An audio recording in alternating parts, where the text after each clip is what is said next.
Chapter 1. Your Highness, the court has sent people to confiscate the property in the Great Qian Empire, the third year of Jianwu, inside the Yanwang mansion. Young Master, wake up quickly. The court has sent people to confiscate the property. Amidst a flurry of urgent calls, Jiang Ming slowly opened his eyes. What greeted his gaze was a young beauty in ancient attire, dressed in a red skirt, approximately 17 or 18 years old, with skin like congealed fat and a face like a peach blossom. Her bosom was also quite ample, leaving Jiang Ming momentarily dumbfounded. Am I in a foot bath shop? Wasn't the person giving me a foot massage a middle-aged woman? How did it change to such a beautiful young lady? Is this the legendary hidden service? You've finally woken up, young master. The imperial envoy is in the main hall, waiting for you to receive the decree. Young master, I heard rumors that someone in the capital has accused the prince of rebellion. They are here to confiscate our property. What should we do? The little beauty's delicate face was filled with worry. What the heck? Rebellion? Prince? Imperial envoy? Jiang Ming listened in confusion, and just then, a wave of unfamiliar memories suddenly surged into his mind. Only then did he realize that he had actually crossed over. This was an ancient world different from any dynasty, and if it had to be summarized, it should be described as a parallel dimension to Chinese history. The Great Qian Empire was established by Emperor Lu Xiong during a time of chaos and has lasted for over 30 years.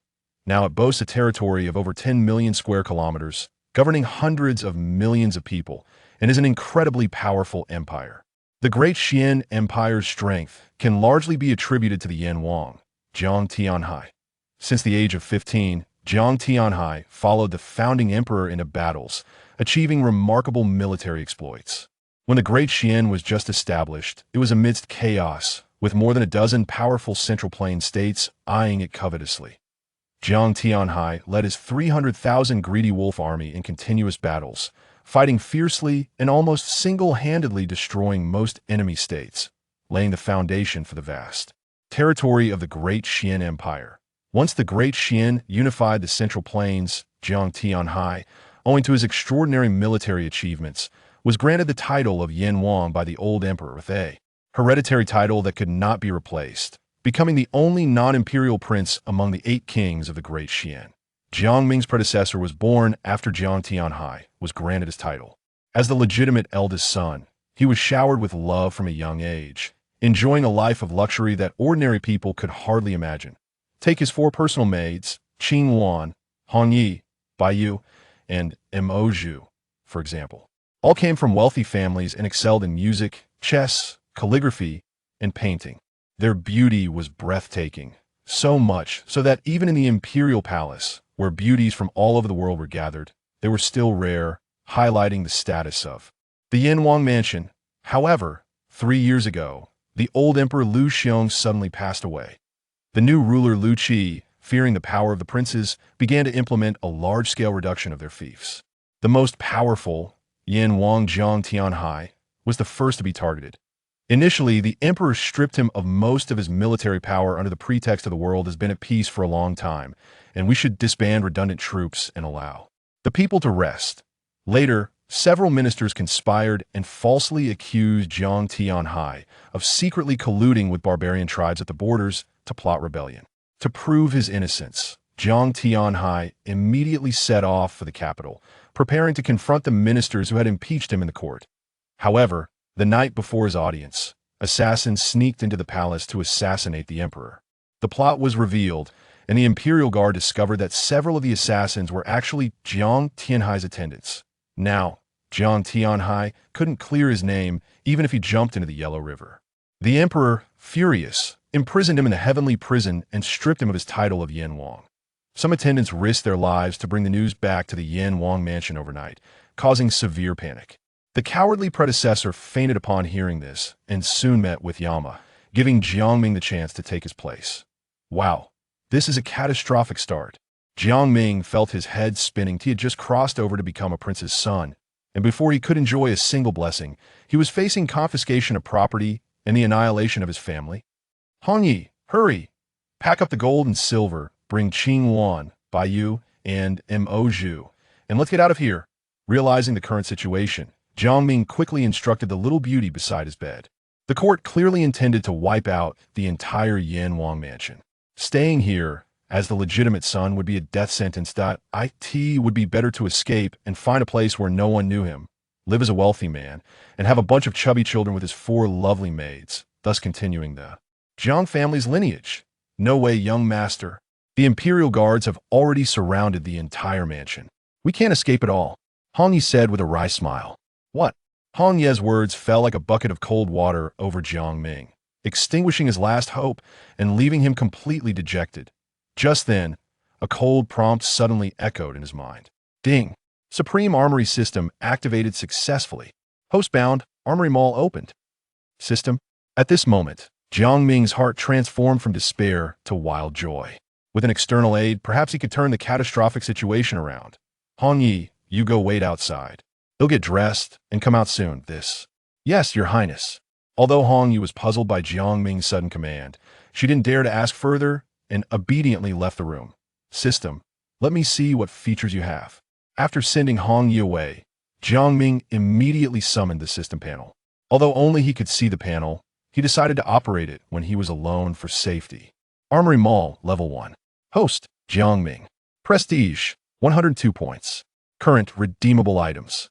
A flintlock musket with bayonet, 5 points of prestige, 10 paper cartridge bullets, 1 point of prestige. A red E-cannon, 80 points of prestige. A solid cannonball, 5 points of prestige. Beginner's gift pack limited to 100 points of prestige. Note 1.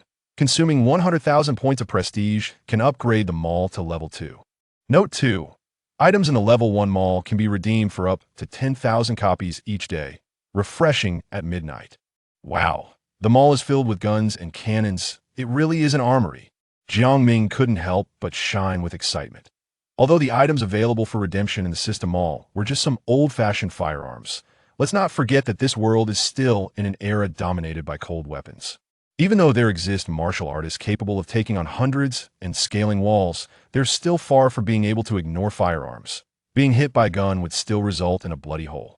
Therefore, a large-scale combination of flintlock muskets and red E-cannons would easily crush the great Qian Empire's pride of 1,000,000 iron cavalry, a definite dimensional strike.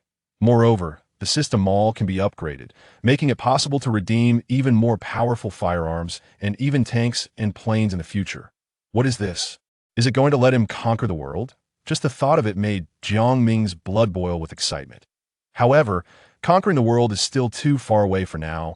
His attention was focused on the beginner's gift pack in the mall. The prestige needed to redeem a beginner's gift pack is even more than that of a red E-cannon. It must contain a lot of good things. Redeem. With a wave of his hand, Jiang Ming redeemed the beginner's gift pack and opened it the next second. Ding! Congratulations to the host for obtaining a Desert Eagle pistol, with 100 magazines included. Ding! Congratulations to the host for obtaining 10 high-explosive fragmentation grenades. Ding! Congratulations to the host for obtaining a skill card, Mastery of all firearms. Ding! Congratulations to the host for obtaining a skill card, Dragon's Might. Ding! Congratulations to the host for obtaining 1,000 cubic meters of storage space. Chapter 2. Armory System. Opening the beginner's gift pack. Seeing the reward from the beginner's gift pack, Jiang Ming was overjoyed.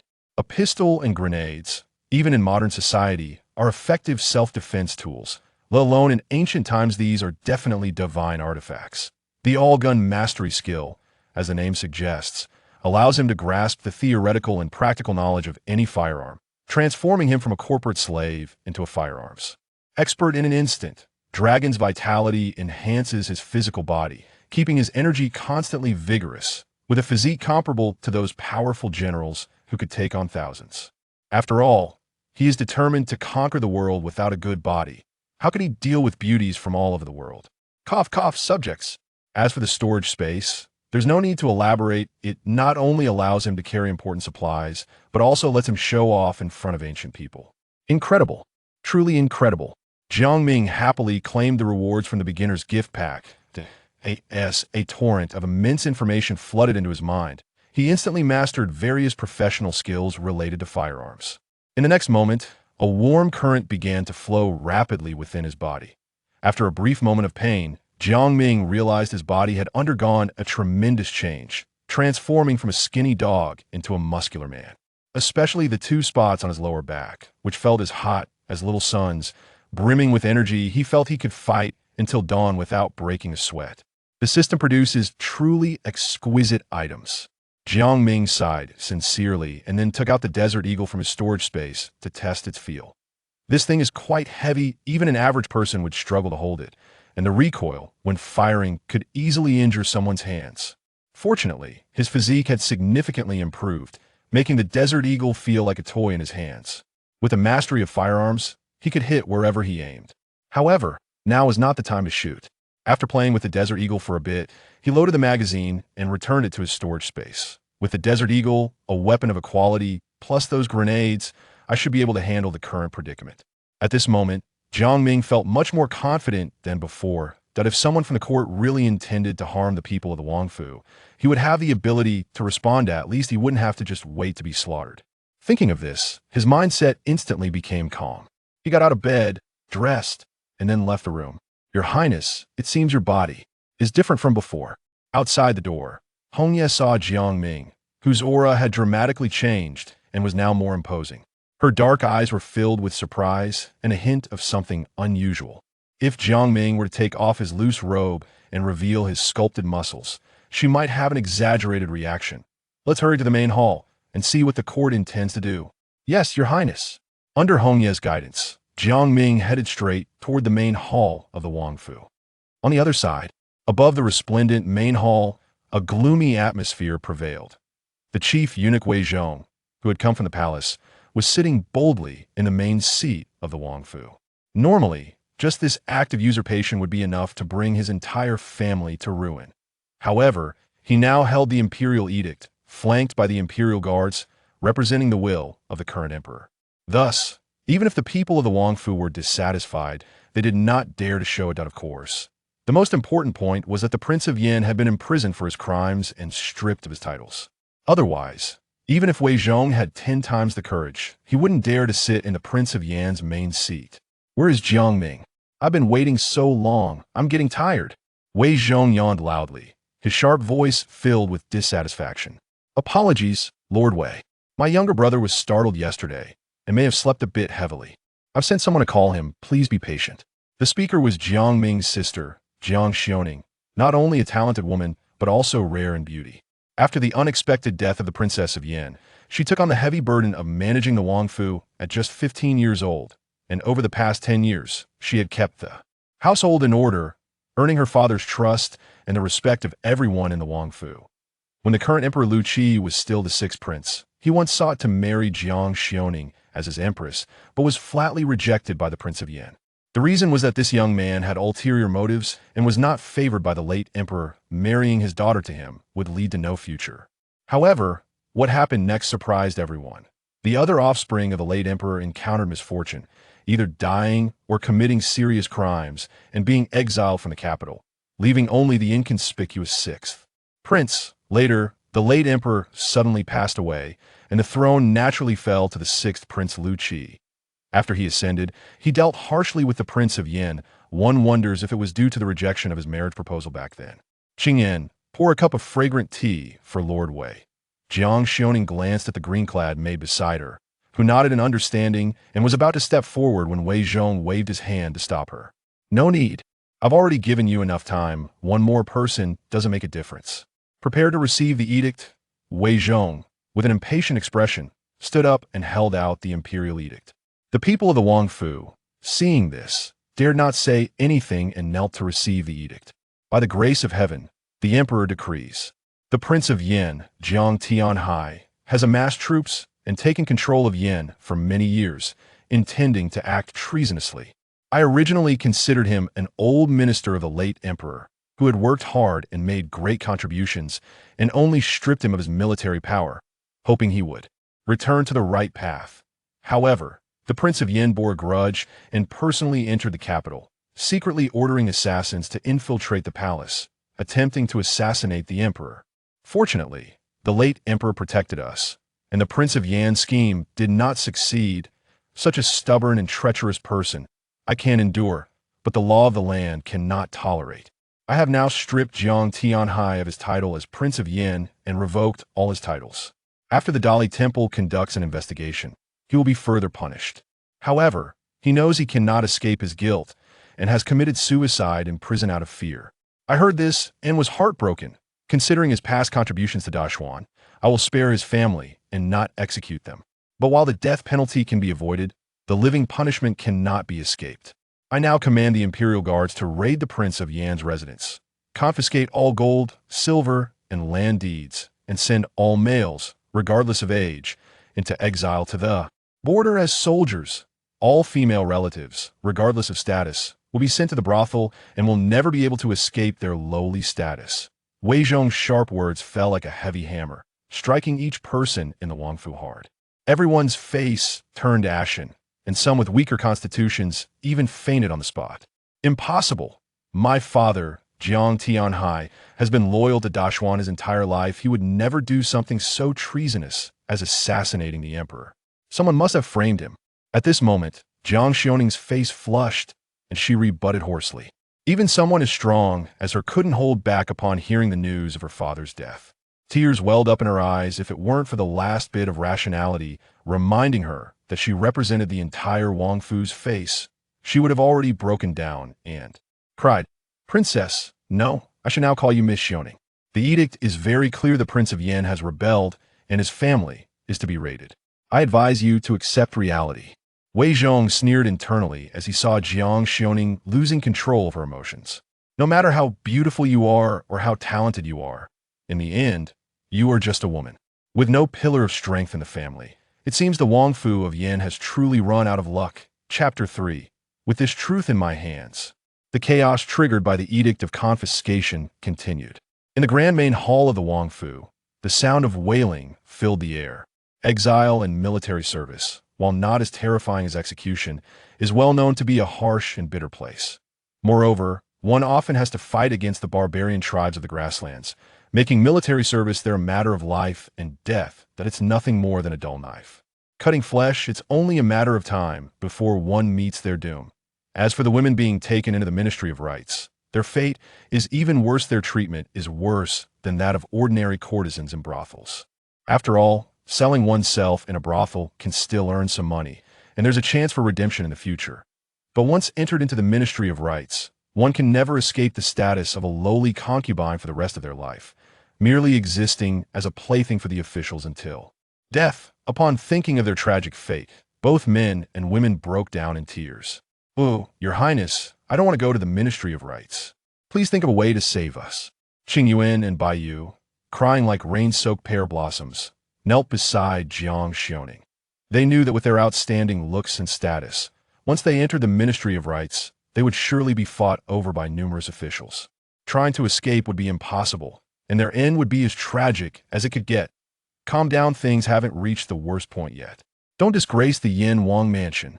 Seeing the pleading expressions of the two, Jiang Xioning furrowed her brows tightly, feeling a deep sense of helplessness surge within her. "Hee, Your Highness is already a mud bodhisattva crossing the river, unable to protect herself. Rather than asking her, why not come and ask our family?"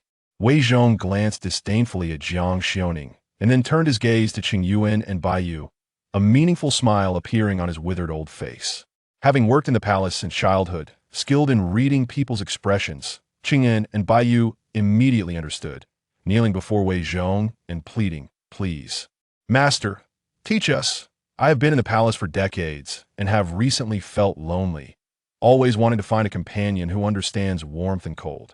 It just so happens that I have some connections in the Ministry of Rights. It's not a problem to fish out a couple of people. Since you two are already at a dead end, why not submit to me as concubines? At least you can ensure a worry-free life for the rest of your days." As Wei Zhong spoke, he licked his lips, his eyes shining with lust. Naturally, he wouldn't dare to think about the Princess Jiang Xioning, but there was room for manipulation with the servant girls below. It was not uncommon for eunuchs to take wives and concubines in the Dashuan Empire. Although they had lost their physical tools, it did not affect their ability to satisfy their perverse desires in other ways. However, their physical shortcomings also led to psychological perversion, causing them to be nearly insane during such acts, often torturing women to the point of wishing for death. What?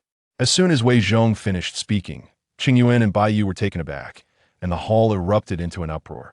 The people of the Wang mansion, shocked, felt a deep sense of humiliation rising from within.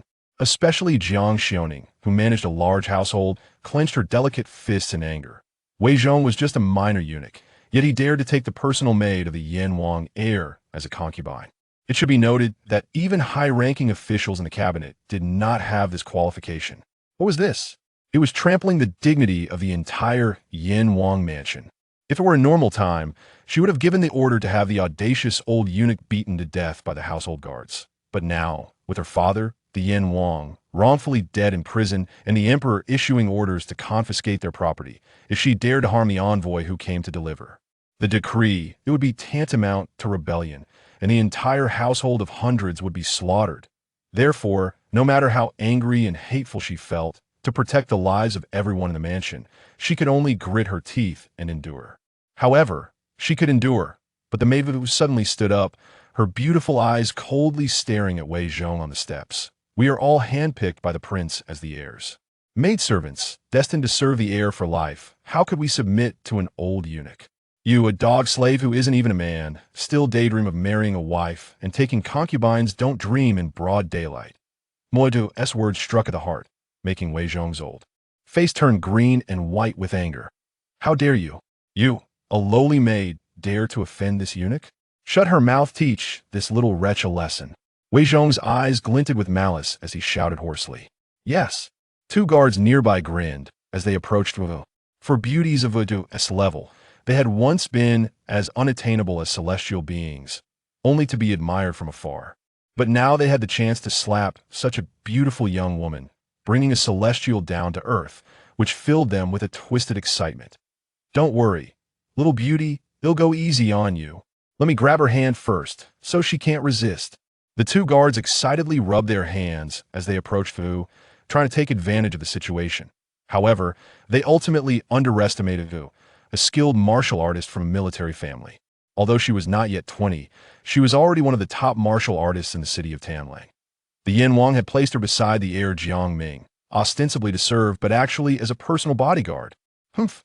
Moju quickly extended her palms, striking towards the throats of the two guards, her speed as swift as a snake emerging from its hole. With two crisp sounds, the guards, caught completely off guard, clutched their throats and knelt on the ground in pain. You, do you want to rebel? I see that you people from the Yan Wang mansion don't want to live anymore. Take them all down. After a brief moment of shock, Wei Zhong, furious, immediately shouted in a high-pitched voice. Dozens of guards in the hall immediately drew their swords, menacingly surrounding the people of the Wang mansion. Your Highness, these officials clearly want to humiliate us. Let's just fight them and avenge the wrongfully dead Wang. Yes, Your Highness, as long as you give the order, we will fight to protect you and the heir. Rather than waiting to die, we might as well fight for a glimmer of hope. Faced with the advancing imperial guards, the household servants' blood surged, and they all asked Jiang Xiaoning to let them fight. Since the news of the prince's arrest reached the Yan Wang mansion 2 days ago, many opportunists, fearing being implicated, had fled. Although the remaining people were few, they were all loyal ones willing to die for the Wang mansion. No, there are only about 100 fighters left in the mansion. The rest are old, weak women and children. How can we contend with 500 elite imperial guards? I cannot let you die in vain, Jiang Xiaoning said solemnly, immediately stopping the actions of the servants who wanted to resist as long as they were alive. Even if she were taken to the capital, she would still have the chance to seek help from her father's old friends or upright ministers. But once they clashed with the imperial guards now, the nature of the situation would change, and everything would truly become irreversible. Oh, you still want to confront the envoy and offend the emperor's will? Come on, let's kill a few to set an example. Wei Zhong wore a cruel smile on his face. In his eyes, the Yan Wang mansion was already doomed and could be manipulated at will. With his command, the guards raised their steel blades and advanced towards the people of the Wang mansion, causing everyone's hearts to rise to their throats. Just when the situation was critical, a tall figure suddenly appeared at the entrance of the hall, followed by a deep voice that resonated throughout the hall. I want to see who dares to touch the people of my Yan Wang mansion. Everyone turned to the sound and saw Jiang Ming walking into the hall with his maid Hongya. Ming, are you all right? Seeing Jiang Ming standing before her unharmed, Jiang Xiaoning felt a slight relief in her heart. Although she knew her brother's awakening wouldn't change much, at least she had her only family member by her side for comfort. Don't worry, sister, not only am I fine, but everyone in the Wang mansion will be safe today. Jiang Ming smiled confidently at Jiang Xiaoning. His strong words invigorated the hearts of everyone in the Wang mansion. However, they soon realized that even the princess had no way to intervene, so how could this young lord, who usually only indulged in frivolous pleasures, protect everyone present? Did he really think he could intimidate the court's forces just by talking? Ha! I have to say, young Master Jiang, you seem to be a bit out of touch with the situation. Right now, the emperor has issued an order to wipe out the entire Yan Wangfu. Even if we were to cut you all down now, it would only be considered capturing rebels. On what grounds do you think you can protect the hundreds of people in your mansion? Wei Zhong seemed to have heard the biggest joke, his words filled with mockery towards Jiang Ming. The other imperial guards also showed disdain at his words. Hey, this useless young lord really thinks he's someone important? A waste who only knows how to enjoy music and entertainment every day. If it weren't for his good fortune to be born in the Yan Wangfu, he'd probably be begging on the streets. Too bad his good days are over. Now, he's just putting on a brave face. He won't even know how he dies later. Hearing the mocking words around them, the people from the Wangfu gritted their teeth in anger. As the saying goes, when a master is humiliated, the subjects die. The imperial guards' blatant humiliation of their young lord undoubtedly trampled their dignity into the ground. However, at this moment, Jiang Ming, the person involved, appeared calm and unbothered. He raised his hand, and a dazzling desert eagle appeared in his grasp. You ask me on what grounds? Just on the grounds of this truth in my hand. Chapter 4. If you don't act like a meat-eater, you'll only be the fish on the dining table. With this truth in my hand. As soon as these words were spoken, everyone in the grand hall was stunned. However, they did not understand what the so-called truth meant. They were merely astonished by Jiang Ming's ability to conjure things out of thin air. Thinking you can scare me, a eunuch? With some petty trick you learned from who knows where? You little brat, you're too naive. Wei Zhong's expression grew increasingly disdainful, believing he had seen through Jiang Ming's little trick. However, Jiang Ming couldn't be bothered to argue with the eunuch. He directly raised his gun and pulled the trigger at a nearby guard. Bang! With a muffled sound, the bullet shot out from a ball of flame, hitting the guard squarely in the chest. The Desert Eagle's power was immense. It was a large-caliber handgun designed for hunting big game, capable of taking down an elephant with a single shot. Therefore, even though the guard was wearing thick iron armor, he was still shot through. Flesh and blood splattered everywhere, and he didn't even have time to grunt before he dropped dead on the spot. Seeing this scene, everyone in the grand hall was dumbfounded. What was happening? Why did the young master casually point at something strange, and the guard's chest just exploded? Was this some kind of celestial magic? How could this happen?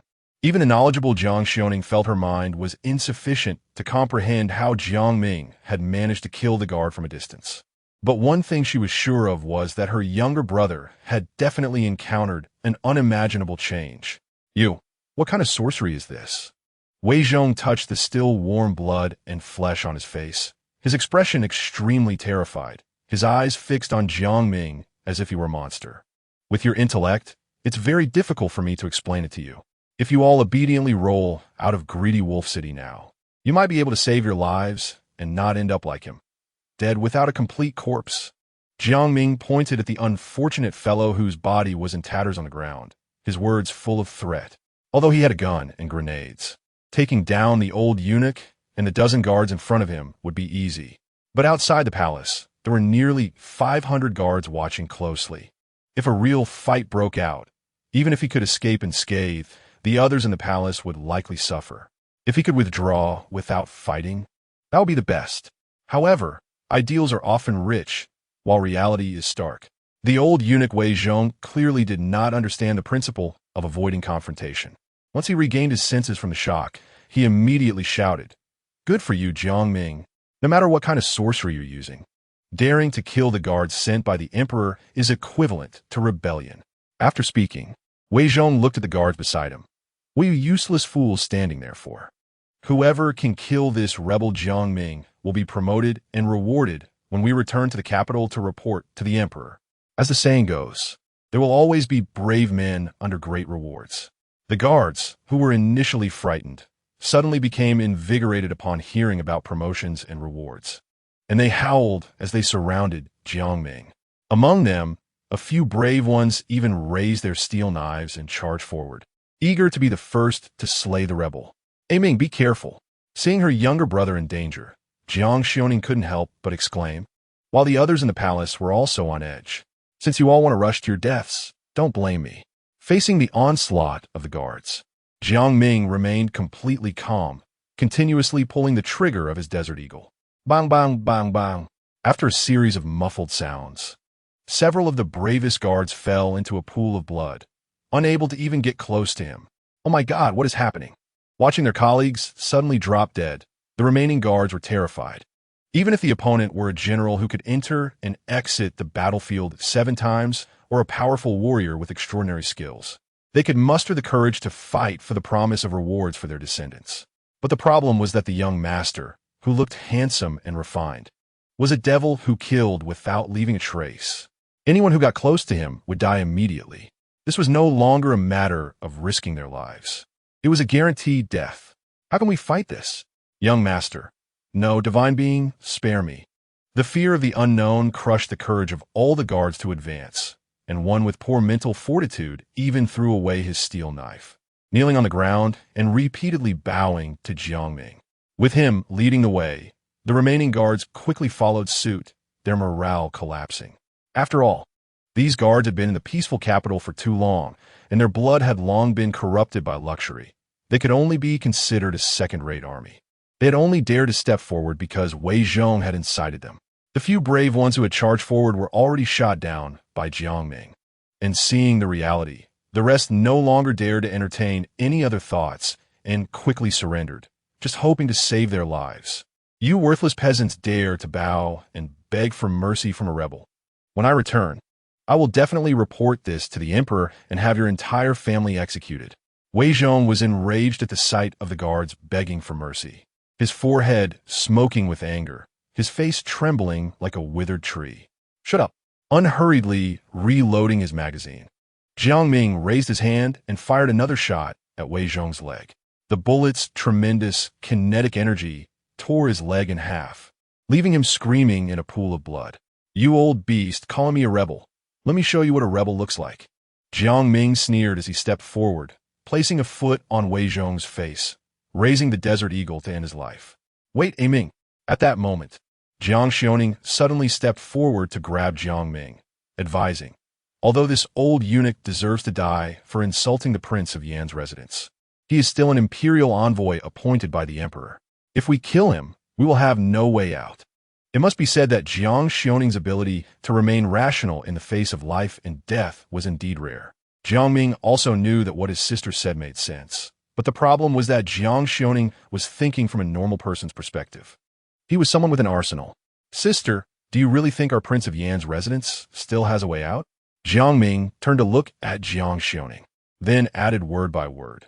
Since ancient times, emperors have feared ministers who gain too much power, which is why Lu Qi immediately implemented the policy of reducing feudal lords as soon as he ascended the throne. Father was loyal and righteous, surrendering his military power without any resistance. But as long as he is alive, with his prestige, he can easily raise another army and threaten the court. We both know that Father will not rebel. Otherwise, this world would have long been surnamed Jiang. But he has the ability to rebel, and in the emperor's eyes, that is the greatest crime. So Lu Qi first framed and imprisoned Father, then secretly harmed him and pinned the hat of suicide due to guilt on him, which would logically allow him to eliminate our Yan royal faction while also deterring the other princes and generals with heavy troops. This has always been a life and death struggle. From the beginning, the emperor wanted to ensure the Yan royal residence would face utter ruin if we don't act like the meat eaters at the dining table. We can only be the fish eaten on the table. Since the court was unkind first, then this rebellion, I, Jiang Ming, will definitely undertake it. Wow. As soon as Jiang Ming's words were spoken, the grand hall erupted in a frenzy. Jiang Xiaoning's beautiful eyes were filled with surprise. Completely not expecting her brother to have such profound insights, clearly stronger than her, as if he had completely transformed into a different person. As for the others in the palace, they felt as if they had received a sudden awakening, understanding the cruelty of the court. Yes, the emperor initially wanted to exterminate everyone in the Yanwang mansion. The reason he didn't order a complete massacre was merely to showcase his false benevolence. Fortunately, the words of the heir woke them up. Otherwise, they would have died in a pitiful manner on the border or in the brothel. Since death was inevitable, what was the harm in rebelling? With the heir leading them, they were willing to risk their lives for a chance at a prosperous future. Ding, prestige 1. Ding, prestige 1. Ding, prestige 1. Ding. The system's prompt sounds kept ringing in Jiang Ming's mind, and he couldn't help but smile. It seemed that his impassioned speech had a good effect. Not only did he gain some prestige, but more importantly, he united the hearts of the people in the Wang mansion. This would make it easier for him to rebel. Chapter 5. Outnumbered. We must use wisdom inside the Great Hall. Wei Zhong's face turned pale as he listened to Jiang Ming's explosive speech. Realizing that this young master, who was known for his extravagant lifestyle, was actually serious about rebellion, he felt no more luck in his heart and hurriedly knelt on the ground, repeatedly bowing his head and begging for mercy. I was wrong, Your Highness. You are magnanimous. Just consider me a fart and let me go. Looking at Wei Zhong, who was trembling with fear at his feet, Jiang Ming couldn't help but sneer. I prefer the defiant look of Lord Wei just now. As for whether to let you go, that depends on whether you can survive among the people of my royal residence. As soon as he finished speaking, Jiang Ming grabbed Wei Zhong, who was like a dead dog, and threw him in front of everyone. Damn it, I've been unhappy with this old eunuch for a long time. Today, I must teach him a good lesson. The Yin Wang Fu must not be insulted. Let the dog eunuch die. Since entering the royal residence, Wei Zhong had repeatedly humiliated the Yin Wang Fu, and everyone was filled with resentment. Now that they had the young master's permission, they no longer pretended and directly dragged Wei Zhong out of the Great Hall. After a brutal beating, the already heavily injured Wei Zhong was eventually beaten to death. Seeing Wei Zhong gasp for breath in terror and unwillingness, Jiang Ming nodded in satisfaction. The reason he didn't personally kill Wei Zhong was, firstly, to give the people of the royal residence a chance to avenge their humiliation and win their hearts. Secondly, he wanted to use the death of the imperial envoy to cut off all escape routes for the people of the royal residence. After all, rebellion was not something this young master was doing alone. Everyone present had a share in it, and from now on, they would all be in the same boat. Kulme, strip the armor and weapons off this group of imperial guards and bind them for further orders. Yes, Your Highness. Under Jiang Ming's command, the stripped and bound imperial guards were now filled with regret. They had originally thought that coming to the royal residence for a raid would be an easy job, bringing in a lot of loot without encountering danger. But who would have thought they would meet the Yin young master, a killing god, who even dared to kill the imperial envoy sent by the court? This was clearly a rebellion prepared in advance. However, they soon felt relieved about their decision to surrender. Although it was humiliating, at least their lives were temporarily spared. They wouldn't end up like the old eunuch Wei Zhong, meeting a miserable end, dying worse than a wild dog on the roadside. Ming, rebellion is a one-way street with no return. What should we do next? Jiang Xiaoning leaned closer to Jiang Ming and asked, glancing at Wei Zhong's corpse and the bound imperial guards, unable to suppress her worry. Although she didn't know what had happened to her brother, she understood that now was not the time for many questions. They had to find a way to resolve the current crisis. After all, there were still 500 imperial guards outside the royal residence watching closely. Don't worry, sister. I have a plan. Jiang Ming smiled slightly at Jiang Xiaoning, signaling her not to panic. He then walked in front of the group of imperial guards and asked, "Who is in charge among you?" A pale-faced, square-faced imperial guard hesitated for a moment before cautiously answering, replying, "Your Highness, I am Wang Yichuan, the flag officer of this group of imperial guards." "Who is leading the guards outside, and how capable are they in battle?" Jiang Ming asked in a deep voice. "The leader is Qianhu Lugang. Many of these soldiers are connected in the capital and usually don't even have to report for duty. They come along this time just to grab some loot, just like..." Wang Yichuan suddenly stopped speaking. Upon seeing this, Jiang Ming couldn't help but sneer and added, "Just like you, treating my Yin Wang Fu as a lamb to be slaughtered, right? It was our mistake, Your Highness." Spare our lives, spare our lives. Take them away and lock them up. Jiang Ming waved his hand, signaling his subordinates to drag the imperial guards away while he began to think of a countermeasure. According to Wang Yichuan's account and their earlier behavior, this group of imperial guards responsible for the raid was likely all show and no substance. However, even so, the opponent still had a significant numerical advantage. Even if he had guns and grenades, it would be difficult to confront them head-on. To resolve the imperial guards outside in one go, he would need to use some clever tactics. Realizing this, Jiang Ming turned his gaze to the scattered armor of the imperial guards on the ground, already formulating a plan in his mind, and quickly called Jiang Xiaoning over to discuss it. Although your plan is good, isn't it a bit too risky? After hearing Jiang Ming's plan, Jiang Xiaoning's beautiful eyes flashed with a glimmer of light, but thinking about her beloved brother being the one executing it, she couldn't help but express her concern. When outnumbered, we must take risks to win. Jiang Ming replied without hesitation, his expression very firm. Seeing this, Jiang Xiaoning could only nod and say, "Okay, I believe in you." Ming. After reaching a consensus, they began to gather the people of the royal residence to implement their plan against the imperial guards outside. On the other side, the 500 imperial guards, led by Lu Gang, were stationed at the gate of the Yan Wangfu. Such a commotion attracted many citizens of Tanlang City to stop and watch. Have you heard? The Yan Wangye seems to have died in the capital due to treason, and the court has sent troops to raid the Yan Wangfu. That's nonsense. The Yan Wangye has served loyally for decades at the impoverished border, resisting the northern barbarians. How could such a loyal person rebel? It must be slander from treacherous people. Exactly. If it weren't for the Yan Wangye guarding Tanlang City, how could we commoners have peaceful days? The talk of rebellion is pure nonsense. I certainly don't believe it. But according to the news from the capital, the Yan Wangye is indeed dead, and now the court's troops have surrounded the Yan Wangfu. Whether it's because of rebellion or not doesn't matter anymore. So the Yan Wangfu is really finished? What will happen to our peaceful lives? Sigh, a king like the Yan Wangye, who is rarely seen in 100 years, has ended up with the fate of being raided and exterminated. Heaven has no eyes. The onlookers discussed fervently, with the vast majority secretly feeling indignant about the Yan Wangfu's plight. At the same time, riding on a tall horse, Qinhu Lu Gang was leisurely chatting with his deputy beside him.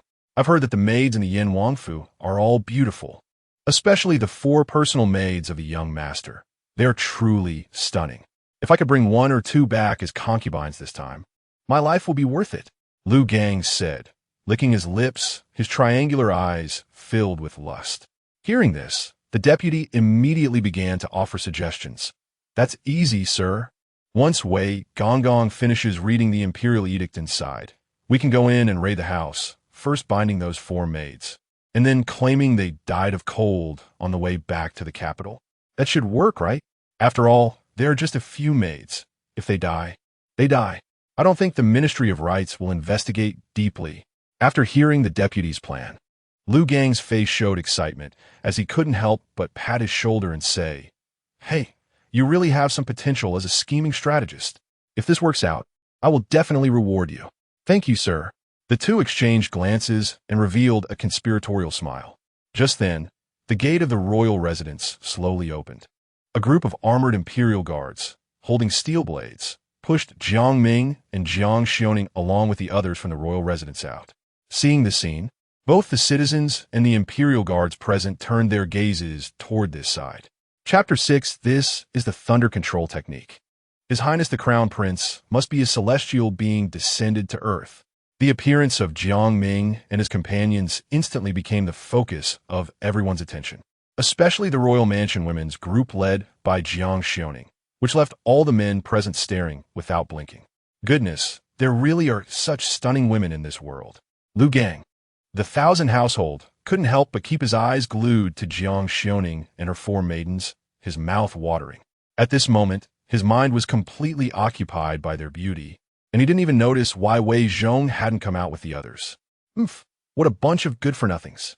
Observing Lu Gang and the others' reactions, Jiang Ming secretly sneered to himself. He then gave a signal to the 2 imperial guards beside him, and they both pressed Lu Gang to the front. "I report to you, Lord 1,000 Household, the prisoner, Crown Prince Yin, Jiang Ming, has something to request of you in person.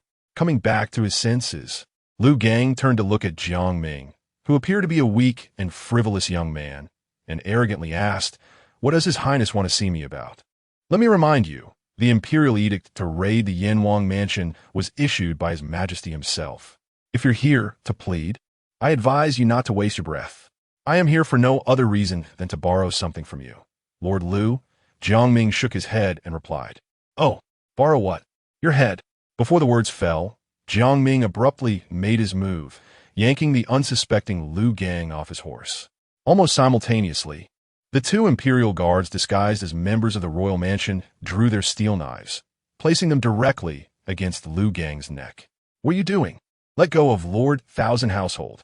The sudden turn of events caught everyone off guard, and it was only when the deputy officer, Li Sandao, reacted first and shouted that the previously frozen imperial guards began to draw their swords and take combat stances. "Tell your men to put down their weapons immediately, or I cannot guarantee your safety." Jiang Ming took the bloody blade from his subordinate and poked Lu Gang's chest armor with the tip of the knife. "Cough, Jiang Ming. You have a lot of nerve. Do you know that taking a government official hostage will only worsen your crime? Enough to ensure that the Yanwang mansion will never rise again." Lu Gang, having finally caught his breath after being thrown off, directly refused upon hearing Jiang Ming's threat. "My Yanwang mansion is innocent. How can you talk about worsening the crime?" Jiang Ming smirked coldly, knowing that someone like Lu Gang wouldn't shed tears until he saw the coffin, and simply swung the steel knife down, chopping off two of Lu Gang's fingers. The excruciating pain from the severed fingers made Lu Gang scream in agony. The imperial guards present felt their scalps go numb, cold sweat pouring down. Good heavens! Wasn't it said that the crown prince of Yin was just a frivolous dandy who spent all day with women? How could he chop off someone's fingers at the slightest disagreement? This is too ruthless. This son is not here to negotiate with you. This son is giving you an order. I'll say it again, tell your men to put down their weapons immediately, or the next strike will be aimed right here," Jiang Ming said, moving the bloody blade to Lu Gang's neck. Feeling the real threat of death, Lu Gang immediately quieted down and quickly shouted through the pain, "What are you all standing there for? Do as the crown prince says and put down your swords." Hearing the Thousand Household's command, the imperial guards present could only gradually drop their steel knives. "Got it." Seeing Jiang Ming's strategy of capturing the leader succeed, everyone from the royal mansion, led by Li Xiaoning, showed joy on their faces. Even Jiang Ming himself didn't expect things to progress so smoothly. However, an unexpected turn was about to occur. Just as it seemed they would take down this group of imperial guards without a fight, Li Sandao, the deputy officer, suddenly jumped out and shouted, "Everyone, don't be fooled. The entire Yanwang mansion is a government-approved criminal named by His Majesty. If we let them escape, our entire families will be in danger." Li Sandao's words stirred up a storm. The imperial guards who hadn't dropped their weapons hesitated immediately, and many who had dropped their weapons picked their steel knives back up, making the situation tense again. "Li Sandao, what the hell are you saying? You're not even listening to my orders." "Don't worry, Lord Thousand Household. Once we return to the capital, I will report to the court about your brave battle against the rebels and how you unfortunately sacrificed yourself, asking His Majesty to give you a grand burial. Brothers, don't worry. Just go forward and capture the rebels. Wealth and honor are waiting for us." Li Sandao, FING. Seeing his deputy planning to betray him, Lu Gang unleashed a torrent of curses he had saved up for a lifetime. However, Li Sandao was unfazed, only shouting for the imperial guards to rush forward. "Damn it, you little bastard. Are you ruining my plans? I'll kill you."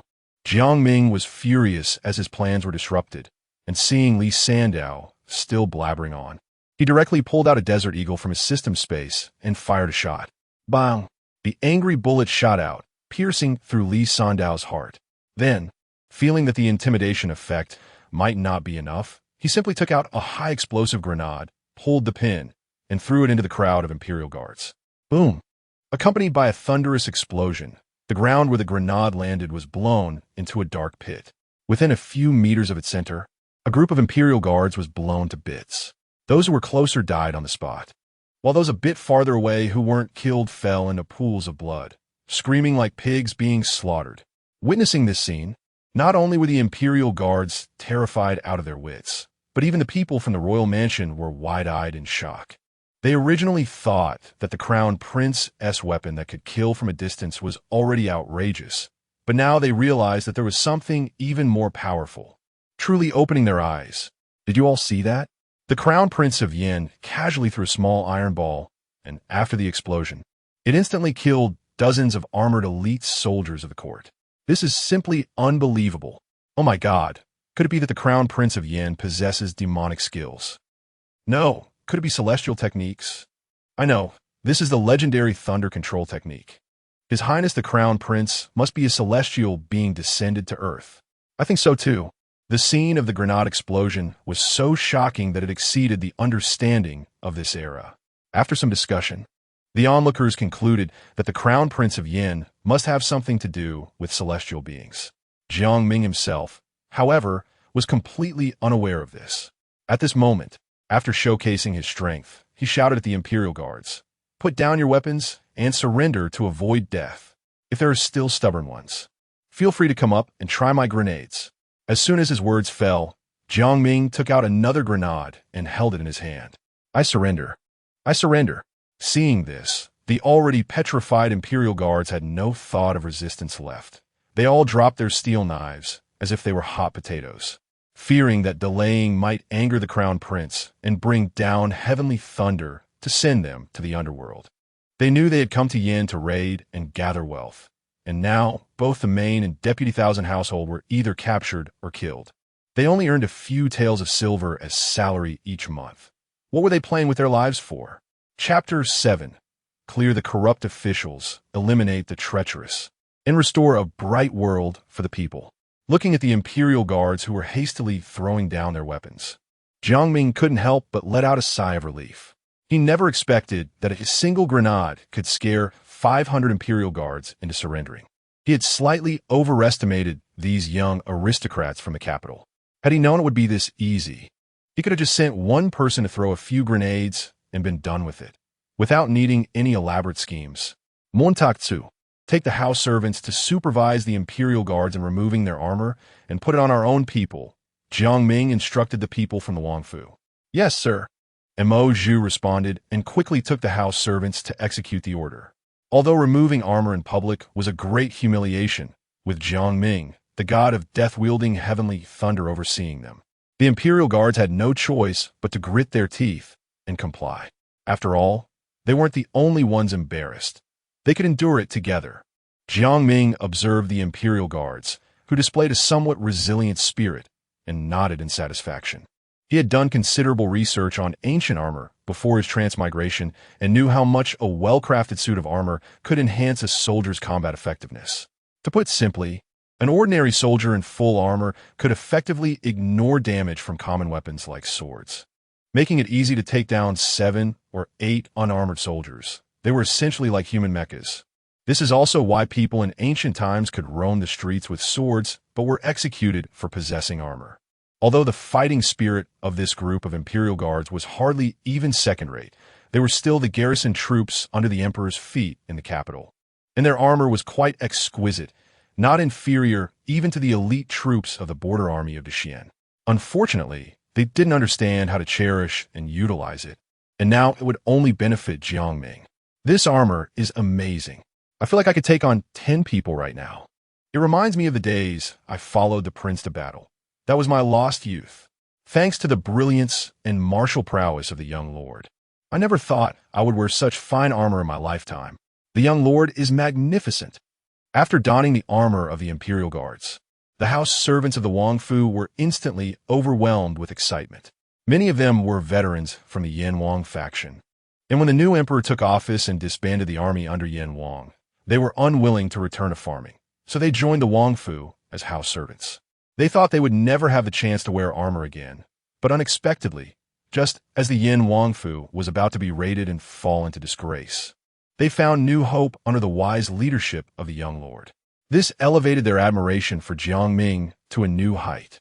Ding, prestige 1. Ding, prestige 1. Ding, prestige 1. Ding. As for what a piece of armor meant to veteran soldiers, Jiang Ming naturally didn't know. But he heard the system notifications ringing in his mind and felt the fiery gazes of the house servants directed at him. All of this told him that he had completely won the loyalty of the Wang Fu's house servants. Even if he asked them to march through fire and water right now, they probably wouldn't even frown. Reporting to the young lord, a total of 81 house servants in the Wang Fu have fully donned their armor. What should we do with the remaining 400 pieces of armor and this group of imperial guards? Mo Zhu, who had also put on armor, returned to report to Jiang Ming. This tiger woman from a military family was already outstanding in appearance and temperament, and now paired with the imposing silver armor, she looked even more heroic. Even Jiang Ming couldn't help but glance at her a few more times. Realizing he was a bit out of line, he quickly regained his composure and said, "First, escort the imperial guards to the Wang Fu dungeon and lock them up. The armor will be left here for now. This young lord has other uses for it." "Understood. I will arrange it immediately." After Mo Zhu and the others left, Jiang Xiaoning, who had been observing from the side, approached. Ming, the crisis with the imperial guards has been temporarily resolved, but with so many common people watching, we must give them a reasonable explanation. Otherwise, it could harm the reputation of our Yin Wang Fu. Also, the commotion here is quite loud, and it will soon reach the ears of Zhang Pingue, the Minister of Revenue, and Xie Rui, the commander. They are both agents of the court placed in Langlang City, especially Xie Rui, who commands 3,000 elite city defense troops. Since we have embarked on this path of rebellion, we must plan early. I must say, Jiang Xiaoning's talent is proportional to her beauty. She can quickly analyze the situation effectively, which is likely unique among many noble ladies. Jiang Ming had indeed thought about his sister's analysis beforehand and quickly replied, "Sister, you're right. Our greatest threat now is the officials sent by the court. Only by eliminating them can the Yin Wang Fu fully control Langlang City. And then we will have the capital to negotiate with the court. Dealing with Zhang Pingue is quite simple. The military forces he relies on are just a handful of officers and our house servants, so we can prioritize taking him down. As for Xie Rui, the main forces of the city defense troops are mostly stationed outside the city in military fortresses to guard against possible raids by nomadic tribes and bandits. The troops stationed inside the city are only a few hundred. It's not impossible to fight them. If we can take control of the city defense inside Langlang City in a short time, even if Xie Rui gathers his troops outside to come to the rescue, we can mobilize the young and able-bodied citizens and common people to hold the city." Hearing this, a strange light flashed in Jiang Xiaoning's beautiful eyes. She didn't expect her brother to have such clear insight into the current situation. However, she seemed to think of something else and asked with some concern, "Even if we smoothly take Langlang City according to your plan, the Yin Wang Fu is still rebelling against the court. How can the common people be willing to stand with us?" In response to Jiang Xiaoning's doubts, Jiang Ming suddenly smiled. "Sister, don't underestimate our father's influence after years of guarding Langlang City. Whether the common people are willing to serve us, we'll find out just by trying." With that, Jiang Ming walked straight to the crowd of onlookers, quickly organizing his thoughts before beginning his speech. "Everyone, I believe many of you have already heard the news of my father, Yin Wang Jiang Tianhai's death. The court claims he intended to rebel and, after a failed assassination attempt, committed suicide out of guilt in the heavenly prison. Our Yin Wang Fu has guarded the borders diligently since being established in Langlang City. My father, the Yin Wang, fought bravely in every battle, paying the price with hundreds of wounds to slay 2 princes and several generals of the nomadic tribes, deterring them from easily invading the south. This is how we enjoyed over 20 years of peace in Langlang City. However, the new emperor, upon ascending the throne, listened to the treacherous and slanderous words, targeting the Yin Wang Fu everywhere. Not only did he find ways to strip my father of his military power, but he also committed the heinous act of framing my father, a founding hero who guarded the borders, with baseless charges, leading to his brutal death. He even intended to confiscate our entire Yin Wang Fu and eradicate our clan. The young emperor, being inexperienced, must have been deceived by treacherous ministers who have disrupted the court, thus violating the late emperor's teachings of treating loyal officials well and persecuting my Yin Wang lineage and other regional princes. I, Jiang Ming, the son of the Yanwang, once received teachings from the heavenly thunder department in my dreams, vowing to protect the peace of the world. Today I am forced to rise against the court, not out of selfishness, but in hopes that one day I can lead an army into the capital, clear the corrupt officials, eliminate the treacherous, and avenge my father, to restore stability to the nation, to bring back light to the sun and moon, and to return a bright world to the common people. Chapter 8. Tying the people's interests to long-term strategies, Jiang Ming delivered an impassioned speech, primarily addressing the following key points. First, he emphasized the merits of his father, the Yanwang, who had steadfastly defended the northern frontier for decades.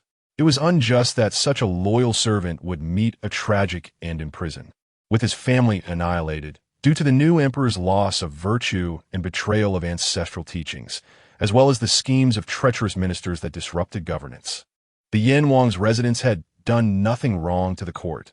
They were entirely victims. Second, he expressed that his actions as the heir leading the Yanwang's residents in resisting the court were forced, not for personal gain or to usurp the throne, but to eliminate the treacherous officials surrounding the emperor who were jeopardizing the future of the people of the Xian dynasty. Third, he declared his intention to avenge his father's death and fulfill the important mission of restoring order to the world, which was the purpose of his uprising, aiming to enter the capital and cleanse the court. Additionally, he planned to use the system's arsenal to create an image of a celestial disciple for himself. After all, the people in this world still had some superstition. Adding a touch of fantasy to himself would make it easier for the people to feel that he was destined by heaven, allowing him to borrow the concept of divine mandate in future decision-making to win the people's hearts.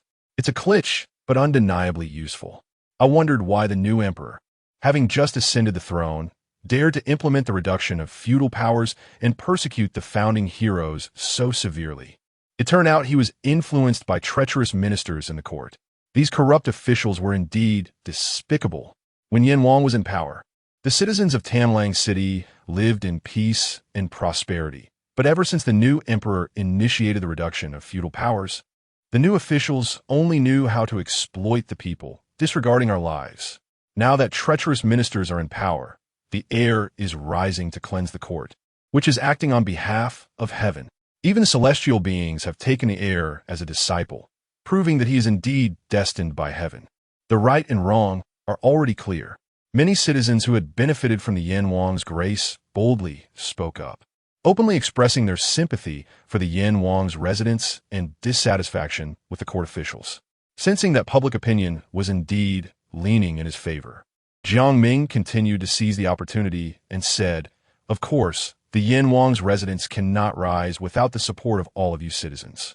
I solemnly promise, those willing to support the Yanwang's residents in this uprising will be exempt from taxes for the next 3 years, and after the war, each household will receive more land.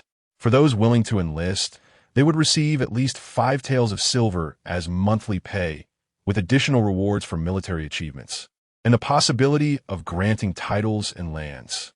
Jiang Ming was well aware that while shouting slogans could stir up the people's emotions in the short term, maintaining the people's support in the long run required tangible benefits.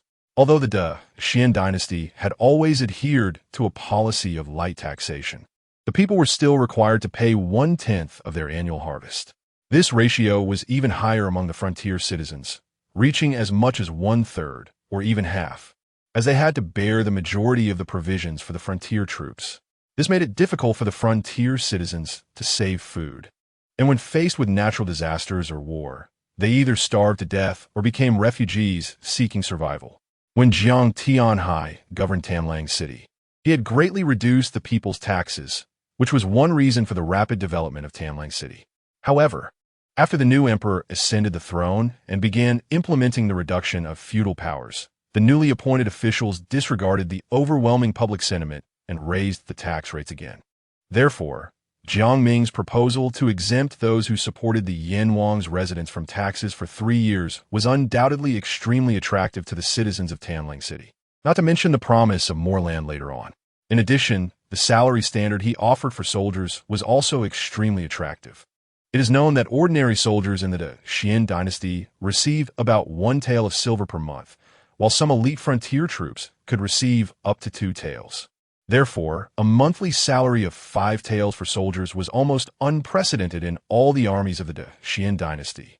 Sure enough, after Jiang Ming threw out these 2 major enticing benefits, the citizens present began to stir, and it was clear that many were tempted. After all, the question of who rules the world was not what the citizens cared about, but whoever could improve their lives was whom they would follow.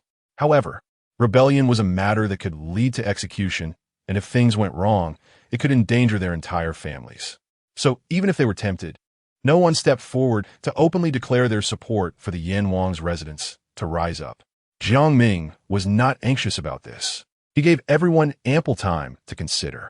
Finally, after nearly 10 minutes of discussion among the citizens, a strong and dark-skinned youth stepped out from the crowd.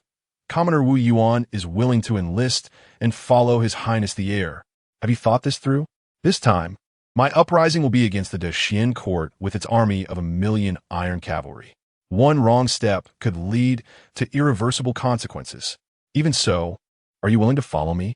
Facing the first person to take the plunge, Jiang Ming did not rush to take him in, but instead laid out the gravity of the situation and let him decide calmly. The commoner's family had once suffered persecution from the nomadic tribes of the grasslands, and it was thanks to the timely defeat of the barbarian army by the Yan Wang that they were able to preserve their lives.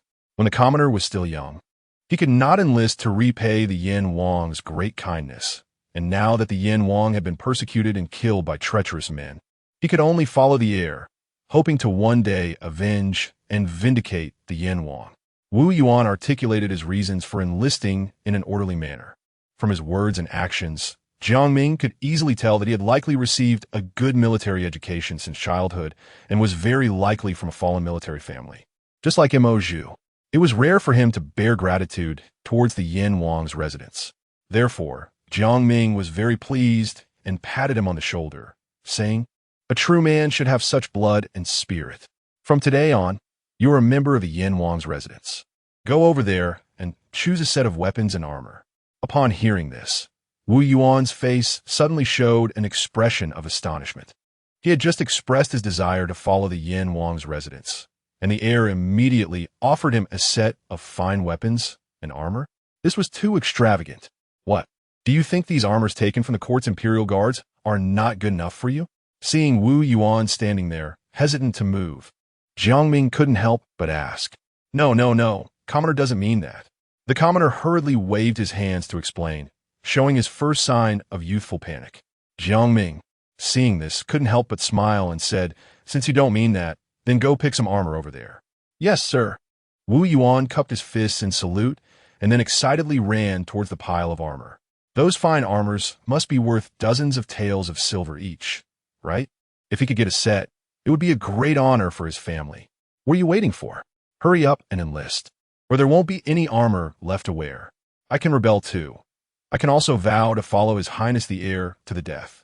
Jiang Ming's strategy of lavishly rewarding recruits was highly successful, seeing that enlisting would lead to receiving a set of fine armor.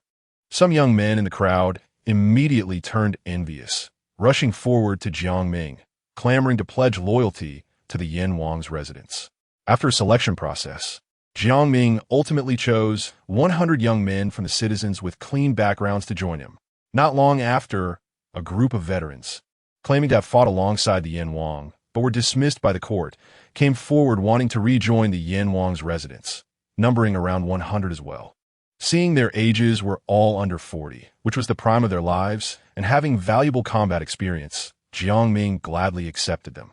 Once combined with the household servants of the Wang residence, he ended up with nearly 300 men, forming a well-equipped army, while also gaining a significant amount of prestige. The next step is to remove the spies planted by the court and take complete control of the Greedy Wolf City.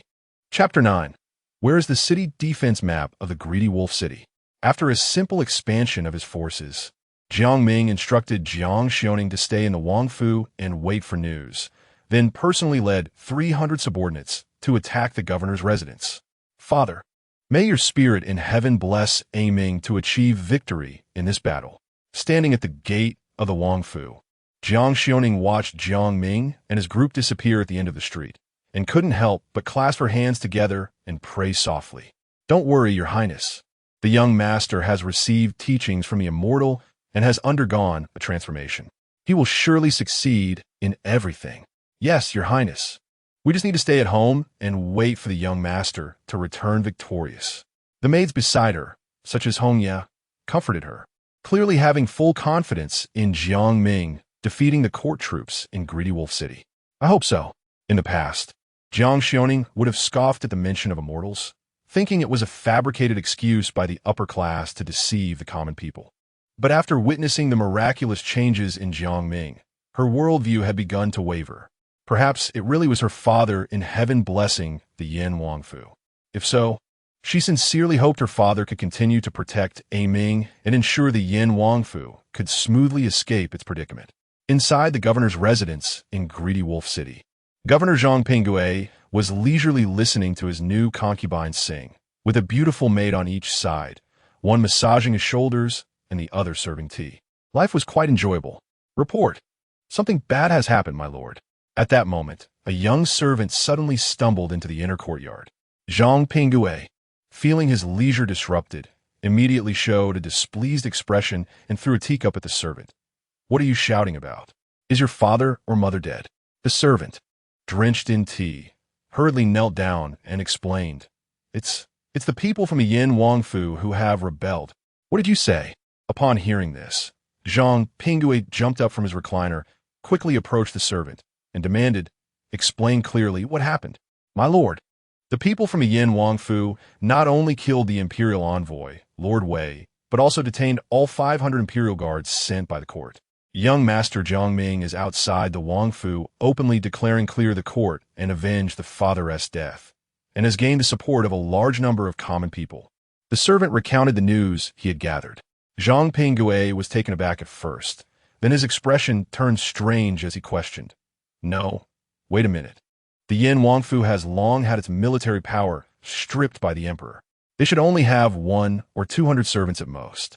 How could they possibly deal with 500 imperial guards? And that young master of the Yin Wang, ISNT, he just a useless playboy who only knows how to listen to songs? How could he dare to openly rebel? You brat, are you trying to make fun of me?" Faced with Zhang Pinggui's skepticism, the servant hurriedly explained, "It's absolutely true, my lord. That young master of the Yin Wang claims to be a disciple of an immortal, and with some unknown sorcery. He can kill from a distance with a finger and even summon thunder from the sky. Many people outside the Wangfu saw it. It couldn't possibly be fake." "What?" Hearing the servant's fantastical description, Zhang Pinggui, who prided himself on being well-read, was certainly in disbelief. After all, in his view, tales of ghosts and gods were mere nonsense. However, seeing the servant's earnestness, he didn't seem to be lying. "If the Yin Wangfu was really planning to rebel, then I will immediately send someone to contact the commander outside the city, Sierra, and ask him to send troops to suppress the rebellion. Once the rebellion of the feudal lord is quelled, perhaps my already dwindling career will see a second spring." How wonderful, how wonderful. Thinking of this, Zhang Pinggui's face showed a rare excitement, as if he could already envision himself returning to the capital and rising to the top of the cabinet. However, just as he was about to send someone out of the city, a loud crash suddenly came from the gate, followed by a cacophony of shouts and killings. What's going on? Hurry, go check it out." "Yes, my lord." Zhang Pinggui was startled by the sudden commotion, hesitating for a long time before reacting and instructing the servant to go check the situation at the main gate. However, as soon as the servant reached the courtyard gate, a blood-soaked young man in silver armor rushed in, raising his hand to swiftly end the servant's life.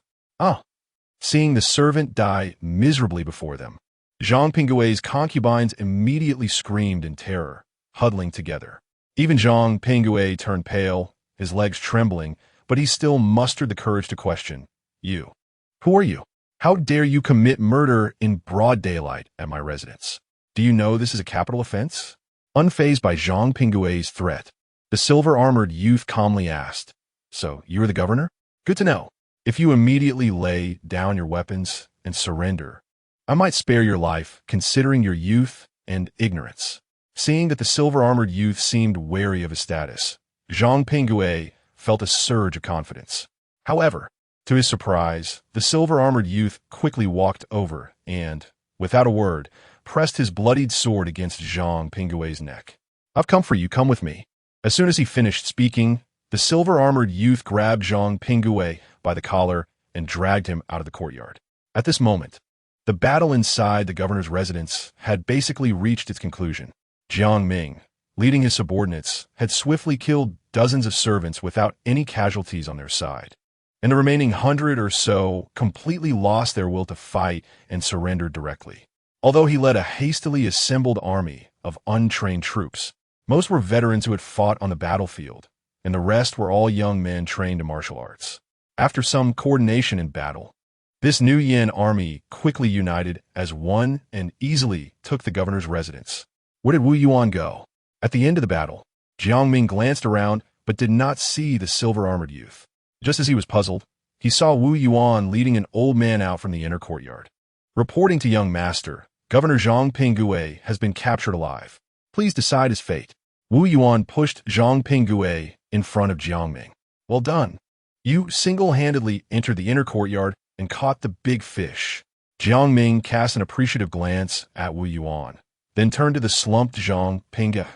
Lord Jiang, long time no see. The corpse of the Yin Wang is still warm, and you, young master, can't wait to raise the flag to rebel. Are you not afraid that the Yin Wang will not be able to rest in peace in the underworld? Seeing the piles of corpses in the courtyard, although Jiang Ming was already terrified and could not stand up, he instinctively tried to take the moral high ground to condemn Jiang Ming's actions due to his scholarly mindset. You still have the face to mention my father? When the new emperor implemented the policy of stripping feudal powers, you, in order to cater to the emperor's will, openly and secretly hindered the Yin Wangfu in countless ways, submitting numerous impeachment memorials to the capital. You even forced my father to lead a group of the old, weak, sick, and disabled to fight against the marauding tribes in the south in the dead of winter, nearly causing him to die on the battlefield. We in the Yin Wangfu have kept a record of this debt. Jiang Ming solemnly accused Jiang Ming of his crimes, then raised his hand. At this, Mo Zhu beside him immediately slapped Jiang Ming's old face, knocking out several of his teeth. Jiang Ming, you dare to allow your subordinates to beat a high official of the court? It's simply lawless. Jiang Ming said, his lips trembling, not sure if it was from pain or anger. Jiang Ming just smiled contemptuously and then directly stated the purpose of his visit. This young master doesn't have time to waste with you. I only want to ask you one thing. Where's the city defense map of Greedy Wolf City? Chapter 10. One crown prince is enough in the Great Xian Empire. The military deployment map of each city is an absolute secret, usually held by the local leaders. Jiang Ming chose to find the Minister of Finance, Jiang Ming, at the first opportunity, with the most important goal of obtaining the deployment map of Tanlang City, which would facilitate his subsequent actions. Old man, I don't know anything about the deployment map. The Minister of Finance is in charge of internal affairs and knows nothing about military matters.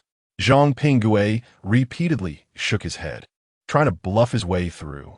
However, Jiang Ming had already learned about the responsibilities of various officials in Tanlang City from an old soldier at the royal residence on his way there, and he knew Jiang Ming was pretending to be ignorant. So he drew his dagger and held it above his right hand, saying, I've heard that Master Jiang has exceptional calligraphy skills, but I wonder if you can still write if your hand gets injured? Jiang Ming, you dare. Facing the threat, Jiang Ming initially wanted to retort, but Jiang Ming didn't give him a chance to finish speaking and directly stabbed through his right palm. An injured palm could heal, but if a finger was severed, he might never be able to hold a brush again, right? Jiang Ming waved the dagger in his hand and grinned. Although his smile was warm, it made Jiang Ming's scalp tingle and cold sweat pour down his back. It was only at that moment that he realized that this rumored idle crown prince, who enjoyed frequenting brothels, was actually so ruthless. Of course, what he didn't know was that Jiang Ming's soul had changed owners that morning. The Jiang Ming from the modern world was just an ordinary person, but the start was too hellish. If he didn't force himself to be ruthless, he would soon find himself without a grave. I have never been patient. I'll give you 3 counts to consider. 3, too. I'll talk. The deployment map of Tanlang City is in my study. I'll take your highness there right now." After witnessing Jiang Ming's ruthless methods, Zhang Pingui's internal defenses collapsed rapidly, and his attitude did a complete turnaround, eagerly expressing his willingness to cooperate, perfectly showcasing what it meant to have the spirit of a scholar. Jiang Ming nodded in satisfaction. Those who recognize the times are heroes. "Lead the way, Master Zhang." "Yes, yes, Crown Prince, please follow me." Jiang Ming first arranged for his subordinates to deal with the captives, and then followed Zhang Pingui into the inner courtyard study, successfully obtaining the military deployment map of Tanling City. "Take Master Zhang down to rest, and find a doctor to treat his hand." After his subordinates took Zhang Pingui away, Jiang Ming stayed in the study with Mo Zhu, Wu Yuan, and the head of the royal guards, Hong Wenjian, to discuss how to seize Tanling City's defenses. According to the details marked on the deployment map, Tanling City had 3,000 city defense troops, with 2,000 stationed at the Waitwan 30 miles outside the city. The garrison inside the city had fewer than 1,000 soldiers stationed at the 4 city gates. However, it was evenly distributed. The North Gate, which often faced attacks from the barbarian tribes of the grasslands, had the most garrisoned soldiers, about 500. The other 3 gates had just over 100 soldiers each. Although the numbers weren't large, they were all elite border troops who frequently fought against the barbarian tribes, far from being comparable to the Imperial Guards, who hadn't seen combat in a long time. Therefore, they had to be treated with caution. Jiang Ming encouraged everyone to speak freely so he could reference their ideas for planning the next tactical actions. "Currently, we are short on troops. We must concentrate our forces and attack from the weak points of the city defense troops for a chance of victory. Let us start with the East Gate, catching them off guard for a quick victory," Hong Wenjian said in a deep voice. He had once served as a 1,000-man commander under the Yan King and was a seasoned veteran, with almost no defeats in commanding battles of less than 1,000 men, especially skilled in fighting with fewer against more. At this moment, Mo Zhu also spoke up. "Uncle Hong is right, but the commotion we caused before was significant. The city defense troops probably have already received news and begun to assemble, so we do not have the conditions to catch them off guard. Additionally, the leader of the East Gate garrison, Gu Yin, is quite capable. Our 300 men may not be able to handle them in a short time. If reinforcements from other directions arrive, we could find ourselves surrounded. Therefore, I suggest we first take the weakest South Gate, and then use the South Gate camp as a defensive point against other reinforcements." As a descendant of a military family, Mo Zhu had a clearer big-picture perspective and considered things more comprehensively. Jiang Ming agreed that this made sense, but when he saw Wu Yuan standing silently to the side, he asked, "Wu Yuan, do you have any other thoughts? Don't hold back. Feel free to share." Wu Yuan responded with her own thoughts. "My opinion is quite similar to that of Miss Mo Zhu. But the success of this plan hinges on our ability to seize the South Gate before the reinforcements from the city defense troops arrive. If there is any mistake, the consequences could be fatal. Therefore, I request that His Highness assign a team of 30 under my command to ambush the northern reinforcements on the way to the South Gate. As long as we can hold off this major reinforcement, even if the garrison from the East and West Gates arrives at the South, our main force will still have the power to fight." After hearing Wu Yuan's plan, the faces of the 3 present showed shock.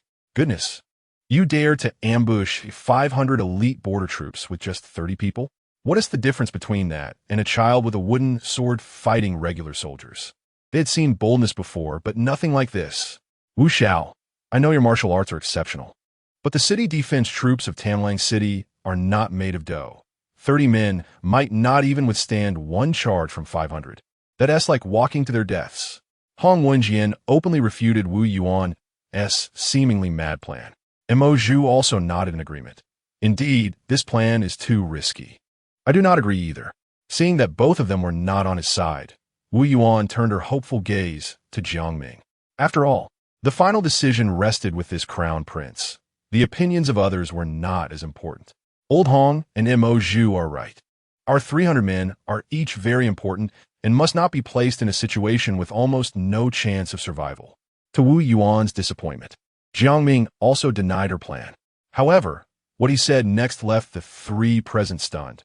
"You will lead everyone to attack the South Gate camp with full force. The task of ambushing the northern city defense troops will be left to me alone. Chapter 11. This is a good place. For an ambush, Jiang Ming proposed to ambush the city's northern garrison alone, not out of reckless enthusiasm, nor for the sake of playing the role of the hero who takes the most dangerous task upon himself.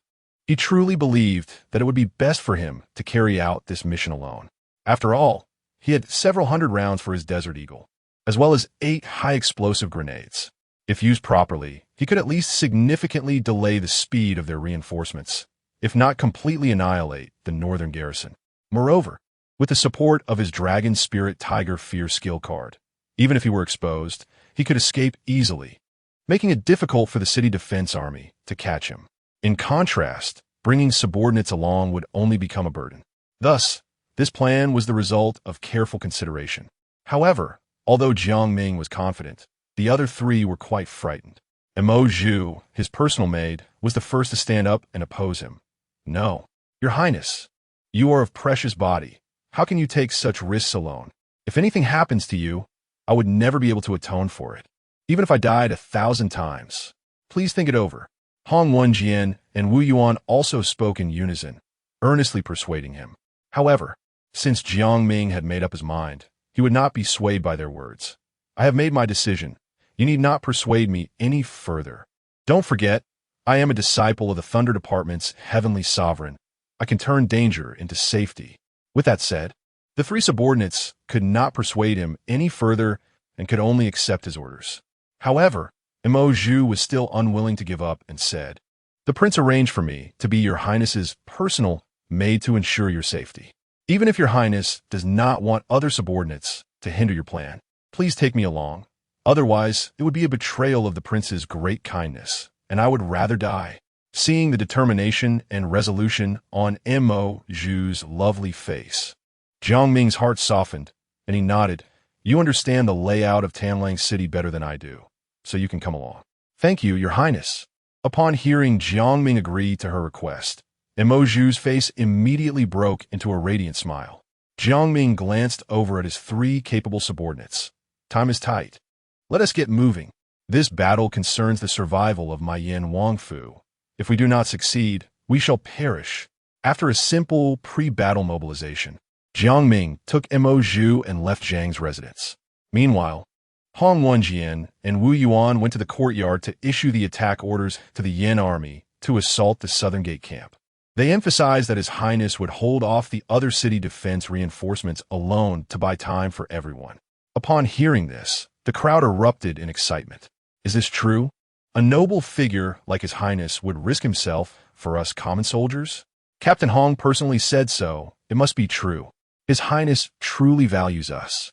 To hold off hundreds of enemies alone, how much courage must that take? Truly, a tiger father does not raise a dog son. If the Yin Wang knows of this below, he would surely be at peace. Damn it, this is the first time I've been treated like a person in my life. What is it worth to give my life for the Yin heir? Me too, even if I have to risk my life. I must help the Yin Wangfu take Tanlang City. I swear loyalty to the Yin Wangfu. I swear loyalty to His Highness. Jiang Ming's actions deeply moved the newly joined Yin army, and their sense of belonging surged. If they had mostly joined the military for the generous conditions Jiang Ming offered, from this moment on, they were genuinely inspired by his charisma and were willing to follow him to the death. After all, to have the fortune of encountering such a wise leader, even risking their lives for him, would be worth it. If this battle did not succeed, we would perish. Take Tanlang City, let us go. At the height of morale, Hong Wenjian and Wu Yuan decisively led the army toward the southern gate. Meanwhile, Jiang Ming, who was on his way, kept hearing the notification sound of Prestige 1, Prestige 1. Opening the system panel, he discovered that his prestige had quietly increased by several hundred. Although he was unclear about what had happened, an increase in account balance was always a good thing. Soon, Jiang Ming followed Mo Zhu to the central intersection of Tanlang City.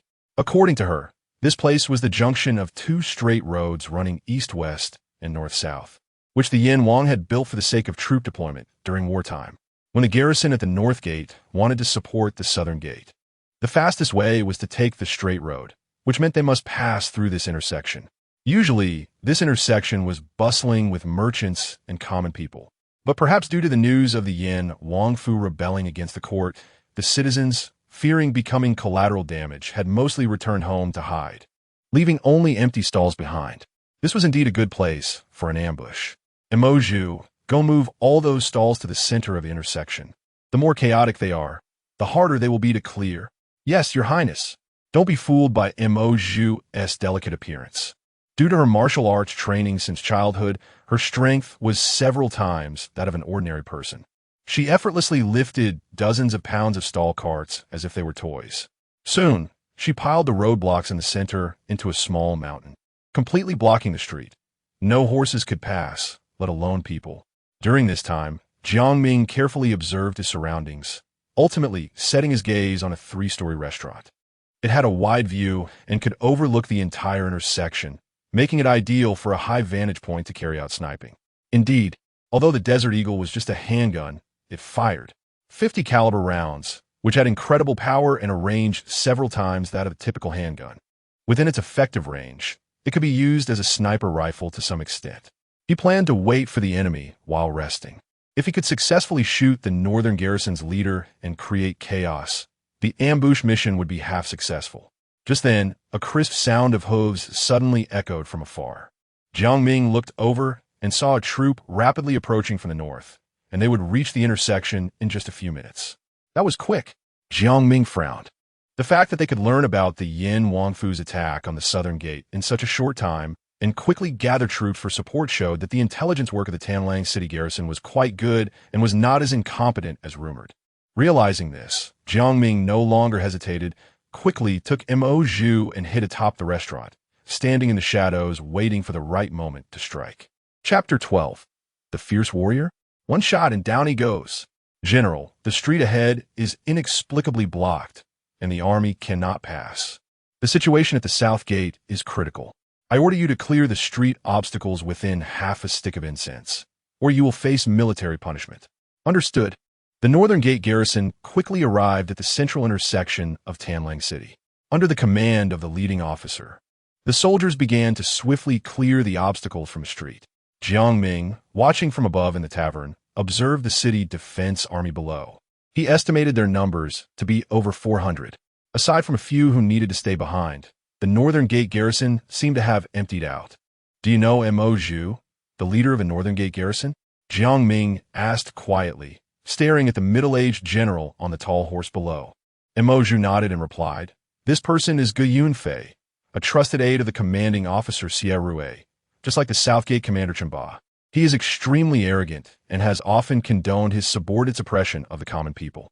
However, he is not only outstanding in military command, but also possesses considerable martial arts skills.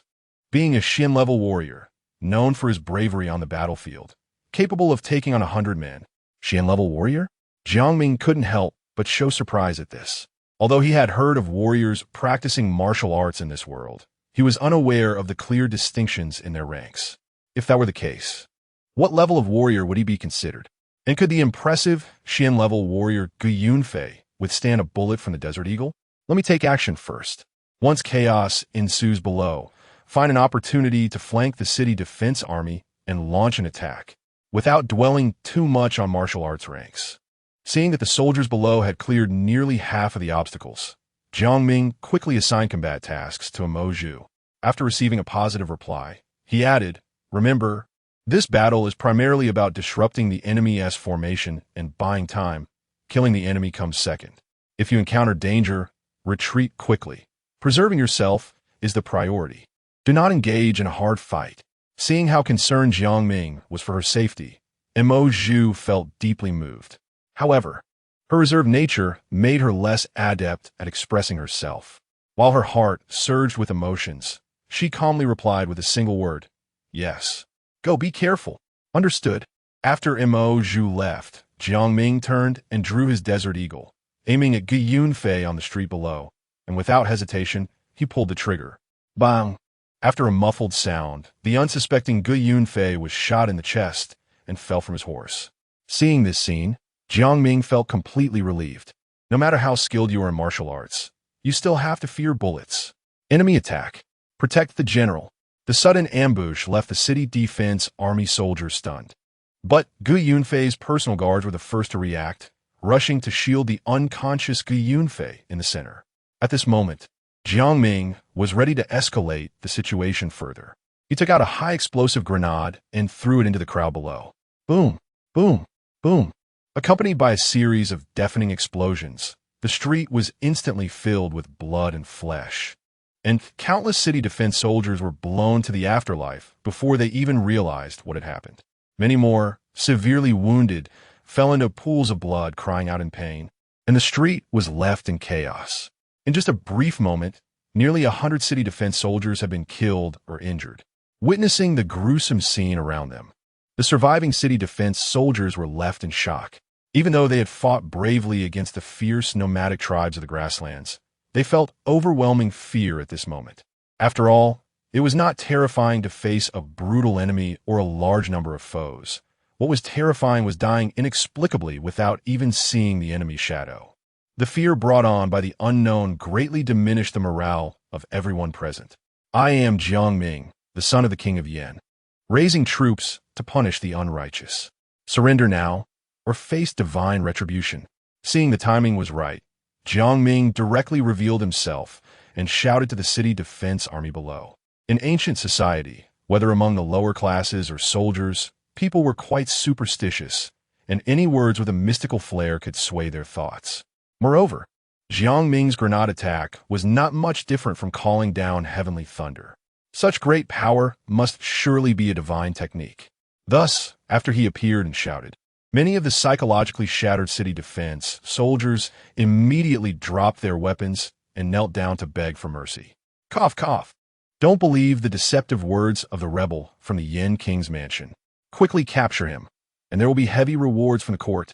Just as Jiang Ming thought the battle was over, Gu Yunfei suddenly stood up with the support of his personal guards, shouting loudly. At this moment, although his face was as pale as paper and blood gushed from his chest wound, he had not died, and it appeared he might not die anytime soon. Seeing their commander was still alive, the city defense soldiers felt as if they found their backbone again and regained their fighting spirit. Archers drew their bows and shot arrows wildly at the tavern, forcing Jiang Ming to retreat inside to avoid the rain of arrows. How can a warrior's physical condition be this strong? He took a shot from the Desert Eagle directly and is still alive. It's simply monstrous. Seeing Gu Yunfei rally the nearly broken morale of the city defense army, Jiang Ming couldn't help but curse in frustration. Kill. Just then, Jiang Ming heard a cacophony of battle cries coming from downstairs, followed by numerous city defense soldiers charging up the tavern. However, he remained calm, skillfully maneuvering around the tables and chairs to evade their attacks, while continuously pulling the trigger on his Desert Eagle. Bang, bang, bang, bang. As several men fell to the ground with gunshot wounds, the charge of the city defense soldiers faltered, their faces filled with terror. After all, this method of killing from a distance was something they had never heard or seen before. Whether it was divine or demonic, it was quite frightening. What are you all dawdling for? Charge in and capture the rebel. General Gu has promised that whoever captures the son of the Yan King will be rewarded with 100 taels of silver and promoted to 100 households. Anyone who flees will be executed on the spot. Just as everyone hesitated, one of Gu Yunfei's personal guards suddenly drew his steel blade and shouted, trying to intimidate and entice the city defense soldiers to attack again. Are you in such a hurry to reincarnate? I'll help you. Before his words fell, Jiang Ming emptied his magazine directly at that personal guard, turning his chest into a beehive. Such a brutal scene left the city defense soldiers frozen in shock, and they no longer dared to take a step forward. However, although they had temporarily intimidated the enemy, Jiang Ming did not let his guard down. He quickly reloaded his magazine and remained vigilant. If anyone had the crazy idea of charging forward to fight to the death, he would immediately shoot them to meet the king of hell. Your Highness, seeing an endless stream of city defense soldiers surging into the tavern, Mo Zhu's beautiful eyes were filled with anxiety, and she instinctively wanted to rush back to help. However, the words Jiang Ming had just entrusted to her flashed through her mind, realizing that if she rushed back to fight, it would only put both of them in a passive position. To escape the predicament, They must first capture the leader and completely destroy the morale of the city defense army. Recognizing this, Zhu hesitated no longer and charged into the enemy ranks with her long knife raised. There are also traitors from the Yin King's mansion here. Quick, stop her! Detecting Zhu's intentions, the city defense army immediately diverted some soldiers to block her path. However, after experiencing Jiang Ming's grenade bombardment, the city defense army's formation had suffered heavy losses and could not reorganize in a short time, resulting in numerous defensive gaps.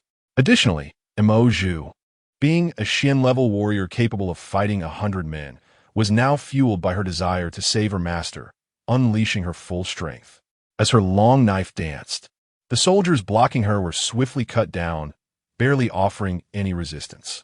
At this moment, she was like a swift leopard weaving through the enemy ranks, killing gods when they blocked her and killing Buddhas when they obstructed her. In no time, she had already fought her way close to Yunfei. Chapter 13. The fierce battle in the South City, the one-man assault of the martial kite rebels. Who dares? A burly bodyguard blocked in front of Zhu, and without saying a word, swung a large axe down at her head. Anyone who stands in my way dies. Zhu's pretty face turned cold as she sidestepped the axe and retaliated with a long knife, stabbing the bodyguard through the stomach. She then swiftly and cleanly dealt with all the bodyguard around Yunfei before putting the knife to his neck. Order your men to lay down their weapons and surrender. Cough, cough. Do you know that rebellion is a crime that warrants extermination of 9 generations? Now that the great Xian Sea is peaceful and strong, the Yanwang mansion has lost its military power and will have no chance of victory. Yunfei clutched his chest and spat out a mouthful of old blood. At this moment, heavily injured, he no longer had the strength to resist and could only resort to verbal threats, trying to intimidate Zhu. I don't care about the affairs of the world. I only want to carry out the late Yanwang's wishes and accompany His Highness the young master for life, protecting him thoroughly. As soon as he finished speaking, Zhu swung her knife and severed Yunfei's head. Holding his head aloft, she shouted to the approaching city defense forces, "Your commander is dead. Hurry and surrender. General Gu is dead. General Gu is dead."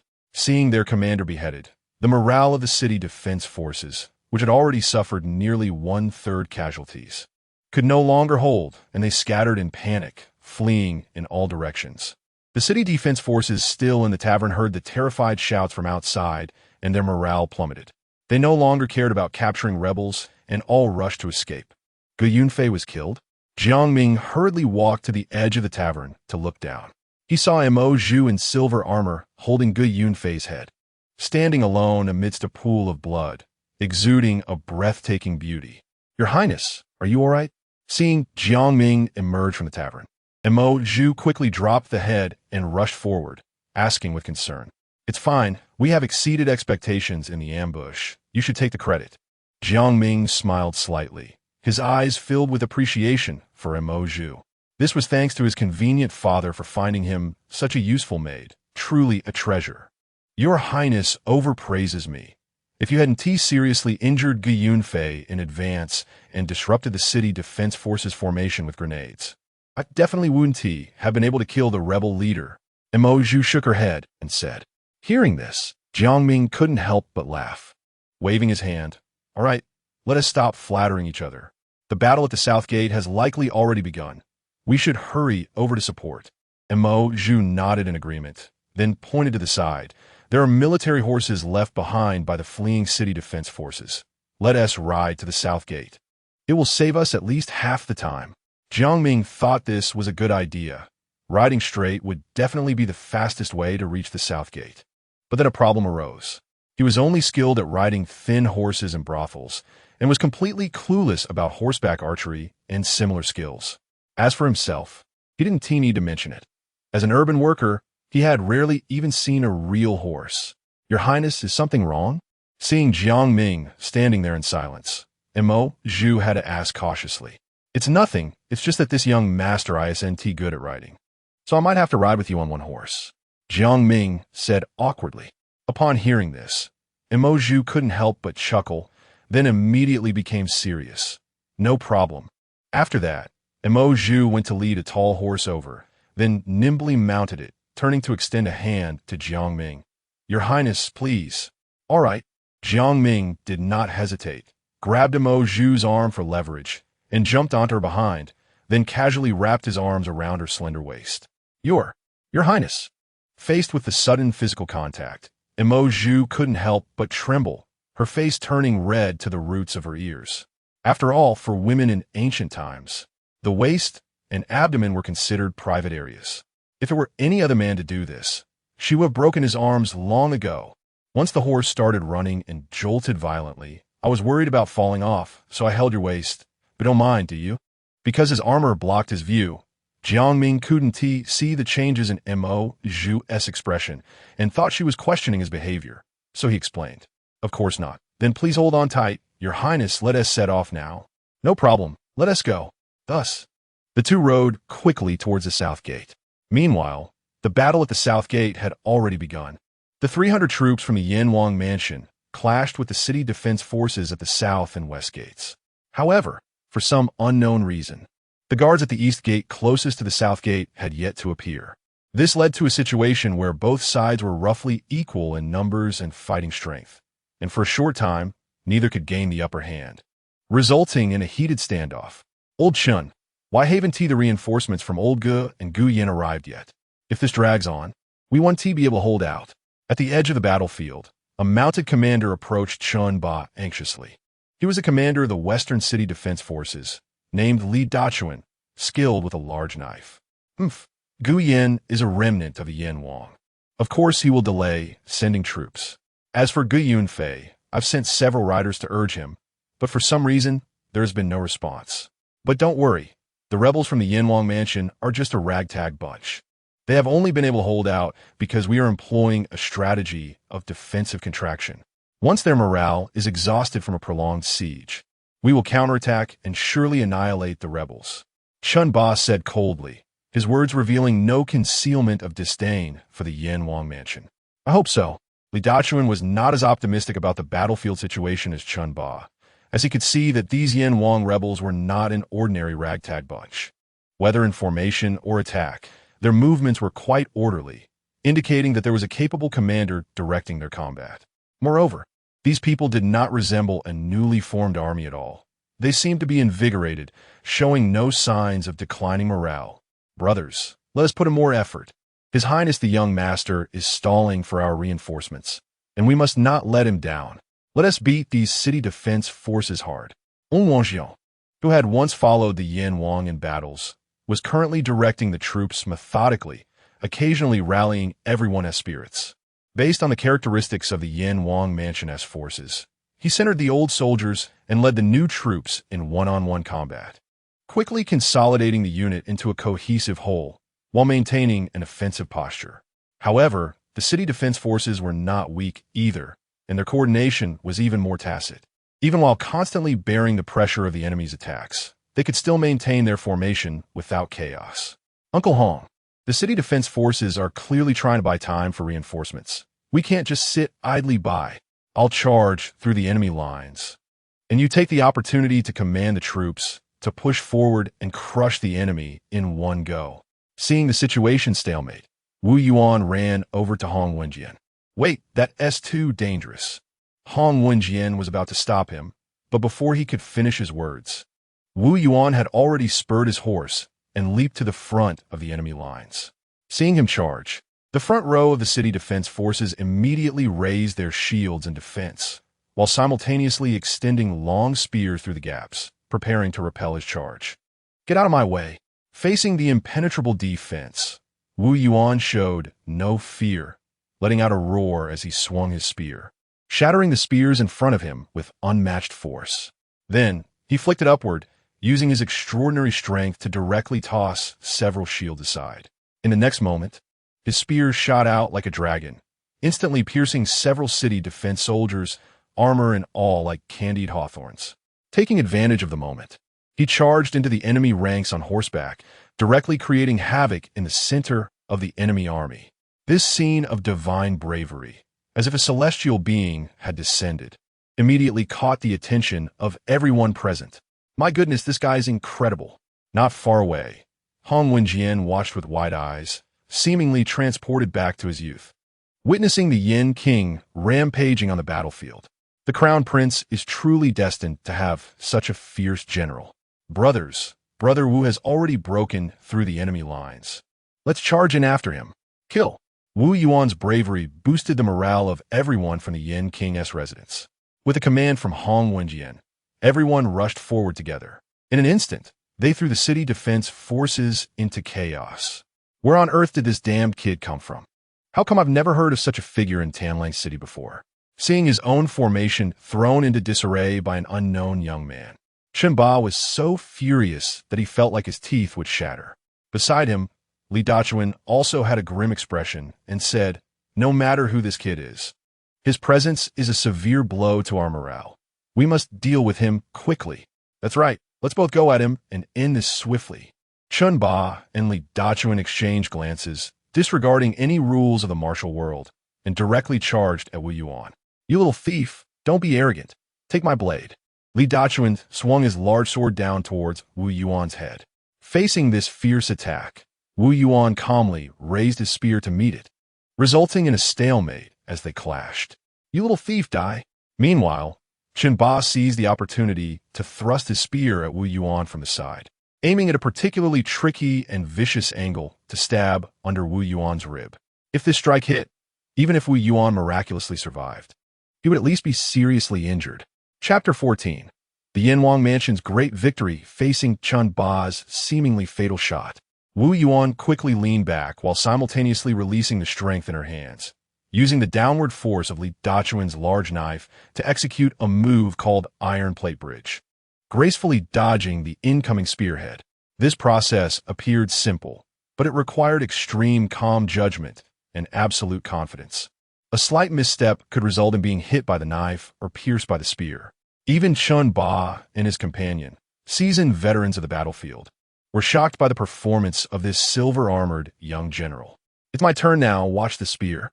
Seizing the brief moment when Chen Ba's attack faltered, Wu Yuan suddenly raised her spear to deflect Li Dachuan's large knife, then delivered a sweeping strike aimed at Chen Ba.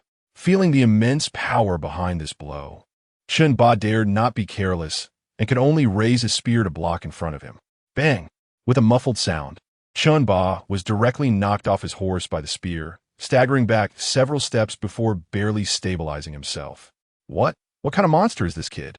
Chen Ba looked at Wu Yuan as if she were a monster, his face filled with terror. Although it was just a brief exchange, he felt as if he had been hit by a galloping horse, his arms numb and his palms bruised. Even more terrifying was that his long spear, forged from mixed iron, had been bent into an exaggerated arc, rendering it useless and leaving him with no thought of getting back on his horse to continue fighting.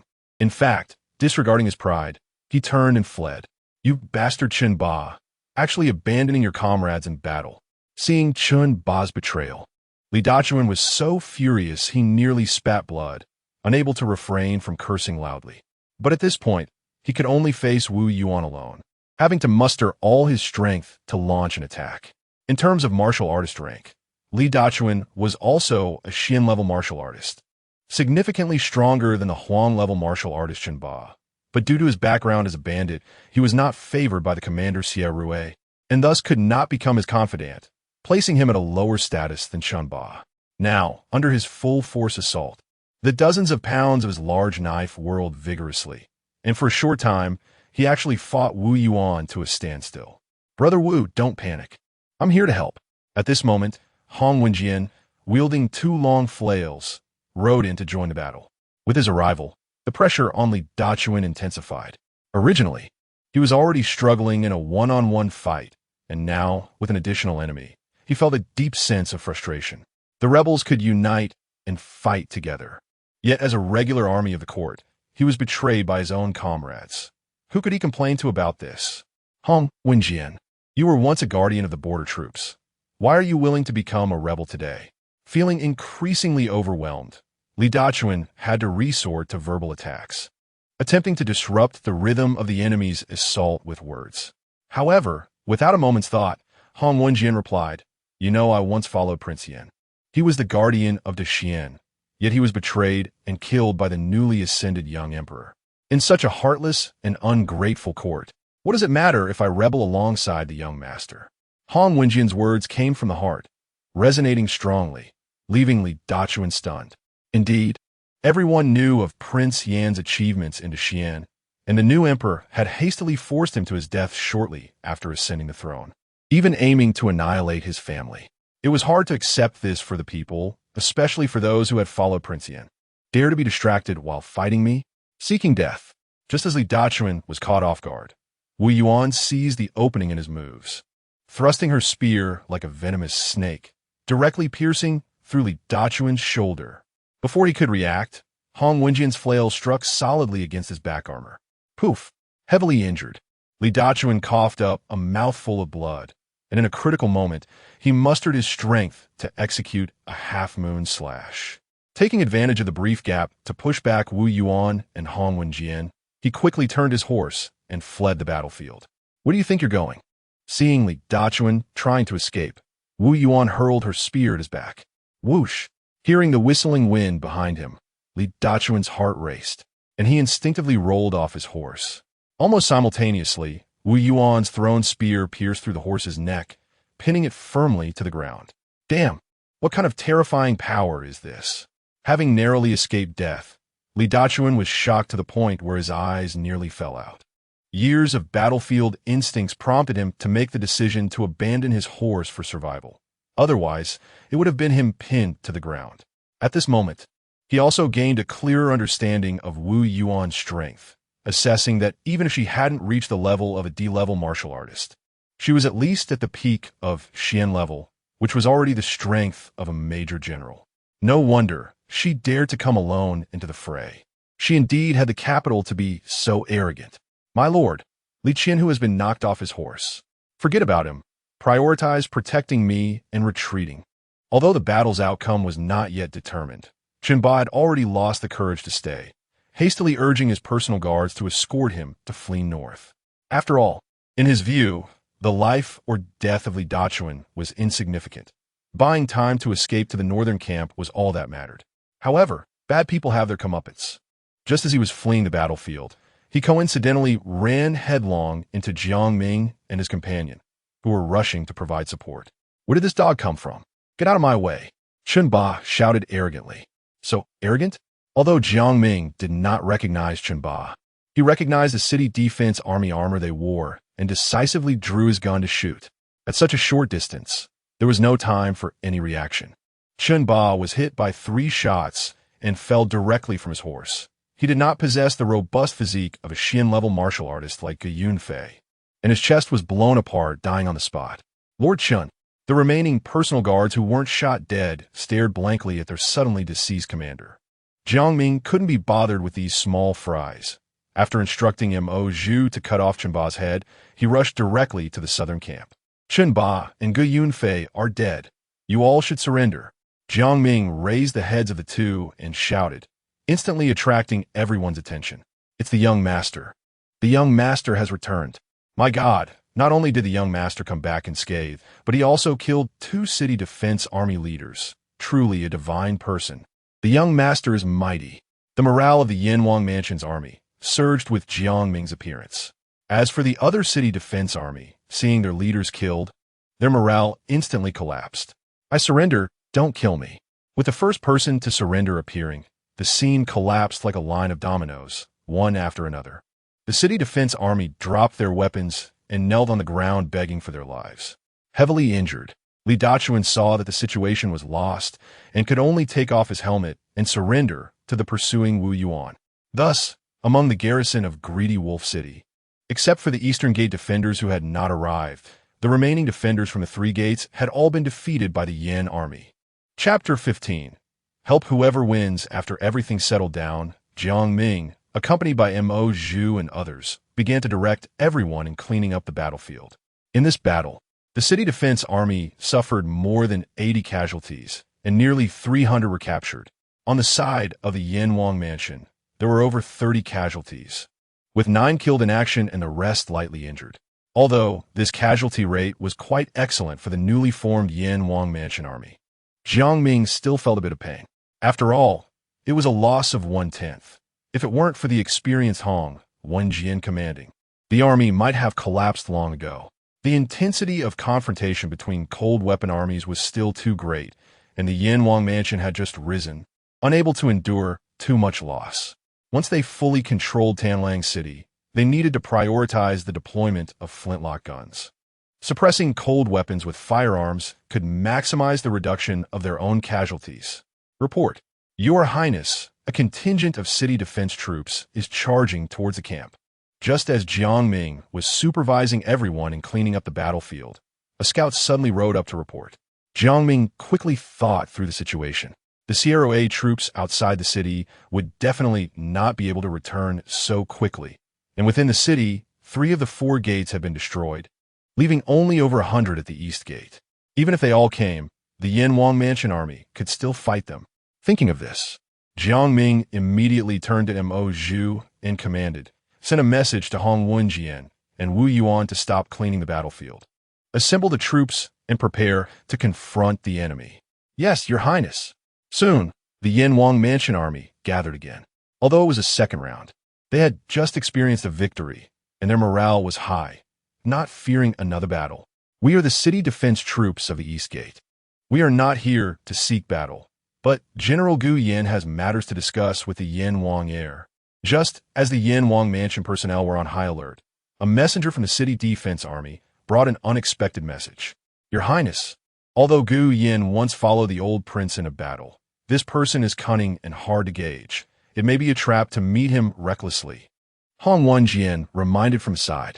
Jiang Ming did not express an opinion on this, merely instructing calmly. If he wanted to make trouble, he wouldn't come to meet us at this time. Let him come. Yes.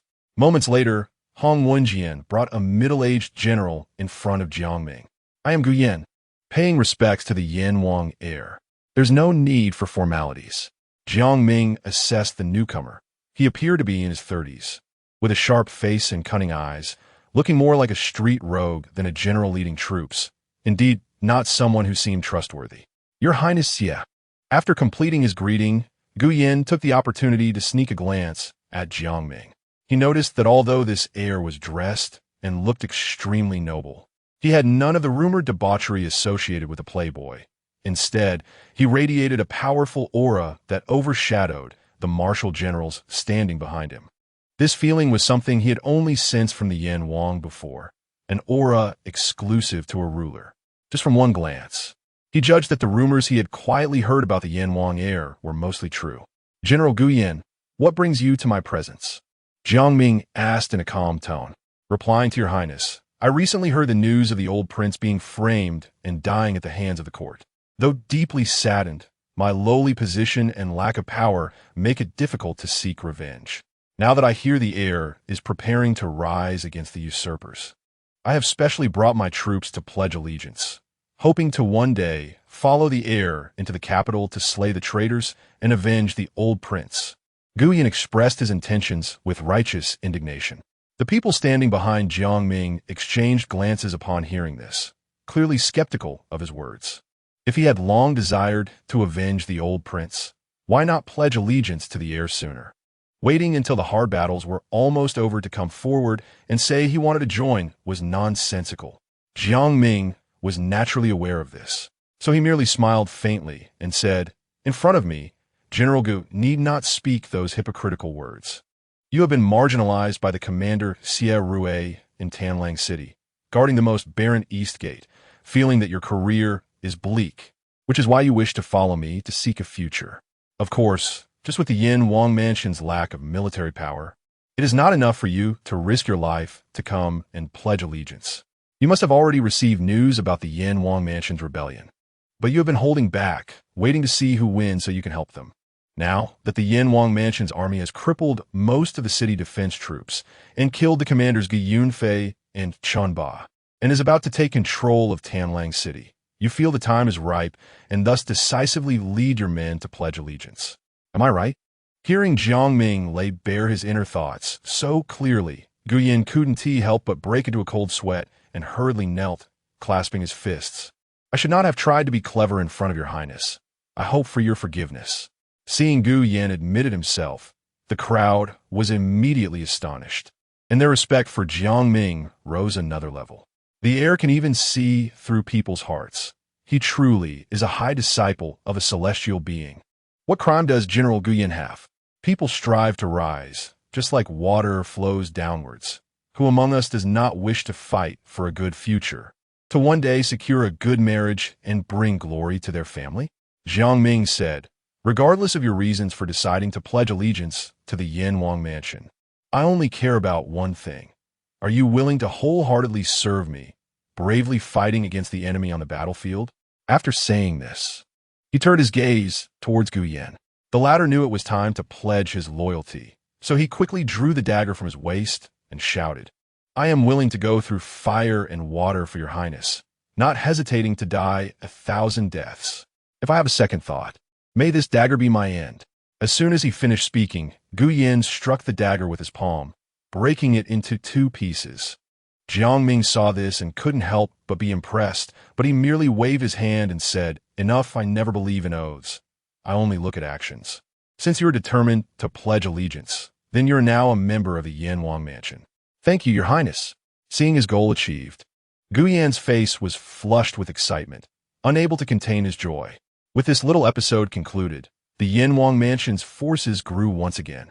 Next, Jiang Ming issued 2 main tasks.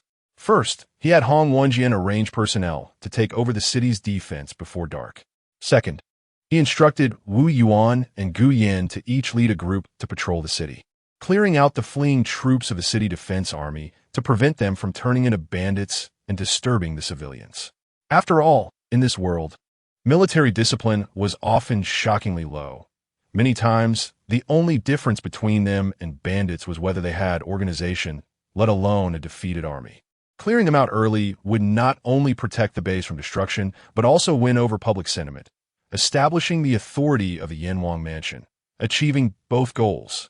Once they each took their orders and left, Jiang Ming personally led the remaining troops to escort the captives and seize supplies, setting off on the road back to the Yanwang mansion.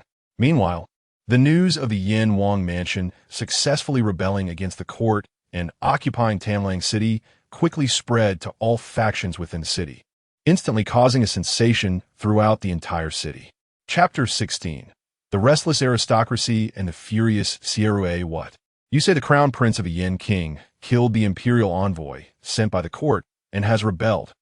In a grand mansion with intricately carved beams and painted rafters, Sun Lianqing, the head of the Sun family, one of the 4 major aristocratic families in Tanlang City, dropped his brush in shock after hearing the report from his subordinate. Such a significant event as a rebellion. How could he not have received even a hint of it beforehand? This has happened too suddenly. Moreover, my lord, the Yin King's residents defeated all the defending troops in the city in just one day, and now they have basically taken full control of Tanlang City. Before Sun Lianqing could even prepare himself mentally, his subordinate threw out another heavy piece of news. This left him feeling utterly horrified. A vassal king rebelling? No, it's the vassal king's son rebelling. This is unprecedented since the establishment of the Great Xian. What is going on over at the Yin King's residence now? After the shock, Sun Lianqing hurriedly asked his subordinate with concern. No matter who rebels, the Sun family, being in Tanlang City, would inevitably be affected, so he couldn't afford to be indifferent. Back to you, my lord. After defeating the defending troops, the Yin King's residence sent people to close the city gates and is currently hunting down the defeated soldiers throughout the city. Nothing else has happened. Hearing this, Sun Lianqing couldn't help but let out a sigh. The Yin King's residence chose to clear the city of the defeated soldiers right away, which indicates that the young prince wants to maintain order and intends to manage Tanlang City as a base, rather than just a one-time plunder and run. Since that's the case, the Sun family has room for maneuver. After all, no matter who conquers the world, in the end, it still relies on local gentry and aristocrats like them to govern. This is an unchanging principle and also the primary reason why these aristocrats have thrived for hundreds of years. However, knowing the principle doesn't mean he could take it lightly. After careful consideration, Sun Lianqing decided to notify the other 3 families among the 4 major families to discuss a countermeasure. Soon, the heads of the Qianzhou and Li families arrived one after another, and the four heads gathered in the study for a secret consultation. Gentlemen, I believe you're all aware of the rebellion by the Yin King's residents. What are your views on this? As the host, Sun Lianxing took the initiative to raise the topic. That young prince of the Yin King is acting rashly on a whim of courage to rebel. Although he has fortuitously captured Tanlang City, once the court receives the news and sends troops to suppress him, the Yin King's residence will be destroyed in an instant. The head of the Zhao family said disdainfully. Indeed, that Jiang Ming's success is simply due to good luck in encountering the main force of the city's defending troops being absent. Once the commander outside the city, Xie reacts, he will certainly lead troops to retake Tanlang City. It's ultimately just a farce. The head of the Qian family took a sip from his teacup and said slowly, seeing that both of them completely looked down on the Yin King's residence. The head of the Li family then proposed, since the Yin King's residence is bound to lose sooner or later, why don't we find some capable hands to capture that Jiang Ming and present him to the court? That would be a great merit. As soon as this was said, the heads of the other three families were somewhat tempted. After all, the greatest crime in this world is rebellion, and correspondingly, if they could capture the rebel leader, it would be an extraordinary achievement. When a court rewards them, they would surely be inundated with wealth and honor. Li brother's proposal is excellent, but I have heard that Jiang Ming has many fierce generals under him who can take on 100 men, so ordinary capable hands might find it difficult to deal with them. Therefore, we must formulate a foolproof plan to ensure that the Yin King's residence has no chance to retaliate against us. After Sun Lianxing finished speaking, all four of them began to brainstorm. Soon, the most cunning head of the Zhao family had a brilliant idea. This is simple. We can feign allegiance to the Yin King's residence under the pretext of rewarding the soldiers with a banquet at an inn. At that time, we just need to mix some sleeping powder into the drinks, and we can capture all the rebels from the Yin King's residence without bloodshed. Right? Wonderful, wonderful. As the saying goes, a good man cannot withstand strong drugs. Even if that Jiang Ming's subordinates are strong, can they withstand the sleeping powder? The other three couldn't help but applaud the plan proposed by the head of the Zhao family. After a brief discussion of the specific details, they began to arrange this grand banquet. Just as the four major aristocratic families in the city were restless, 30 miles outside the city, in the Black Mountain Guard's camp, Xie, the commander of Yin Prefecture, slammed the battle report on the table and angrily said, "The damned Yin King's residence has already had their military power stripped by the emperor. Yet they still dare to rebel while I am not in the city. What's most infuriating is that the 1,000 defending troops left behind were actually defeated by that rabble. Useless, they're all a bunch of useless fools." Seeing the commander venting his anger, the other generals in the camp lowered their heads and didn't dare to breathe. After he had vented enough, the deputy commander finally spoke up to advise, "My lord, please calm down. It must be that the defending troops in the city were careless for a moment, allowing the rebels from the Yin King's residence to take advantage of the situation. That young Prince Jiang Ming is just a playboy obsessed with beauty. As long as you lead the troops back, that boy will have no choice but to be executed." Upon hearing this, Xie glanced at the deputy commander and asked, "I ordered you to send troops to investigate the situation in Tanlang City. How did it go?" "My lord, according to the scouts, the rebels from the Yin King's residence have taken over all defenses of Tanlang City and have closed the 4 city gates, preventing anyone from entering or leaving." Hearing this, Xie couldn't help but furrow his brows. The actions of the Yin King's rebels were faster than he had imagined. This series of decisive maneuvers indicated that the young prince of Yin most likely had long harbored rebellious intentions. Further deducing, the extravagant image he previously displayed in front of the public was probably also a disguise. At present, he was still unclear how many troops the Yin King's residence had, but since they could control the entire Tanlang City, they must have at least 1,000 men. Although he currently had 2,000 elite soldiers, without siege equipment, it would be quite difficult to forcibly retake Tanlang City. However, as the commander of Yin Prefecture, he had the authority to control all the military households in the state. Although he couldn't mobilize the entire military force without an imperial order, suppressing a rebellion was a special emergency situation, and he had some discretionary power to act allowing him to temporarily mobilize several military forces nearby for his use. Draft an urgent battle report detailing the rebellion of the Yin King's residents, and send it to the court with an 800-mile urgent delivery. Additionally, relay my military orders to the commanders of Longshan Guard, Fushan Guard, and Baishui Guard, instructing them to each bring 2,000 troops to quell the rebellion. Also, have all soldiers cut down trees to locally create siege equipment. Once the troops from the other 3 guards gather, they will immediately march to attack Tanlang City. Chapter 17.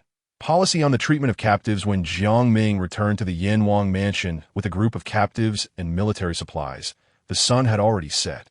Jiang Xiaoning, who had been anxiously waiting in the mansion, finally saw him return and hurriedly came over to ask with concern, Ming, how are you? Are you injured? I'm fine, sister. Look, I'm perfectly fine. Jiang Ming turned around to show that he was unharmed. At this moment, Jiang Xiaoning finally felt relieved and smiled, saying, It's good that you're not injured.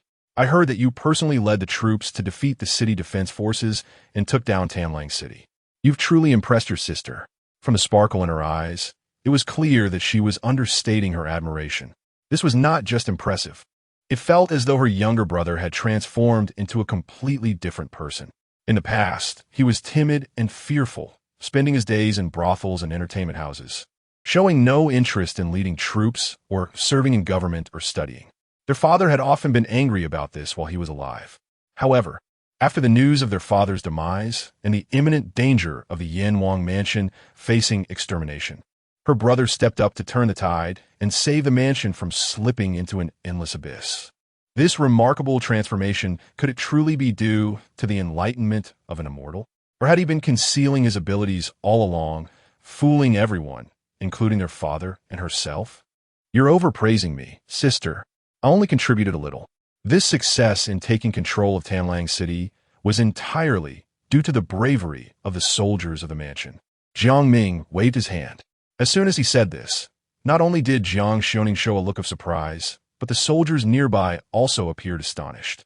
As participants in a frontline battle, they understood that Jiang Ming's role was far from what he described.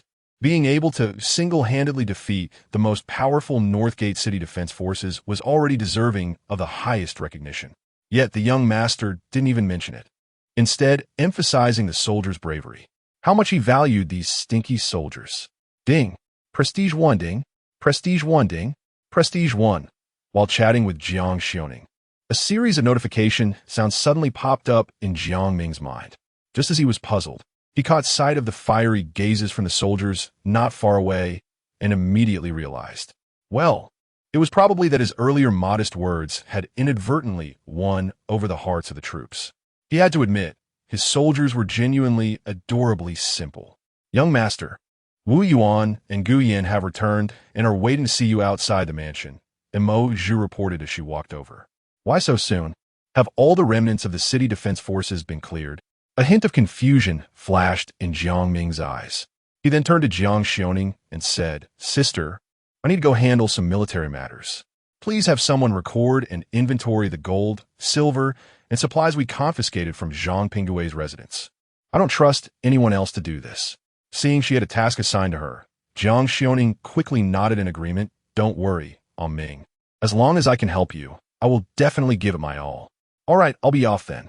Jiang Ming smiled at Jiang Xiaoning before heading outside with Mo Zhu. Upon seeing him come out, Wu Yuan and Gu Yin, who had been waiting for a long time, both bowed and greeted. We pay our respects to the young master. No need for formalities. After the two stood up, Gu Yin was the first to report. We are fortunate not to have disgraced our mission.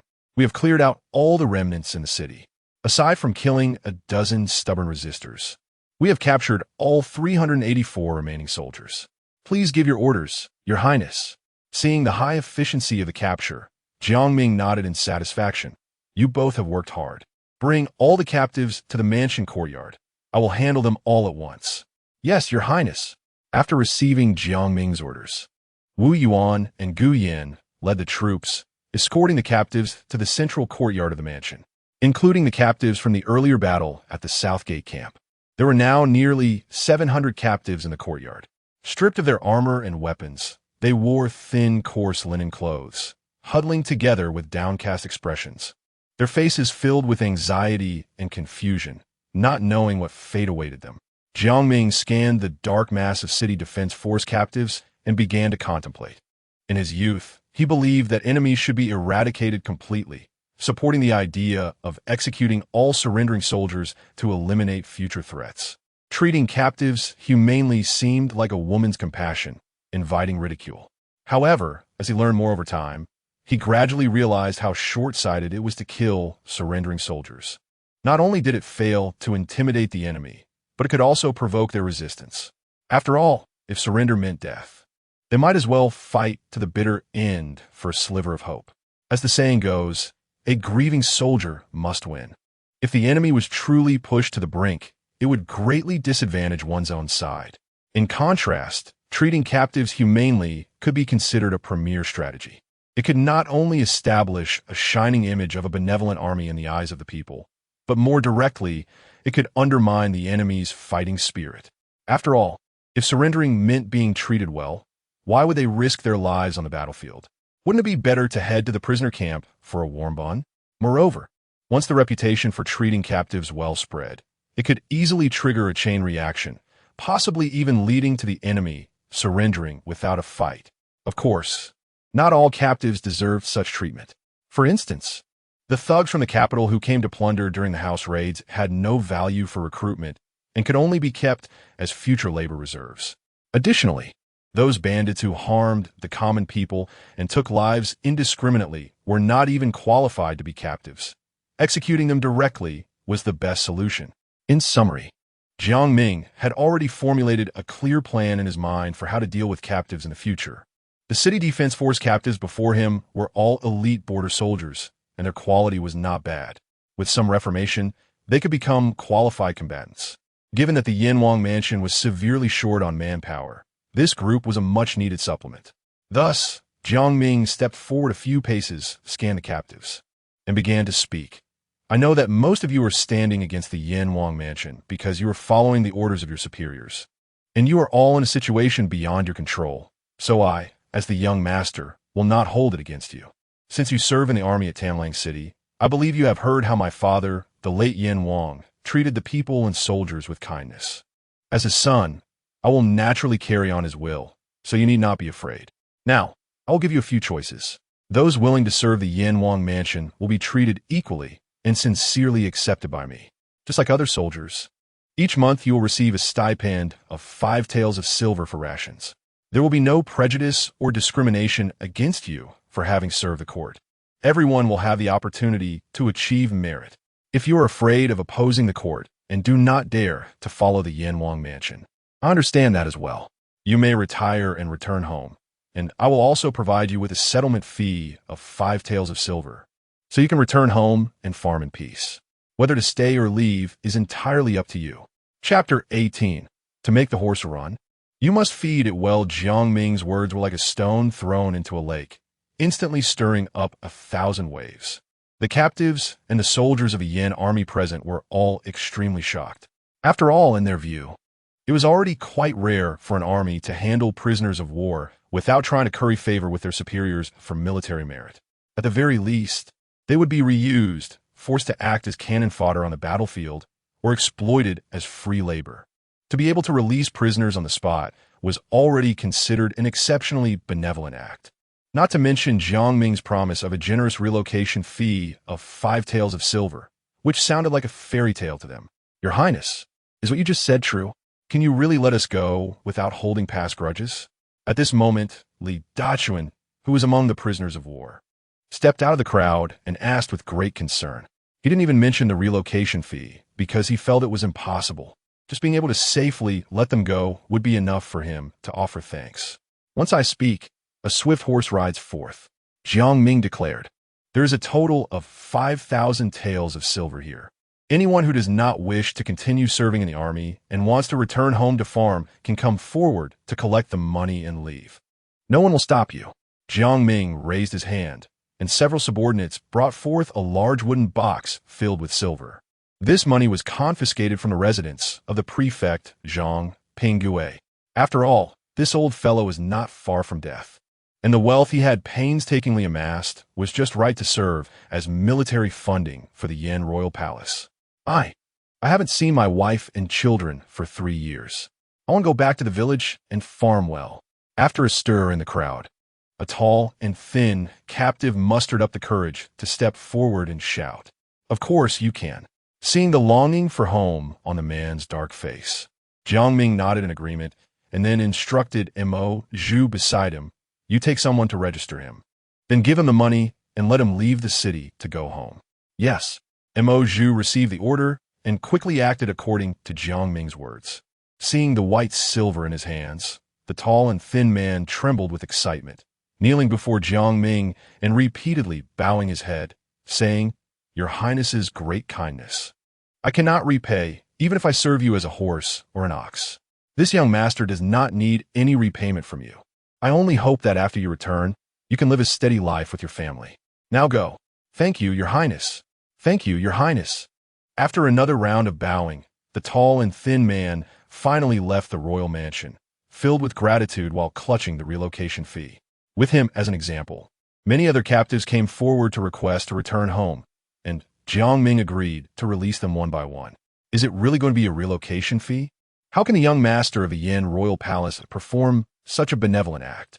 Seeing one prisoner after another actually receiving silver and leaving, Li Dachuan was so shocked that he forgot to blink. He found it hard to associate Jiang Ming's current actions with a rebel.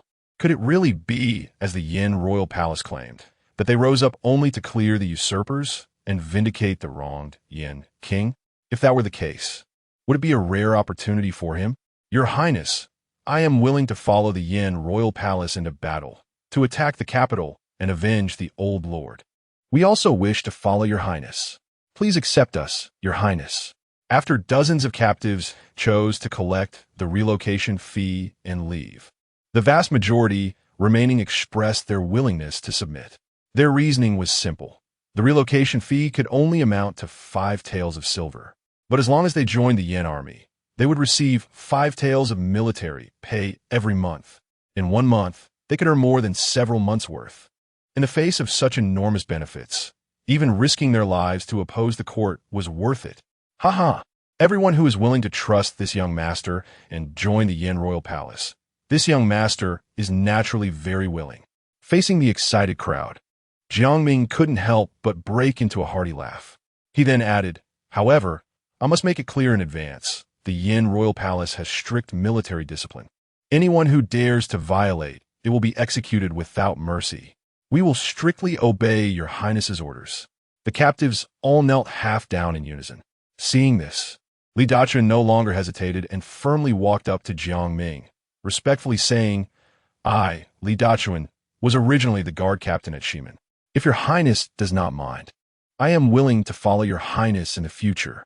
Jiang Ming looked him over and found that although he was injured, his spirit was not weak, indicating that he had some strength. At this moment, Wu Yuan came over and whispered, "Your Highness, I have fought against this person before. He is a capable warrior." Oh!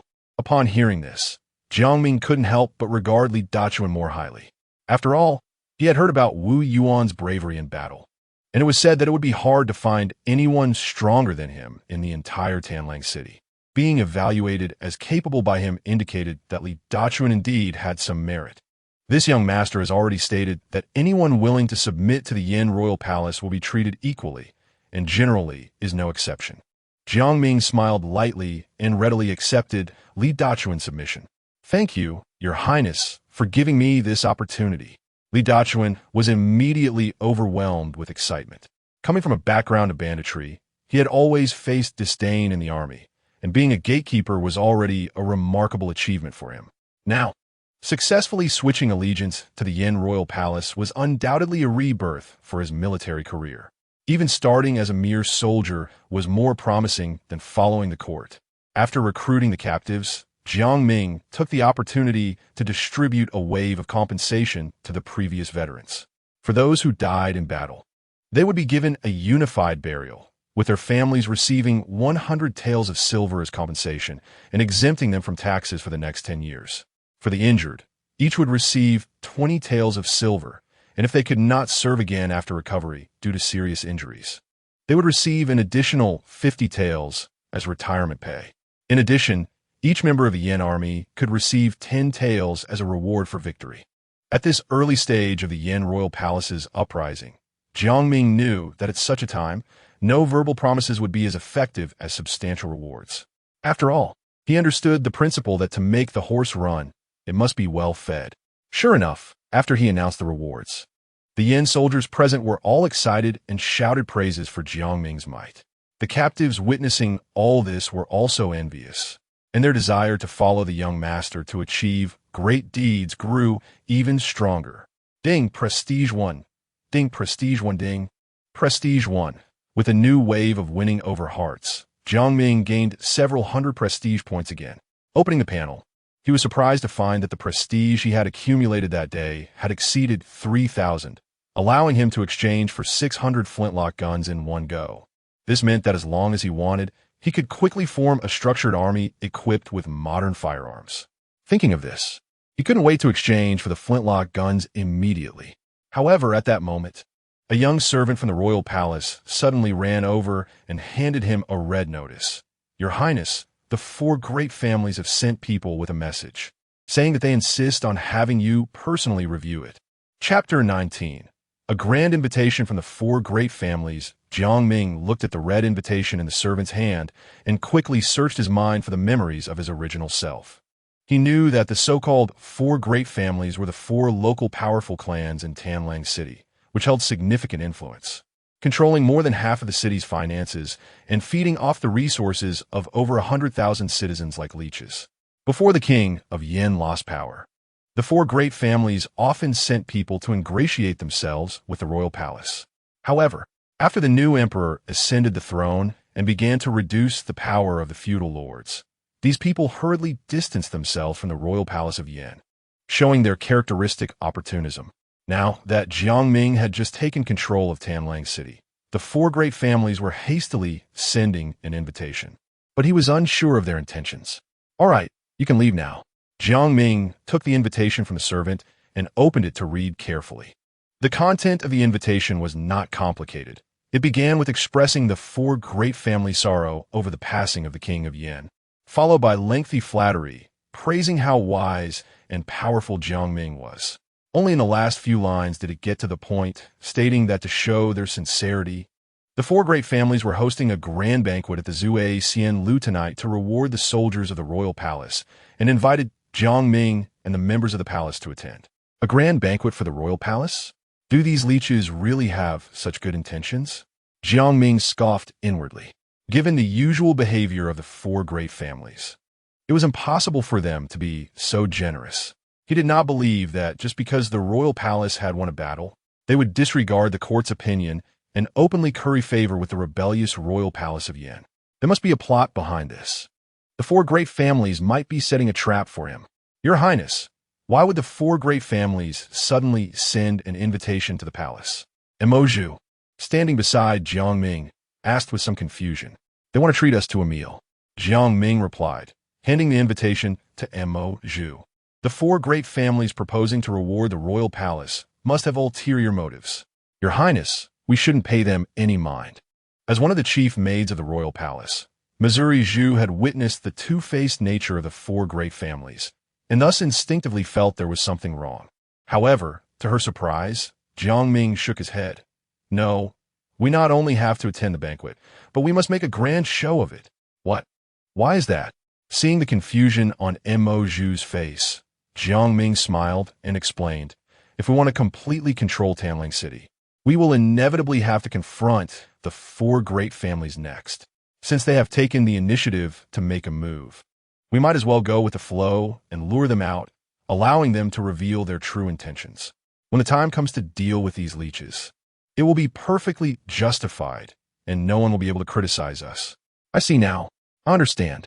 After hearing Jiang Ming's explanation, Mo Zhu felt enlightened, her bright eyes flashing with a peculiar light. The young master truly lived up to his title, easily seeing through the enemy's intentions and perfectly planning the subsequent countermeasures. In a while, you, Wu Yuan, Gu Yin, and Li Dachuan will accompany me to the banquet. Oh, and bring Bai Yu along. Jiang Ming instructed Mo Zhu. Except for Hong Wenjian, who was busy arranging various matters for the Yan army. Jiang Ming named all the commanders under his command, also testing the loyalty of the two new members. As for Bai Yu, she was also one of his close maids, although she had no combat skills. She came from a family of renowned doctors and was well-versed in pharmacology, with exceptional medical skills. Bringing her along was also to guard against any poison or tricks from the four great families. Once everything was arranged, Jiang Ming led the group, accompanied by 30 palace guards, as they grandly headed to Zui Xianlu. On the other side, in the top room of Zui Xianlu, the heads of the four great families had gathered there for quite some time. Brother Sun, is everything arranged for tonight? The head of the Zhao family asked Sun Lianqing beside him. Upon hearing this, the other two family heads also turned their gaze towards him. Rest assured, I have already mixed a special soporific into all the drinks according to the recommendations of the palace physician. Even a fierce general who can take on 100 foes on the battlefield will fall after a few cups. Sun Lianqing stroked his beard confidently. But what if that Jiang Ming brings people who don't drink? The head of the Zhao family asked again, revealing himself to be quite cautious and possessing a potential for being a nitpicker. Sun Lianqing glanced at him and thought, what are they coming to a banquet for if they don't drink? Just to eat? However, being people of status, he couldn't voice his inner thoughts and simply explained, if they don't drink, we could just urge them to drink. With our family's influence in Tanlang City, if Jiang Ming wants to continue opposing the court, he will surely seek our support, and even if he has to grit his teeth, he will have to drink. Of course, even if an accident happens, we need not worry. I have secretly stationed 200 trained assassins inside and outside the restaurant, just waiting for the signal to rush in and capture Jiang Ming. After hearing Sun Lianqing's plan, the other three family heads were both shocked and delighted. They were pleased with the meticulous arrangements, believing that Jiang Ming would surely be unable to escape tonight. However, they were also worried about Sun's family having such strength, realizing that if he wished, he could easily take down their families as well. No, once this matter is over, we must find a way to weaken Sun's family's influence. Ha! It seems tonight, Jiang Ming the little thief can only surrender. Brother Sun will take the lead. The heads of the three families exchanged glances and then, with great tacit understanding, began to flatter Sun Lianqing, making him feel somewhat elated, completely unaware that he had become the target of their schemes. As the other three families were already thinking about how to deal with the Sun family. Report to the family heads. The young master of the King of Yin is about to arrive at Zui Xianlu, just as the four families were filled with ulterior motives. The innkeeper came to the private room to report. The four of them momentarily set aside their thoughts and accompanied each other outside the inn to prepare for the welcome. Before long, the figure of Jiang Ming riding a tall horse slowly appeared before everyone. Even the heads of the four families were taken aback by his demeanor, unable to help but inwardly praise, what a magnificent young master, truly the only heir of the King of Yin. Unfortunately, after tonight, he would become a prisoner, serving as a stepping stone for their further ambitions. Chapter 20. This cup of wine is for you, haha. Your Highness, the Crown Prince, has graced us with his presence. The drunken immortal pavilion is truly honored. Sun Lianqing enthusiastically welcomed Jiang Ming in front of the other family heads. Jiang Ming, sitting on horseback, did not respond but merely glanced at a few of them coldly. No need for pleasantries. Let us get the banquet started quickly. If my soldiers go hungry, I will hold you accountable. Faced with his arrogant demeanor, the four family heads were clearly taken aback. They were all the highest decision-makers of their respective powerful clans, accustomed to looking down on others. Even when meeting high-ranking officials, they had never been treated with such condescension. This made their blood pressure soar instantly, anger flickering in their eyes. Cough, cough, Your Highness, you speak so directly. We have been negligent. Servants, quickly start the banquet and treat the soldiers of the Yan Wangfu well. Sun Lianqing, knowing that one small grievance could disrupt greater plans, had no choice but to swallow his pride and smile while arranging the banquet. The other family heads could only force smiles, adopting a very humble posture. A few old turtles, let us see how long you can endure. Jiang Ming's lips curled into a cold smile. The reason he acted so domineering was to test the four family heads, to see if they were indeed planning something. It seemed that these individuals didn't dare show even a hint of anger. Either they were terrified of the Yin Wangfu, or they were desperately suppressing their true intentions. "All right, let us go." Jiang Ming dismounted and led his soldiers swaggeringly into the drunken, immortal pavilion.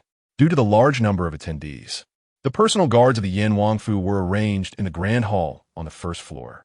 Jiang Ming and his group were invited to the top room. Because of his noble status, Jiang Ming took the main seat while the four family heads served him. Bai Yu stood behind him, attending to him. The four members of Wu Yuan were seated at another small table. Banquet. With the shout of the pavilion master, young maidens in their prime began presenting exquisite dishes, accompanied by beautiful women singing and dancing for entertainment. Damn, these four families are truly wealthy. Just this table of dishes must be worth dozens of taels of silver. No wonder they are prominent families. A single meal could consume the grain of ordinary people for several years. They really know how to enjoy life. Gu Yin and Li Dachuan, being rough warriors, had never seen such a scene in their lives. The two stared at the table full of delicious food and the swaying dancers not far away, saliva nearly dripping from their mouths. The rich indulge in excess, while the common people struggle to survive. It's precisely because these wealthy families are so extravagant that the lives of the common folk are so hard. Although Wu Yuan was the youngest, she was not dazzled by the sights and sounds. Instead, she felt dissatisfaction and anger towards the powerful families.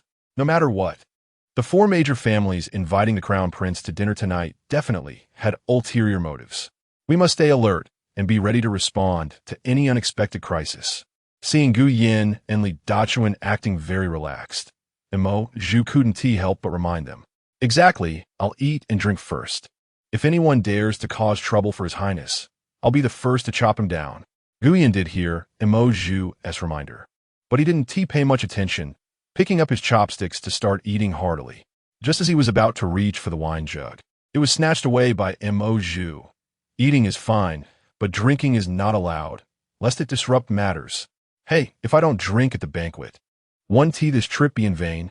I've heard that the drunken immortal brew is the finest in the greedy wolf city. It's a rare opportunity to taste it properly. I'll just have a little, I won't overindulge." Gu Yin, hearing this, didn't take it seriously and grinned, trying to snatch the wine jug back. At this moment, Wu Yuan reached out to block him and said sternly, "Not a single drop of alcohol. I say, Brother Wu, are you going to go against me too?" Gu Yin's expression turned a bit displeased after being obstructed repeatedly. "I just want to have a sip of wine. How could that disrupt anything? Is it really that serious? Come on, we're all following His Highness. There's no need to ruin the mood over this small matter. It's just a jug of wine.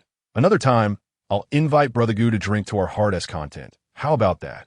Seeing the atmosphere at the table become tense, Li Dachuan immediately stood up to mediate.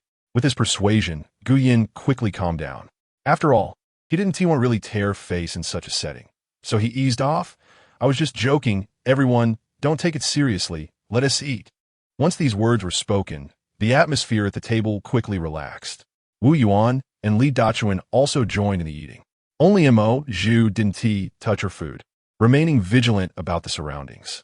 "As the owner of the drunken immortal pavilion, allow me to toast to His Highness, thanking you for honoring us with your presence." On the other side, Sun Lianqing was very courteous as he raised his glass to toast Jiang Ming. The attentive master of the pavilion immediately understood and hurriedly poured the wine, respectfully handing it to Jiang Ming. "Your Highness, please." However, Jiang Ming was unmoved, merely staring silently at the wine cup in the master's hand. Seeing this scene, the four family heads suddenly felt a jolt in their hearts. What's going on? Why isn't Jiang Ming drinking? Has he discovered something strange? Ha ha ha. Your Highness, with your noble status, how could we not accompany you in drinking? Gulme, gulme. Let's all toast to the crown prince. At this moment, the head of the Qian family suddenly had a brainwave and hurriedly urged the other two family heads to raise their cups in a toast. Jiang Ming scanned the four of them and then smiled. The four family heads of Greedy Wolf City toasting together. This occasion must be unprecedented. It seems the crown prince, have no choice but to give this face. As soon as he finished speaking, Jiang Ming reached out to lift the wine cup, pretending to drink. The four family heads, seeing this, could hardly contain their joy, feeling that their plans were about to succeed. However, at that moment, a delicate hand suddenly reached out, pressing down on Jiang Ming's hand. "Your Highness, wait, this wine has issues." "Nonsense. This drunken immortal brew is famous far and wide. Countless nobles have consumed it. What could possibly be wrong?" Seeing the plan about to be realized but interrupted, Sun Lianqing immediately grew anxious and couldn't help but retort. "Please don't be agitated, Head Sunday. If I remember correctly, this drunken immortal brew is a clear wine brewed from grains, right? But the cup in His Highness's hand emits a faint medicinal scent. Could it be that something else was added at the last minute?" Bai Yu smiled sweetly, curiously asking. This seemingly casual question made Sun Lianqing and the others' hearts skip a beat, nearly unable to maintain their composure. In a moment of crisis, Sun Lianqing quickly thought of a response and forced a smile to explain. "Young lady, you have a keen eye. The wine we present to His Highness is a newly improved medicinal wine, with several precious medicinal herbs added to it. It's very nourishing for the body." Hearing this, Jiang Ming couldn't help but laugh again. This crown prince, in the prime of his youth, doesn't need any medicinal tonics. Since Head Sun has such high praise for this wine, then this cup shall be given to you to drink. Chapter 21. I've drawn the golden legend. Huh? I drink? Upon hearing this request, Sun Lianqing was immediately stunned. That was wine mixed with a special knockout drug. One sip would make him faint in no time. If he really drank it, wouldn't he be exposed on the spot? This wine is specially prepared by the head of the Sun family for His Highness the Crown Prince. If the head of the Sun family were to drink it, it would obviously be against the rules. At that moment, the head of the Zhao family suddenly spoke up to defuse the situation. Sun Lianqing felt as if he had grasped a lifeline and nodded repeatedly, saying, "Yes, yes, yes, I'm just a commoner, unworthy of such fine wine, truly unworthy. But what if this crown prince insists you drink it?" Jiang Ming showed no signs of backing down and directly handed the wine cup to Bai Yu. After receiving the cup, Bai Yu obediently brought it in front of Sun Lianqing, saying, "Lord Sun, please enjoy." This. Looking at the spiked drink in front of him, Sun Lianqing was in a panic, beads of sweat almost dripping down. If he drank it, once he fainted, Jiang Ming would surely realize it was a trick. If he became furious, they would probably face severe consequences. But if he didn't drink it, after all, it was a gift from the crown prince. There was really no reason to refuse. Wait a minute. I could pretend to accidentally spill it when I take the cup, right? Would Jiang Ming, that little brat, really bother to pour me another cup? Yes, that's the plan. After coming up with this brilliant idea, Sun Lianqing smiled and said, "Since it is a gift from His Highness, I can only accept it with gratitude." As soon as he finished speaking, Sun Lianqing prepared to take the wine cup from Bai Yu. However, just as his fingers barely touched the cup, a sudden release of force caused the unsupported cup to fall heavily to the ground, shattering into pieces with a loud crash. Kill! Just as Sun Lianqing thought he had cleverly resolved the crisis, a sudden cry of murder came from outside the room. Immediately after, a group of black-clad men armed with sharp blades rushed in, breaking through the doors and windows. "Protect His Highness." Seeing the assassins pouring in, Mo Zhu, who had been vigilant, immediately drew his weapon and flew to Jiang Ming's side, engaging the assassins in battle. "You dare to assassinate His Highness, you're seeking death." Wu Yuan slammed the table in anger, then drew out his long knife and charged at the nearest assassin, slicing him and his weapon in half. What the hell? There really are assassins. Gu Yin and Li Dachuan, who had been immersed in their meal, quickly drew their blades and joined the fight. The room was thrown into chaos in an instant. The waitresses and dancers in the tavern screamed and fled everywhere, while the heads of the four families shrank into the corners amidst the chaos. "Are these assassins arranged by you, brother Sun? Why do they suddenly break in?" I forgot to signal them with the spilled cup." Sun Lianqing's face was paler than someone who had swallowed poison. He had been so focused on how to deal with Jiang Ming's gift of wine that he completely forgot about the assassins lying in ambush outside, inadvertently triggering the assassination. Who can I complain to about this? You guys are so quick to lose control. Your skills are not that deep. Seeing that the four great families would resort to such crude methods as assassins, Jiang Ming revealed a disdainful smile. He then quickly pulled out a Desert Eagle and shot down an assassin who had attempted to sneak up from the corner with pinpoint accuracy. What the hell is that? Seeing Jiang Ming wielding a strange object and easily killing his comrade from a distance, the nearby assassins were shocked, their eyes almost popping out. Sorcery. It must be sorcery. This Crown Prince of Yin is a monster. Oldly, there are more and more assassins. I'm afraid we can't protect His Highness. Quickly go out and notify the brothers below to come up and guard. While battling the continuously pouring assassins, Gu Yin shouted to Li Dachuan not far away. All right, I'll leave this to you. Being a soldier himself, Li Dachuan wasn't T1 to dawdle. He brandished a steel knife and charged out of the room. However, when he looked down the corridor, he was immediately dumbfounded. He saw all the royal guards lying on the table, unconscious. A swarm of assassins was rushing up the stairs. Damn it, this bunch of drunkards. Li Dachuan couldn't help but curse. At the same time, he was glad that Mo Zhu had stopped them from drinking. Otherwise, His Highness would be in danger tonight. Danger is also opportunity. I just subdued the Yanwang mansion. This is a great chance to achieve merit. I'll block this group of assassins downstairs. Although he was injured after the battle during the day, Li Dachuan still gritted his teeth, roared, and charged toward the stairway. As long as he stood here, he wouldn't let any assassins go upstairs. What is up with Old Li? He has been calling for support for ages and hasn't come back. Seeing that Li Dachuan had not returned, Gu Yin couldn't help but complain. Although he had no major issues dealing with these not-so-strong assassins, he was worried that if he slipped up in the fight and His Highness got hurt, his future would truly be over. So at this moment, he was fighting with utmost effort, easily taking down one assassin after another. However, when he glanced to the side, he was shocked to the point that his knife almost fell to the ground. He saw Wu Yuan charging into the crowd of assassins, like a tiger entering a flock of sheep. The blade flashed as limbs and blood flew, creating a powerful visual impact. What the hell? Where did this monster come from? Gu Yin couldn't help but exclaim from the bottom of his heart. Having served in the military for so long, he had never seen anyone so fierce. Today, he truly gained insight. To casually recruit such a fierce general at the door, I truly have drawn the golden legend. Looking at Wu Yuan, who resembled a god of death, Jiang Ming couldn't help but have his eyes light up. This scene suddenly reminded him of a famous line of poetry. Like the demon lord descending from the heavens, truly the divine being of the mortal realm, this Wu Yuan is incredible.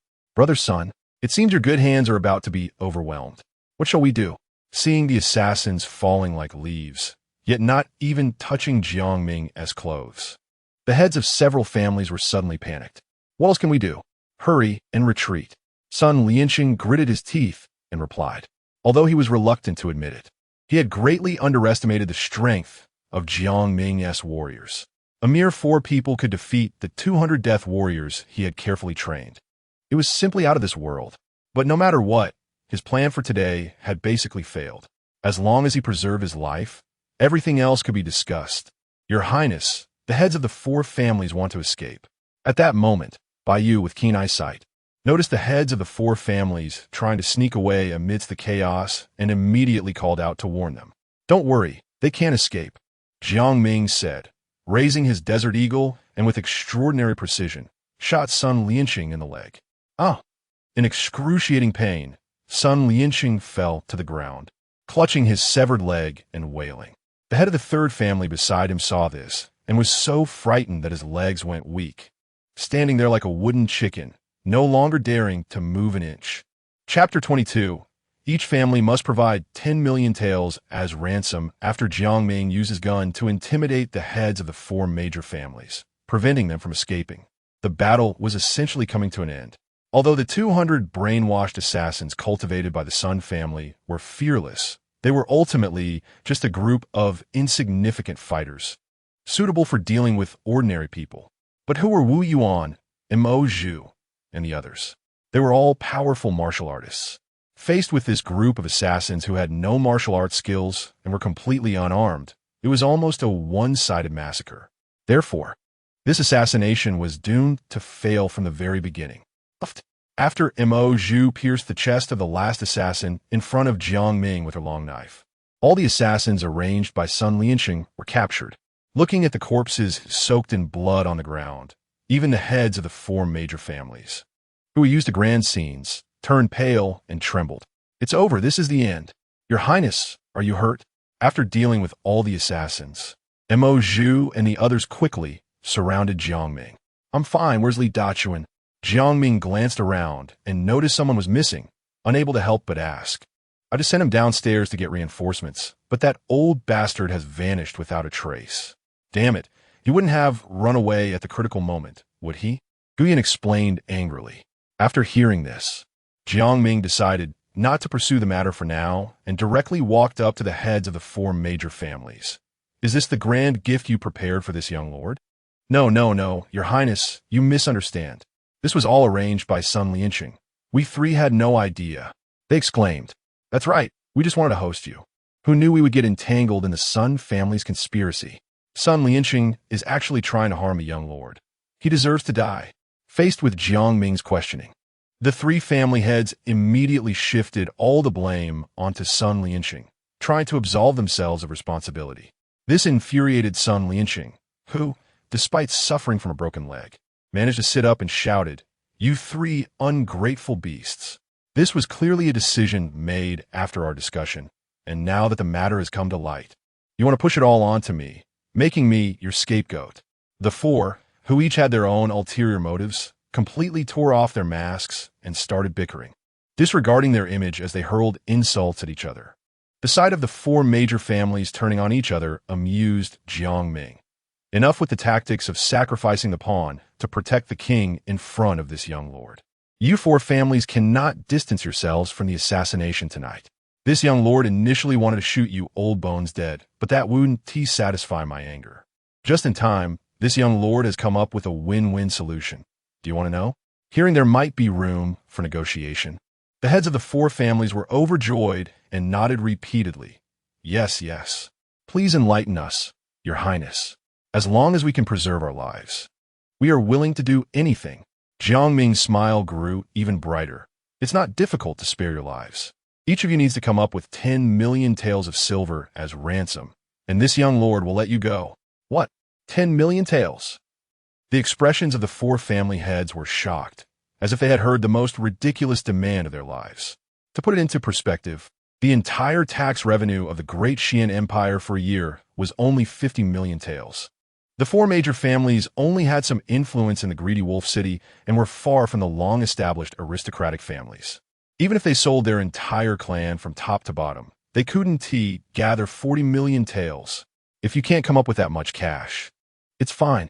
Houses, land deeds, valuables, and food, anything that can be sold can be used to offset the debt, Jiang Ming said with a warm smile. At that moment, the heads of the four families saw him as no different from a terrifying demon.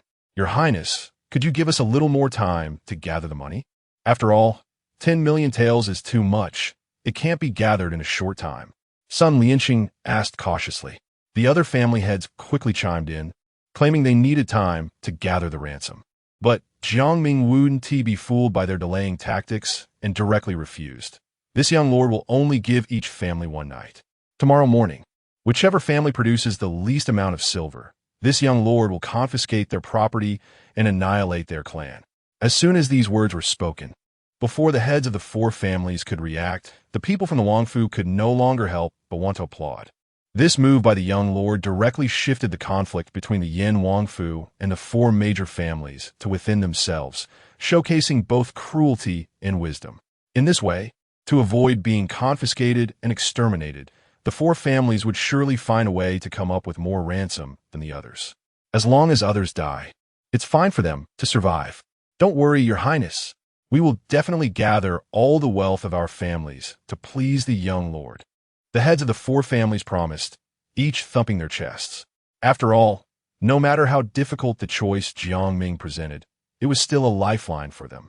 Scraping together money would be painful, but as long as they could save their families from being confiscated and exterminated, there would still be a chance for a comeback in the future. There was no other option. They had initiated the attack and failed, provoking this disaster upon themselves. Now, they could neither fight nor escape, so they had to obey whatever he said. All right, since we have all agreed, Let's get started. Jiang Ming instructed the heads of the 4 families to take out their family seals and write letters explaining the matter of gathering ransom, which would then be delivered by Mo Zhu to each family. As for the old men of the 4 families, they would naturally be taken back to the Yin Wangfu as hostages. After Jiang Ming and his group left the guest room, they suddenly found Li Dachuan covered in blood, sitting alone on the stairs, surrounded by dozens of dead assassins lying haphazardly in the corridor and on the steps. It was quite a sight, reminiscent of one man standing firm against 1,000. "Your Highness, are you all right?" Seeing Jiang Ming appear, Li Dachuan rushed over, looking very concerned. Seeing this, Jiang Ming couldn't help but praise him. General Li fought so valiantly despite being injured. "Having you as a fierce general in the Yin Wangfu is truly fortunate for this young lord. You flatter me, Your Highness, as long as I can serve you. It is my duty." Li Dachuan quickly took the opportunity to express his loyalty. Beside them, Gu Yin, witnessing this praise, regretted it deeply. "Damn it, if I had known, I wouldn't have said that earlier, and I would not have given such a great opportunity to someone else. One misstep leads to eternal regret. By you, wake them up." Upon entering the main hall of the tavern, Jiang Ming glanced at the soldiers who had been knocked out by the knockout drug and turned to give orders. "Yes, Your Highness." Bai Yu complied and walked over, injecting each soldier at the acupoint on their necks, then splashing water on their faces one by one. Soon, everyone began to wake up, once they realized their surroundings. Each of them was shocked and hurriedly knelt before Jiang Ming. "We were careless with the wine. Please punish us, Your Highness." Seeing the guilt and fear on the faces of his soldiers, Jiang Ming didn't intend to pursue the matter. "This isn't your fault. It was the people from the 4 major families who put knockout drugs in the wine. You can all get up." "Thank you, Your Highness." The soldiers stood up, feeling deeply moved by Jiang Ming's forgiveness. At this moment, they silently vowed to be extremely cautious in the future and never let the young lord fall into danger again. Chapter 23 today is a day of harvest. After dealing with the matters at the Drunken Immortal Tower, Jiang Ming took everyone back to the Yanwang mansion. After a day of busy work, he was physically and mentally exhausted. After bathing and changing clothes with the assistance of the maid Hong Ye, he sat cross-legged on the comfortable big bed and opened the system panel. Arms Merchant, Level 1. Host, Jiang Ming. Prestige, 3,054 points. Current redeemable materials: 1 flintlock musket with bayonet, 5 points of prestige. 10 paper cartridge bullets, 1 point of prestige. 1 red E-cannon, 80 points of prestige. 1 solid cannonball, 5 points of prestige. Note 1. Consuming 100,000 points of prestige can upgrade the shop to Level 2. Note 2. Level 1 shop items can be redeemed for 10,000 copies per day, refreshed at midnight. The current balance was quite sufficient. Let's try getting some arms. Jiang Ming eagerly redeemed a flintlock musket and 10 paper cartridge bullets from the arms merchant. The musket in front of him, about 1.5 meters long, resembled the bird guns of the Ming dynasty, with the main difference being that the firing mechanism had changed from a matchlock to flintlock, greatly improving safety and overcoming the fatal flaw of the matchlock being hard to ignite in rainy weather. The so-called front loading refers to loading the bullet from the muzzle, indicating that this gun is a smoothbore without rifling. Under normal circumstances, a trained soldier using a front-loading flintlock musket can achieve a firing rate of 2 to 3 shots per minute. And the significance of the paper cartridge bullets is that they greatly simplify the loading process, almost doubling the firing rate. Coupled with the bayonet, it can be used for distant shooting or as a spear in close combat, making it an absolute piece of cutting-edge technology for this era. Most importantly, the training cost for using a flintlock musket is extremely low. At a critical moment, even an elderly person could fire 2 shots, which would be a dimensional strike for any army in ancient times. Therefore, Jiang Ming directly redeemed 300 flintlock muskets along with 5,000 paper cartridge bullets. Besides the flintlock musket, the red E-cannon is the real game-changer on the battlefield. In front of it, strong city walls will no longer be insurmountable obstacles. An almost invulnerable heavy cavalry will become a mere illusion. Once its cannonballs are fired, only 4 words remain: crush and destroy. Currently, the city defense of Greedy Wolf City is still quite weak, so let's get a few ready cannons to establish dominance. Jiang Ming waved his hand and directly redeemed 10 red E-cannons along with a pile of cannonballs. When the time comes, 2 of these formidable weapons will be placed on each city wall, and if anyone dares to attack, they can be met with cannon fire, letting them experience what true power feels like. Looking at the fully stocked arms in his storage space, Jiang Ming couldn't help but show a satisfied expression.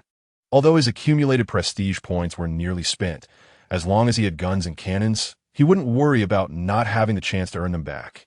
Just as Jiang Ming peacefully fell asleep, filled with hopes for the future, the residences of the 4 great families were brightly lit, and everyone was as busy as ants on a hot pan. Hurry up, quickly count all the gold and silver in the treasury, and bring over all the cash from the shops below. We must not let our ransom be less than that of others. Fool! Antique calligraphy and paintings count too, right? And the land deeds. The head of the family said that anything that can be sold counts. Everyone, pay attention and count carefully. Our whole family's lives depend on these yellow and white objects. Knowing they were in big trouble, the 4 great families had mobilized nearly their entire clans to gather as much ransom as possible. If it were anyone else making threats about confiscating their homes and exterminating their families, they might scoff at it, but this came from the Yin Wang's heir, who openly rebelled and had already occupied Greedy Wolf City. The key point was that even the head of the family had been taken hostage, leaving them no choice but to believe. Tonight was destined to be a sleepless night for many. The next morning, having rested well, Jiang Ming woke up comfortably. Hongye, who had been waiting outside, came in to wash his face and help him get dressed, providing excellent service. This made Jiang Ming sincerely exclaim, "This wicked feudal society truly leads to moral decay. Your Highness, this is the resource inventory ledger that the county princess asked me to deliver to you. Please review it." Taking advantage of Jiang Ming's breakfast time, Hongye presented a ledger. Jiang Ming opened it to find detailed records of every resource brought back to the mansion yesterday, even including the spoils from Hong Wenjian's side of the city defense, showing that Jiang Xiaoning was very diligent in her work for him. This made him quite touched and pleased. It's reassuring to have his own sister handling things. After carefully reviewing the ledger, Jiang Ming finally understood how much material was seized yesterday. Just from the residences of Zhang, Pinggui, and Chunba, they had confiscated treasures worth hundreds of thousands of taels of gold and silver, nearly matching the wealth of the Yanwang mansion. Additionally, a total of 100,000 stones of grain, 500 war horses, 300 sets of armor, and countless bows and various military equipment were seized from the city defense's granaries. This was a huge windfall. The ledger was very well recorded. Where's the county princess now? This son wants to thank her in person. In a good mood, Jiang Ming prepared to find Jiang Xiaoning to express his gratitude. At this moment, Hongye explained, the county princess was busy until dawn yesterday, and after handing over the ledger to me early this morning, she went back to her room to sleep. Jiang Ming was somewhat surprised to hear this. He didn't expect his seemingly delicate sister to work so hard, showing the demeanor of a strong woman from later generations. Then I won't disturb her. Please instruct the kitchen to prepare some soothing and restorative meals to be sent to her when she wakes up. After giving Hongye some instructions, Jiang Ming finished his breakfast and prepared to go out to handle business. Your Highness, the people from the 4 great families have prepared the ransom overnight, and it has all been transported to the mansion. As soon as he stepped out of the courtyard, Jiang Ming received good news. Today is truly a day of harvest. The 4 great families are much wealthier than Zhang, Pinggui, and the others. I want to see how much benefit can be extracted from them this time. Jiang Ming headed straight to the central square of the mansion. At this moment, the large open space was already filled with all kinds of goods, creating a sea of wealth as far as the eye could see. Even though Jiang Ming had mentally prepared himself before coming, he was still shocked by the scene before him. Good heavens, how much of the people's wealth have these 4 great families absorbed? I suppose I can be seen as acting on behalf of heaven, robbing the rich to give to the poor, right? Jiang Ming sighed inwardly, and then, surrounded by Mo Zhu and other generals, he met with the stewards sent by the 4 great families to handle the ransom exchange. Greetings, Your Highness. Upon seeing Jiang Ming, several stewards bowed in unison, their attitudes extremely respectful. Seeing this, Jiang Ming waved his hand and went straight to the point. No more small talk. Bring the heads of each family here, and then let us start counting the money. Chapter 24. Dare to silence in front of this heir? Under Jiang Ming's orders, the heads of the 4 major families were brought to the square. With a sense of trepidation, each family began reporting the amount of redemption money they had brought, followed by Jiang Ming arranging for personnel to verify each amount. The Zhao family offered 154,000 taels of gold and silver, 18 properties in the city, and 5,000 acres of land contracts, totaling 309,000 taels. As the official from the Wang residence announced the results loudly, everyone present couldn't help but gasp in shock. Wow, the Zhao family truly deserves their reputation as a wealthy family in Greedy Wolf City, managing to produce over 1 million taels of wealth in just one night, showing their real strength. This heir knows now continue. Jiang Ming, after hearing this, did not show much surprise, merely signaling for the responsible officials to continue counting. Next were the Qian and Li families, who contributed 300,000 and 260,000 taels, respectively.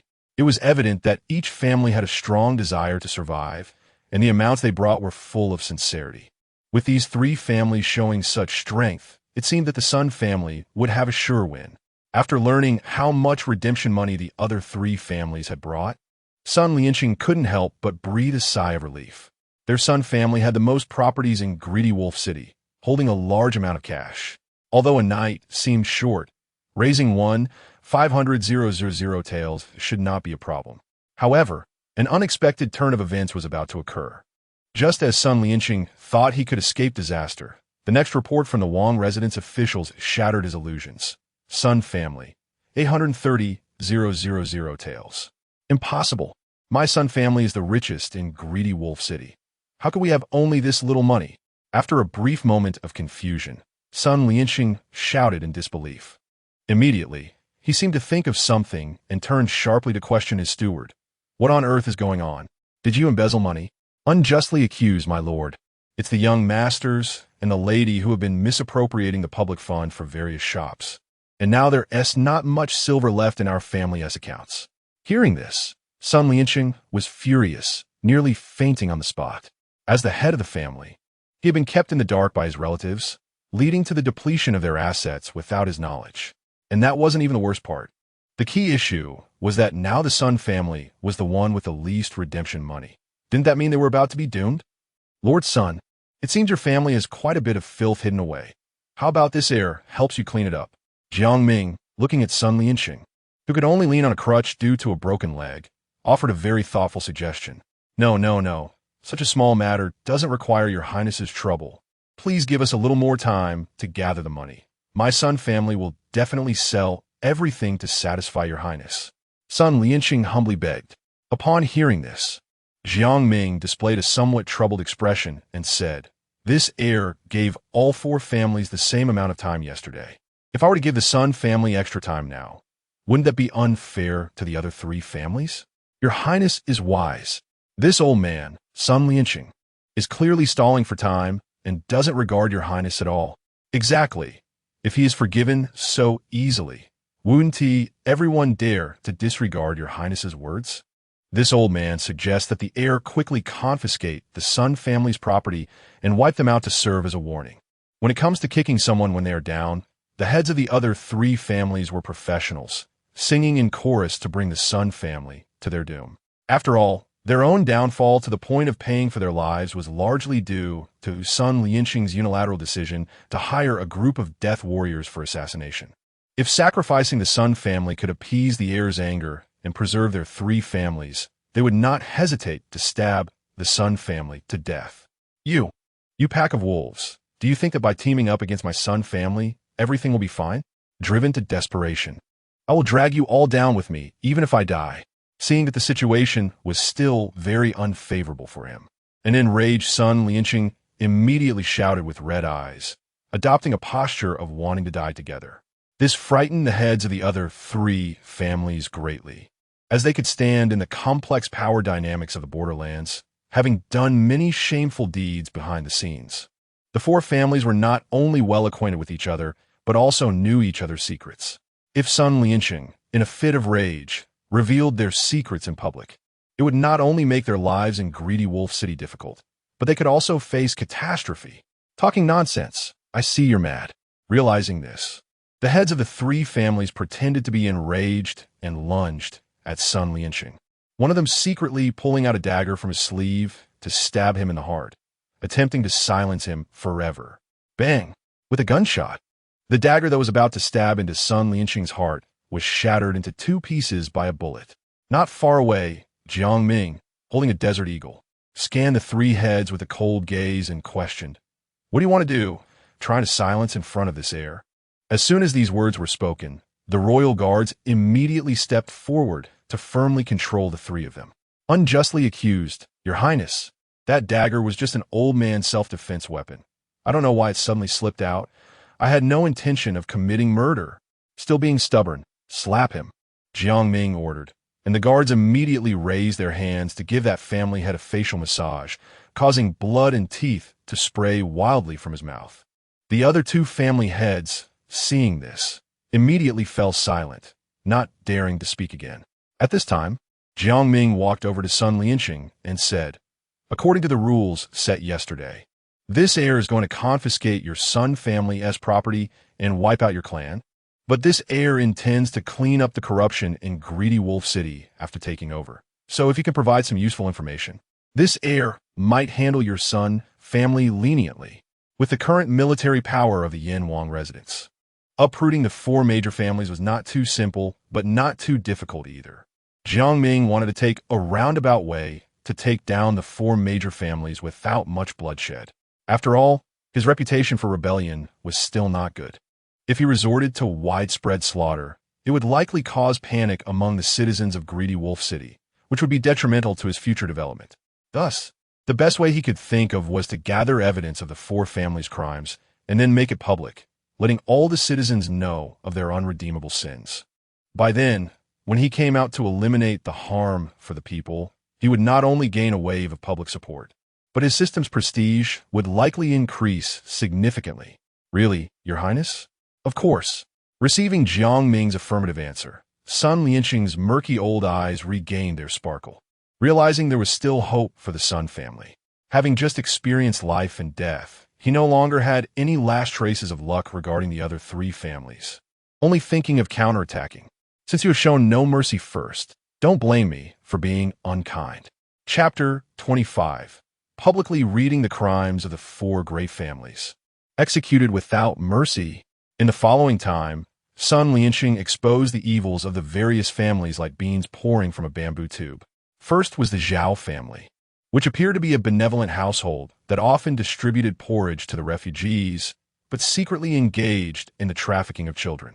They selected slightly attractive young girls from the refugees to raise as skinny horses and then sold them to wealthy families for their pleasure, reaping huge profits. The fate of the less attractive young girls and boys was even more tragic.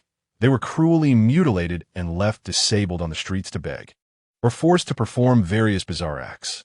The Jin family was keen on seizing the land of the common people, employing methods that included, but were not limited to, intimidation, robbery, and bribing officials to exert pressure, resulting in countless families being ruined and losing their land, becoming refugees.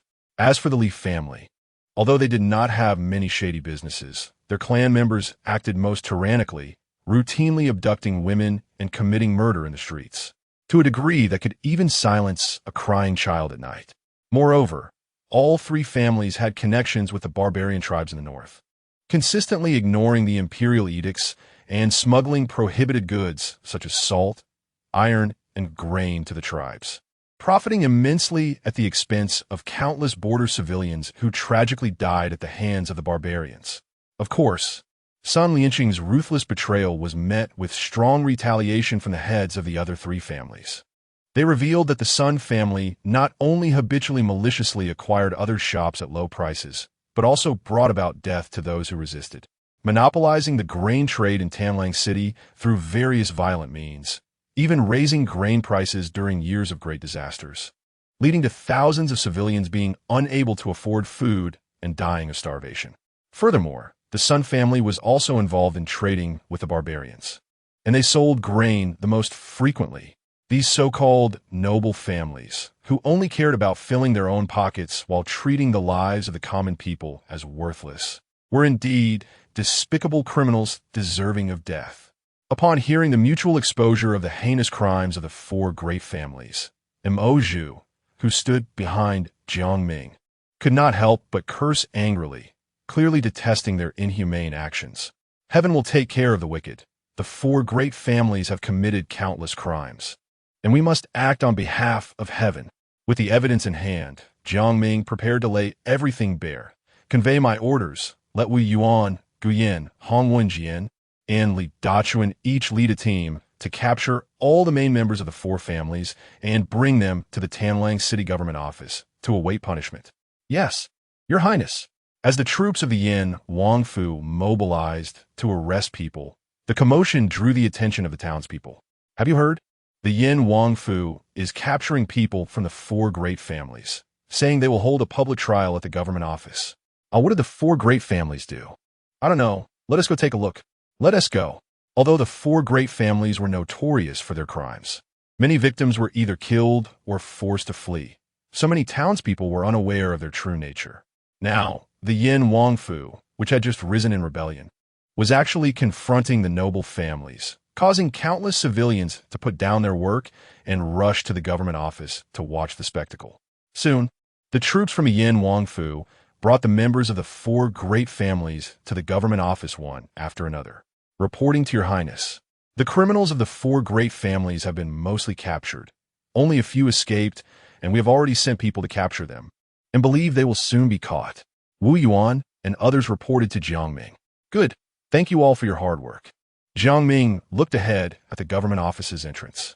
Since these were families that had operated locally for at least several decades, even capturing only the main members resulted in several hundred people kneeling together, creating a spectacular scene. In a dense outer circle stood countless citizens of Tanlang City, creating a bustling atmosphere akin to a city emptied of its people. They eagerly awaited to see how Jiang Ming, the Prince of Yin, would deal with the members of the four great families. Jiang Ming, you are just a rebel. What right do you have to capture us? A young man dressed in finery looked up defiantly at Jiang Ming, his face filled with resistance. How dare you? Who do you think you are to call His Highness by his name? A Yin soldier, standing beside him, furious at the disrespect shown to their prince, slapped him unconscious. Seeing how fierce the soldiers of the Yin Wangfu were, the remaining noble youths who had intended to speak up instantly wilted, lowering their heads and daring not to say another word. Jiang Ming sneered at the sight, then took out the documents recorded in the Wangfu and handed them to Mo, arranged for someone to read the crimes of the four great families to the citizens. And make sure to tell it clearly. Not a single one should be omitted. As you command. Mo took the documents and found a loud-voiced soldier from the ranks to begin reading to the citizens. As the heinous crimes of the four great families were made public, the anger of the citizens present was stirred. I was wondering why there were so many disabled beggars in Tanlang City in recent years. It turns out these damned noble families are to blame. Damn it. They actually sold supplies to the northern barbarians, allowing them to feast and come down to slaughter our compatriots. You beasts are not fit to be citizens of Dashuan. My uncle borrowed high-interest loans from the Sun family and was beaten to death. Heaven has opened its eyes and finally brought these evildoers to justice. Kill these bastards. The citizens grew increasingly agitated, throwing rotten vegetables and stinking eggs at the noble families. The once proud descendants of the four great families, who had looked down on the common people, now completely lost their arrogance, curling up their bodies as much as possible, hoping not to be hit. Moments later, the main crimes of the four great families were read out. Seeing that public sentiment was high, Jiang Ming took the opportunity to encourage the victims among the citizens to step forward and identify the culprits. With the entire Yin Wangfu backing them, the citizens gained enough courage and continuously stepped forward to accuse the four great families. Unknowingly, several hours passed. Through the testimonies of the victimized citizens, the four great families were ultimately found to be responsible for several hundred murders, with nearly 10,000 victims involved, each having several grievances against them. The crowd's curses grew louder. Seeing that the time was ripe, Jiang Ming gave Mo Zhu a look, and the latter immediately stepped forward to announce the results of the punishment to the citizens. The four great families are filled with evil and have committed numerous crimes. By the order of His Highness the Young Master, their family assets are to be confiscated, and the heads of each family are to be executed without mercy, to appease the souls of the victimized citizens. As soon as Mo Zhu's words fell, the soldiers dragged the heads of the four great families from the crowd to the front, preparing to carry out the execution. No, this can't be true. I must be dreaming. Young Master, Jiang Ming, you promised to spare my life. You will not die a good death for breaking your word. Please, Your Highness, spare my life. My whole family is willing to serve you as cattle and horses at your command. Jiang Ming, we are the true masters of Tanlang City. You are merely a rebel. Kill us, and you will never be able to control Tanlang City. As the steel knife was placed against their necks, the heads of the four families panicked, struggling desperately in their dying moments. However, all their actions were ultimately in vain. Their accumulated sins destined them to die and pay for their crimes. As the steel knives in the hands of the Yen soldiers fell mercilessly, the once formidable heads of the four great families of Tanlang City ultimately became headless ghosts. Chapter 26. Is the court really blameless? Good, well done. As the heads of the four great families fell, the common people erupted in enthusiastic cheers for them. Witnessing the once mighty aristocrats who had oppressed them publicly executed was a thrill far greater than finding silver on the street. This also greatly changed their impression of Jiang Ming. After all, such a good son of the people, who was also the only heir of the Prince of Yen, could not have any ill intentions, right? Even if he rebelled, it must have been out of desperation. Surely there was a reason behind it. Moreover, can the court truly be without fault? The officials sent to Tanlang City were all corrupt dogs in cahoots with the four great families, only knowing how to exploit the people's resources. If it weren't for the prince's intervention, these bullied commoners would never have imagined a day where they could stand tall and proud. Ding, prestige value 1, ding. Prestige value 1, ding, prestige value 1. Seeing the prestige value rapidly increase to nearly 10,000 points, Jiang Ming couldn't help but smile, knowing that this public trial of the four great families had successfully established his prestige. As long as the people of Tanlang City could genuinely recognize him as a rebel without any resentment, it would be easier for him to develop this place into his first stronghold. Following the procedure, the soldiers of the prince's mansion dragged out dozens of members from the four great families who had committed heinous crimes and executed them publicly. The remaining ones with lesser crimes were punished according to the law, either exiled or imprisoned. Jiang Ming then ordered that the heads of the criminals be buried under the stone slabs in front of the government office, allowing everyone to trample over them, thus warning all officials and gentry in Tanlang City. Such actions naturally received enthusiastic praise from the common people. However, merely eliminating some local aristocrats was not enough to completely win the people's hearts. To make the common people wholeheartedly follow him in rebellion, substantial benefits must be offered. At this moment, the prince's mansion had just seized the wealth of the four great families and was in a position to reasonably utilize this massive fortune to firmly bind the people to his war chariot.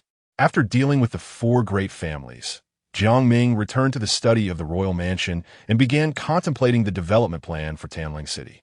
The four great families had operated in Tanlang City for many years, with their influence reaching not only the government but also various industries. Now that their power had been largely eradicated, the numerous gaps they left behind still required a large number of talents to fill.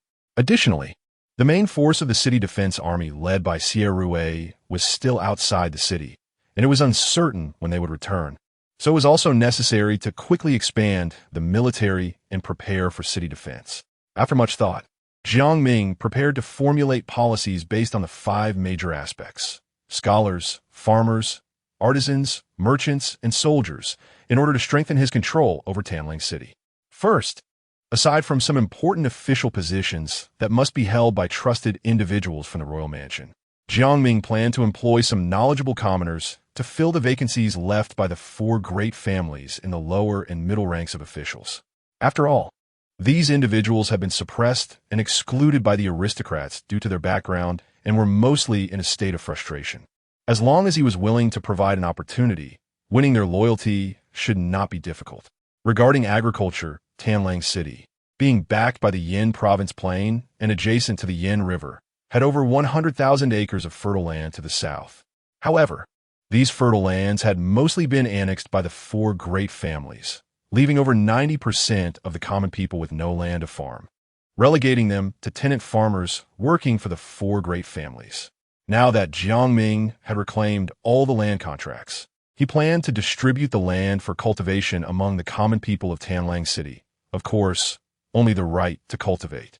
He would also add a regulation prohibiting the people from privately buying and selling land to prevent landlords and powerful families from annexing land in the future. If the common people had land to farm and their livelihoods were secure, they would naturally support the rule of the prince's mansion. Jiang Ming's attitude towards industry and commerce was one of strong support. He intended to sell the various shops left by the four great families at low prices to the common people for management. For those without money, it was fine. They could apply for official loans from the prince's mansion, as long as the industry and commerce developed. Not only would the prince's mansion have a stable and continuous financial income in the future, but the people's loyalty to the prince's mansion would also greatly increase once their lives improved. The last and most important point was conscription. Currently, the population of Tanlang City was about 120,000, with young men aged 16 to 45 accounting for about 1/6, which was approximately 20,000. In extreme conditions, it should not be difficult to produce about 5,000 elite soldiers. Thus, Jiang Ming would have 6,000 soldiers at his command. And if each were equipped with a flintlock, they would be capable of fighting against tens of thousands of enemies. Hongya, take this document to Steward Wu and have him quickly prepare an announcement to be posted throughout the city, informing the people of Tanlang City's new policies from the prince's mansion. Jiang Ming called for a maid outside and gave her some instructions. After she left, Jiang Ming had Mo Zhu summon generals such as Wu Yuan and Hong Wanjian to the back garden of the royal mansion. Your Highness, you called us all here. Is there something important you need to discuss? Hong Wanjian asked on behalf of the others. Indeed, it was important, but it was not a task. Rather, it was to show everyone 2 items. After Jiang Ming finished speaking, he took out a flintlock from the system space. Oh, what is this? It looks like a fire stick. Although Jiang Ming's ability to produce objects out of thin air was quite astonishing, the others present had seen it before, so they were not surprised, only curious about the oddly shaped flintlock in his hand. This object is called a flintlock, a very powerful firearm that can pierce armor from 100 paces away. What? Seeing the bewildered expressions on everyone's faces, Jiang Ming prepared to demonstrate. He took out a paper cartridge, tore it open, and poured the measured black powder inside into the powder chamber at the rear of the gun. Then he inserted the bullet into the barrel from the muzzle and finally used a ramrod to push it all the way down. Your Highness, what are you doing? Just watch and don't ask so many questions. As Jiang Ming fussed with the flintlock, the others exchanged confused glances, even more bewildered. Just then, Jiang Ming raised the flintlock, aimed at a small tree 100 paces away, and pulled the trigger. Bang! With a muffled sound, the lead projectile shot out and nearly severed the small tree, which was about the thickness of a bowl, in half. Witnessing this scene, everyone present stared in disbelief, their eyes wide open. They never expected that this seemingly ordinary object in the prince's hands could possess such immense power. If it could pierce a small tree from 100 paces away, then it would be no challenge to penetrate armor on the battlefield. Such a powerful weapon truly opened their eyes. Chapter 27: Flintlock Guns and Ready Cannons. Seeing these fierce generals shocked by the power of the flintlock guns, Jiang Ming slightly raised the corners of his mouth and then looked at Wu Yuan and asked, Your martial arts are the highest among everyone here, so I ask you, if an enemy soldier attacks you with this flintlock gun on the battlefield, can you dodge it? Wu Yuan pondered for a moment and then answered seriously. The speed at which this thing fires bullets is several times higher than that of arrows. Even in a prepared situation, I should only be able to barely dodge. Well then, if 100 soldiers armed with flintlock guns shoot at you from all directions at the same time, how would you respond in that case? Jiang Ming's series of questions left Wu Yuan silent, clearly indicating that he was not confident about surviving in such a situation. The others present imagined the scene Jiang Ming described and felt their scalps tingle. At the same time, they gained a clearer understanding of the terrifying nature of the flintlock guns. Your Highness, do you mean that there are more than one such flintlock guns? At this moment, the clever Missouri Zhu asked. Jiang Ming smiled and nodded, then began to hype it up. Indeed. The Thunder Department, Immortal, once granted this prince thousands of these flintlock guns in a dream, instructing me to arm my army with them, ensuring that we can sweep through the battlefield. Upon hearing this, the others' eyes brightened. They had already witnessed the power of the flintlock guns. If each soldier could have one, both the court and the barbarian armies of the grasslands would be like clay chickens and tiles. Your Excellency, I have a question. Although the flintlock gun is powerful, it should take a long time to reload after firing. If the enemy seizes the opportunity to charge and close the distance, what should we do? As the most experienced veteran on the battlefield, Hong Wenjian keenly caught the flaw in the flintlock gun from Jiang Ming's recent shooting demonstration. The others also realized the seriousness of this issue. After all, a person only has two hands. If one is holding a flintlock gun, they cannot wield another weapon. If the enemy closes in on the battlefield, would they only be able to use the gun barrel to hit the enemy? I think we can add sword and shield soldiers in front of the musketeers so that during the reloading intervals, we won't have to worry about being approached by the enemy. That sounds good. But bringing two completely different types of troops together would certainly increase the difficulty of troop deployment. If there is a command error, it could easily lead to chaos in formation.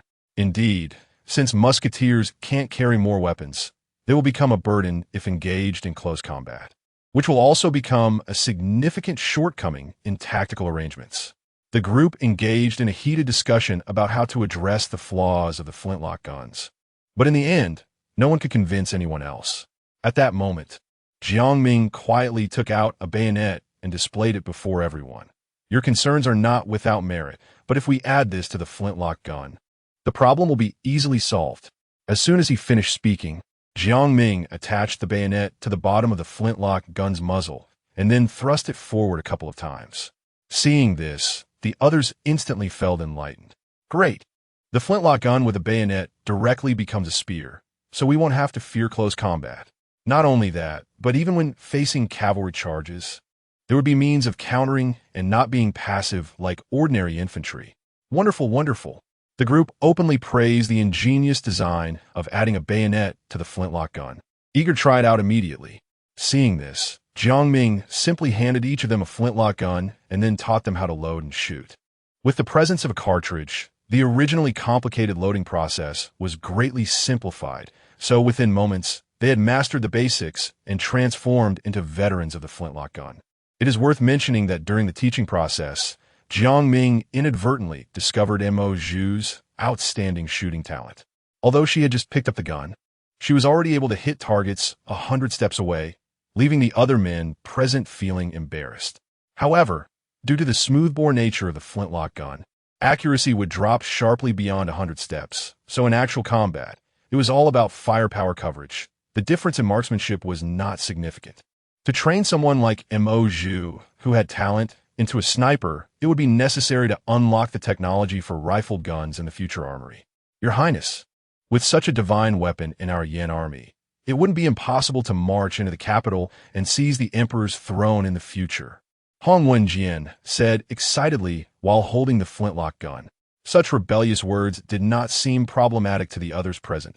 Clearly, everyone agreed in their hearts.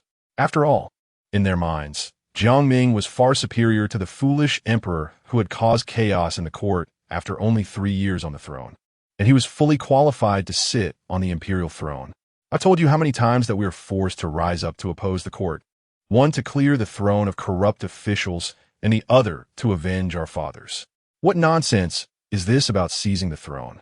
If others hear this, they might really think my Yin royal family is rebelling. Such words should not be spoken again. Otherwise, this prince will not let it go lightly, Jiang Ming said with a serious expression, although he was actually doing what was akin to rebellion. In this era that emphasized legitimacy, it was something that could never be admitted. Don't ask, Just say it's to clear the throne of corrupt officials. And if you ask again, it's to uphold the divine mandate. Yes, your highness is right. With just the flintlock gun, we still cannot contend with the armies of the court. We must add this item to be confident. As soon as he finished speaking, Jiang Ming directly took out a red cannon from the system space. Seeing such a massive object appear out of nowhere, everyone present was shocked and widened their eyes. Good heavens, such a big thing. And the prince took it out so casually. It's truly divine. Your highness, what is this? How can it be so magnificent? Everyone showed extreme curiosity about the red cannon. If the small and refined flintlock gun had the quality of a delicate beauty, then the large and beautiful red cannon was a stunning beauty. It naturally attracted the attention of everyone who saw it. This is called the red cannon. You can think of it as a larger version of the flintlock gun, specifically used for attacking cities and breaching formations.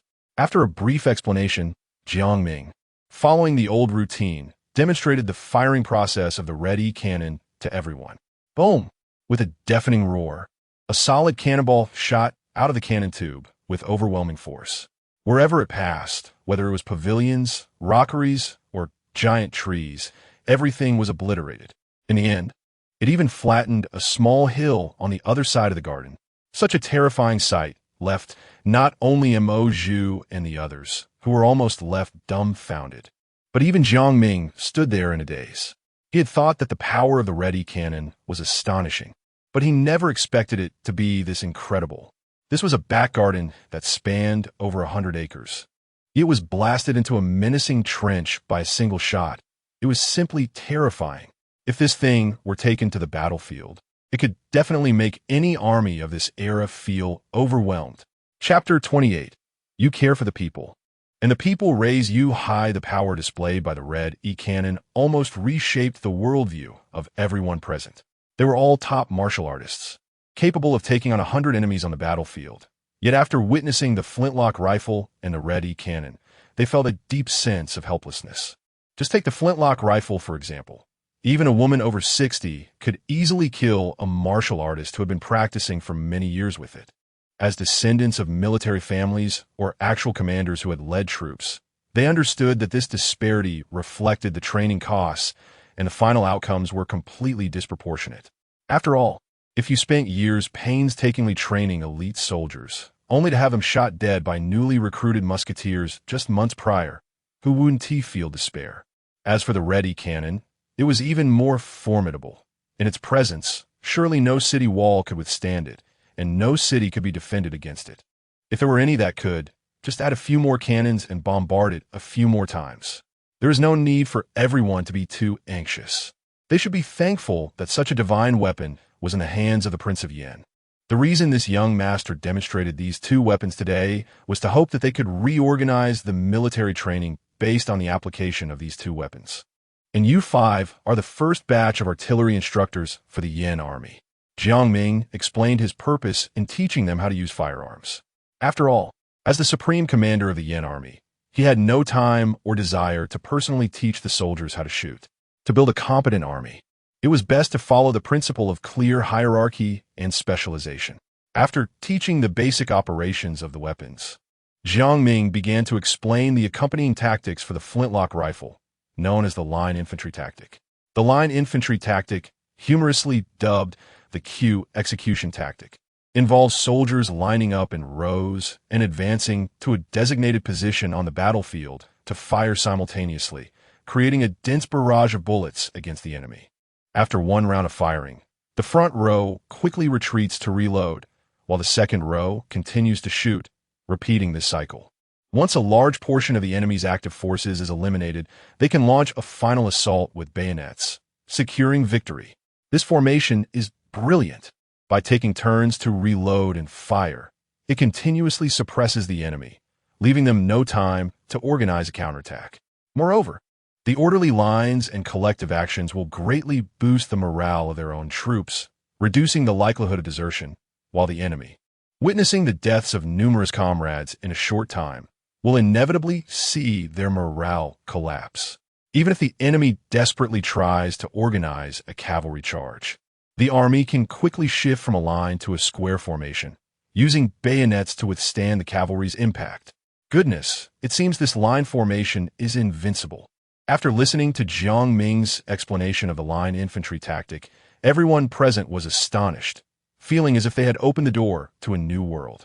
To this, Jiang Ming could only say, "You are still overly optimistic. It's not that this Q execution tactic is particularly brilliant. It's just that there's no pressure against your cold weapon era armies. Don't get too excited. While the tactics are good and the weapons sharp, they must be executed as intended to achieve their full effect, which requires strict daily training for the soldiers. Therefore, after you leave, you must strictly demand that the soldiers under you adhere to this, so that a formidable army can be forged, understood?" Jiang Ming's gaze swept over the crowd, and he was filled with anticipation for this newly formed military team. "Rest assured, Your Highness, we will do our utmost and will not disappoint your expectations." Perhaps sensing his earnest gaze, the others responded excitedly, especially Gu Yin and Li Dachuan, the two defectors, who seemed invigorated. After all, in a sense, they could be considered the earliest contributors following the young master. If one day the young master truly captures the capital and takes the throne, wouldn't they, as loyal subjects, also rise in status? Gather all the soldiers in the training grounds. This young master has some adjustments to make to the military structure. Jiang Ming instructed everyone. Currently, the composition of the Yin army is too complicated, and without clear divisions, it is inconvenient for unified command and management. Therefore, it must be reorganized to ensure no issues arise. Understood. Hong Wenjian and the others quickly took their leave. Jiang Ming, accompanied by Mo Zhu, headed to the training grounds first. Meanwhile, the steward of the royal mansion, Wu Weiji, prepared the new government orders as requested by Jiang Ming and posted them throughout Tanlang City, with dedicated personnel reading the contents of the documents aloud, quickly attracting the attention and discussion of the common people. The Yin royal mansion will employ talents regardless of their background, allowing anyone to hold an official position. Is this for real, or am I dreaming? Great! After so many years of studying the classics, I finally have a place to use my talents. I want to be an official and bring glory to my family. My goodness, the young master is going to give us land for free and exempt us from taxes for the first 3 years. This is truly a benevolent heart. Sir, please understand, the land the Yin royal mansion gives you cannot be sold. It does not belong to you. You can only use it for farming. I don't care. I just want to farm steadily, and as long as I can support my family with a harvest each year, that's enough. If the young master can fulfill this wish, then my whole family is willing to die for him. Heaven, I can lease a shop that originally belonged to one of the 4 great families for just 10 taels of silver. If I lack the operating capital, I can also apply for low-interest loans from the government. This is simply a pie falling from the sky. Anyone who joins the army not only receives a monthly salary of 5 taels of silver, but also gets to eat meat every day. This is the kind of life I once only dared to dream of. I want to enlist. Save it, sir. Going to battle is the duty of our youth. You should enjoy your life at home. The government orders carefully crafted by Jiang Ming perfectly hit the pain points of every common person, regardless of whether you're a scholar, farmer, merchant, or soldier. You could see a bright future for yourself in these orders.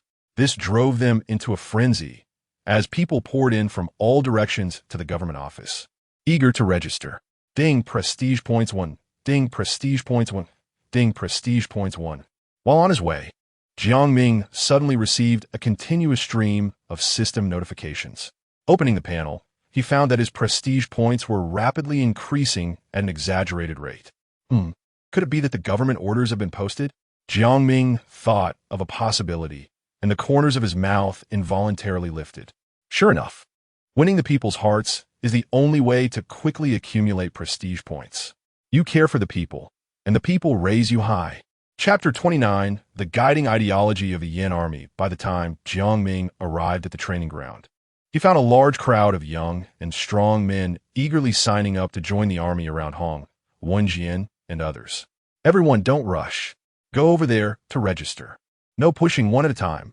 Hong Wenjian felt he had never seen such a bustling recruitment scene in his life, and could only shout to calm the restless crowd while dispatching more personnel to maintain order.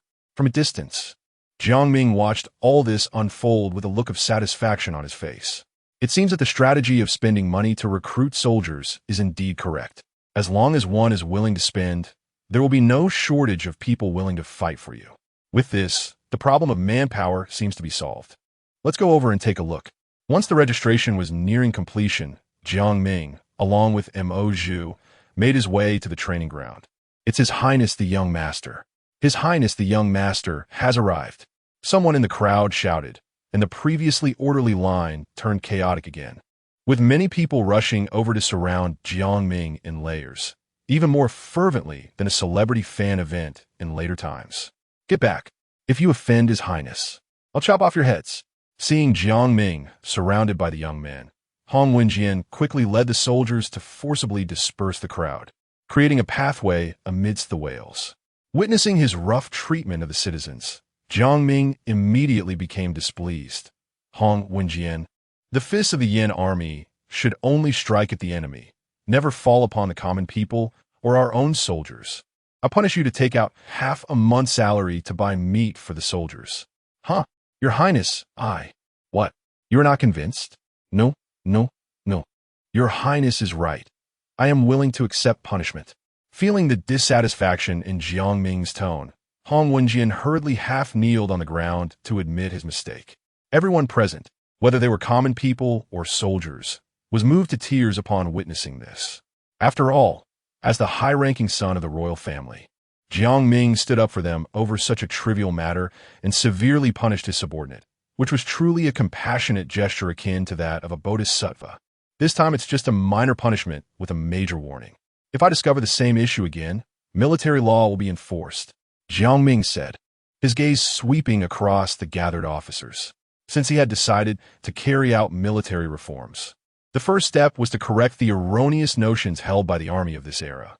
The behavior of randomly beating and scolding subordinate soldiers and oppressing the common people could not exist within the Yin army.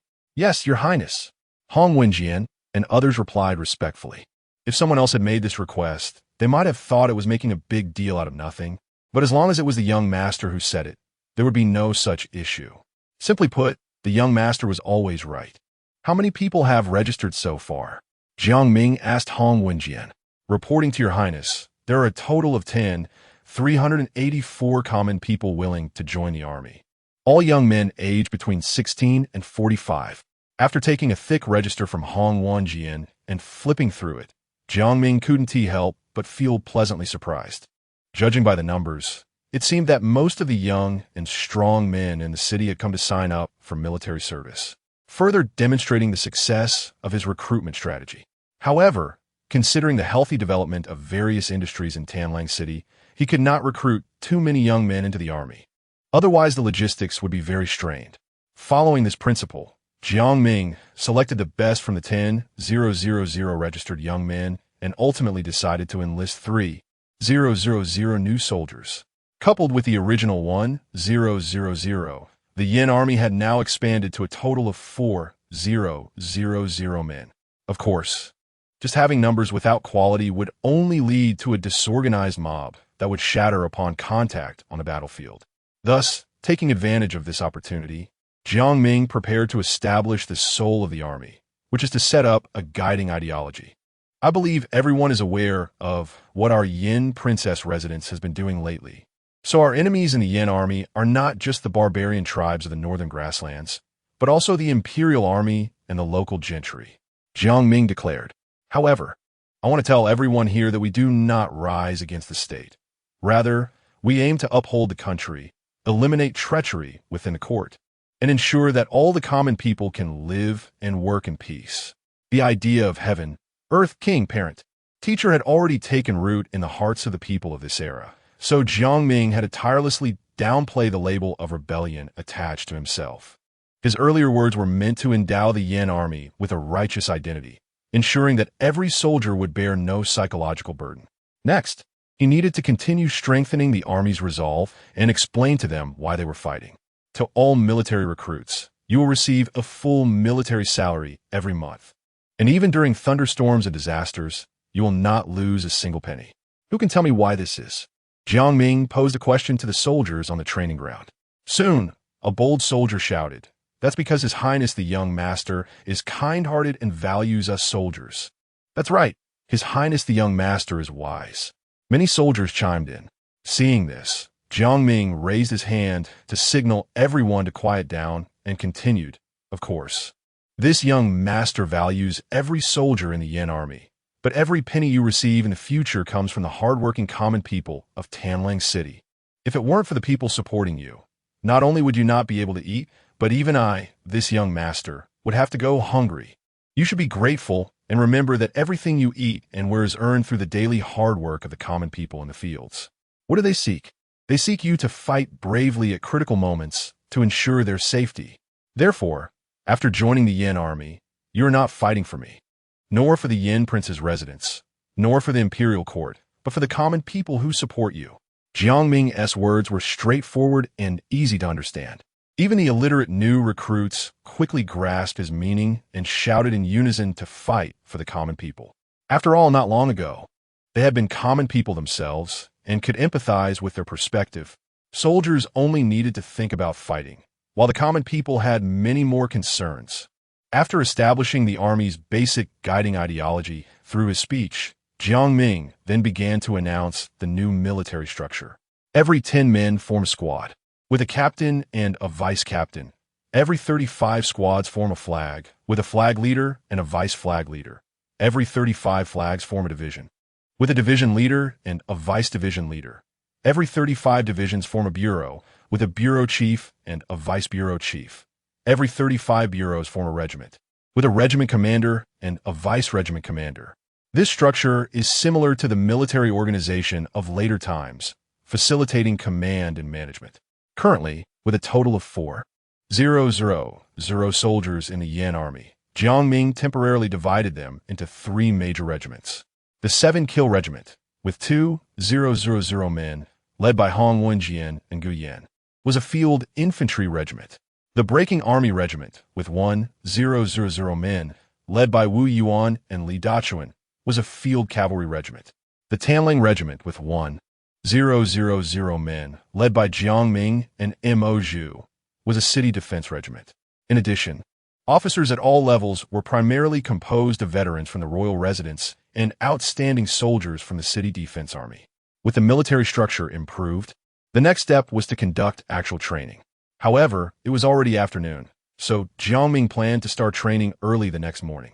After instructing Hong Wenjian and others to settle the new recruits, he returned to the royal residence with Mo Zhu.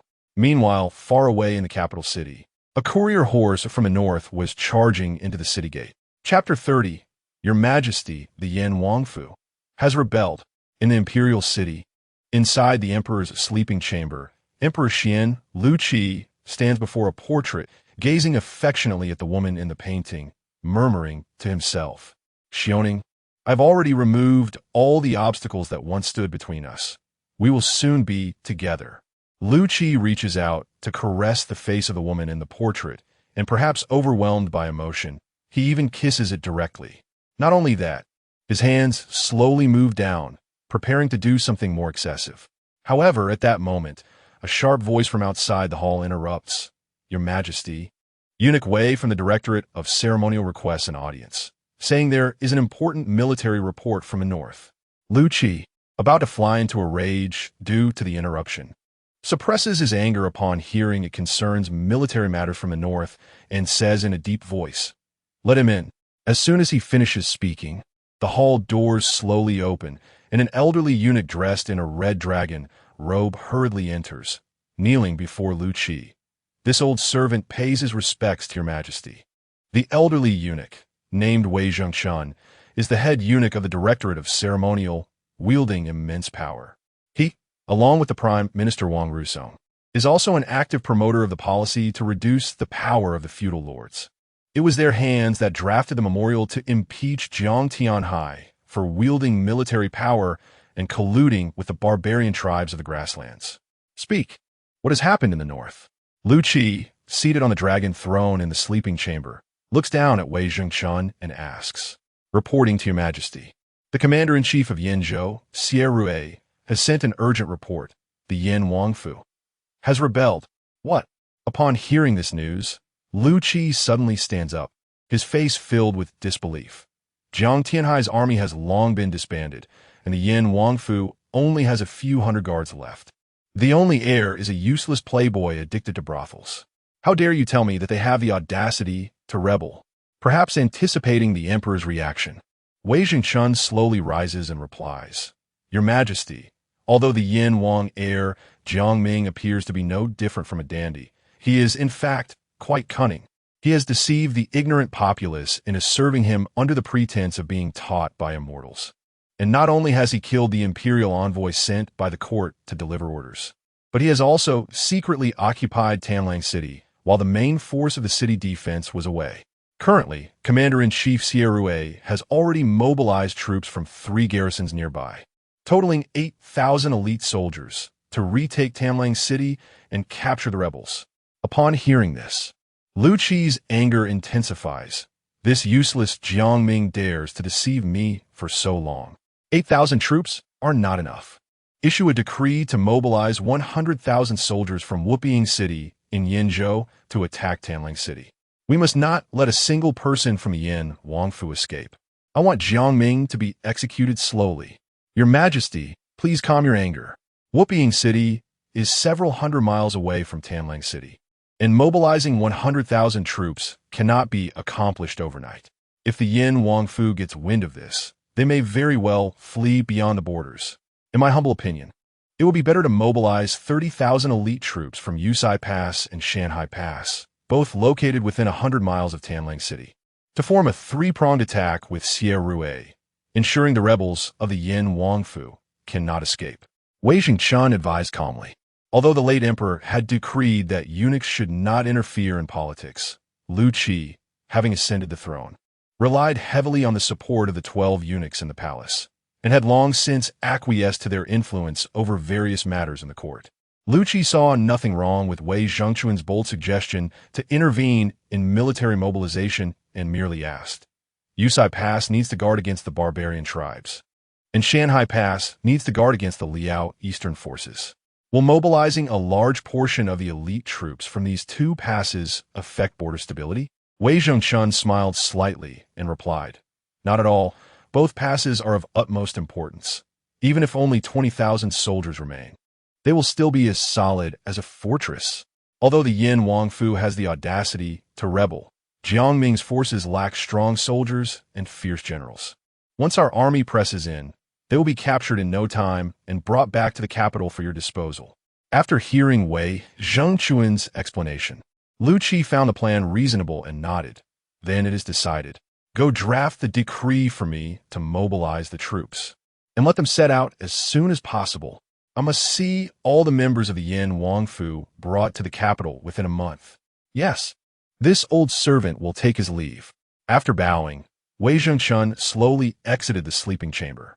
Lu Qi then turned to look at the portrait of Jiang Xiaoning beside him and said coldly, I originally intended to give the Yin Wangfu a dignified exit, but your brother is so ungrateful.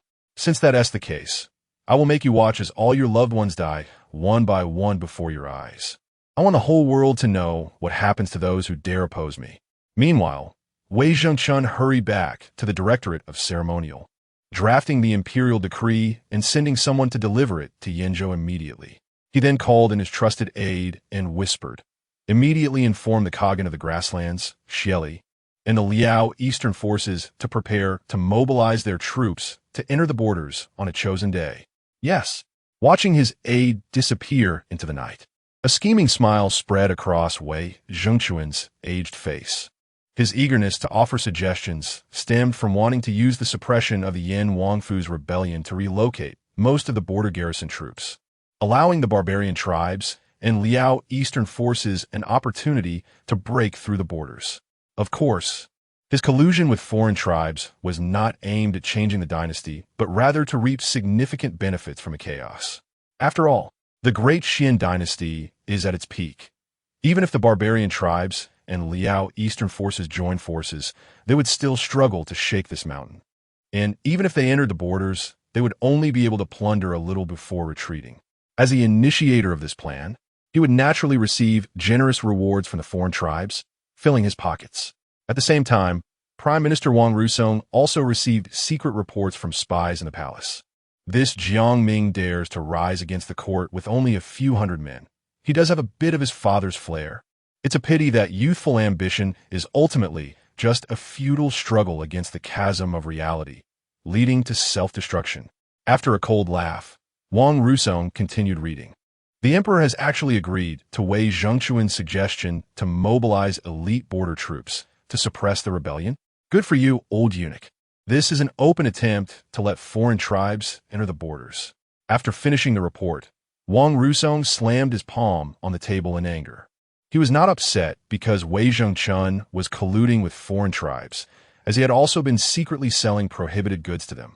What angered him was that such a massive benefit from allowing foreign tribes to enter the borders was something Wei Zhengquan wanted to monopolize, completely disregarding him as the prime minister. My lord, this is a rare opportunity. Should we immediately go to the palace and report him for his actions? One of his trusted aides asked tentatively. Wang Rusong, after a moment of calm contemplation, waved his hand. No need. Presently, we cannot solidify Wei Zhengquan's crimes by going to the palace.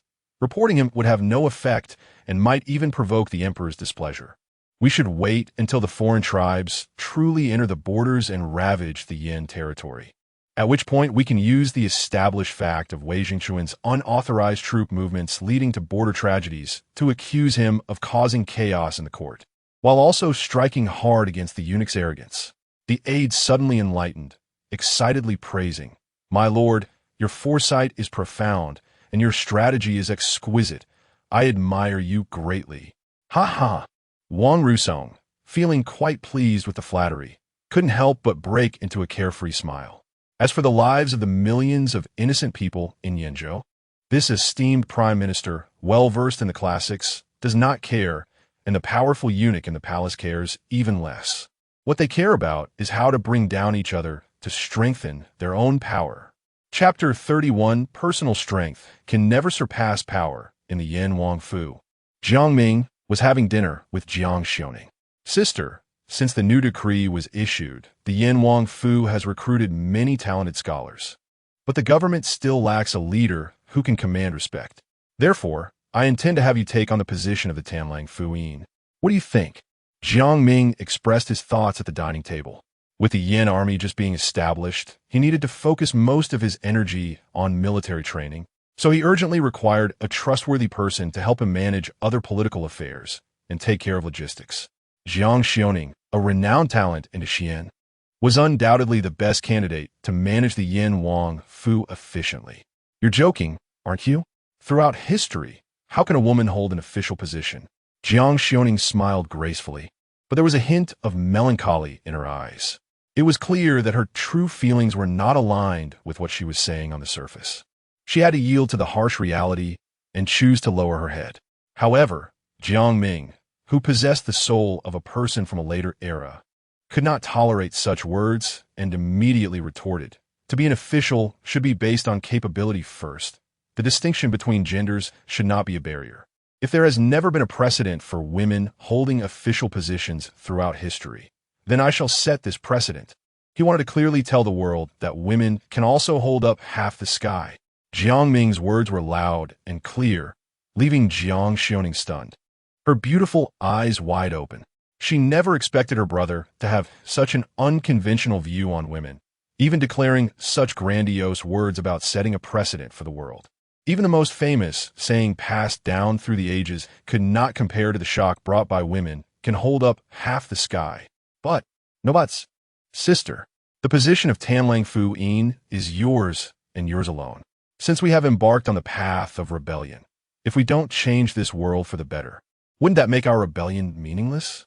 Seeing Jiang Xiaoning still hesitating, Jiang Ming stated decisively, All right, as long as it helps you, I can take on the role. However, I have no experience in official matters, and taking on such a position suddenly means I can only do my best. Jiang Xiaoning realized that she could not refuse this matter anymore, so she agreed. Seeing her response, Jiang Ming couldn't help but grin with your talent. Managing a city is more than enough. From now on, just go ahead and showcase your abilities. Okay, Jiang Xiaoning smiled brightly. with a glint of determination in her beautiful eyes. Since she had received unprecedented support from her brother, she was determined to achieve results as the Tanlang Fu Yin and prove to the world that women can excel just as much as men. After dinner, Jiang Xiaoning learned that the government was still busy with various matters related to the new decree, so she immediately took people over to help. Jiang Ming, having no major matters to attend to for now, took a stroll in the courtyard to digest his food.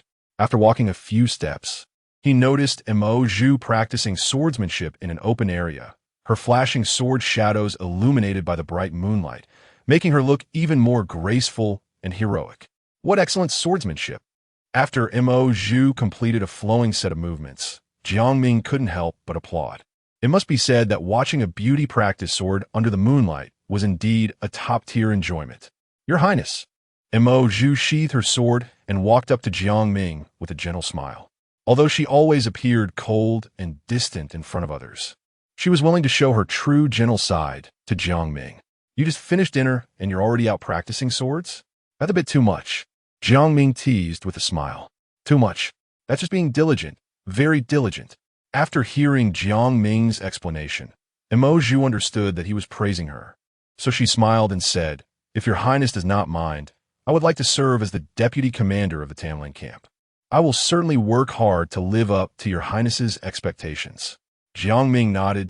Diligence is indeed a good thing, but as you said, you are now the deputy commander of the Tanlang camp, so you don't need to regard yourself as a maid anymore.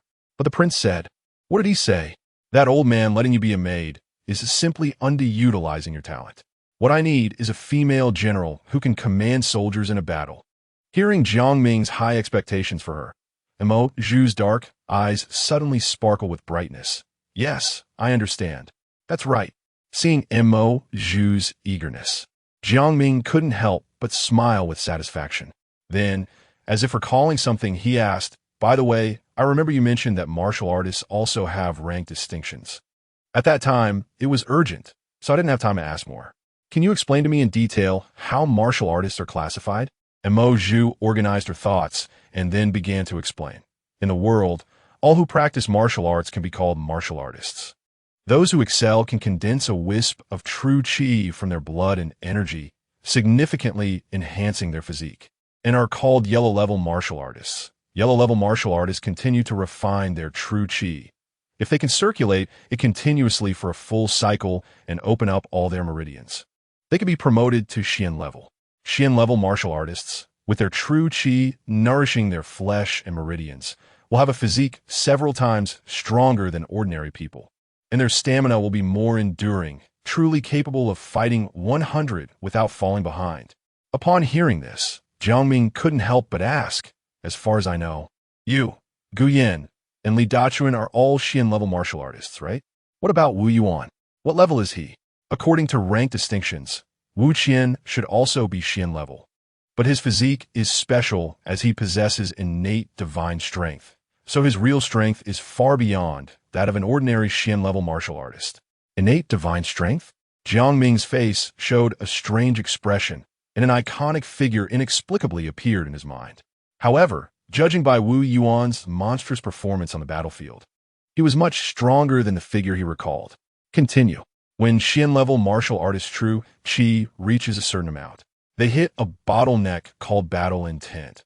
Almost 99% of people will be stuck here for their entire lives, and only a very few can comprehend their own battle intent, allowing them to be promoted to Earth-level martial artists. Earth-level martial artists can use their unique battle intent to draw out their true qi and attach it to their weapons, multiplying their weapon's power by several times or even dozens of times. Martial artists who reach this level are already extremely rare, able to take enemy generals' heads in the midst of 100,000 troops as if picking fruit from a tree.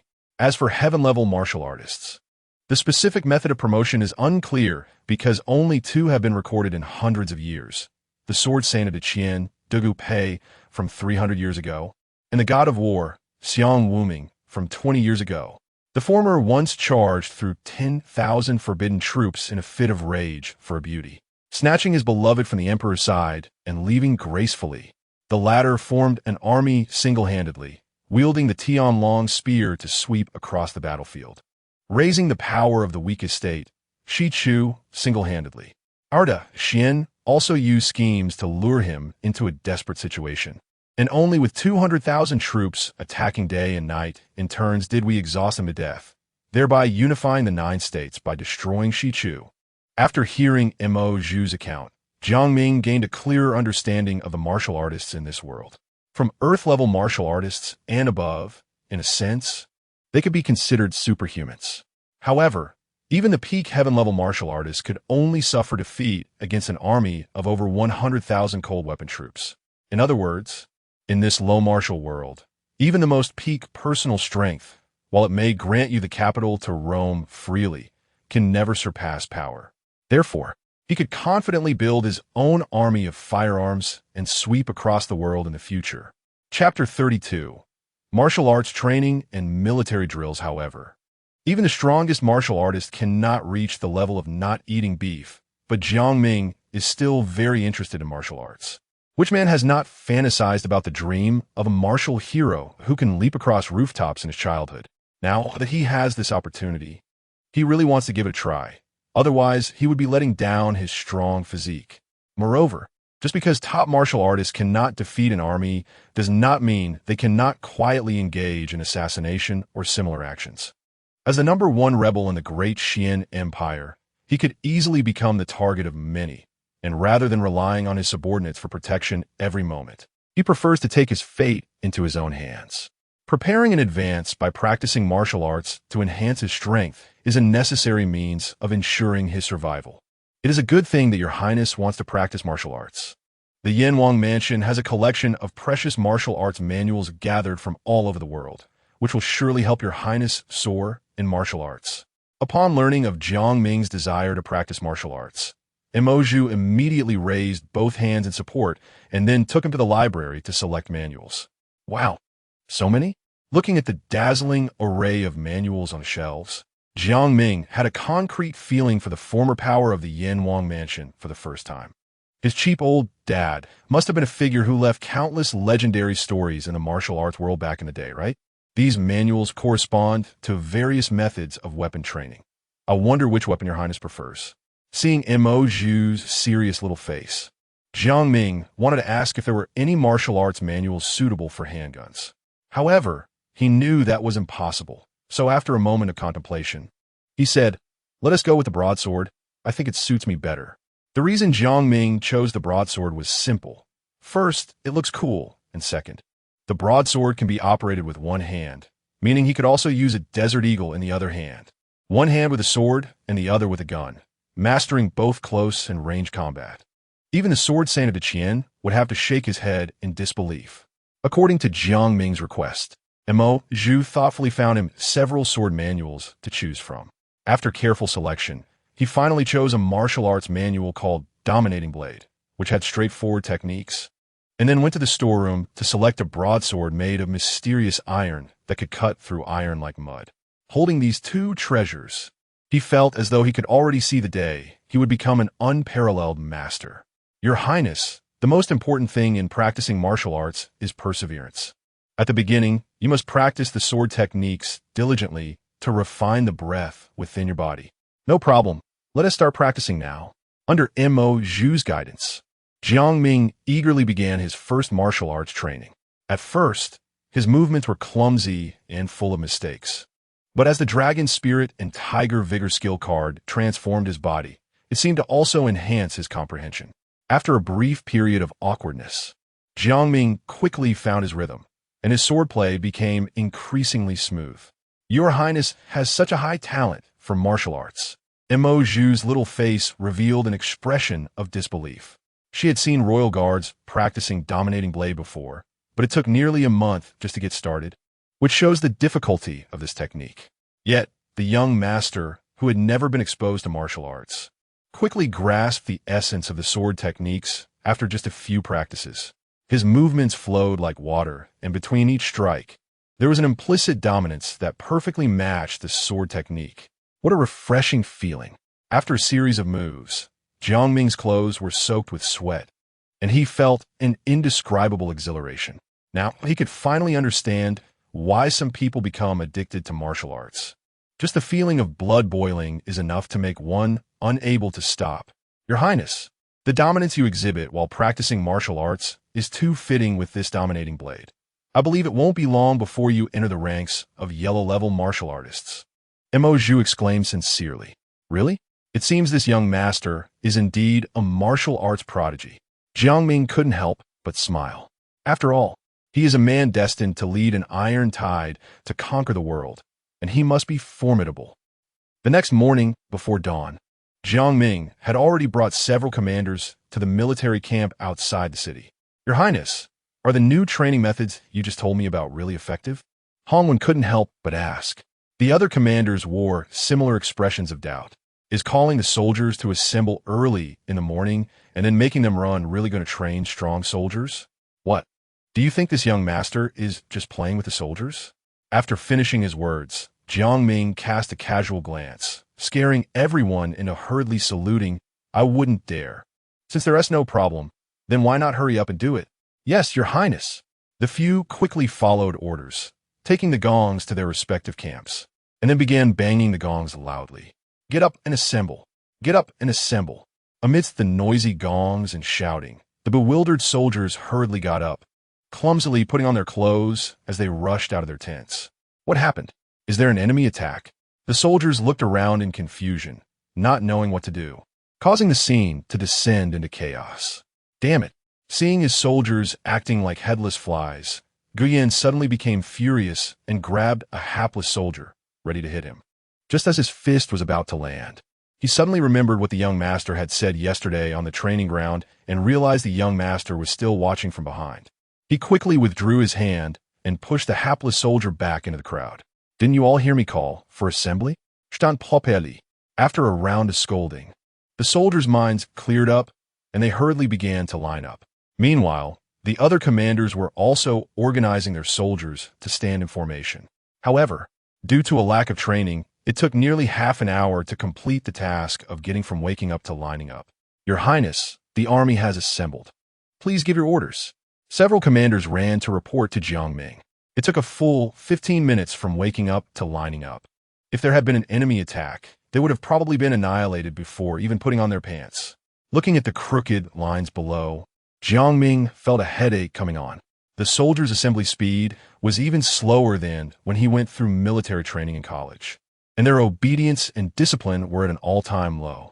The most concerning part was that a considerable portion of them were veterans of the Yin Army and elite city defense troops, which shows just how poor the quality of the army was in this era. Your Highness, please don't be angry. We will definitely implement stricter training in the future.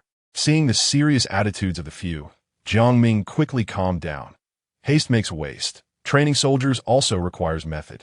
It is not necessarily better the stricter it is. Since today is the first drill, let it go. In the future, the time from waking up to assembly must be shortened to within 15 minutes. Next, organize your soldiers to run 10 miles around the camp. The first team to finish will get breakfast with meat, while the last team will only get thin porridge. Chapter 33. As long as you don't die from training, train as hard as you can. What? You can eat meat just by running in the morning. Brothers, charge. Hearing such great news that they could eat meat just by running, the soldiers present instantly became energized, rushing out of the camp with their respective leaders. Those who wanted to eat meat charged like crazy, break through the greedy wolf camp and the broken army camp. Brothers, even if our broken army camp doesn't have horses, we must be faster than the infantry. Everyone maintain formation. We cannot leave any comrade behind. We must all return to the camp to eat meat. Encouraged by their leaders, the tension between the camps was palpable, and they all fought desperately to be the first to get that meat. Standing on the high platform, Jiang Ming looked at the soldiers rushing forward and couldn't help but show a satisfied smile. He had already referred to the training methods of modern armies and formulated a detailed training plan for the Yin Army. The 5-kilometer light load run around the camp was just the beginning. There would also be a 10-kilometer loaded cross-country run, a 48-hour field march, random night emergency drills, and a series of other training. The aim was to systematically cultivate the soldier's physical fitness, discipline, mental resilience, and teamwork abilities. Through rigorous training, He aimed to transform the Yin army into an efficient combat machine that would ruthlessly crush any enemies on the battlefield once set in motion. About 20 minutes later, soldiers began returning to the camp one after another. However, due to the fact that most of them still lacked a strong sense of teamwork, even with the camp leaders calling out to them, many still fell behind. It wasn't until almost 40 minutes later that the last soldier finally completed the entire course. The result was that the once leading broken army camp ended up at the bottom due to too many people falling behind. Meanwhile, the greedy wolf camp, led by Mo. Zhu, initially lagged behind, but maintained the best discipline and ended up being the first to return to the camp with all members. The greedy wolf camp performed well this time. Go eat meat. Thank you, Your Highness. With a wave of Jiang Ming's hand, the soldiers of the greedy wolf camp rushed into the food shed, eagerly devouring hot steamed buns and meat pies. The soldiers from the other two camps looked on enviously, drooling. Damn it, we were supposed to be first. It's all your fault for dragging us down. Looking at the few soldiers who fell behind, Li Dachuan was furious. Just as he was about to rush over to confront them, he was stopped by Wu Yuan. It's not their fault. His Highness emphasized that everyone must return to be considered complete. It was our oversight for not urging the soldiers to maintain formation. Hearing the commander say this, Li Dachuan immediately calmed down, but he couldn't help but complain. Isn't this rule making us pay for the mistakes of a few? Even if one person falls behind, the others can only eat thin porridge? Is this reasonable? Wu Yuan's expression immediately darkened. How can His Highness's training methods be questioned by us? As subordinates, we only need to execute them seriously. Don't forget His Highness's words. Obeying orders is a soldier's duty. Don't be upset, Wu Qian. I was just saying it casually. Seeing Wu Yuan getting a bit angry, Li Dachuan quickly tried to placate him. Wu Yuan rolled his eyes at him and did not continue on that topic. Turning to the dejected soldiers of the broken army camp, don't be too discouraged. Today was just a small competition. Although we lost, we can win it back tomorrow. Do you have confidence? Yes. Encouraged, the soldiers of the broken army camp shouted, especially the few who had fallen behind, who yelled out with all their might. A similar scene occurred in the other two camps as well. Those who lost were motivated by shame, preparing to turn things around in the future, while those who won were eager to eat extra meat pies every day. From this moment on, the originally loose morale of this newly formed Yin army began to coalesce. Although they themselves couldn't yet feel it, with the passage of time and subtle influences, this army would soon show astonishing combat power. After breakfast and a short rest, the soldiers began a new training program. Jiang Ming arranged a series of physical training and teamwork exercises for them, including push-ups, pull-ups, weightlifting, marching, and standing at attention. By the end of the morning, the soldiers were exhausted, crying out in fatigue. Even the leaders exclaimed that they were being treated like livestock. However, Jiang Ming had already thought of a solution, significantly improving the food provisions, with plenty of staples and meat and eggs. After all, the grain seized from the four great families had filled the granaries to overflowing, and it would be a waste not to distribute it to the soldiers. As he had anticipated, under the temptation of a lavish meal, the soldiers were no longer afraid of any devilish training. As long as you don't kill me, train me as hard as you want. By the afternoon, the training subjects for the three camps differed. The 7-kill camp and the greedy wolf camp, being infantry units, focused on training with flintlock guns, practicing line tactics, and bayonet fighting. With the new policies in Greedy Wolf City continuously being implemented, Jiang Ming had already accumulated an impressive prestige value of over 80,000. So he boldly exchanged for 3,000 flintlock guns and tons of pre-packaged ammunition and distributed them to the soldiers of the two camps. Wow, these things are really exquisite. They must be worth a lot. What does this stick for? It doesn't look like a weapon. When they first touched the flintlock guns, the soldiers of the Yin army showed strong curiosity. When they learned from Jiang Ming that the flintlock guns could take a life from 100 paces away, everyone was shocked. Some superstitious ones even thought they were holding a divine weapon and almost knelt to worship the flintlock guns. It was only with the persuasion of leaders like Hong Wenjian that the soldiers gradually calmed down, and they began to teach how to use and maintain the flintlock guns. First, the squad leaders taught the captains taught the sergeants taught the squad leaders, and the squad leaders taught the soldiers. This tiered teaching approach quickly got the entire unit familiar with the guns. In no time, the training grounds were filled with the sounds of gunfire, creating quite a lively atmosphere. As for the broken army camp, since they were cavalry, they could not complete the complex reloading process while running at high speed, so they could not be equipped with flintlock guns for the time being.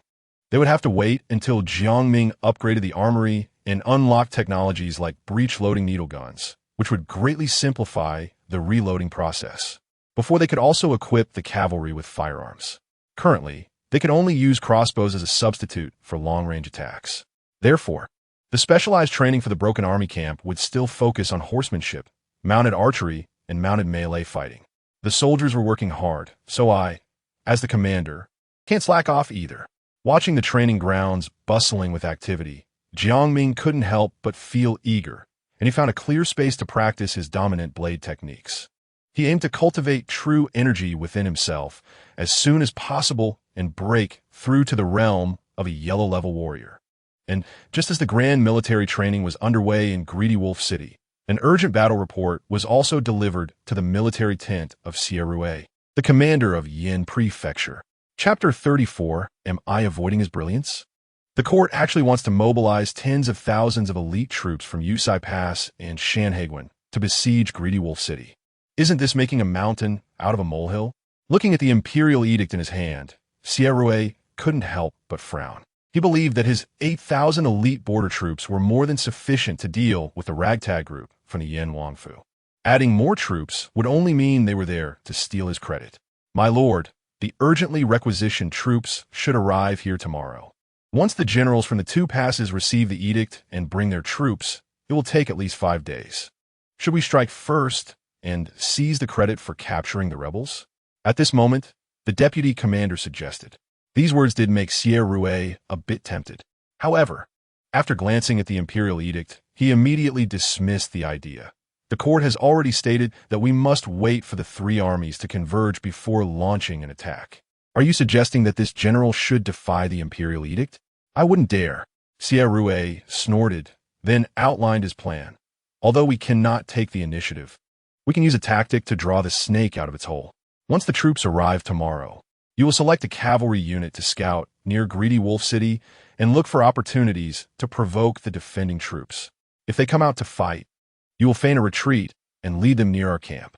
I will set up an ambush there in advance, ensuring they won't return. At noon the next day, the soldiers from the nearby garrison began to arrive at the Haishanwai Camp 1 after another. After a brief rest, Sierra personally led 5,000 troops to ambush in a valley 10 miles outside the camp. Deputy Commander Hu Biao took 200 cavalry straight to Greedy Wolf City to stir up trouble. Commander, hasn't the Yin Wangfu already had its military power stripped? Why does the court seem so frightened that they are sending so many troops to encircle us as soon as they rebel? An officer rode up beside Hu Biao and asked, You ask me? Who the hell should I ask? Can you question the decisions of the emperor and the court? What you need to worry about now is whether you can draw the rebel defenders out. Don't worry. I can curse so well that I could bring the dead back to life. I'll be at the city gate cursing that Jiang Ming's ancestors for 18 generations. And I don't believe he won't send troops out for revenge. Seeing his subordinate so confident, Hu Biao couldn't help but show a sly smile. You little brat are quite proud. But fine, as long as you can draw the rebels out. I'll report back to Commander Xie and give you credit. My lord Xie. On the other side, Jiang Ming was training the soldiers of the Greedy Wolf camp outside the city with Mo Zhu. After 2 days of practice, the soldiers had become generally familiar with the three-part volley tactics. Although the transitions between formations were still somewhat clumsy and prone to chaos, they had already made good progress from loading to firing. This was thanks to Jiang Ming's generous provision of cardboard fixed ammunition for the soldiers to practice with, as well as his constant explanations and corrections. At this rate, within 7 days, the soldiers of Greedy Wolf Camp would become proficient with flintlock guns, and within a month, they would master the volley tactics. Report. A small team of court cavalry has been spotted approaching us quickly. A scout cavalryman suddenly came running from a distance to report military intelligence, since they were bringing out the main force. Jiang Ming had specifically dispatched 20 scout cavalry from the broken army camp to spread out around the perimeter for emergencies. This was supposed to be just a precaution, but unexpectedly, it had achieved an unforeseen effect. How many troops do they have? Jiang Ming asked with a serious expression. There should be about 100 or 200 cavalry, all light cavalry, and none of them are wearing heavy armor. Upon hearing this, Jiang Ming's expression immediately relaxed. The nearby corps troops were mostly subordinates of Commander Sierra. He sent only 100 or 200 light cavalry over, likely just to scout the situation at Greedy Wolf City. Little did they know that they had stumbled upon his field training ground. Your Highness, the soldiers have been training for a short time, and they may not be able to fight in the field yet. Should we avoid their strength? Emoju tentatively asked. Avoid their strength? Jiang Ming immediately became displeased and continued. They have only 200 men, while we have a full 1,000. New recruits are still soldiers. If we don't dare to attack with such a numerical advantage, then what are we even doing as soldiers? We might as well go home and raise pigs. Jiang Ming intentionally raised his voice, making sure the nearby soldiers of Greedy Wolf Camp could hear him. Everyone immediately became agitated. Your Highness is right. Since we chose to be soldiers, how can we be cowards? Let's just fight. Yes, let's kill them. Although they had not been part of the Yin army for long, their experiences over the past few days had completely overturned their perceptions of being soldiers. Not only did they get to eat meat every day, but they also received high monthly pay. This was a life that felt like a dream. As the saying goes, it is easy to go from frugality to luxury, but difficult to go from luxury to frugality. Therefore, they would rather fight on the battlefield than give up such treatment. Good, very spirited. To dare to draw swords against the enemy is what befits a soldier of the Yin army. Seeing that his provocation had succeeded, Jiang Ming couldn't help but smile. Emoju also understood his intentions at this moment. I will go command the soldiers to form the formation. Jiang Ming nodded. No need to be too tense. Just follow the usual training. Only through real combat can we best temper the army. Yes, I understand. Under Emoju's command, the 1,000 soldiers of Greedy Wolf Camp orderly loaded their ammunition and then lined up in formation, ready to wait. Moments later, accompanied by a loud sound of hooves, a team of cavalry began to appear in everyone's sight. Commander, it looks like they are the rebels. Of course, I'm not blind. Hu Biao and the others, seeing the imposing formation of Greedy Wolf Camp lined up under the Yin army flag, instinctively halted their troops. The officer who had earlier boasted about cursing the Yin army out of the city approached Hu Biao and tentatively asked, Commander, it seems this group of rebels has already discovered us. What should we do next? What to do? Can't you see it's just a bunch of ragtag soldiers without armor? They don't even have shields or horses, and they're foolishly lined up waiting to die. It's truly laughable. In Hu Biao's view, the Yin army opposite them was merely a collection of conscripts dragged out by Jiang Ming and surely lacked combat effectiveness. Although they had a significant numerical disadvantage, dealing with a group of unarmored infantry could be solved with a single charge. It couldn't be any simpler. Relay my orders, prepare to charge, and cut down this group of rebels to claim credit. Yes, Hu Biao confidently commanded the charge. At this moment, he was completely blinded by the prospect of achieving military merit, having completely forgotten about the strategy of feigning a retreat. His only thought was to capture the rebels from the Yin Wangfu. Chapter 35, The Only Choice. Defend Greedy Wolf City. Prepare. As Hu Biao led his cavalry back swiftly, Emoju gave the order, and the first row of Yin army soldiers raised their flintlock guns, loaded with bullets, waiting for the next command. It must be said that the cavalry truly deserves the title of king of the ancient battlefield. Just a charge of 200 cavalry, with dust rolling and hoofbeats sounding like thunder, presented a grand momentum. If it were a slightly less disciplined army, just seeing such a scene would scare them into fleeing on the spot. The Yin army soldiers were also mere mortals, and most of them had just enlisted. It would be a lie to say they were not afraid in the face of a cavalry charge. This was where the advantages of line tactics were manifested. In the dense formation, soldiers could clearly feel each other's presence, and the collective strength boosted their courage, significantly weakening their inner fear.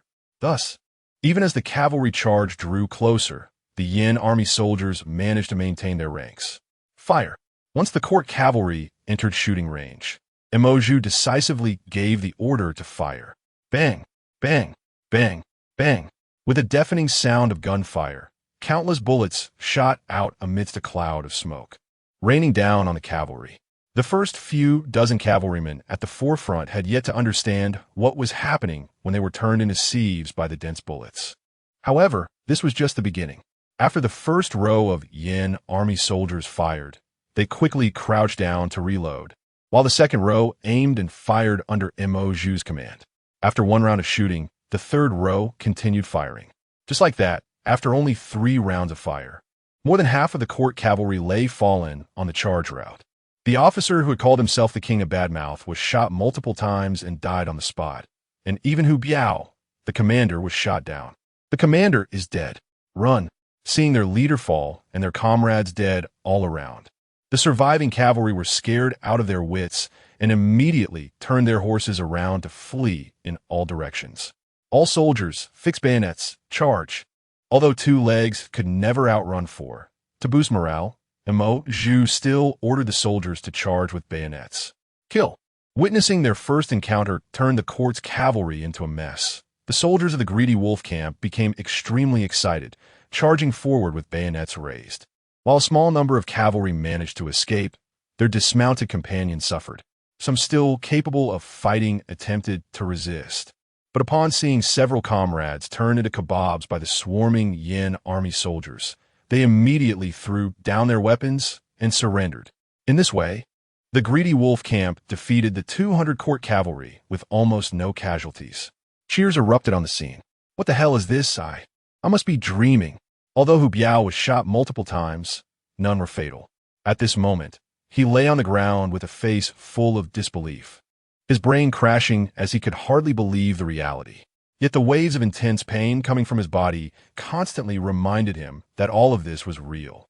Deputy General Mo, there's still one breathing here. Seems to be an officer. Bring him to the hall for questioning. Yes. A few soldiers pulled the still dazed Hu Biao from the ground and brought him before Jiang Ming. You are Jiang, the Crown Prince of Yin? Coming to his senses, Hu Biao looked at the young man before him, who looked like a jade crown and exuded nobility, and couldn't help but exclaim. It turns out the rebel leader is personally leading the troops. This is truly the end. Take him away, behead him. Jiang Ming glanced at the kneeling Hu Biao and ordered indifferently. This sudden scene left Hu Biao completely stunned. What is happening? Why are they killing people right away? Shouldn't there be an interrogation first? After all, I am an officer. Wait, Your Highness, I have something to say. In a daze, Hu Biao felt himself being dragged away by the soldiers on both sides, and in a panic he hurriedly shouted, What do you have to say? Jiang Ming raised his hand to signal the soldiers to stop, then looked at the distressed Hu Biao. My name is Hu Biao. I am a commander of the Black Mountain Guard, currently working under the commander in the capital, Sierra. Is that all? Cut him. Wait, Your Highness. I haven't finished explaining. Seeing Jiang Ming about to drag him away for execution again, Hu Biao lost his last glimmer of hope and quickly spilled everything like beans from a bamboo tube. This included the court's plan to mobilize a large army to besiege Greedy Wolf City, their intention to lure the Yin army out of the city for an ambush, and a series of other vital intelligence that stunned everyone present. Are you telling the truth? If you're lying, be careful of your head, Emoju said, placing his sword against Hu Biao's neck, coldly questioning. Panicking, Hu Biao quickly replied, Absolutely no falsehood. No matter what, I wouldn't dare joke with my life. Seeing he had reached this point, the possibility of deception was already very low, and the expressions of everyone present turned serious. Combined, there are nearly 70,000 troops. The court really thinks highly of me. Jiang Ming sneered inwardly. At the same time, he was extremely grateful that he had come out to train the troops today. Otherwise, he would have missed such important intelligence. If the court's 70,000 elite border troops gathered to attack the city, with the current 4,000 men of the Yin army, it would be impossible to defend Greedy Wolf City. How long until the court's troops arrive? Jiang Ming continued to press. Lord Xie's 8,000 guards have already assembled 30 miles away at the Black Mountain Guard.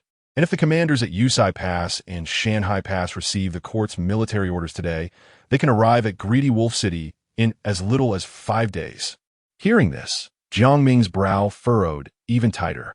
Counting it all, he had at most 5 days to respond, after which he would face an assault from the court's troops that outnumbered them by more than 10 times.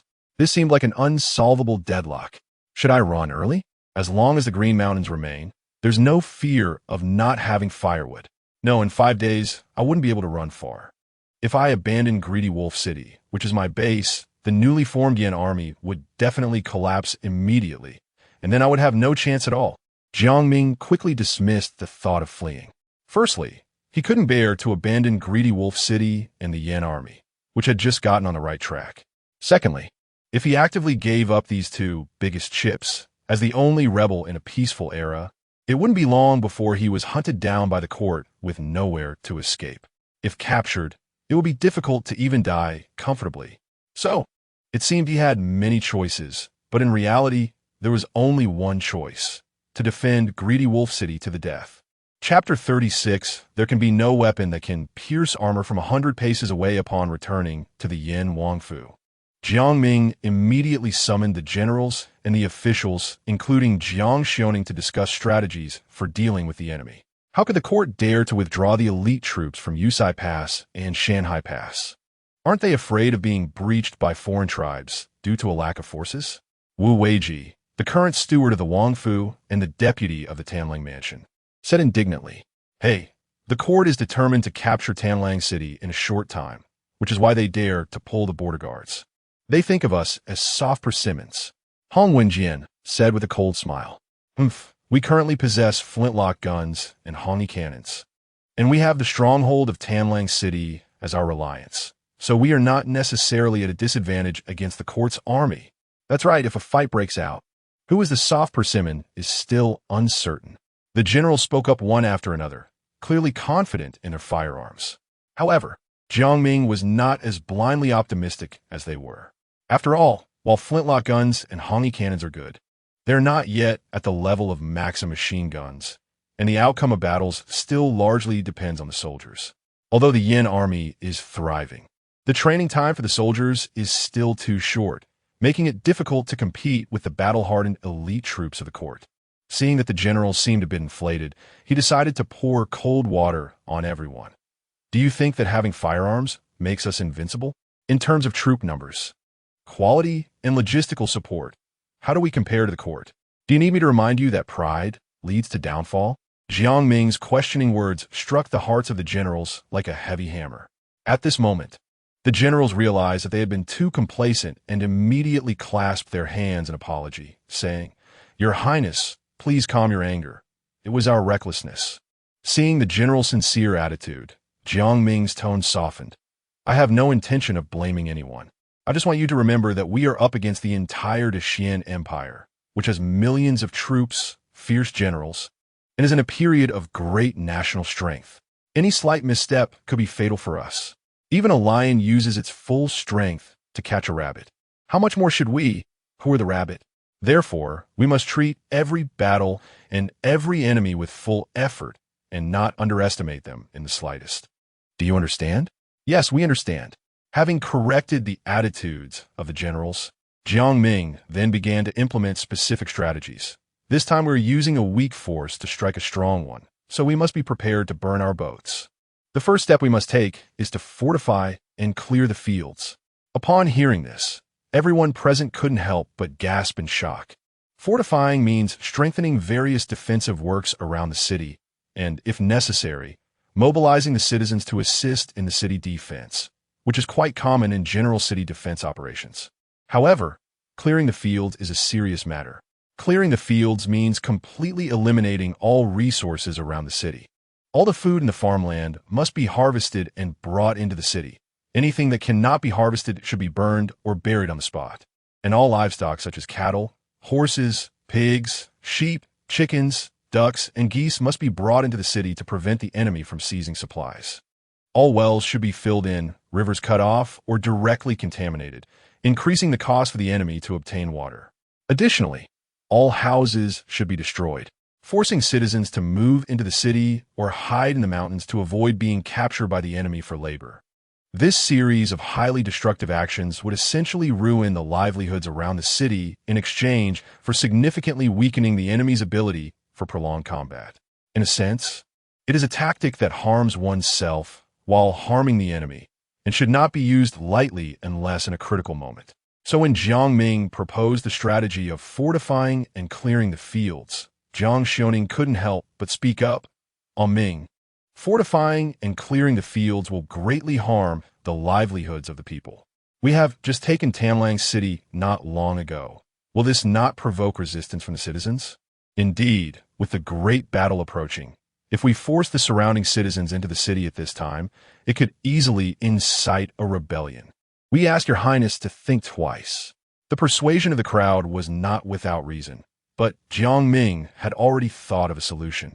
So he said to everyone, solving the issue of public sentiment is simple. 2 words, spend money. The Yin Wangfu does not take from the people for free. All the grain and livestock that we seize will be purchased at double the market price. Any family that has their farmland destroyed will be compensated with silver upon registration. And we promise that after the war, the Yin Wangfu will fund the rebuilding of their homes.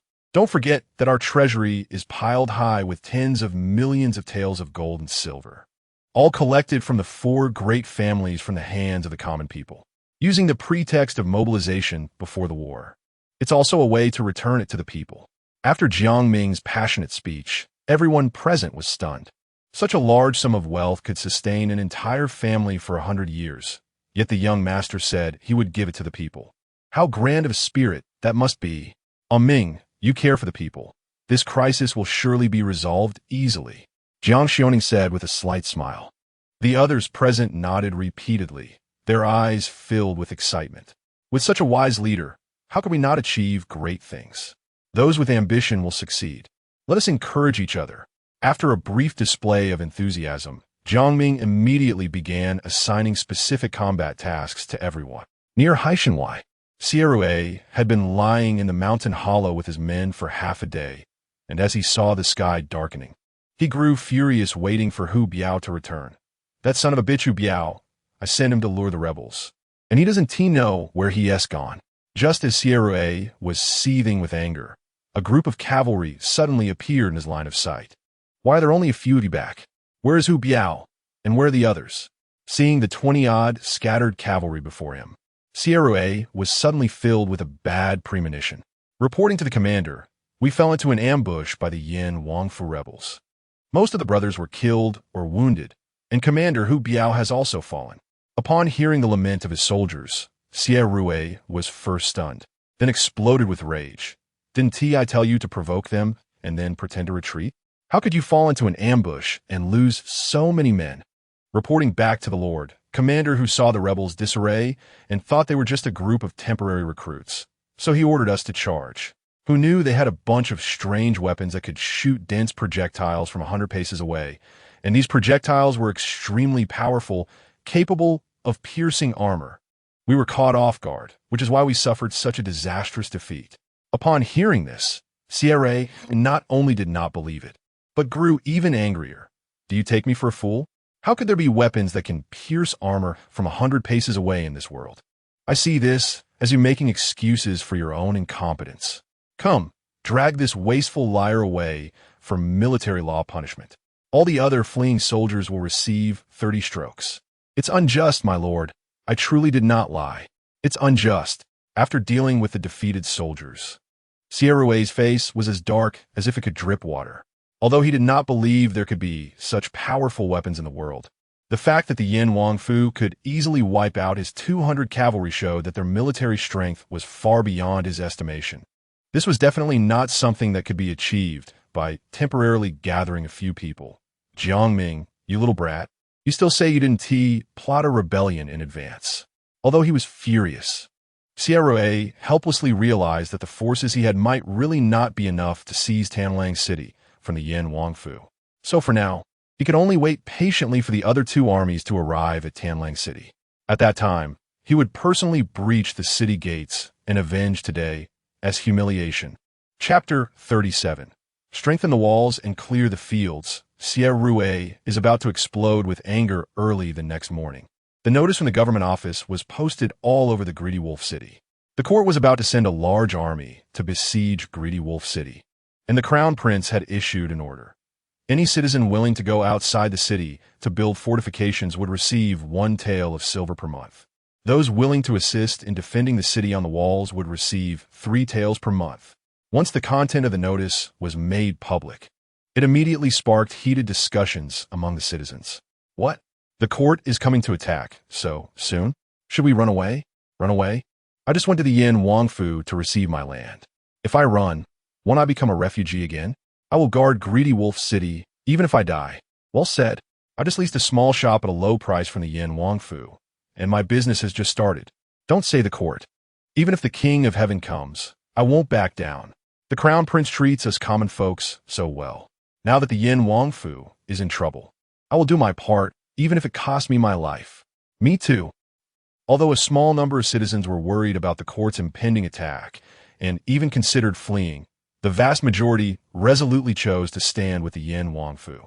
After all, they knew all too well what the court was like. Endless heavy taxes and corrupt officials who couldn't even feed their own people. The common folk of Yinzhou were nothing but cattle and horses in their eyes.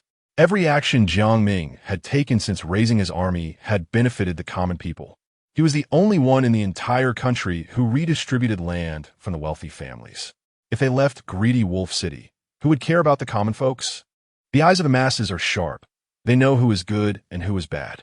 Therefore, as soon as Jiang Ming's notice, which had some elements of a plea for help, was released, it quickly garnered a warm response from the citizens. Thousands of citizens rushed to the government office to sign up to build defensive works outside the city, and thousands of young men applied to become militias to assist in the defense. Don't push, don't rush. Everyone can sign up one by one. Looking at the bustling scene outside the government office, Jiang Xiaoning was deeply moved. It was right for a Ming to value the common people. Those who treat them well will be repaid, even at the cost of their lives. With the whole city united, how could they not defend Greedy Wolf City? On the other side, aside from leaving the Greedy Wolf camp responsible for building the fortifications outside the city, Jiang Ming took the remaining 2 camps of soldiers with him. To ensure efficiency, he specifically divided the army into smaller units of about 300 each, scattering them to nearby villages and towns to carry out clearing operations. Before leaving, he instructed them to clarify the stakes and prohibited any conflicts with the citizens. If they encountered citizens unwilling to evacuate, they should leave first and not force anyone. After all, their time was extremely precious. Instead of wasting time on conflicts, they should evacuate more citizens into the city. Jiang Ming led a unit from the 7 Killers camp, all of whom were infantry, to a small town called Qinghe, located only a dozen miles from Greedy Wolf City. This town was not small, with a permanent population of over 10,000, and was originally garrisoned by dozens of court soldiers. However, upon learning that there was a rebellion in Greedy Wolf City and that the entire city had been taken over, these soldiers took advantage of the chaos to loot and then fled. Thus, Jiang Ming and his group were able to enter Qinghe town without any obstruction. The bandits are here to rob again. Everyone hurry and hide. Seeing the army with the yin flag marching down the street, the townspeople were terrified and hurried to hide in their homes. Zhang Hu, go explain to the citizens clearly. Looking at the tightly closed doors of every household, Jiang Ming turned to the officer beside him and instructed. Yes, Your Highness. Zhang Hu complied and stepped forward, shouting loudly in the street. Dear citizens, please do not panic. We are the army of the Yin Wangfu. Because a war is about to break out, our Crown Prince is worried that everyone might suffer collateral damage. So we have specially come to take you into Greedy Wolf City for shelter. Those who have crops can now go harvest. We will purchase them at double the market price. Those raising poultry and livestock can also sell them to us. Zhang Hu elaborated on the reasons for the Yin army's presence, and to increase the credibility of his words. He even had several boxes of silver brought out as instructed by Jiang Ming. Seeing the shiny silver displayed on the street, the citizens observing from the shadows were immediately shocked.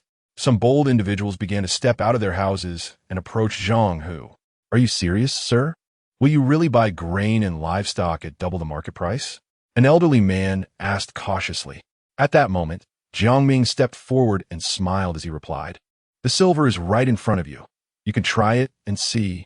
I have raised over a dozen chickens. I will bring them to you right now." Hearing that they could really get silver, the elderly man, who had been hesitant, immediately ran back home and brought all his chickens over. "Sir, at the market price, each chicken can sell for over 31.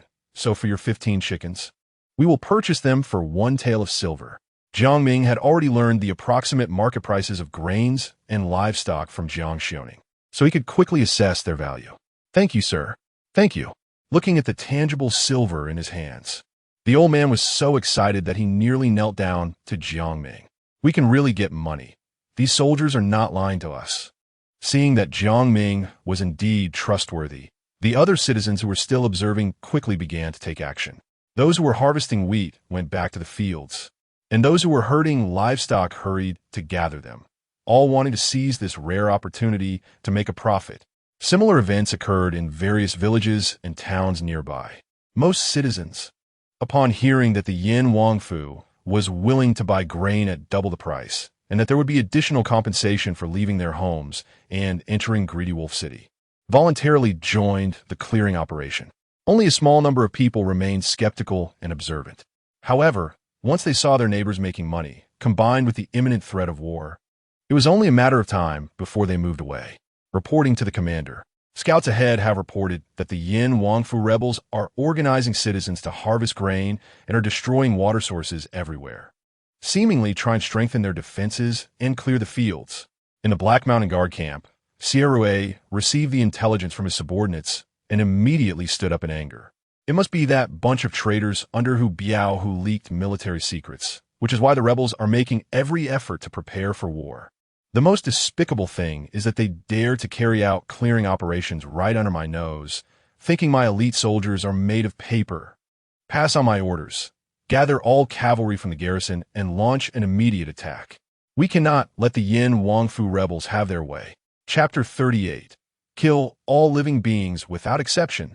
Sierra mobilized 2,000 elite cavalry from the Black Mountain Guard and personally led them to attack the nearest village. At this moment, Wu Yuan was leading 300 cavalry to help the villagers evacuate when he suddenly received a report from the scout cavalry. Reporting to Qianzhong, "A group of imperial cavalry is rushing towards us, numbering at least 1,000. Wu Yuan couldn't help but curl his lips into a cold smile upon hearing this, as expected of His Highness the Crown Prince. Sierra couldn't hold back from sending troops to sabotage our plan. Leave 100 men to guard the village as bait, and the rest follow me to ambush." Knowing that Sierra had been hiding in the Black Mountain Guard, Jiang Ming had dispatched scout cavalry to monitor his movements day and night nearby, allowing the Yin army to respond promptly. Upon learning that Sierra was coming with troops, Wu Yuan prepared to confront them directly. After all, he had originally planned to ambush 500 city defense troops with just 30 men. Now, with 300 cavalry in hand, he could fight even if the enemy brought 5,000. Of course, although Wu Yuan was brave, he was not a reckless fool. His strategy was to use the 100 cavalry in the village as bait to attract the attention of the imperial army. He would hide his forces in the nearby mountains and woods, waiting for the right moment to strike at the enemy's flank and disrupt their formation. Once the formation was in disarray, the enemy's numerical advantage would turn into a disadvantage, ensuring victory. Not long after, Sierra arrived with his 2,000 cavalry. "Sir, we have arrived at Haishi village. The rebels are inside." Sierra looked in the direction indicated by his subordinate and saw the village in chaos. The sounds of horses neighing mixed in, with the Yin army's flags faintly visible. "Indeed, we are the right place. Pass my orders. Everyone charge forward, and kill any living being we see without exception." A cruel smile appeared on Sierra's face. "Damn Jiang Ming, you wanted to clear the land, right? I'll help you clean it up." "Sir, do we have to kill the villagers too?" a subordinate asked cautiously, showing reluctance. "Are you out of your mind? These rebellious commoners are openly colluding with the Yin royal court. They deserve to die. Not a single one can be spared." With Sierra's command, the cavalry immediately formed an attacking formation and charged towards Haishi village. "Now's the time. Follow me in a battle. Kill." Seeing the imperial army's flank completely exposed, Wu Yuan decisively took the lead and charged out of the woods with his cavalry. Enemy attack. Ambush. Upon seeing a cavalry unit bearing the Yin army's flag suddenly emerge from the flank, alarms rang out among the imperial army. Don't panic. Change formation and prepare for battle. Realizing they had fallen into an ambush, CRA quickly directed his subordinates to adjust their front line. However, it was not easy to shift the cavalry formation in the midst of a charge. Before the frontline cavalry could change direction to assist the flank, Wu Yuan had already led his troops to the forefront. Whoosh, whoosh, whoosh. Some of the imperial cavalry on the flank quickly drew their bows and shot arrows in an attempt to stop the approaching Yin army. However, Wu Yuan, charging at the front, dismissed these attacks entirely. After deflecting the incoming arrows with his spear, he raised his hand and commanded, "Fire!" Whoosh, whoosh, whoosh. The Yin cavalry behind him quickly took out crossbows and unleashed a volley of fire on the imperial troops. Amidst the screams, soldiers on the flank of the imperial army fell in droves. Taking advantage of the chaos, Wu Yuan had already led his cavalry into the enemy formation. Kill! Facing the attacks from all sides, Wu Yuan's expression remained cold. With his spear swinging continuously, no imperial cavalry that dared to approach him could withstand a single blow, as they were repeatedly swept off their horses. General Wu is mighty. Seeing their commander display such bravery, the morale of the Yin army surged. Even though many of them were experiencing their first battle, with Wu Yuan as their anchor, the fear in their hearts was suppressed by their fervor, and everyone charged into the enemy formation without hesitation. A mere few hundred cavalry dared to charge at us. They're simply seeking death. Although Wu Yuan's display of valor shocked Xie Rui, once he saw the number of enemy troops, his expression was instantly replaced by disdain. However, he could not maintain his arrogant demeanor for long, as another small group of Yin troops emerged from Haishi village, which perfectly flanked Wu Yuan's forces and formed a pincer attack. In an instant, the imperial army found itself in the awkward position of fighting on two fronts, and their formation was thrown into chaos. Damn it, don't panic. We have 2,000 men. We can easily crush this group of rebels. Watching his cavalry descend into confusion, Xie Rui was as anxious as an ant on a hot stove. Yet his high-ranking position as the Yinzhou commander, bought with heavy gold, could not mask his shallow command skills. His understanding of warfare was still at the rudimentary level of believing that the side with more troops would win, completely oblivious to the dangerous situation at hand. After being ambushed and having their formation disrupted, the correct action should have been to retreat and reform before seeking an opportunity to counterattack. However, due to his arrogant nature, he could not swallow his pride and attempted to command everyone to counterattack from their current position, hoping to rely on numerical superiority to eliminate the enemy. But this approach not only failed to achieve the desired effect, but also allowed chaos to spread uncontrollably within his own ranks. At this moment, the imperial cavalry caught in the melee could hear shouts and cries from all directions, but could not see where the enemy was. Fear began to spread in their hearts, and their fighting spirit plummeted. In contrast, although Wu Yuan's cavalry was outnumbered, they closely followed their commander into battle, maintaining their formation throughout, and their morale only grew stronger. "Sir, our ranks are in disarray. We should quickly withdraw while we can." "Withdraw? No. I must personally kill this group of rebels today." In the face of his subordinates' desperate pleas, Xie Rui remained stubborn. He even made the foolish decision to charge into battle with his personal guards within his own ranks. However, at that moment, Wu Yuan had already single-handedly breached the imperial army's formation and reached Xie Rui. "Die, you dog thief!" Wu Yuan immediately spotted Xie Rui and charged at him without a second thought. "What kind of monster is this? Quick, stop him!" Seeing Wu Yuan, drenched in blood and looking like a demon, Xie Rui was so frightened he almost wet his pants. Taking advantage of his personal guards sacrificing themselves to block Wu Yuan, he hurriedly led a few remaining soldiers to escape. After killing the blocking personal guards, Wu Yuan, seeing Xie Rui fleeing, did not pursue him, but instead rode over and swept the general's flag aside with his spear. "Your commander Xie Rui is dead. Surrender now," Wu Yuan shouted to the heavens. Upon seeing the general's flag fall, the morale of the imperial cavalry completely collapsed.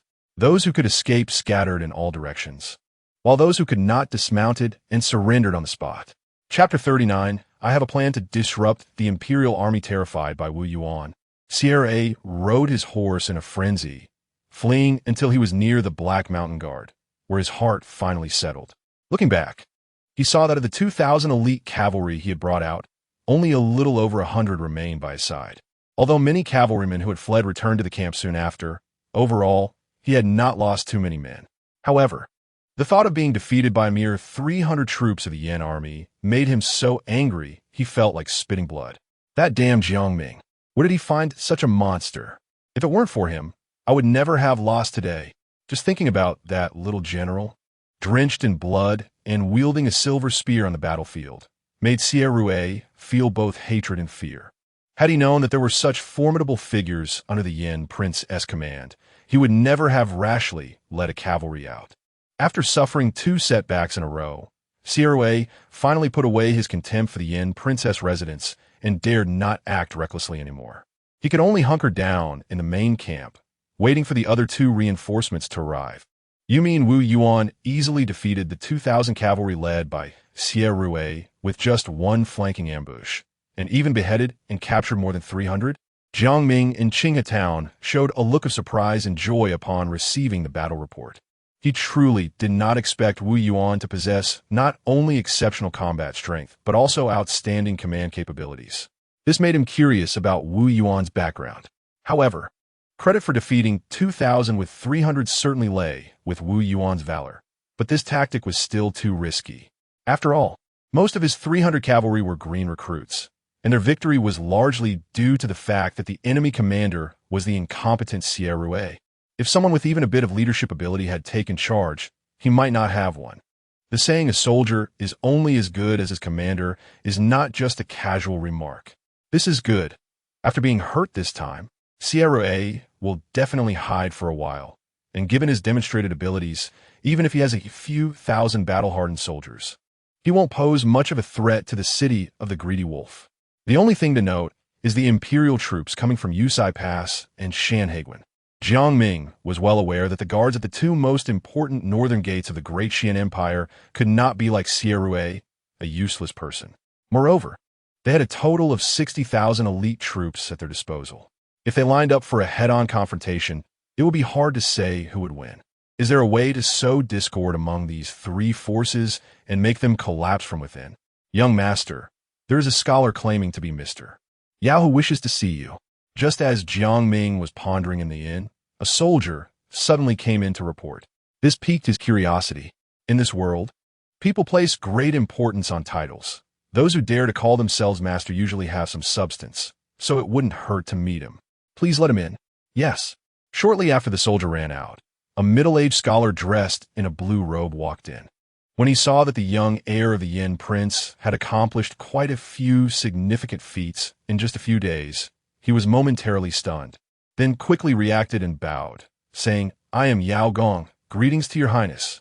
From the moment the middle-aged scholar entered, Jiang Ming had been sizing him up and found that although his clothing was simple, he exuded an extraordinary demeanor, and his speech was neither servile nor overbearing, indicating he was definitely not an ordinary person. However, it was not appropriate to inquire about his background upon just meeting, so he spoke up. "Mr. Yao, there is no need for excessive courtesy.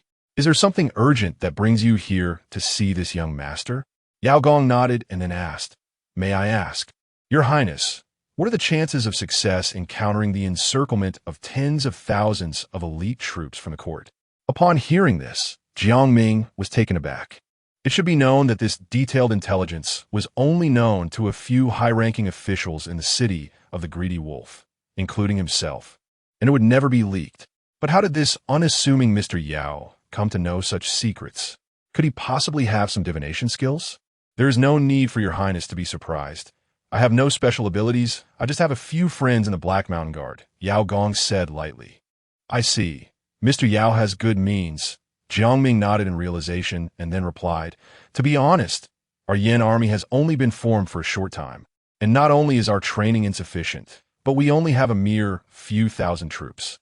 Facing the tens of thousands of elite border troops from the court, Our chances of victory are probably less than 50%. If it weren't for this, I would never recklessly disregard the people's livelihood and carry out such scorched earth tactics. Hearing Jiang Ming's sincere response, Yao Gong suddenly smiled and said, "Your Highness's recent actions regarding the distribution of land among the noble clans are truly aimed at benefiting the people, and I admire you greatly. Now that the imperial army is about to press down, I cannot bear to see the people return to those dark days.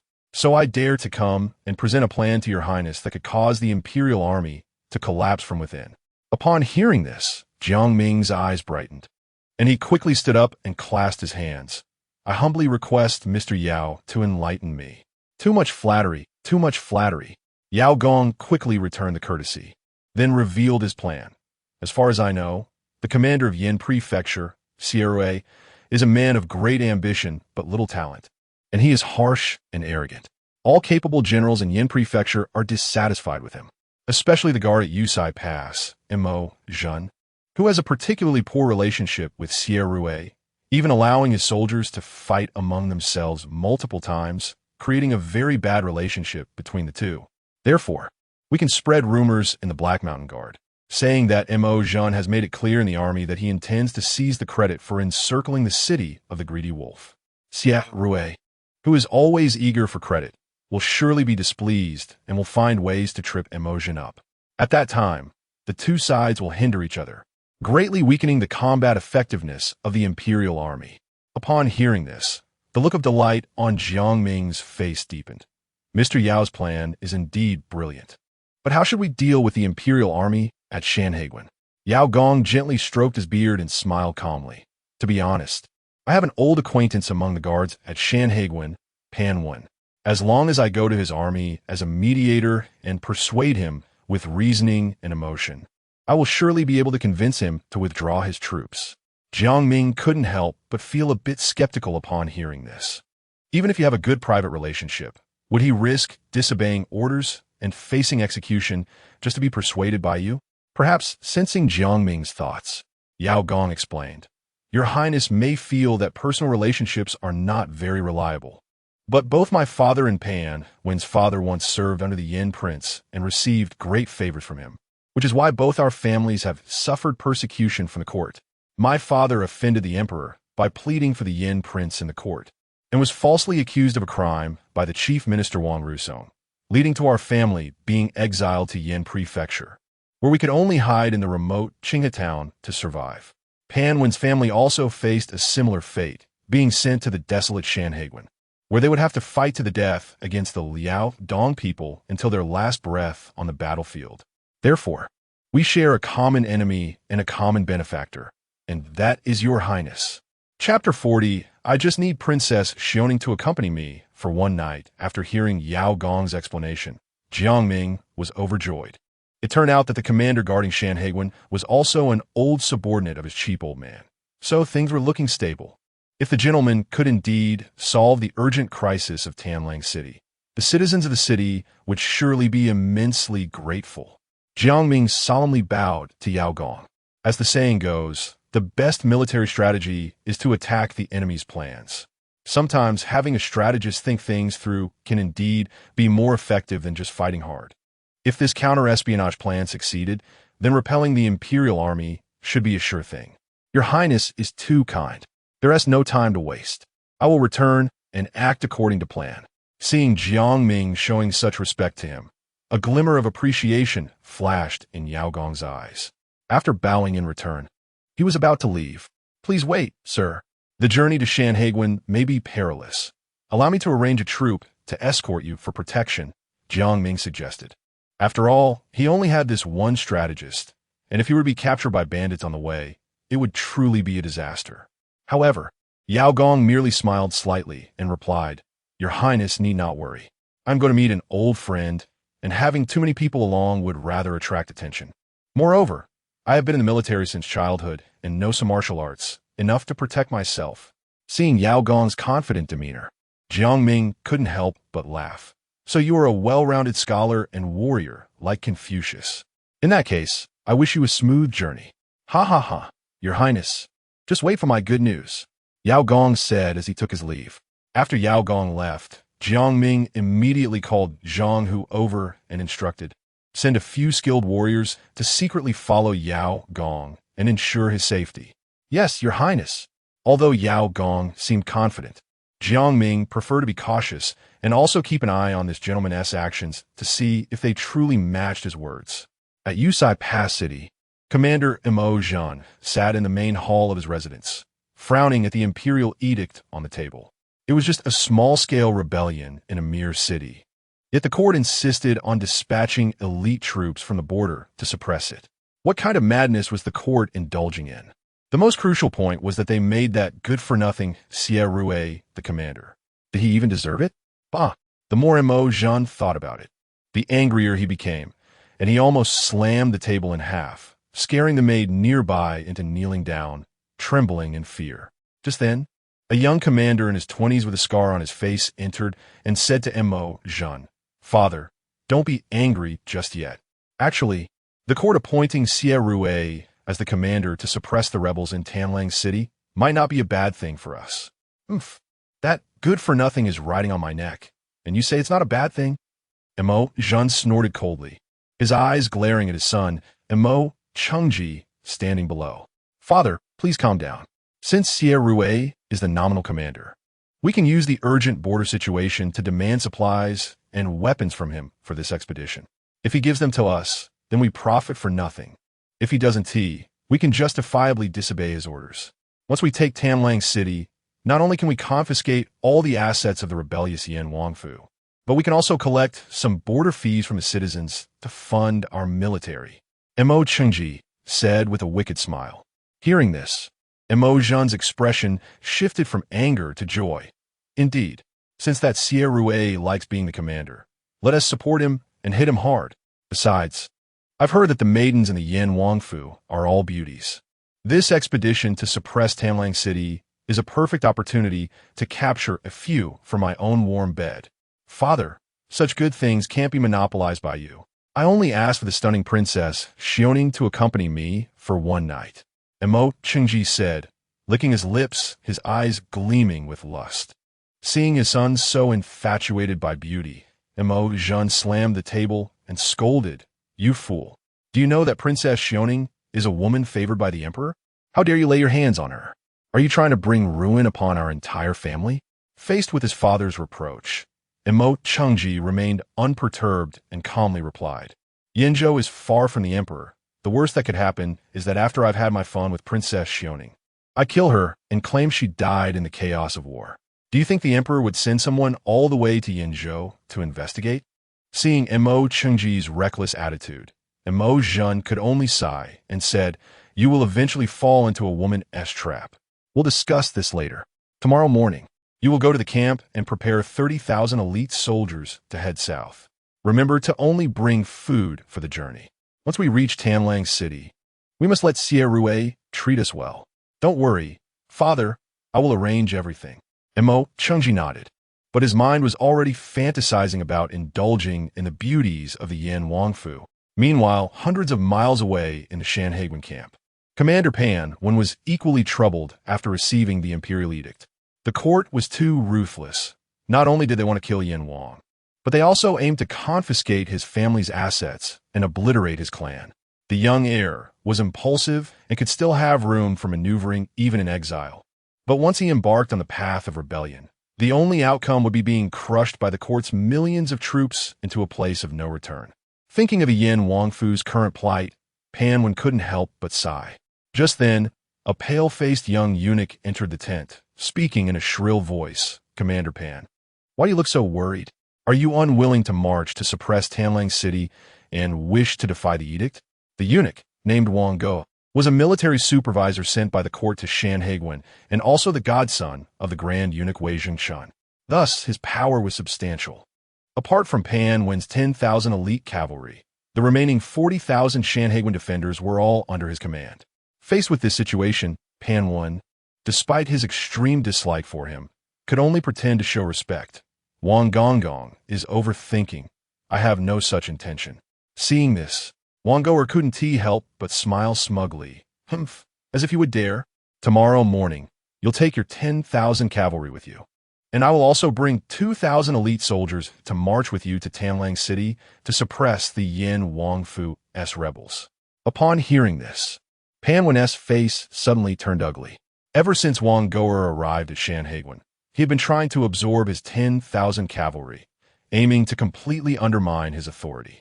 However, due to his cautious and low-key approach, Wang Goer had never managed to find a handle to reclaim military power.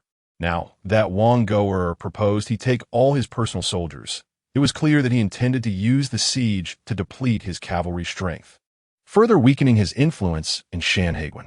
Realizing this, Pan Wen quickly said, "If Wang Gonggong is to march with me to eliminate the rebels, who will guard Shanhaiguan? If Li Zhan learns that there is no commander in the army and leads his troops to attack, wouldn't the border be in danger? How could he possibly know about the situation in Shanhaiguan? Oh, Pan Wen, are you secretly colluding with the enemy, trying to leak information?" Wang Goer suddenly shouted loudly. Pan Wen was initially puzzled by his unusually reactive response, but quickly realized he was using this as a pretext to attack him, so he hastily clarified. "The only interaction I have with Li Zhan is on the battlefield. There is absolutely no possibility of collusion, so I hope Gonggong does not make unfounded accusations." Wang Goer sneered coldly, but did not continue on that topic. Instead, he said, "Seeing your sincere attitude, I will trust you for now. However, all matters regarding the expedition are not up for discussion. I will wait for you in the training grounds tomorrow. Do not delay." As soon as he finished speaking, Wang Goer swaggered out of the tent. "Bah, if the Yin Wang were still alive, how could I be reduced to taking orders from you, you eunuch dog?" Watching Wang Goer's retreating figure, Pan Wen was so furious his teeth almost crumbled, yet he felt utterly helpless. After all, he is the son of a criminal, and being sent to guard the border is already like walking on thin ice. If he were to offend Wei Zhongquan's adopted son again, his entire family could face severe consequences once more. There's no choice but to endure the humiliation for now and follow Wang Goer's orders. "King Yin, if you have any spirit in heaven, please bless the heir and the princess to escape this calamity." Chapter 41. The crown prince of the Yin King will surely overturn the world of Xian. The next morning, Pan Wen gathered 10,000 elite cavalry and arrived at the training ground. After waiting for about an hour or two, Wang Goer finally led his troops in a leisurely manner. However, to his shock, Wang Goer's army was also composed entirely of cavalry, and at that moment, the training ground was filled with 30,000 cavalrymen, creating a spectacular sight. "Lord Wang, this time we are heading south for a siege. Is it really appropriate for you to bring all cavalry?" Pan Wen said with a serious expression. "Moreover, if all the cavalry from Shanhaiguan is dispatched, we will lose the ability to engage in open battle if the enemy cavalry attacks from outside the pass." However, Wang Goer seemed completely unconcerned. He calmly replied, "His Majesty has decreed that the top priority is to quickly eliminate the rebels from the Yin King's residence. The commander of this campaign, Lord Xie, has been waiting outside Tanlang City for quite some time. Our choice to bring cavalry is also to quickly rendezvous with him.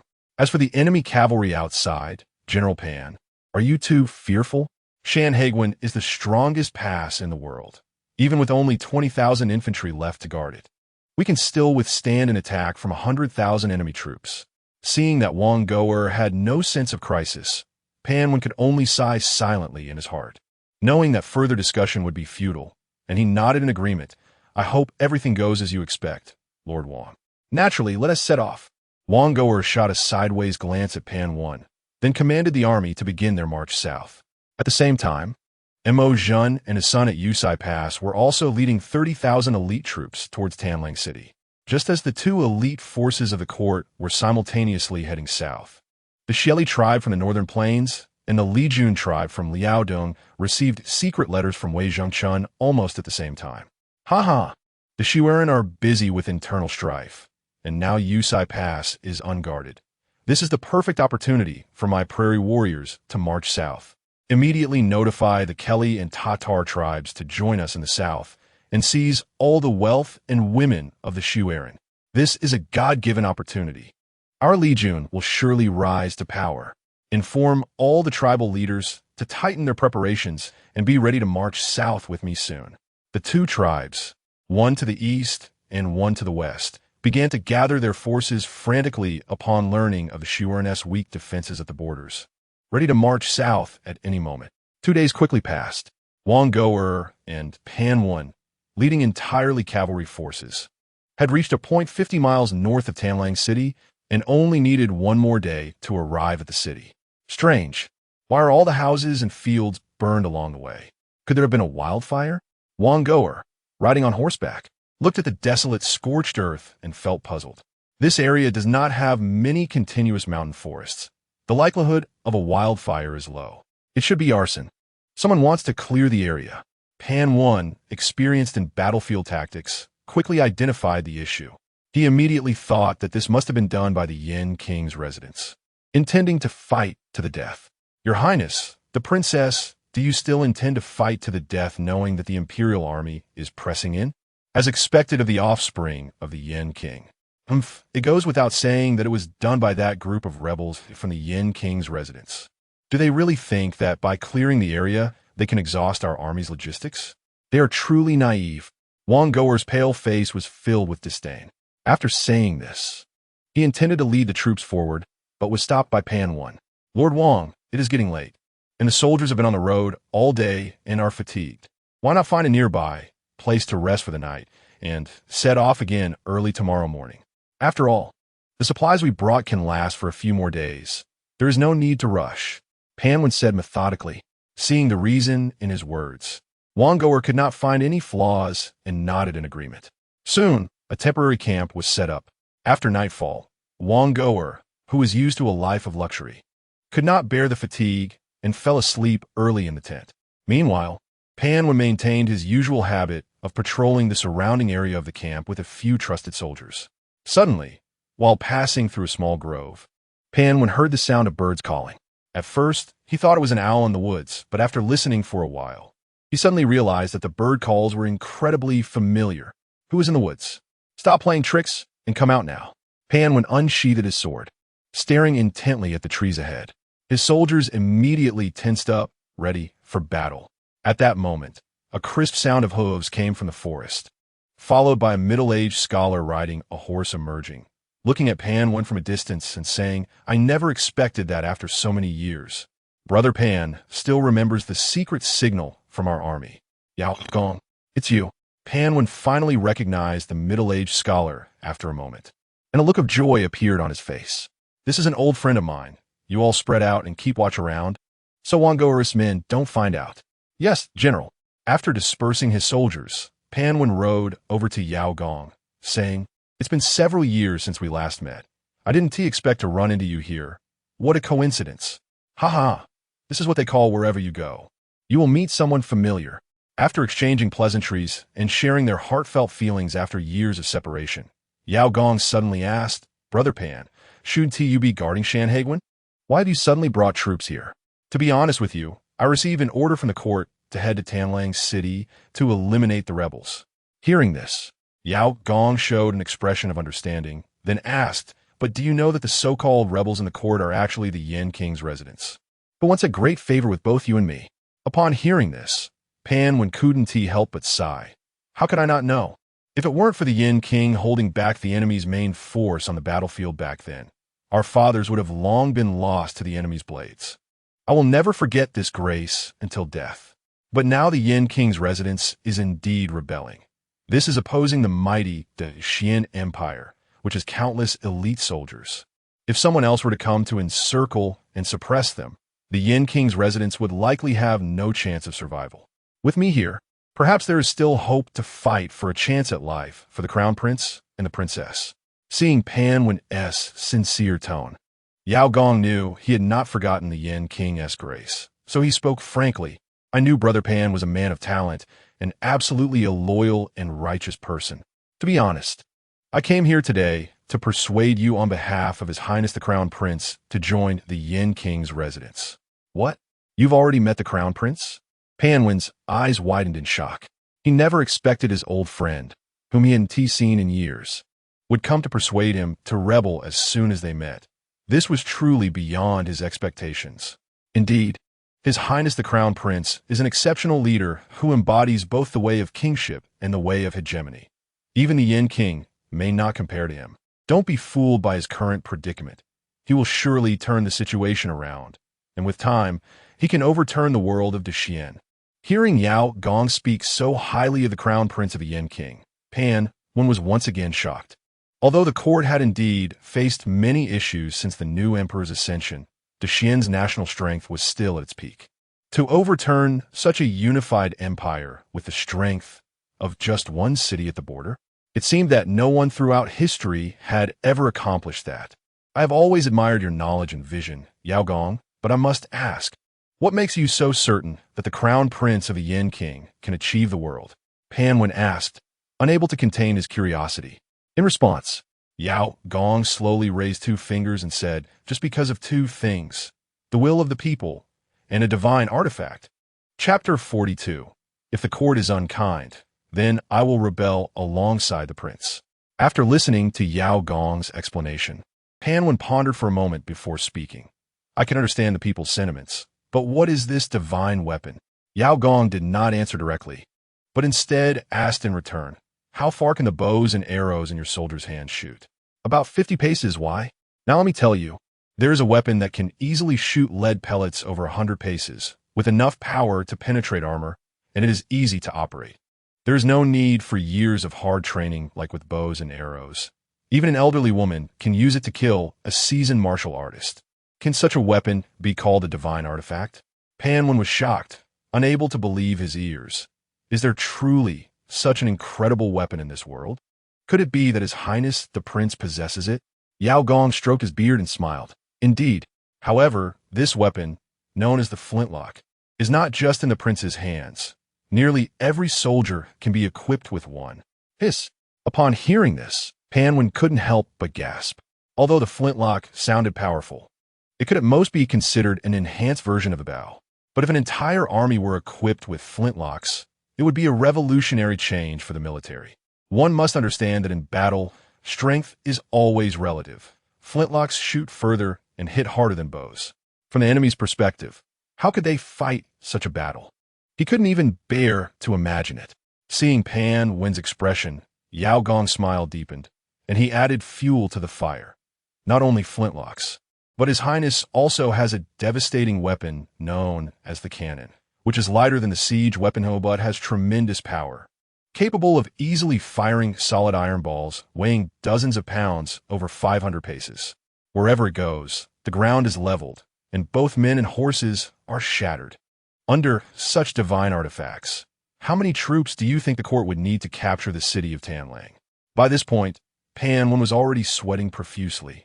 If what Yao Gong said was true, even if there were only a few cannons in Tanlang City, if he led his 10,000 soldiers to attack according to the court's orders, he feared it would only end in a scene of casualties.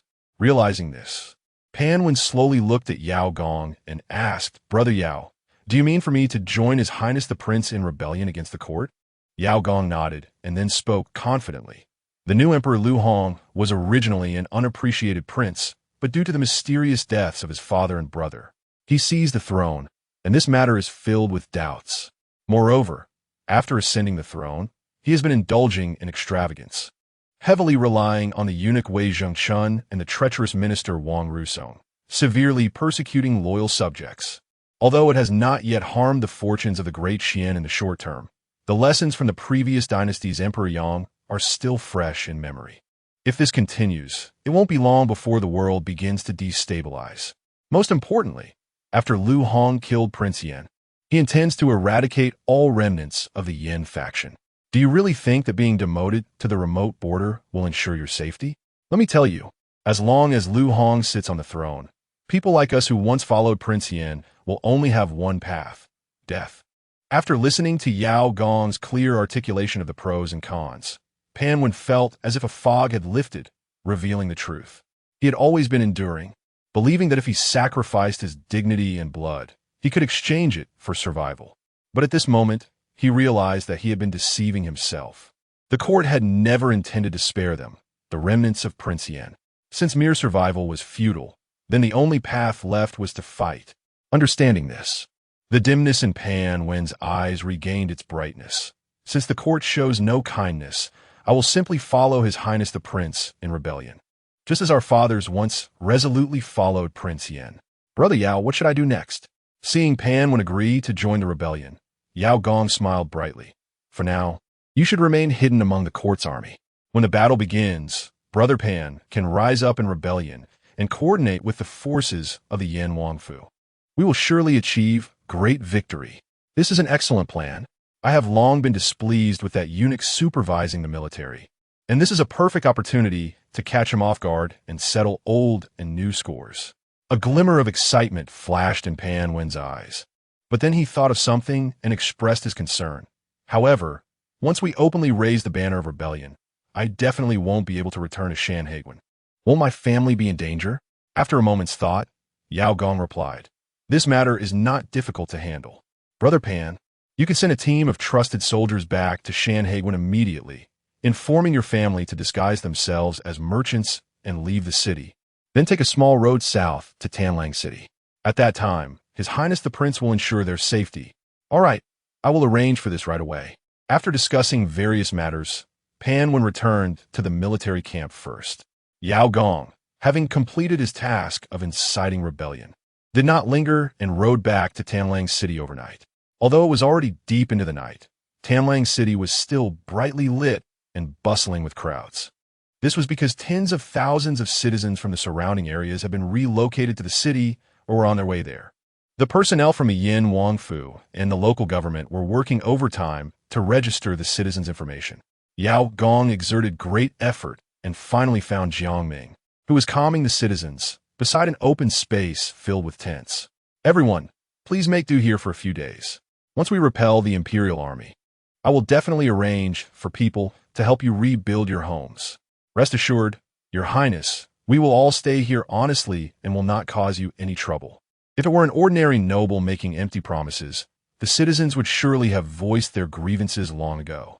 However, they had already received a generous compensation from Yin Wangfu before entering the city, and along the way, they had learned from the local citizens that Jiang Ming was truly a noble who cared for the people, which made them trust him even more. Seeing this harmonious scene, Yao Gong couldn't help but smile knowingly. As the saying goes, he who wins the hearts of the people wins the world. With the prince so beloved by the people, how could he fail in his great endeavor? Mr. Yao, you returned so quickly? At that moment, Jiang Ming also noticed Yao Gong standing nearby and walked over to the edge of the crowd. Yao Gong bent slightly and said, I am fortunate not to have failed my mission. The guard at Shanhaiguan, Pan Wen, has already agreed to serve our Yan army. Oh, that's wonderful. Ha ha ha. Jiang Ming, who had been feeling a bit overwhelmed, instantly regained his clarity upon hearing this good news and couldn't help but burst into laughter.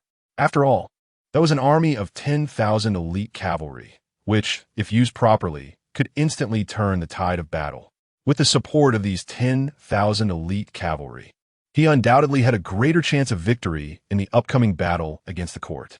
Chapter 43, The Army Presses In, a battle of life and death 3 days later. The clearing operation ordered by Jiang Ming was basically coming to an end. After several days of continuous efforts from the Yin Wangfu, over 50,000 civilians have been relocated to Tanlang City for resettlement, along with tens of thousands of stones of harvested grain and livestock. Even if this battle lasted a year, the entire city need not worry about starvation. Moreover, the area within dozens of miles around Tanlang City had been almost completely turned into barren land. The Imperial Army found it difficult to replenish their supplies of food and water, and even the timber needed to build siege equipment could only be gathered deep in the mountains, significantly slowing down their preparation efficiency. Regarding the city defense, Jiang Ming continued to conduct targeted daily training for the Yan army and the newly recruited 5,000 militia to ensure they would remain composed and not panic in battle. It is worth mentioning that the large influx of new population also brought substantial prestige rewards to Jiang Ming. At this moment, his prestige was about to break the 100,000 mark. However, he did not choose to continue accumulating prestige while waiting for the system shop to upgrade. After all, with the Great War imminent, he spent a fortune to exchange for dozens of red-haired cannons and tons of ammunition to strengthen the city defense. As long as they could hold on at Tanlang City, prestige would come eventually. But if they lost this only stronghold to save money, everything would be over.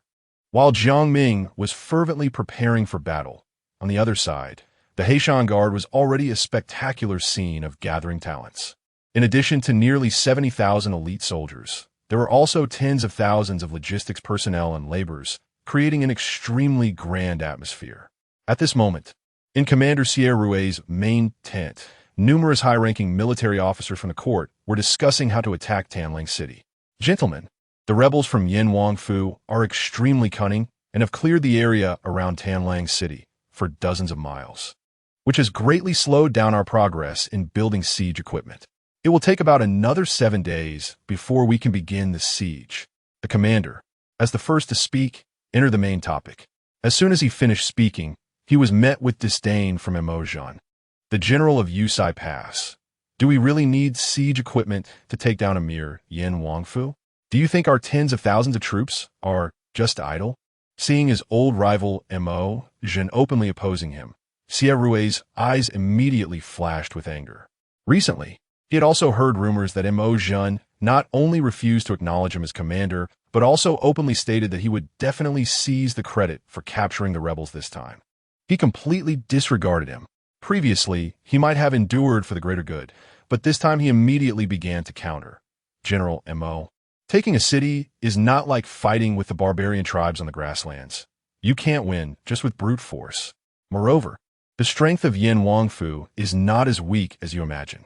If we underestimate them, I might have to arrange for your funeral. What did you say? Hearing that Sierra not only mocked him, but also dared to curse him to death, Emotion was instantly enraged and slammed the table. Standing next to him, Mo Qingji also looked at Sierra Rui with anger. Sierra, relying on his numbers, was completely unafraid of the two father and son, and the atmosphere in the tent became tense. As for Panwen, he stood aside with his arms crossed, hoping that the two sides would start fighting right there, preferably to the point of casualties. We are all pillars of the court. That group of rebels from Yin Wangfu is our common enemy. Let's not hurt our harmony. As the gunpowder smell between the two sides intensified, Wang Goer stood up to mediate. Although he was just a supervising eunuch, due to his status as Wei Zhengquan's adopted son, everyone present still had to give him some face. Since Commander Xie says we will attack in 7 days, then we will attack in 7 days.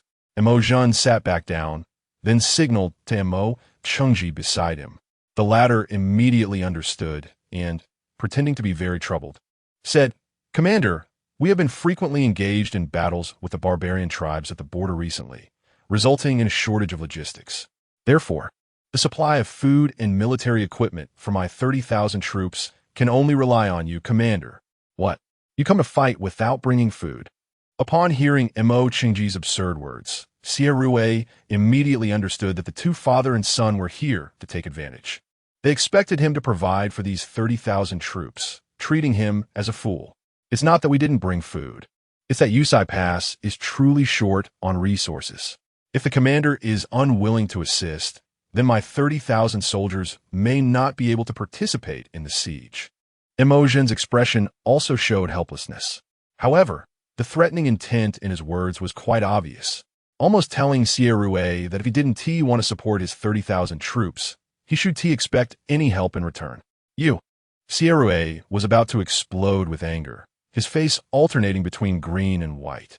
It must be said that Mo Zhen and his son had clearly grasped the situation, using a blatant scheme that he had no choice but to accept. There was nothing he could do.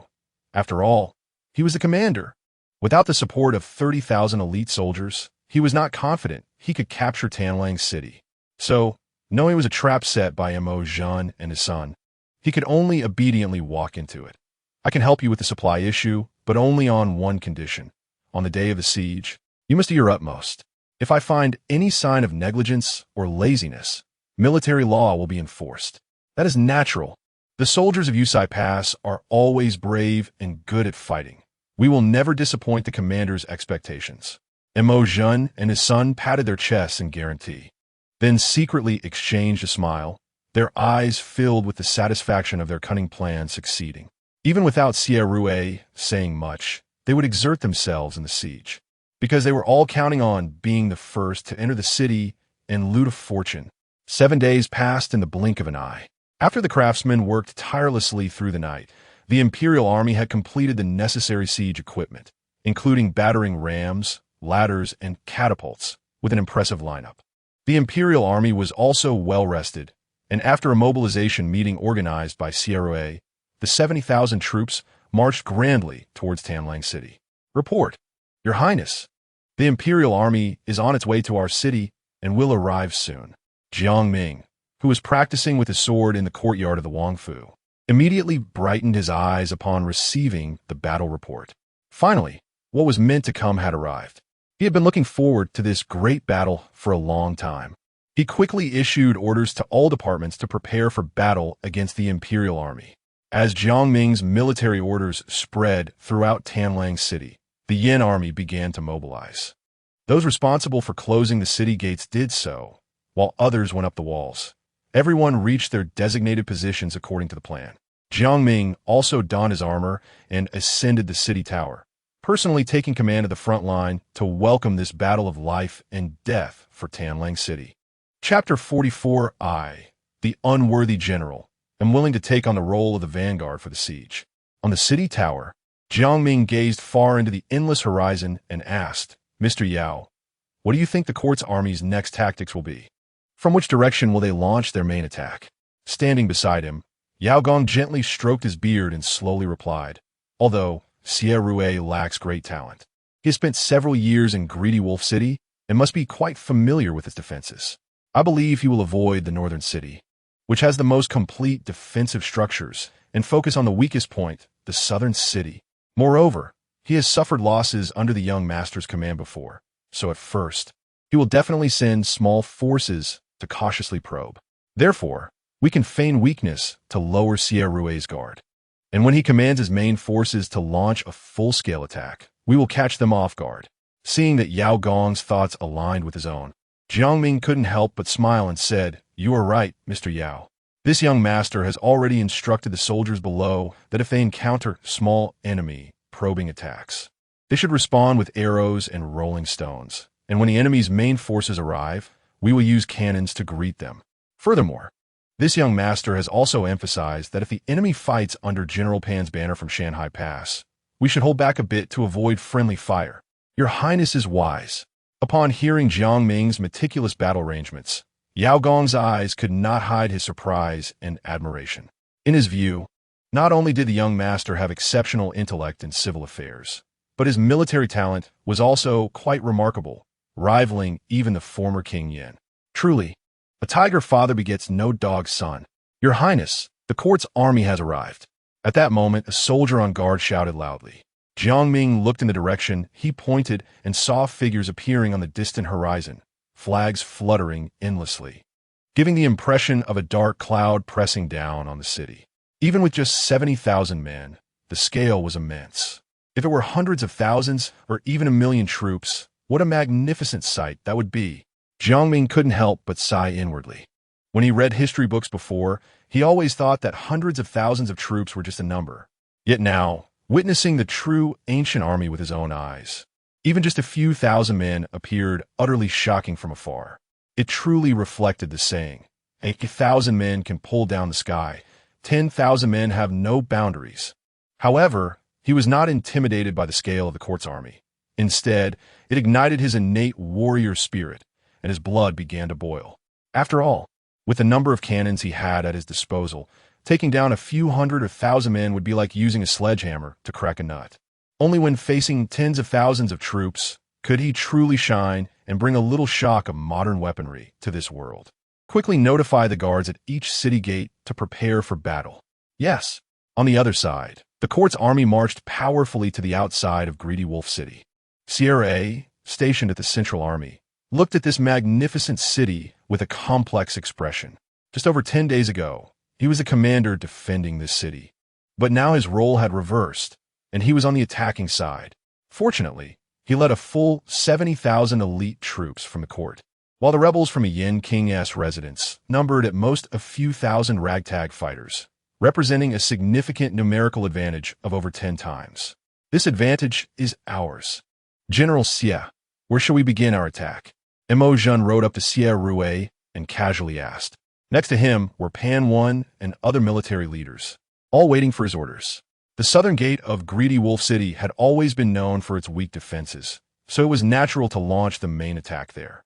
However, the rebels from the Yin King's residence were exceptionally cunning, so they needed to send a cavalry unit to test the waters first and see the strength of the rebels inside the city. Sierue's strategy of using cavalry to attack the city right away seemed absurd, but it was actually a standard tactic in the Great Xian. This was because Emperor Taizu Lu Xiong had risen from the northern border, and throughout his long battles with the northern tribes in Lijian, he had gained considerable experience. Together with his trusted aides, the Yin King Jiang Ming, he referenced the tactics of foreign cavalry in sieges and summarized a set of siege tactics suitable for the Great Xian. In simple terms, it involved utilizing the high mobility of cavalry to circle the city while continuously shooting arrows at the enemy on the walls to probe for weaknesses in the defenses, before organizing the main army to launch a fierce attack on those weak points. However, this tactic was not fixed. Sometimes, what you thought was an enemy's attack could merely be a probing front. But if you believed the opponent was only testing and wanted to conserve strength, they might seize the opportunity to launch a main attack while you were still unprepared. By employing this flexible and unpredictable tactic, the Great Xian had progressed from a small frontier nation to conquering numerous strong cities and extinguishing the various states of the Central Plains, establishing the vast territory they had today. Thus, when Sierue proposed to first send a cavalry unit for a probing attack, apart from Mo Zhen and his son who showed some disdain, no one else opposed it. However, even though it was just a probe, the situation inside Greedy Wolf City was unknown to anyone. If they rashly rushed in to face the enemy's most equipped first wave of attacks, the losses could be substantial. Therefore, even though Sierue issued the military order, no one stepped forward to take on the role of the vanguard. I believe General Pan One is the most suitable for this vanguard role. His 10,000 elite cavalry have all been battle-tested, not to mention just probing the strength of the defending rebels. Even directly taking Greedy Wolf City would not be a problem. Just as the atmosphere became a bit awkward in silence, Wang Go suddenly stood up and said, "Of course." His seemingly kind words were merely a ploy to set up Pan One as the first round of cannon fodder. It was obvious to everyone present what he was attempting. However, to their surprise, Pan One not only did not refuse, but calmly said to Sierre, "I, the unworthy one, am willing to take on the role of the vanguard." Everyone present showed expressions of disbelief, especially Wang Go, whose eyes couldn't hide his disdain. But Sierue didn't care about that. Since someone was willing to step forward to take on this hard task, he was naturally very pleased. "Good, General Pan. Your courage is commendable. This commander wishes you a victorious start." "Yes, I will prepare immediately." Pan One cupped his hands and then rode back to his formation. At this moment, he was already overjoyed. He took on the role of the vanguard not for any other reason, but simply to coordinate with the Yin army inside the city as previously discussed with Yao Gong. Soon, he would just need to pretend to attack the city and then return to falsely report on the city's defense strength, which would surely catch the court's army off guard. At that time, he would raise the flag and join forces with the Yin army inside, and such a grand scheme could be realized.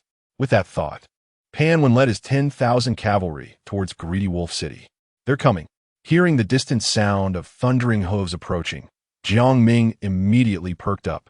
When he saw the large character Pan on the flags of the arriving army, a slight smile crept across his lips. The good show was about to begin.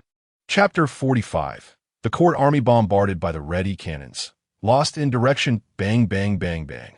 As the war drums rolled, the cavalry under Pan One marched with a mighty stride to the foot of Tanlang City. Previously, he had secretly instructed his soldiers that they only needed to put on a show. So, despite the impressive scale of 10,000 cavalry, they merely circled the city, shooting a few arrows at the unguarded spots on the city wall. The defending Yin army had long received orders from Jiang Ming and also cooperated by randomly shooting arrows at the unguarded areas below, occasionally tossing down rolling stones and logs. Thus, after fighting for half a day, the shouts of battle grew louder and louder. But apart from a few unfortunate souls who were accidentally hit by stray arrows, there were almost no casualties. Clang, clang, clang, clang. After nearly an hour of this, the court army began to sound a retreat. Pan Wen cleverly left hundreds of soldiers at the city wall pretending to be dead, making it seem like the battle was fierce, and then returned to the formation with the remaining soldiers. General Pan, you've worked hard. How is the situation on the city? Seeing Pan Wen return in a disheveled state, Xie Rui quickly asked. Reporting to the commander, there are about 3,000 to 4,000 defenders on the city wall. At first, their offensive was very fierce, and I couldn't gain any advantage, losing a few hundred brothers instead. However, in the latter half, the rebels' attack clearly weakened a lot. They should lack experience in defending the city and consumed too many weapons at the beginning, resulting in a shortage of supplies. Upon hearing this, everyone present believed him and realized that the opportunity to claim credit had come.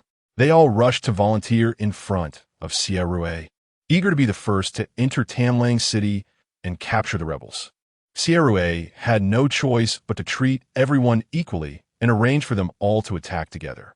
The 20,000 elite cavalry from Shanhaiguan would attack the west gate, while Mo Jun and his son would split their forces to attack the north and east gates. As for himself, he was assigned to the soft Persimmon South Gate and even borrowed 10,000 elite cavalry from Wongoer. This arrangement clearly favored him while also irritating his old rivals, Mo Jun and his son, forcing them to tackle the hardest part. Although Mo Jun and his son were quite displeased, their extreme arrogance led them to believe that they could easily take down Tanlang City, which was only defended by a few thousand men, even if they split their forces.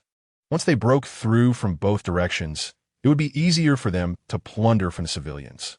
Therefore, despite Xie Rui's deliberate targeting, they did not voice much opposition and only took half of their siege equipment.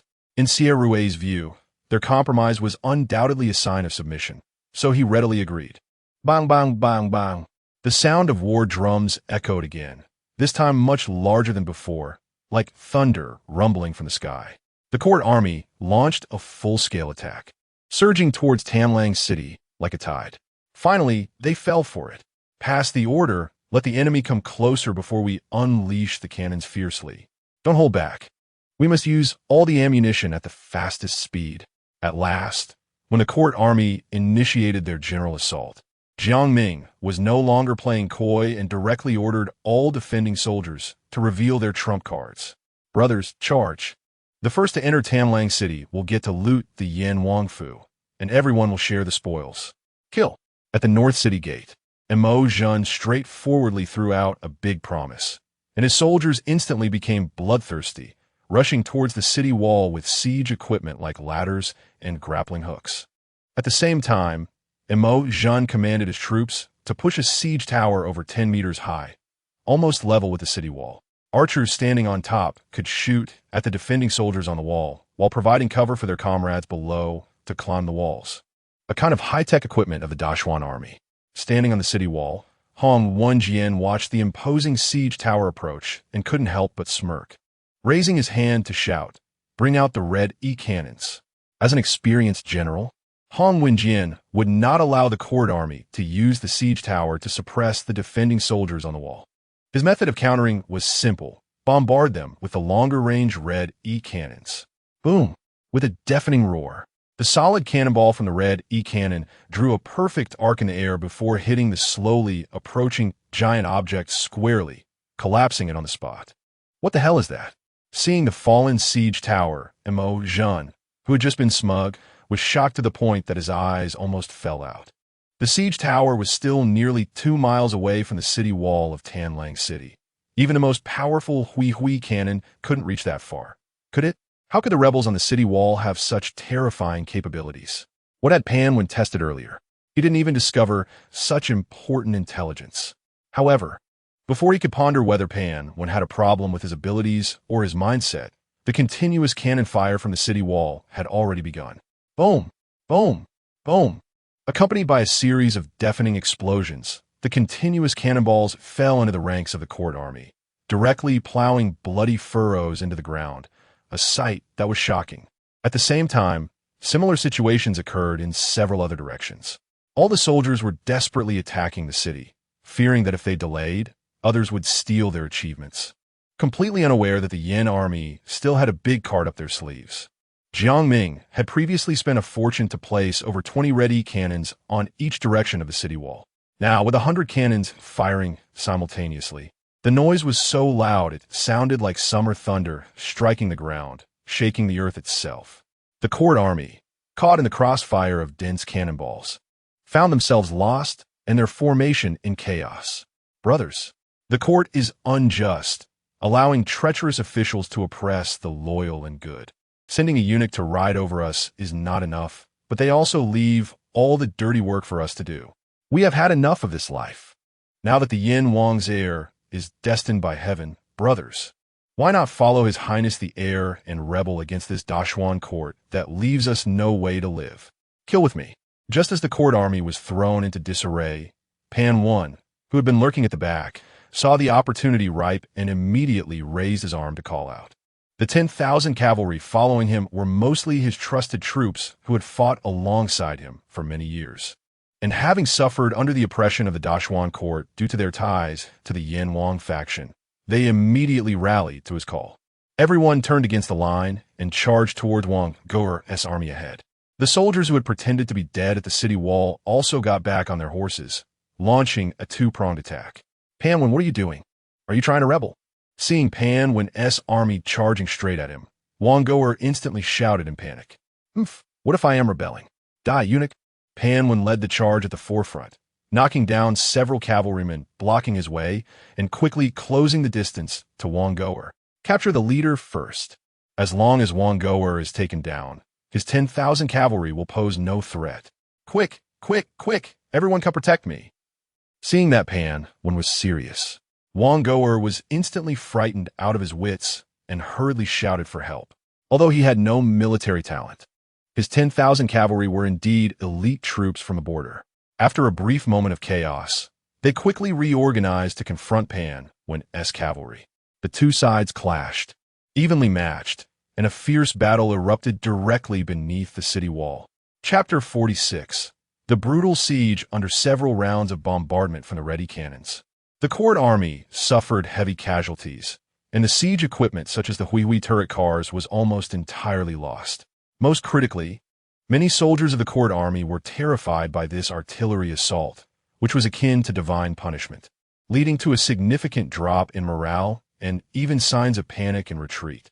The power of the red cannons on the battlefield was evident, showcasing their strong deterrent effect on soldiers of this era. Anyone who dared to retreat would be executed without mercy. At this moment, Sier, who regained his composure, noticed the disintegration of morale and immediately executed several soldiers attempting to flee. He sternly shouted to everyone, "This battle is to exterminate the rebels. Anyone who dares to abandon their post is tantamount to colluding with the rebels and will face execution of their entire family. However, you need not worry. As long as you fight bravely, the court will reward you handsomely. Anyone who climbs the city wall will be promoted by 1 rank and receive a reward of 100 taels of silver. The first to scale the wall will be promoted by 3 ranks and receive a reward of 1,000 taels." It must be said that while Sierue's military skills were quite poor, he clearly understood military politics. With a combination of carrot and stick tactics, the morale that was on the verge of collapse was quickly restored, and the soldiers' fear was soon replaced by the desire for promotion and wealth. After quickly assembling the troops, they launched a fierce attack on the greedy wolf city. Fire! Facing the regrouped forces of Sierue, Jiang Ming, who was personally stationed at the south gate, calmly commanded. Another round of shells was fired, with groups of court soldiers falling into pools of blood as the ready cannons maintained their deadly effectiveness. Naturally, the performance of the flintlock rifles was also impressive, shooting down from a height like the Grim Reaper's scythe, reaping the lives of the court soldiers in waves. However, there were simply too many enemy troops below the city wall. Even though they suffered heavy casualties under the alternating bombardment of guns and cannons, there were still more than 10,000 of them. Meanwhile, the combined forces of the Yin army and the militia on the south gate numbered only about 2,000, barely filling the wall. Therefore, even though the Yin army held the advantage of firearms, they still could not stop the advance of the court army. Whoosh, whoosh, whoosh. With high mobility, The court cavalry at the forefront fiercely shot arrows at the city wall to suppress the defenders. Although the defending troops suffered minimal casualties due to the protection of the parapets, their offensive was still disrupted by the dense rain of arrows, creating a vacuum in their firepower. The seasoned court soldiers below keenly seized this opportunity, rushing to the base of the wall with grappling hooks and ladders, starting to swarm the city. "Your Highness, the court army is starting to scale the wall. Our guns can't reach them. Leave some men to continue using flintlocks to shoot at the distant enemies. The rest abandon their guns and use rolling stones and wooden clubs to greet those climbing the wall." In light of the urgent situation, Jiang Ming had no choice but to temporarily give up the advantage of guns and cannons and adopt traditional methods of defending the city. There was simply no way around it. The wall layout of this era was not designed for firearms, which prevented the latter's advantages from being fully utilized. He secretly vowed that once he survived this wave of crisis, he would prioritize fortifying the walls into bastions. With such outstanding fortifications of the firearm era, the Yin army's defensive capabilities could be enhanced tenfold. As the court army approached the siege, the brutality of the war was vividly reflected. The base of the wall was littered with the corpses of court soldiers, yet there were still endless reinforcements arriving, stepping over the bodies of their comrades to continue the assault. The Yin army on the wall, frequently throwing rolling stones and other objects down, was also exposed to the rain of arrows from the court cavalry, suffering heavy casualties. The already limited defending forces were becoming increasingly stretched thin. Damn it! What kind of drug did Sierra give these soldiers? Why are they all fearless? In a critical moment, Jiang Ming himself began to assist the Yin army in defending the city, unable to contain his expletives as he watched the fearless court soldiers below. What he did not know was that for these soldiers from the harsh frontier, the only opportunity to live a better life was through military achievements. Just climbing the city wall would mean a promotion, which was undoubtedly a deadly allure for them. Just as Jiang Ming was busy defending the city, a graceful figure in yellow suddenly appeared on the city tower. It was Jiang Xiaoning. "Ming, I brought the common people to assist you." Jiang Ming turned at the sound and saw Jiang Xiaoning followed by a large crowd of citizens, numbering several thousand, including men, women, and children. "Your Highness, we are here to help you defend the city. Your Highness is like a celestial being who has descended to help us escape our suffering. We cannot let him lose to the court. That's right. We have finally had a few good days following your Highness. And now that damn court has sent troops to stir things up, we will fight them. Yes, let us fight." Hearing the citizens' simple yet sincere declarations, Jiang Ming was quite moved. However, he also knew that this was not the time for sentimentality. So he said to everyone, "I want to say much, everyone, but the defending soldiers truly need your assistance. Once we get through this crisis, I will definitely reward you all. We will follow your Highness's orders." Jiang Ming immediately arranged for the citizens to join the front lines. Although they were not skilled in combat, they could certainly help move siege equipment. With these thousands of people providing logistical support, the Yin army and the militia could fully concentrate on combat, quickly delivering a crushing blow to the court army below. Seeing the pressure on the defense greatly relieved, Jiang Ming finally breathed a sigh of relief and walked up to Jiang Xiaoning, saying, "Sister, thank you for persuading the citizens to come and help defend the city. It has solved our urgent problem. I can't claim to have helped much. If it weren't for your kindness towards the citizens all along, I wouldn't have been able to persuade them no matter how much I talked." Jiang Xiaoning replied with a gentle smile. Meanwhile, citizens from other directions also began to join the defense efforts, knowing they had an entire city as their backing. The morale of the Yin soldiers surged, and they held firm against the court army's fiercest assault. Just as the fighting was intense in the other three directions, the defenders at the west gate found themselves quite relaxed. This was because the 20,000 elite cavalry of the court army below were engaged in a fierce internal conflict, completely unable to spare any troops to attack the city.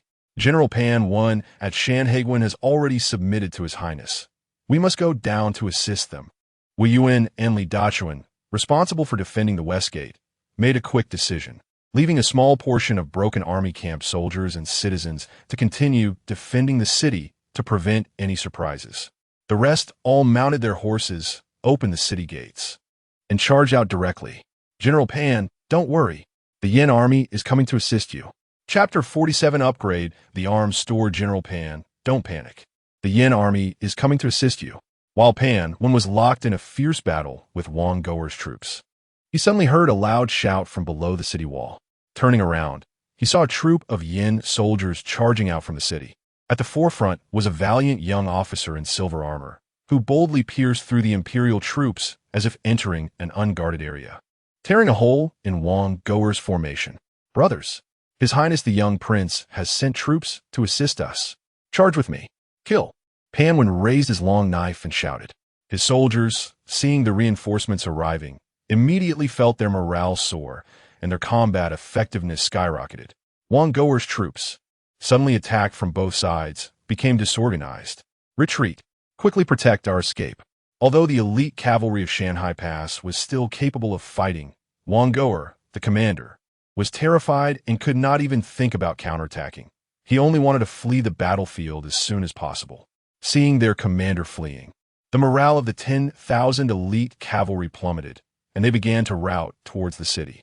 Pan Wen and Wu Yuan Li Dachuan immediately united their forces to pursue, swiftly defeating Wang Goer's cavalry, capturing countless enemies, with over 2,000 prisoners taken, marking a significant victory.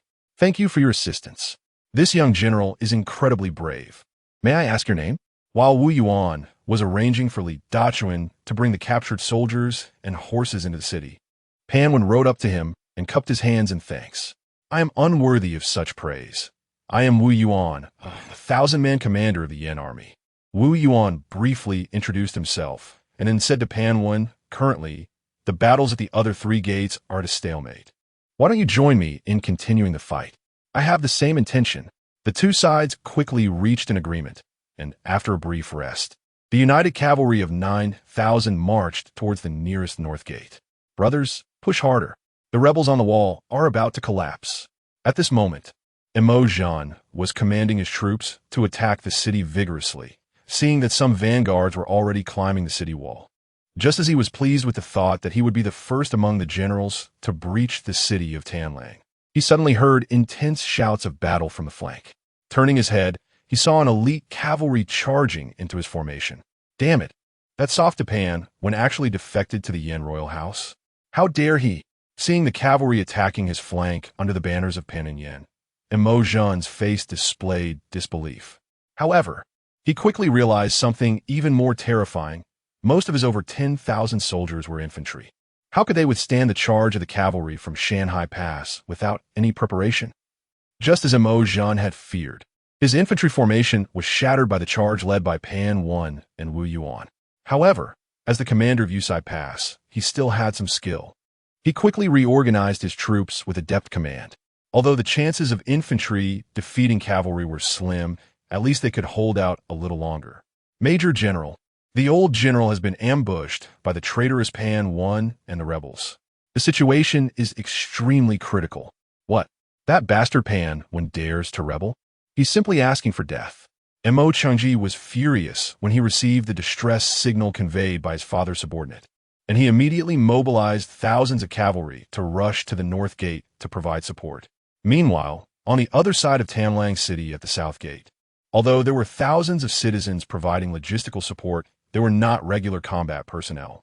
Over time, the defensive strength showed gaps, allowing some imperial troops to successfully climb the city wall, leading to a fierce close-quarters battle. Mo Zhu immediately evacuate the citizens on the wall and protect the county lord and Mr. Yao. Seeing more and more enemy troops climbing the wall, Jiang Ming decisively issued the order. But, no buts. This prince can protect himself. Just carry out the orders. Yes. Seeing Jiang Ming's resolute attitude, Mo Zhu could only grit her teeth and begin evacuating the citizens. Ming, be careful.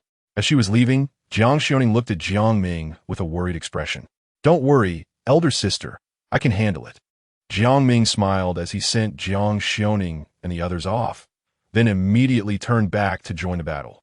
After nearly half a month of training, his domineering blade had shown some small progress, and he had successfully advanced to a yellow-level martial artist in the past 2 days. making it easy for him to deal with ordinary imperial soldiers as if he were chopping vegetables.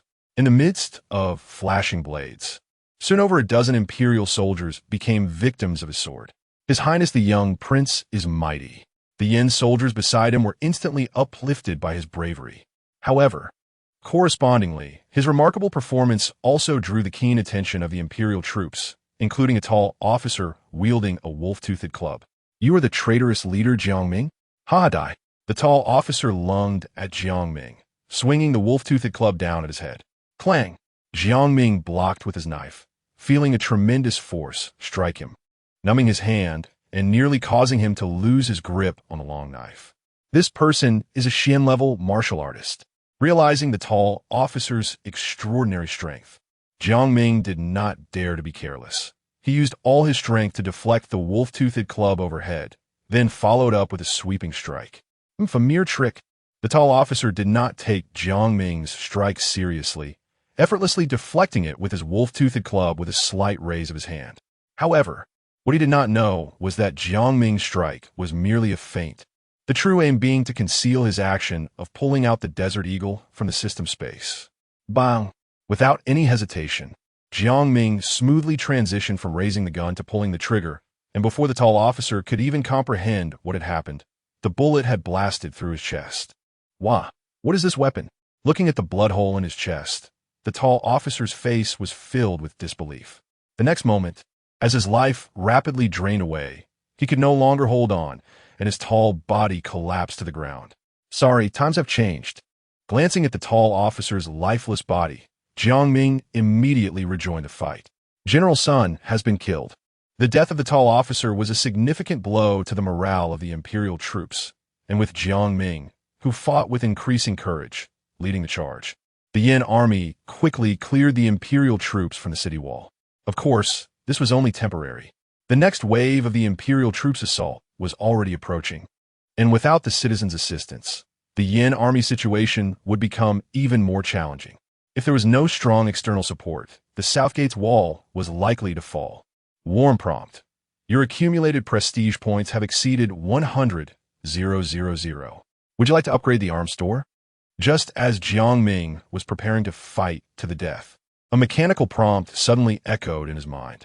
After being slightly stunned for a moment, Jiang Ming quickly realized that it must have been the wave of prestige points he harvested from the soldiers while bravely killing the enemy that pushed the panel over the 100,000 mark. He had been too focused on fighting to notice the system's prompt. Immediately upgrade the arms store, Jiang Ming silently urged in his heart. At this moment, the South City Gate was almost at the brink of despair. Whether they could find a way out of this predicament depended entirely on whether there were any strong items in the updated store. Chapter 48: Thunderous Explosions. The Imperial Army is on the verge of collapse. Ding! The arms shop has been upgraded, current level 2. Not long after, the sound of the upgrade completion echoed in Jiang Ming's mind, and he couldn't help but feel a surge of joy, quickly opening the system panel. Arms shop level 2. Host, Jiang Ming. Prestige points, 2034. Current redeemable items. A front-loading flintlock rifle with bayonet 5 prestige points. 10 cardboard fixed ammunition, 1 prestige point. A red cannon, 80 prestige points. A solid cannonball, 5 prestige points. New, a thunderous explosive, 10 prestige points. New, a tiger squat cannon, 50 prestige points. A fragmentation shell, 10 prestige points. Note 1. Consuming 1 million prestige points can upgrade the shop to level 3. Note 2. Level 2 shop items can be redeemed for up to 20,000 units daily, refreshing at midnight. There weren't many new weapons in the shop, but they were all formidable items. The so-called Tiger Squat Cannon is a type of small breech-loading cannon weighing only 36 pounds. Suitable for combat in complex terrains like mountains and forests, with efficacy comparable to a modern mortar. Although its power cannot be compared to the devastating red cannon, it is more than enough for dealing with soldiers, especially when paired with the fragmentation shells that explode and shoot iron pieces, making it a perfect infantry killer. The thunderous explosive, on the other hand, is an explosive weapon with a cast iron shell wrapped around a large amount of gunpowder and iron balls.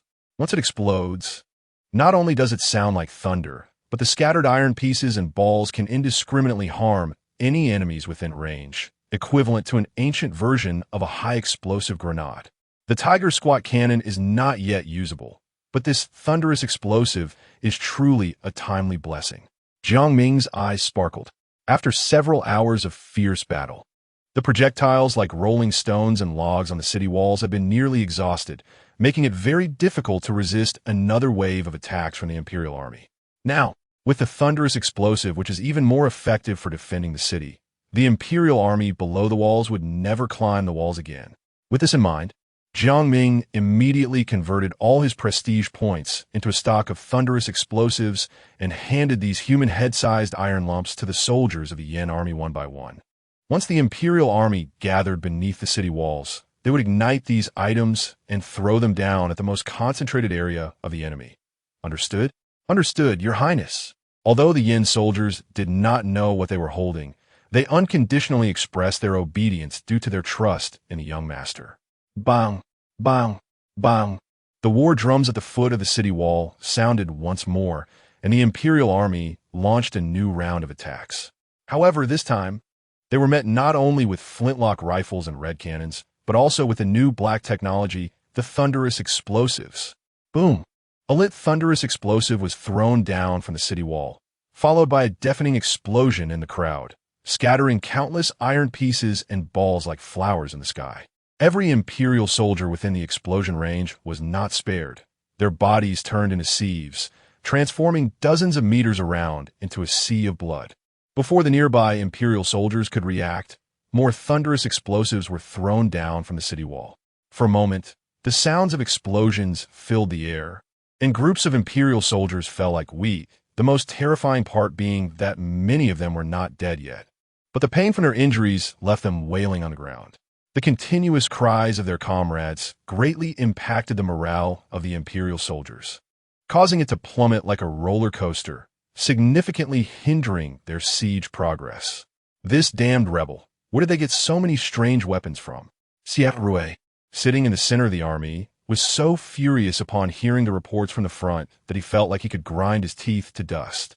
He had thought that leading 70,000 troops to encircle the mere few thousand rebels of the Yin prince's residence would be easy, if not a piece of cake. But to his surprise, the battle had dragged on from morning to afternoon, and they still hadn't taken down the Wolf Fortress. If this got back to the court, he would be laughed at by other generals. Report: Commander, Pan Wen has defected to the rebels. Just as Xie was in a state of chaos, an even worse piece of news arrived. He could hardly believe his ears, staring blankly for a moment before pulling the messenger to interrogate Pan Wen. Why would he abandon the Imperial generals to defect to the Yin prince's rebels who were about to be finished off? Is he out of his mind? Yes, it's true, Commander.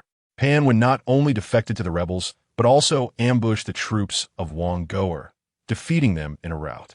Currently, Pan Wen and the rebel troops have joined forces and are fiercely battling with Mo Zhen and his son outside the North Gate.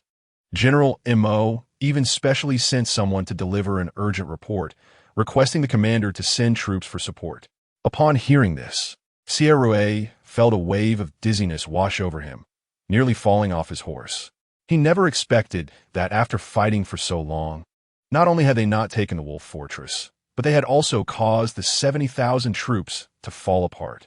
How could he explain this to Wei Gonggong and the court? No, it's all because of Pan Wen's sudden defection that the situation turned out this way. It's not my command that's at fault. That's right. It's him. He's the real culprit. Having risen from a mere merchant to the position of the commander of Yin province, Xie psychological resilience was commendable. In no time, he shifted all the blame onto others, without a hint of self-reflection. Moreover, he quickly realized that Pan Wen's defection might actually be a good thing for him.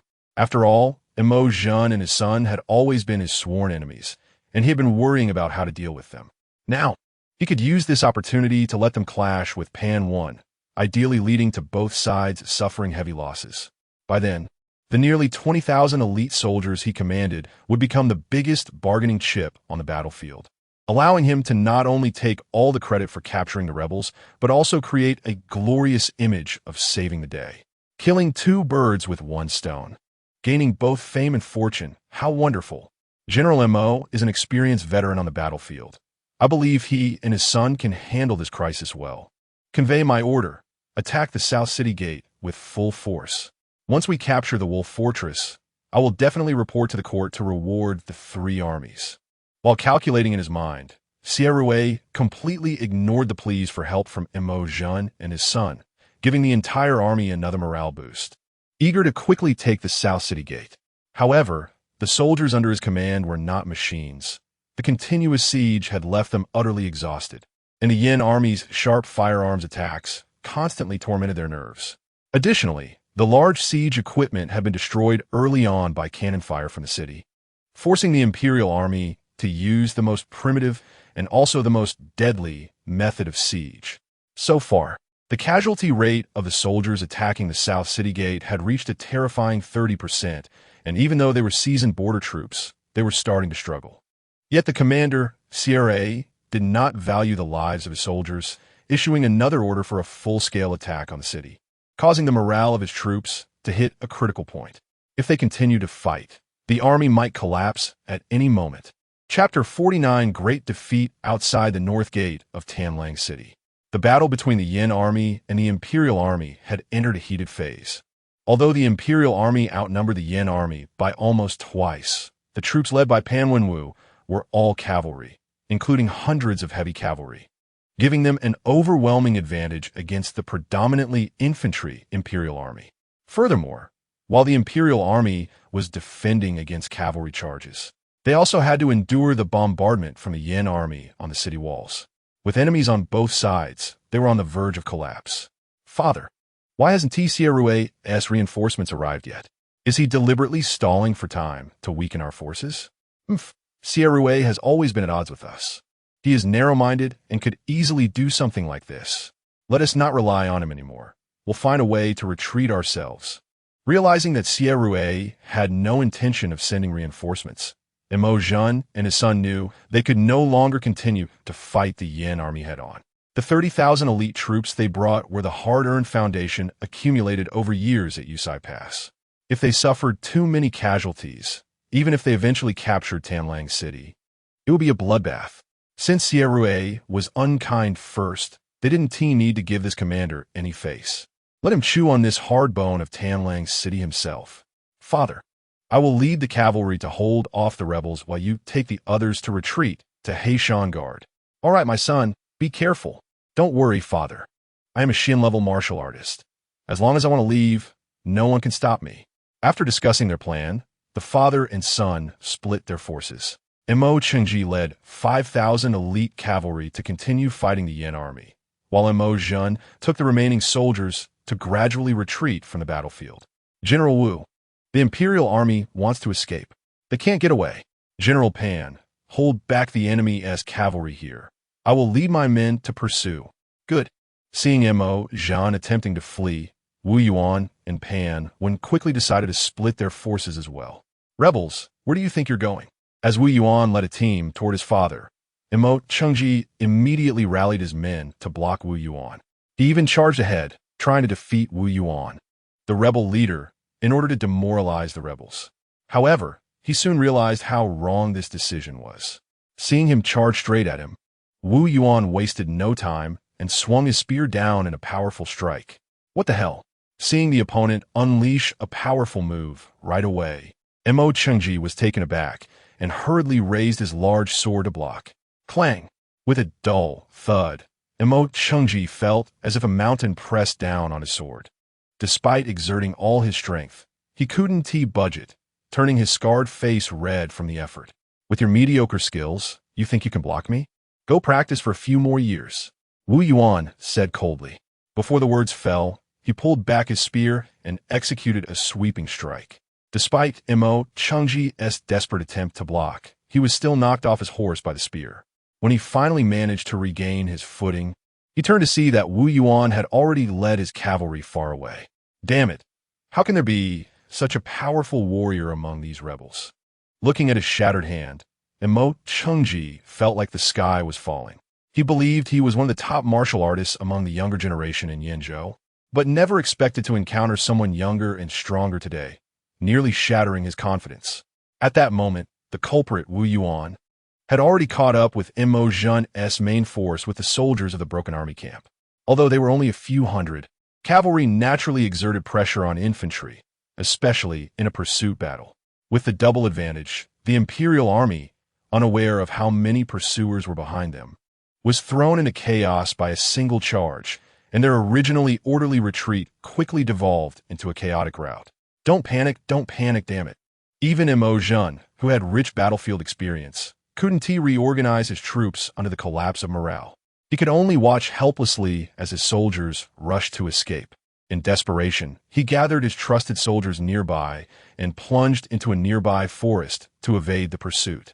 On the other side, Mo Chengji braced himself against the charge of Pan when nearly double the number of cavalry and the cannon fire from the city walls, feeling helpless. Major General, the brothers can't hold on much longer. We should retreat.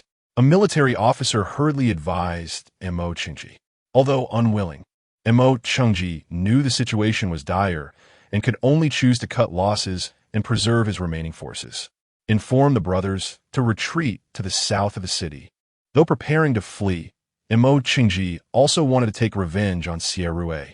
So, he led the pursuing Pan when in a big circle to the battlefield south of the city. The unfortunate imperial army, still fighting desperately in the south, thought reinforcements had arrived, only to find Mo Chengji directly charging into their own formation, creating chaos to delay Pan when pursuing troops. Mo Chengji, what are you doing? Seeing the gift Mo Chengji had prepared for him, Xie was so angry his mouth nearly twisted.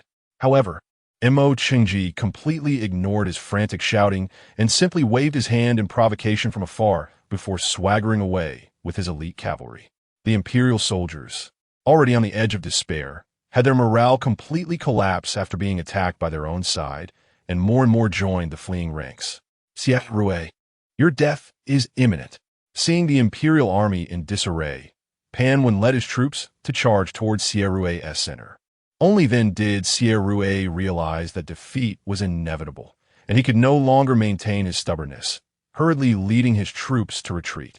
Pan Wen, of course, would not let them leave so easily, closely biting at the imperial army's rear until they chased them for 10 miles, only stopping when their horses began to tire. We finally won. Seeing various troops return triumphantly with rich spoils, Jiang Ming felt a heavy stone finally lift from his heart. This siege battle had lasted almost an entire day, during which the imperial army launched multiple assaults on Tanlang City, but fortunately managed to defend it without any major incidents. It was not easy, truly not easy. Fortunately, the final outcome was relatively satisfactory. Next, they needed to clean up the battlefield, tally the spoils, and reward the merits.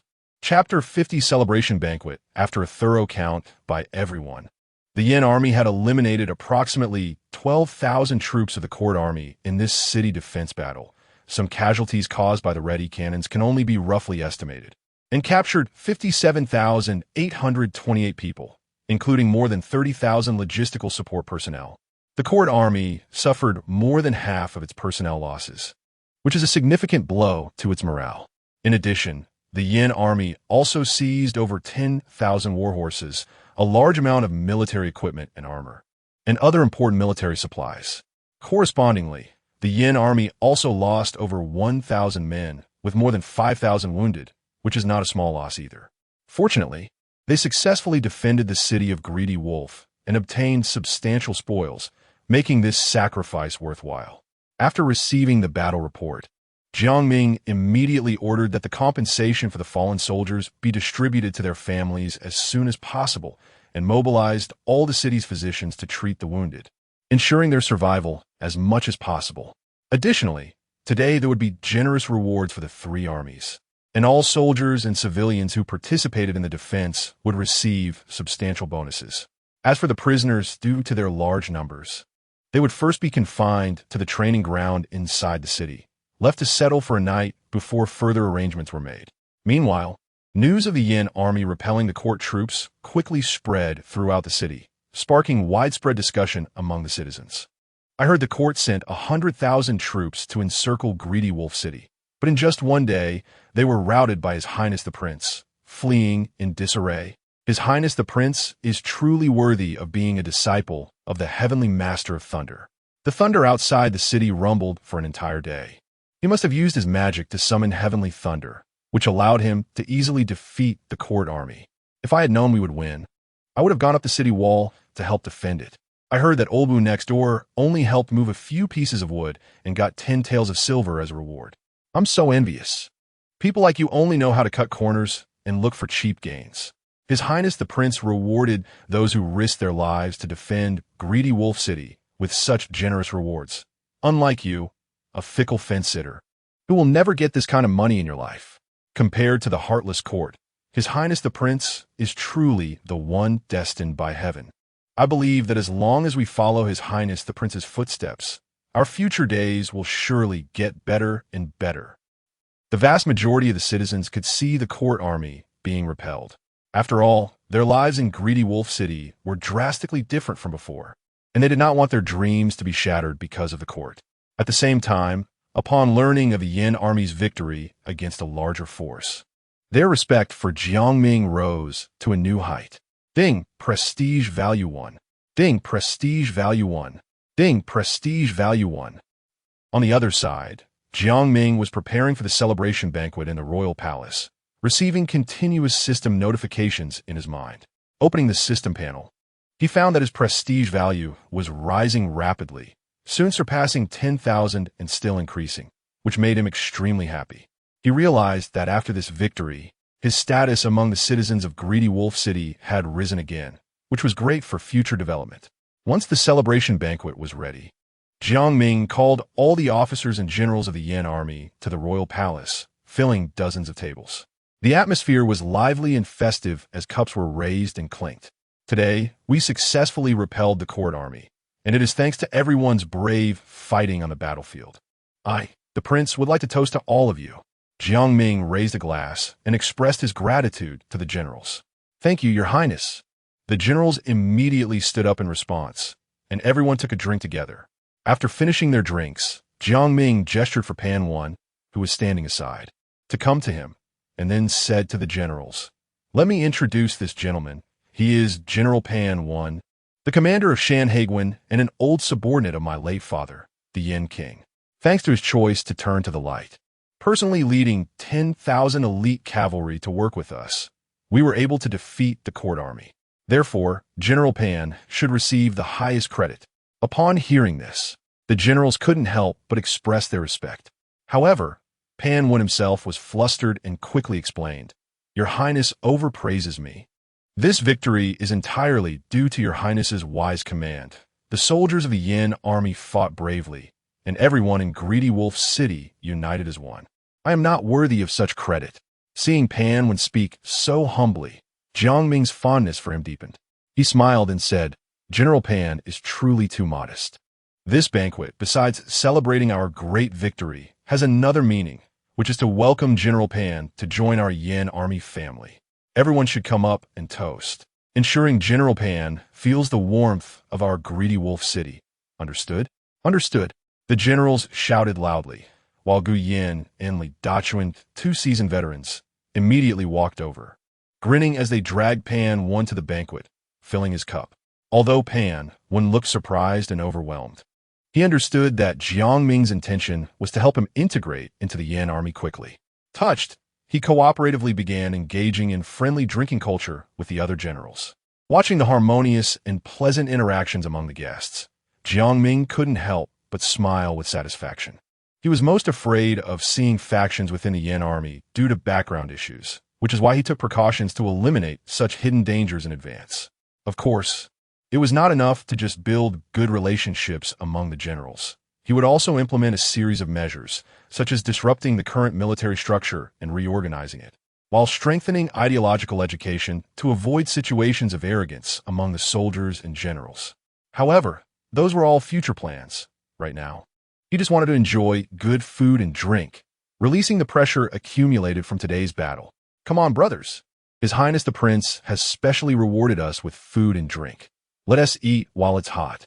On the city wall beside the training ground, the soldiers were feasting heartily and enjoying themselves. The aroma of food and drink wafted down to the training ground, making the prisoners drool. Damn it, they can eat meat and drink wine, and we can only squat here drinking the northwest wind. Sigh, who told us to lose the battle? Forget about eating and drinking. It's already good to keep our lives. I heard that the Yin King's son is known for treating prisoners well. Not only can they join the Yin army without holding grudges, but if they don't want to serve, they even get travel expenses to go home. I also heard that the Yin army's pay is very high, several taels of silver each month. It's equivalent to our pay for several months. Is that true? The Yin King's son can be so good and still rebel against the court? I really don't believe it. You don't understand. The court killed the Yin King first and even tried to exterminate his family. If it were you, you would also rebel. That's true. If the rumors are true, I also want to follow the Yin King's son. Winning battles means drinking and eating meat. I've been with the commander for years and never enjoyed such treatment. Forget about drinking and eating meat. The court is already a blessing if they pay the military salary on time. I've served for 3 years and only received 2.5 years of pay. Who do I complain to? Me too. Damn it. The more I think about it, the more it feels not worth it. If His Highness the Prince is willing to recruit, I'll immediately join the Yin army and rebel against the damn court. Yes, rebel against the damn court. Chapter 51. Driving the tiger and swallowing the wolf. While the celebration banquet in Greedy Wolf City was lively and peaceful, the scene at Black Mountain Guard was completely different. After suffering a major defeat during the day, the soldiers of the court army were now in a state of disarray inside and outside the camp. As the commander, Xie sat wearily in the big tent, still unable to accept the fact of his crushing defeat. Lord Xie, you don't need to blame yourself too much. If it weren't for that traitor Pan when turning against us at a critical moment, we would have definitely taken Greedy Wolf City by now. Wang Goer, sitting below, couldn't help but comfort him upon seeing Xie dejected appearance. At the same time, his pale face couldn't hide his anger. After all, he was the military supervisor of the Shanghai Pass garrison and had completely failed to notice that Pan was secretly colluding with the rebel forces of the Yanwang mansion, which was a huge blow to him. However, Xie did not respond to him, only asking flatly, "Where have Mo Chengji and his father gone?" Young General Mo returned not long ago, but then he took his troops out again, supposedly to look for his father in the mountains. "I don't know if they found him yet," Wang Goer replied, since he had run fast. He was unaware of the enmity between Mo Zhen and Xie on the battlefield and was still wondering when Xie had become so concerned about the lives of his opponents. Just then, Mo Chengji and his father, Mo Zhen, walked into the big tent. At this moment, Mo Zhen had several injuries on his body. Although they were mostly superficial wounds, they were wrapped in bandages, making him look quite comical. On the other hand, Mo Chengji showed no visible injuries but had a very pale complexion and was coughing from time to time, as if he had internal injuries. Mo Chengji, you openly led troops to crash into our military formation, and you still have the courage to come back? Do you not fear that I will punish you according to military law? Upon seeing the two father and son, Xie immediately became furious and pointed at Mo Chengji's nose, questioning him. If it weren't for your personal vendetta, knowing full well that we were being attacked from both sides by rebels and not coming to our aid, how would my son have fled into your military formation? Mo Zhen retorted sharply without showing any leniency in response to Xie accusations. Seeing the two sides at loggerheads, Wang Goer was taken aback. He knew that Xie and the Mo father and son had always had conflicts, but he never expected them to scheme against each other on the battlefield, indirectly leading to the court army's great defeat. If this were to leak out, the court would definitely hold both commanders accountable for their failures, and they could be stripped of their positions, or worse, face imprisonment. But this wasn't good news for him. After all, both Xie and the Mo father and son were part of his adoptive father Wei Jingquan's faction. If this matter escalated, it would only delight the faction led by Prime Minister Wang Rusong, turning family members against each other, thus seeing the tension between the two sides escalate. Wang Goer hurriedly stepped in to mediate. "Everyone, please don't get angry. There must be a misunderstanding here. For the sake of Lord Wei, let's set this matter aside for now and discuss how to deal with the rebels first." Hearing Wang Goer's earnest persuasion, Xie and the Mo father and son forced themselves to suppress their anger. This was not out of respect for him, but rather out of fear of the powerful Wei Gong behind him. They had to consider the bigger picture. What is there to discuss? If 70,000 troops can't take Greedy Wolf City, and now we've lost more than half, unless we petition the court for reinforcements, there's no other way to fight. Emo Jean said irritably. Hearing this, although Sierra was very displeased, he indeed found no reason to refute and could only nod in agreement. Now that the rebels of the Yin Wang Mansion have absorbed the elite cavalry under Pan 1, they have already become a force to be reckoned with. Besides requesting the court to send reinforcements, there is no other solution. Seeing both men so pessimistic about the battle, Wang Goer suddenly smiled slyly. You two need not diminish your own power by boosting others. I have a plan that can capture Greedy Wolf City without alarming the court. Oh, please enlighten us, Lord Wang. Although everyone present knew that Wang Goer was a mere figurehead who had little understanding of military matters, since he had spoken up, they were curious to see what he had up his sleeve. It's very simple. Drive the tiger and swallow the wolf, Wang Goer said, feigning profundity. Seeing the confusion on their faces, he no longer teased them and directly explained. The barbarian tribes outside the pass, and Li Jun will soon lead their army south. We can find a way to guide them to attack Greedy Wolf City, and then regardless of how they fight among themselves, we just need to reap the benefits from the sidelines. Upon hearing this, shock appeared on the faces of the others. How could the barbarian tribes outside the pass have received intelligence and planned to advance south just a few days after they had pulled back troops from the border?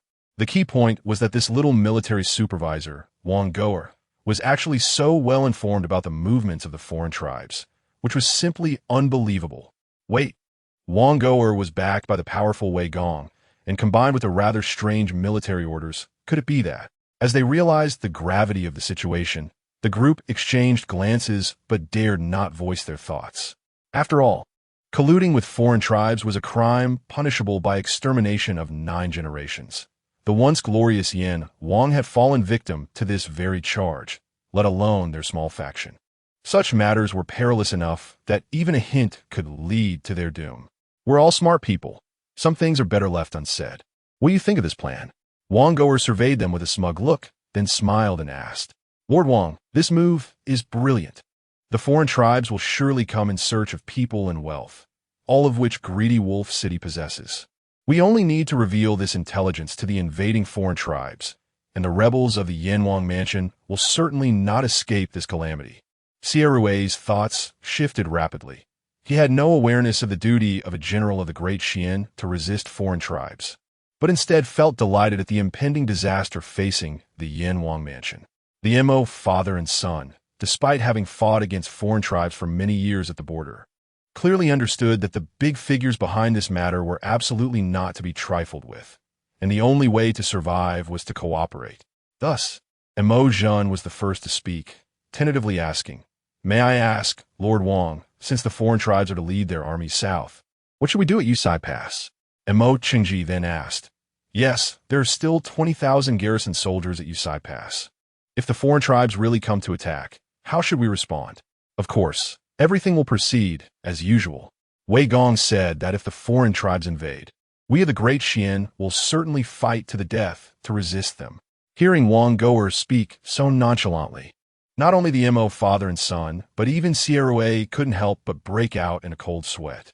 What Wei Gong meant was to treat the tens of thousands of soldiers left at the border as pawns. No, it wasn't just the soldiers at the border. Millions of citizens in Yin Prefecture would also become sacrifices in Wei Gong's scheme. Realizing this, the Mo father and son felt their hearts ache as if they were bleeding, as the 20,000 elite soldiers left at Yusai Pass were the fruits of their hard work. But there was no way around it. This was a plan personally arranged by Wei Gong. Even if they were given a few more lives, they wouldn't dare to disobey. No matter how reluctant they felt, they could only choose to sacrifice the pawns to protect the king. Chapter 52. Surrender and Expansion. The next morning, Jiang Ming arrived early at the training ground to deal with the prisoners. As usual, those willing to continue serving in the army would receive the same treatment as the other Yin troops. Those who wished to return home would still be given travel expenses, but with one condition. If they encountered each other on the battlefield in the future, they would be killed without mercy. Additionally, for the more than 30,000 auxiliary soldiers and laborers, Jiang Ming knew that many of them had been conscripted by the court, so the policies offered were more lenient. Whether they wanted to enlist, go home, or stay in Tanlang City as civilians, all options were available. Upon hearing that the Crown Prince of Yin truly cared for his soldiers, as rumored, the vast majority of the prisoners expressed their willingness to surrender on the spot. Jiang Ming was naturally pleased with this outcome. After a morning of registration, a total of 25,000 prisoners joined the Yin army, while nearly 30,000 young and strong individuals remained in Tanlang City. Through this round of surrender, Jiang Ming also conveniently gained over 50,000 prestige points. And combined with what he had harvested from the civilians yesterday, he once again surpassed the 100,000 mark. However, since the number of Yin troops had now reached 43,000, there was a significant need to increase their firepower and equipment. Therefore, before the prestige points had even warmed up, Jiang Ming immediately exchanged them for flintlock rifles and the newly unlocked howitzers, preparing to train in the new infantry-artillery coordination tactics to enhance combat effectiveness in field operations. In addition to the need to update weaponry, the previous military organization was clearly insufficient. Thus, Jiang Ming reorganized the Yin army into 5 parts: the 7 Kills Camp, the Breaking Army Camp, the Tanlang Camp, the Heavenly Fortune Camp, and the Public Security Camp. Each of the first 4 camps consisted of 10,000 troops and included infantry, cavalry, and artillery, led by Hong Wenjian, Wu Yuan, Pan Wan, and Gu Yin respectively. As for the Public Security Camp, as the name suggests, its main responsibility was to maintain stability within Tanlang City, serving as military police. After all, the current population of Tanlang City had approached 300,000 with the influx of surrounding civilians and prisoners, nearly equivalent to the state capital of Whooping City. Therefore, maintaining public order was crucial. Otherwise, internal chaos could easily arise. The establishment of the public security camp was to ensure that a competent armed force could maintain the stability of Tanlang City even when the army was deployed. Such a critical role would naturally be entrusted to Mo Zhu, Jiang Ming's most trusted subordinate. I never expected that one day I would command an army of over 10,000 people. It feels like a dream. I am so honored by the prince's attention, and I will not let him down. I have been promoted. I am now a commander, ha. When the new military organization was announced, the generals were all overjoyed. Especially Gu Yin, who had been promoted from deputy to commander, was so excited that he danced and proclaimed that there would be a grand banquet at the Drunken Immortal Pavilion that night to celebrate. His comical appearance made the other generals laugh heartily, filling the training ground with a joyful atmosphere. After the lightheartedness, Jiang Ming arranged for the main generals to lead their troops into training, using modern military training methods to enhance the cohesion and sense of identity of this new Yin army.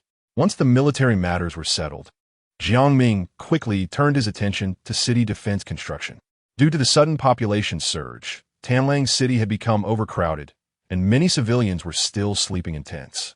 Therefore, he planned to demolish the luxurious residences of the 4 major families in the city to build new residential areas for the civilians. He also intended to transform the circular bastions at the 4 corners of the outer city walls into structures with smaller blind spots, more suitable for direct fire from firearms, thereby enhancing the efficiency of the city's defense. The Crown Prince has issued new orders again. Come and see. A large number of laborers with construction experience are being recruited, with 3 hearty meals a day and a monthly wage of 1 or 2 taels of silver. Wow, such good news. I have never seen a government recruit laborers with full meals and such a high wage. Coming to Tanlang City has truly opened my eyes. The Crown Prince actually wants to demolish the luxurious residences of the 4 major families to clear space for ordinary civilians to build houses. He is simply a living Buddha. I am strong, and I'm good at building houses. Count me in. I want to clarify that I just want to help the Crown Prince build Tanlang City. Not for the money.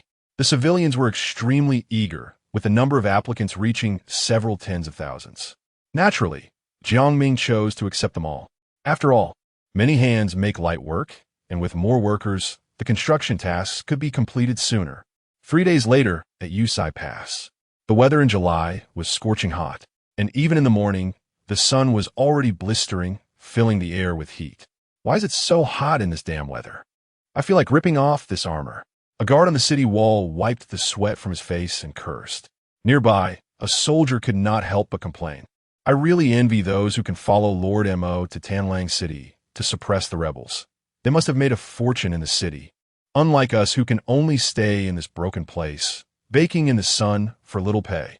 Well, who told us we don't have money to build connections? Such good jobs will never fall to us poor guys.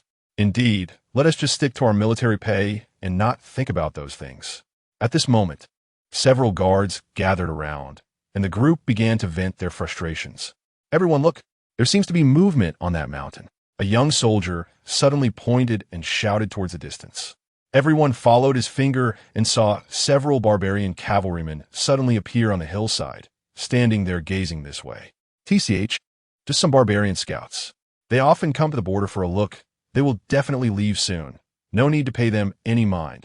An older guard said nonchalantly, as if he was already used to such sightings.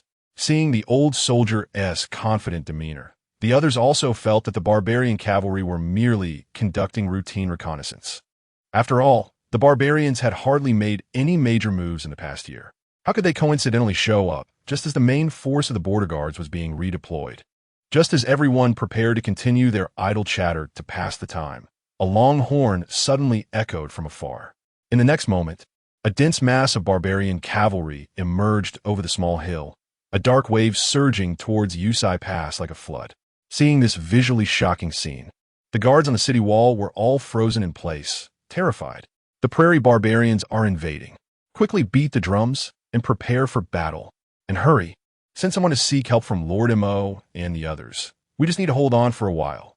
At this moment, an old soldier stepped forward to take charge, and only then did the other guards awaken from their stupor, hastily beating the drums and sounding the horns to alert all the guards to prepare for battle against the barbarians. Chapter 53. The Invasion of Foreign Tribes. The capital in turmoil as the troops defending Yusai Pass frantically prepared for battle. The cavalry of the barbarian tribes swiftly descended upon them. With the rain of arrows pouring down on the city walls, the great battle officially erupted.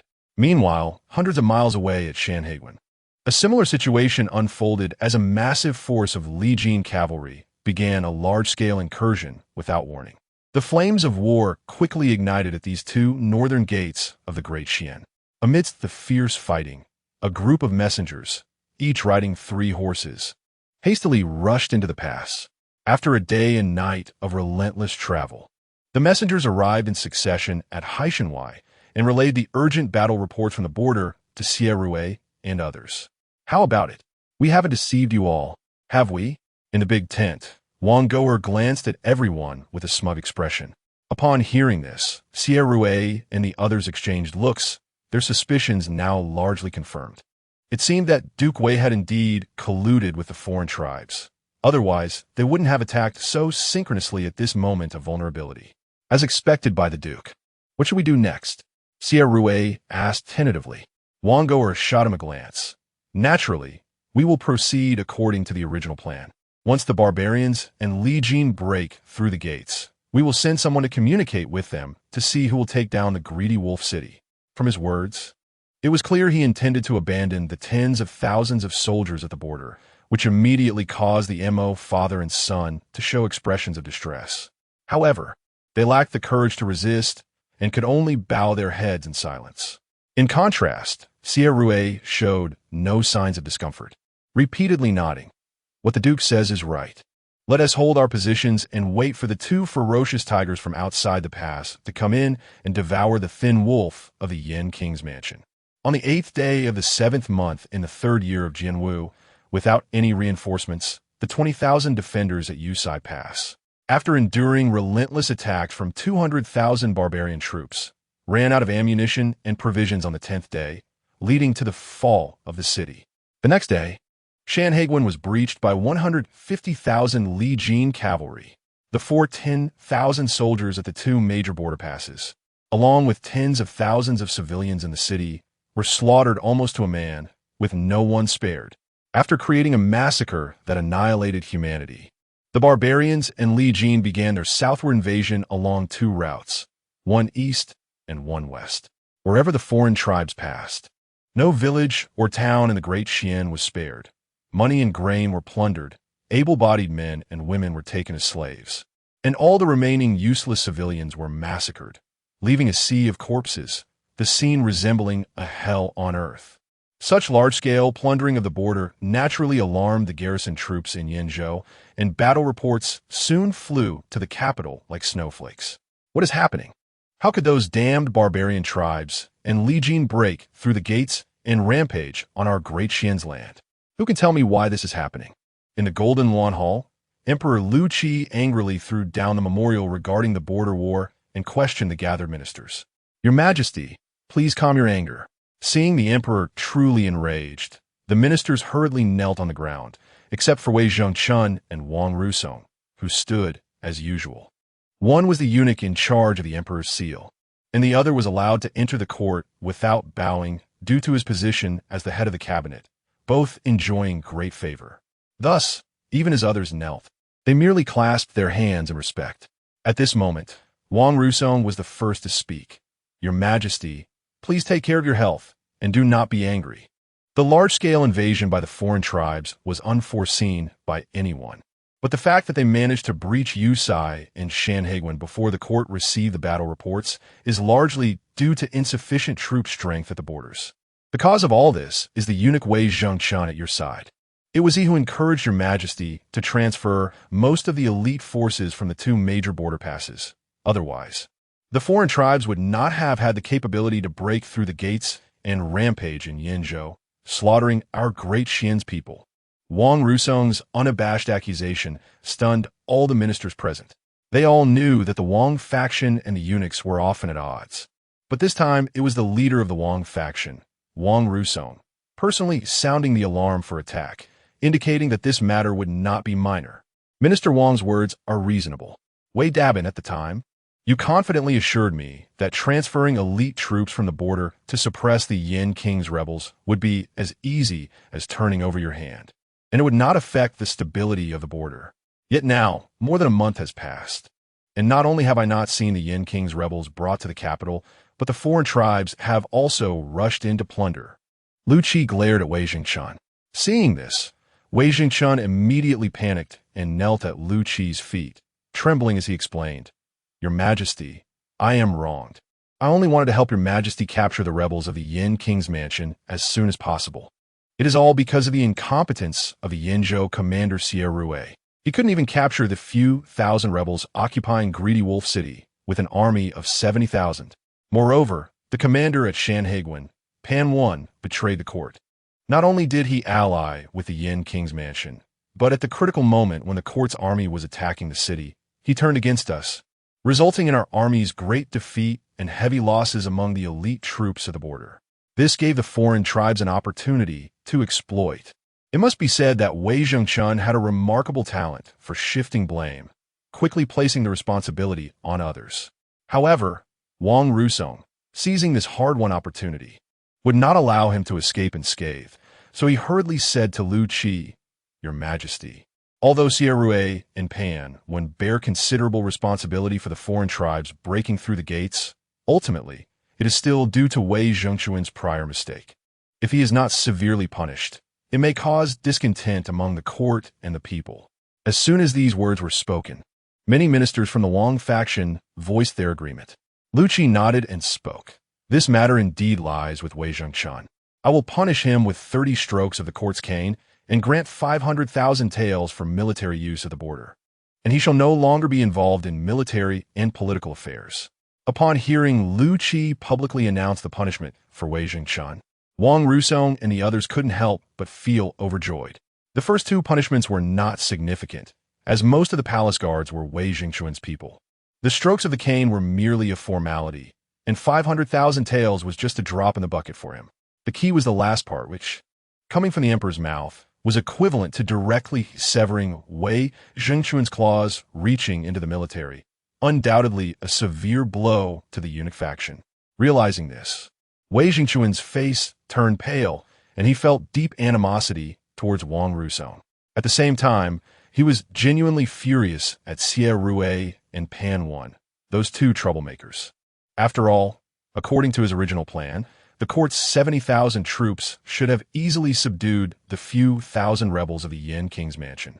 Even if the foreign tribes had broken through the gates, if he had the Yin King's mansion as leverage, he could have still negotiated with Wang Rusong and sought to redeem himself in front of the emperor. Now, however, he faced total defeat, forced to bow his head and accept punishment. Chapter 54. The three armies encircle the enemy. All right, let us put this matter aside for now. The most important issue is to deal with the problem of the foreign tribes entering the borders. My lords, do you have any good strategies? Lu Qi signaled for the guards to take Wei Zhengchun down and then spoke to the ministers in the hall. At this moment, Wang Rusong stood up and replied, "Your Majesty, this old minister believes we should immediately send a large army to Yinzhou to deliver a crushing blow to the foreign tribes, making them understand the consequences of offending our Xian. I support this." Both the Wang faction and the eunuchs expressed their support for the military action. After all, the Xian is currently full of martial virtue, and its national power is flourishing. If we allow the foreign tribes to burn and plunder our land, wouldn't that be a joke for the whole world? Good. Immediately dispatch my imperial edict to the Northern Army Command, ordering them to send 300,000 troops to Yinzhou without delay, ensuring that we capture all the foreign tribes that have entered the borders and the rebels from the Yin Wangfu in one swoop. A fierce glint flashed in Lu Qi's eyes.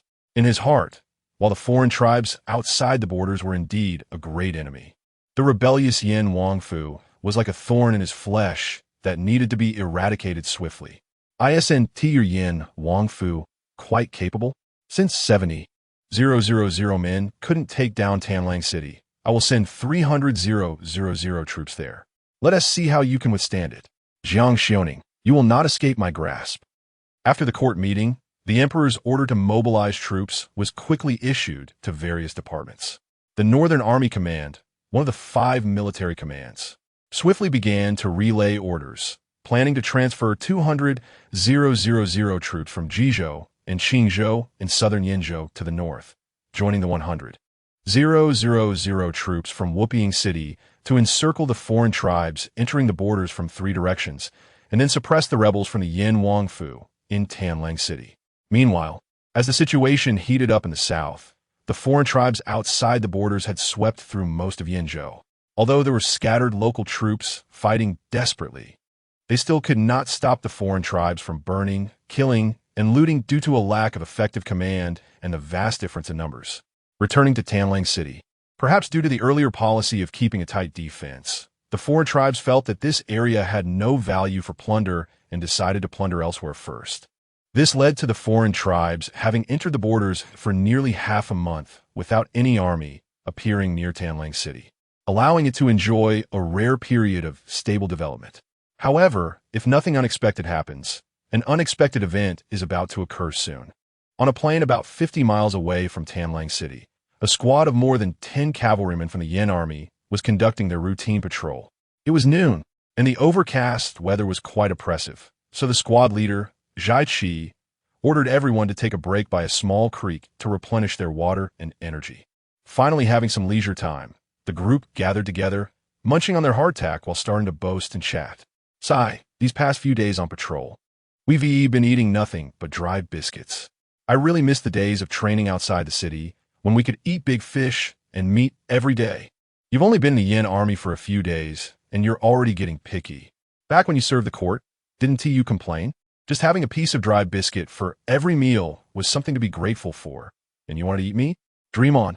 This is a different time. I really regret not joining His Highness the Crown Prince sooner. Thinking back to the past, I lived through such hard times. That's right. Although the training in the Yin Army is several times harder than when I serve in the court. Feeling exhausted every day and having to learn about the 3 major disciplines and 8 points of attention at night. The food provided by His Highness the Crown Prince is truly good. It feels like a festival every day, and that is not all. I heard some veterans have already received their monthly pay. The regular soldiers get 5 taels of silver. The squad leaders get 8 taels, and the banner leaders get 15 taels. And from now on, it will be distributed on time every month with no delays. Did you ever think about that before? Indeed, I never expected that we lowly soldiers could have such good treatment. Once this month's pay comes through, I'm going to buy a plowing ox for my family. The land we got won't go to waste. To let so many citizens of Tamlang City live well. His Highness the Crown Prince is truly a deity descending to save the masses. He should be the emperor. No one else will do. Exactly. Whoever dares to oppose His Highness the Crown Prince, we must twist their heads off. The soldiers chatted heatedly, their words filled with disrespect for the court. However, as the squad leader, Zhai Qi did not stop them. Instead, he took the opportunity to curse the Daxian court a few times as well. After all, when he was at Shanhaiguan, he often had his rations cut by his superiors, facing beatings and scoldings every day. Being a soldier was worse than being a wild dog on a roadside. But now that he was in Tamlang City, the situation had changed. Not only was the treatment vastly different from before, but he was also no longer looked down upon by anyone. His Highness the Crown Prince once said that soldiers protecting their home and country is a very noble thing. So the citizens of Tamlang City were very friendly towards the Yin soldiers, completely different from other places where soldiers were seen with fear like bandits. This was a respect that the Yin soldiers, including him, had never felt before. Therefore, even without the strict regulations of the 3 major disciplines and 8 points of attention, they would sincerely want to protect the citizens. Report to the squad leader. There's a situation ahead. It seems the foreign tribes have appeared. Just as everyone had finished their hardtack and was about to rest, a sentry responsible for perimeter vigilance suddenly ran back. How could the foreign tribes from outside the borders come inside? Is there something happening at the border? Zhai Qi furrowed his brows. But he also knew that now was not the time to seek the truth, so he immediately stood up and said to everyone, "Everyone, mount up." Yes. After the order was given, everyone quickly mounted their horses, and then followed Zhai Qi to a nearby, small hill. From a distance, they saw a group of about 50 barbarian cavalry galloping and chasing a group of Daxian citizens. If anyone was caught by them, they would be killed on the spot. They seemed to enjoy this chase and slaughter like cats playing with mice. For a moment, the terrified cries of the citizens and the cruel laughter of the barbarian cavalry intertwined, striking like a heavy hammer at the hearts of every member of the reconnaissance team. Damn it! Those cursed prairie barbarians dare to slaughter citizens on our Daxian land. Brothers, grab your weapons and get ready to fight. With Zhai Qi's furious shout, the eager soldiers immediately began to form their attack formation. After a series of political education from Jiang Ming, no Yin soldier could stand by and watch the citizens suffer without stepping in to help. So even though the number of barbarians was clearly greater than theirs, they still dared to draw their swords. Of course, having courage was one thing, but they were not going to charge in recklessly without a plan. Since they dared to fight, it meant they had some level of confidence. Although they were just a reconnaissance team, they were still equipped with a howitzer, meant to deal with unexpected situations during reconnaissance. This was also Jiang Ming's long-standing philosophy. Use all available high-tech means to eliminate the enemy to the greatest extent possible, which is the best protection for their own people. And now, with the barbarian cavalry right in front of them, the howitzer was just the right weapon to be put to use. Chapter 55. The barbarians, stunned by cannon brothers, set up the cannon. I'll lure the barbarians over. Zhai Qi left a few men to set up the howitzer on a small hill, and then led the remaining people to gallop toward the direction of the barbarian cavalry. On the other side, the common people were being chased by the barbarian cavalry, with no way to escape, and occasionally someone was caught and brutally killed under the curved blades of the barbarians. Oh heavens, open your eyes and save us poor souls. Stop talking and save your strength to run. Watching their companions die one by one, the fear on the faces of the fleeing common people grew stronger. Yet they dared not stop for even a moment, for as long as they could keep running, it meant there was a chance to survive. Even if that chance was extremely slim, so slim that it would only be possible if a miracle occurred, they would not give up. At that moment, a woman with a child on her back suddenly fell to the ground, rolling in despair. The surrounding common people showed pity, but under the threat of death. None dared to stop and help the mother and child. Oh no! In the blink of an eye, the barbarian cavalry had arrived, but instead of directly attacking, they surrounded the fallen mother and child while making strange noises. Clearly, they wanted to toy with the poor pair. Mom, I am scared. Don't be afraid, little treasure. Mom will protect you. Although injured and terrified to the point of tears, the young mother still held her child tightly, using her frail body to shield them from the wolf-like barbarian cavalry. Perhaps finding it dull that the mother and child had stopped running, a barbarian rider raised his curved blade, ready to kill them on the spot. Just at that critical moment, a crossbow bolt suddenly flew in from a distance, striking the barbarian rider squarely in the throat. Damn it, it's the cavalry of Dashuan. Seeing their comrade shot down, the barbarian cavalry immediately turned their anger toward Jai Chi and the others not far away, their triangular eyes filled with fury. Hey, barbarians of the steppe, what is it to bully the common people? Come over and spar with us if you have the guts. Jai Chi provocatively raised the crossbow in his hand and shouted loudly, "Despicable Shiuren, charge and kill them." Although the barbarian cavalry could not understand Jai Chi's words, they sensed the strong provocation in his tone, so they immediately abandoned their pursuit of the common people and turned to charge at the few of them. Don't get into a fight. According to the plan, lead these barbarian dogs away first to give the common people enough time to escape. Yes. Seeing that the barbarian cavalry had taken the bait, Jai Chi and the others immediately turned and pretended to flee in another direction, shooting arrows backward as they ran. The barbarian cavalry would not sit idly by and immediately began to counterattack. The two sides exchanged fire, and before long they reached the vicinity of the small hill. The captain and the others are coming. Get ready. Seeing Jai Chi and the others appear in the distance, the men on the hill immediately entered combat mode. They quickly adjusted the angle of the howitzer, aiming directly at the group of barbarian cavalry behind. "Chief, there seems to be an ambush of Shiuren on that hillside." "Umph. Just a few people, my brave warriors of the steppe fear nothing. Charge straight ahead." As the distance closed, the barbarian cavalry realized there was an ambush ahead. But their arrogance led them to believe they had a clear numerical advantage, so they charged recklessly without hesitation. This was exactly what Jai Chi and the others wanted. Once most of the barbarian cavalry were within the firing range of the howitzer, the artillerymen immediately lit the fuse. Boom! With a muffled sound, the cannonball whistled directly above the heads of the barbarian cavalry, and then exploded with a deafening roar. Countless metal fragments mixed with iron balls and nails fell like a torrential rain, and before the barbarian cavalry could comprehend what had happened, they were already lying in pools of blood, horses and men alike. Heavens, what kind of weapon is this? The few barbarian cavalry who were fortunate enough not to be hit by the cannonball were stunned. Their opponent's unorthodox attack method terrified them into abandoning the chase, and they turned and ran. "Where do you think you're going, barbarian dogs?" Seeing the barbarian cavalry scared out of their wits by the cannon, Jai Chi decisively led the group in pursuit. They only stopped chasing once the barbarian cavalry had completely fled, turning their horses to approach the group of common people who had hidden in the nearby woods. "Don't be afraid. The barbarians have been driven away. It's safe here." Seeing the terrified expressions of the common people, Jai Chi jumped off his horse and stepped forward to reassure them.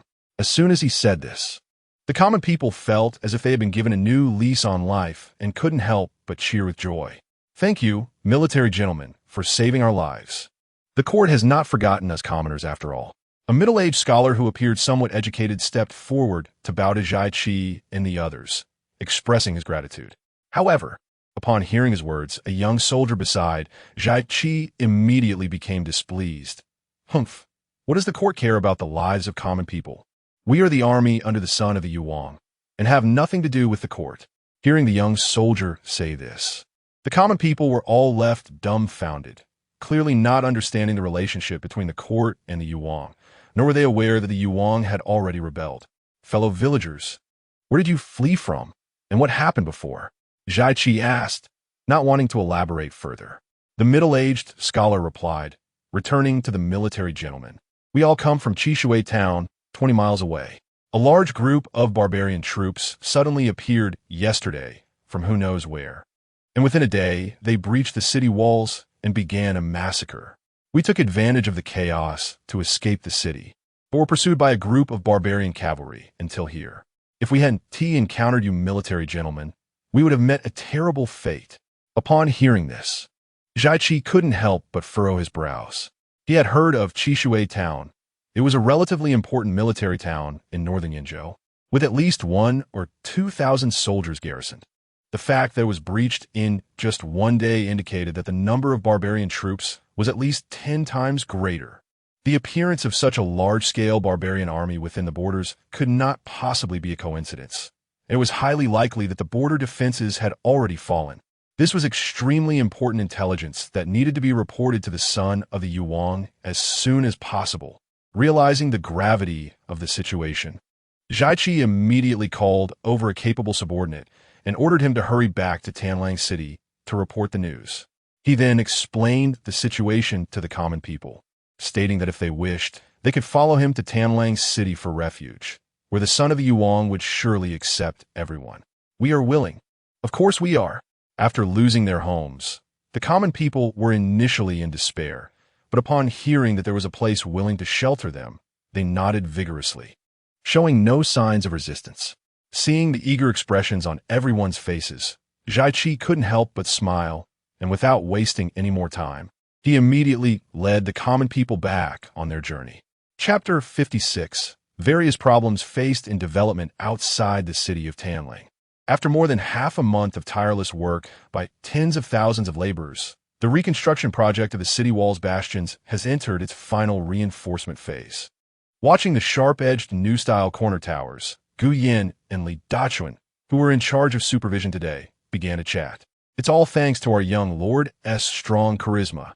If this project had been placed in the past, it would have taken at least a few months to complete, right? But now it's almost done in less than a month. It's simply miraculous." Gu Yin couldn't help but sigh.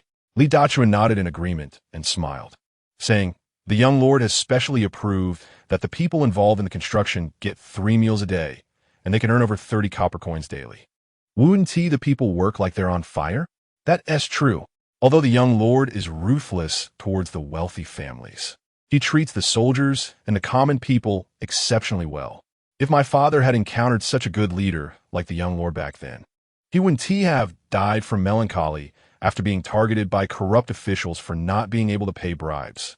Recalling his father's tragic death at the hands of corrupt officials, Gu Yin couldn't help but feel a pang of sadness, but thinking of his current life, his expression immediately brightened. "Thankfully, I have been fortunate to follow the young lord. Not only do I receive dozens of taels and monthly salary, but my family also has been allocated over 10 acres of good land. Even if I die in battle one day, my family of 5-1 have to worry about starving. The most important thing is that wherever I go now, I am respected by the common people, unlike before when they avoided me like the plague. This feeling is even more satisfying than being a high official. In the past, I didn't understand why some people would be foolish enough to work for others, but now I finally understand that as long as I follow the young lord, I can live a life that others envy. I would just work for him. I'd even be willing to walk on a mountain of knives or roll in a vat of boiling oil." After listening to Gu Yin's heartfelt declaration, Li Dachuan couldn't help but laugh. "I never thought that you, who usually likes to be sneaky and slippery, could say such grandiose words. It's truly like the sun rising in the west." "You brat, what do you know? I was just being cautious before due to bad company. If anyone dares to disrupt the beautiful Tanlang City that the young lord has painstakingly established, just watch me go and confront them." Gu Yin retorted at Li Dachuan, then turned his gaze to the bastion not far away. "But speaking of which, can the young lord's effort in transforming the corner towers into this bizarre shape really help in defending the city?" Li Dachuan shrugged and said, "Who knows? Anyway, none of the young lord's decisions have been wrong so far. We subordinates just need to honestly execute our duties and not think too much." "That's true. With your level of intelligence, you obviously can't understand the young lord's intentions, so it's pointless to think. You jerk as if you understand." The two exchanged barbs for a while, then playfully sparred a few moves. Just as the 2 old fellows were fooling around, a fast horse suddenly galloped in from afar. It was a reconnaissance cavalry. "Let's go take a look." Upon seeing the returning reconnaissance cavalry, the two instantly realized that an emergency might have occurred, and immediately ran over. "Greetings, generals." The reconnaissance cavalry, who had just dismounted to register at the city gate, immediately saluted as Gu Yin and Li Dachuan approached. "No need for too much courtesy. Why did you return alone?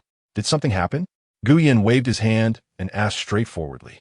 Reporting to the general, the barbarian tribes from the grasslands have invaded, and there are at least 10,000 of them. They have already conquered Chishui town, 70 miles away, and are currently engaging in rampant slaughter. Upon hearing the concise report from the reconnaissance cavalry, Gu Yin and Li Dachuan exchanged glances, realizing this was significant military news. They quickly decided that Li Dachuan would stay outside the city to continue supervising, while Gu Yin would personally lead the reconnaissance cavalry to the Yin Wangfu to urgently inform the young lord of this important military situation. On the other side, Jiang Ming was sitting alone in his study, scribbling down modernized calculation formulas. No, once the number of troops increases, the ammunition needed for training alone will be a terrifying figure, equivalent to wasting a significant amount of prestige points. I need to think of another way to solve the ammunition supply issue. Additionally, the monthly military pay alone requires a substantial amount of silver, along with the wages for the laborers and various miscellaneous expenses. Although the gold and silver collected from the 4 great families seems sufficient for now, if I don't find a way to increase income, there will inevitably come a day when we run out. Thinking about the various problems that Tanlang City would face in the future, Jiang Ming couldn't help but furrow his brows, feeling an urge to throw in the towel. However, he quickly realized that now that the Yin Wangfu has embarked on the path of rebellion, it's like rowing against the current. If we don't push forward vigorously, we will only be swallowed by the overwhelming tide. And as the helmsman of this big ship, I cannot afford to slack off. Hongya, come in and help this young lord relax. Jiang Ming shouted directly toward the door. And a classical beauty in a red dress immediately pushed the door open and walked in with a smile. The servant is here, my lord.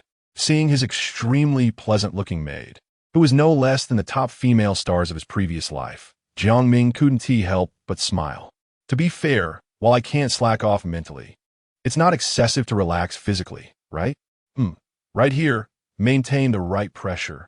Oh, that feels good.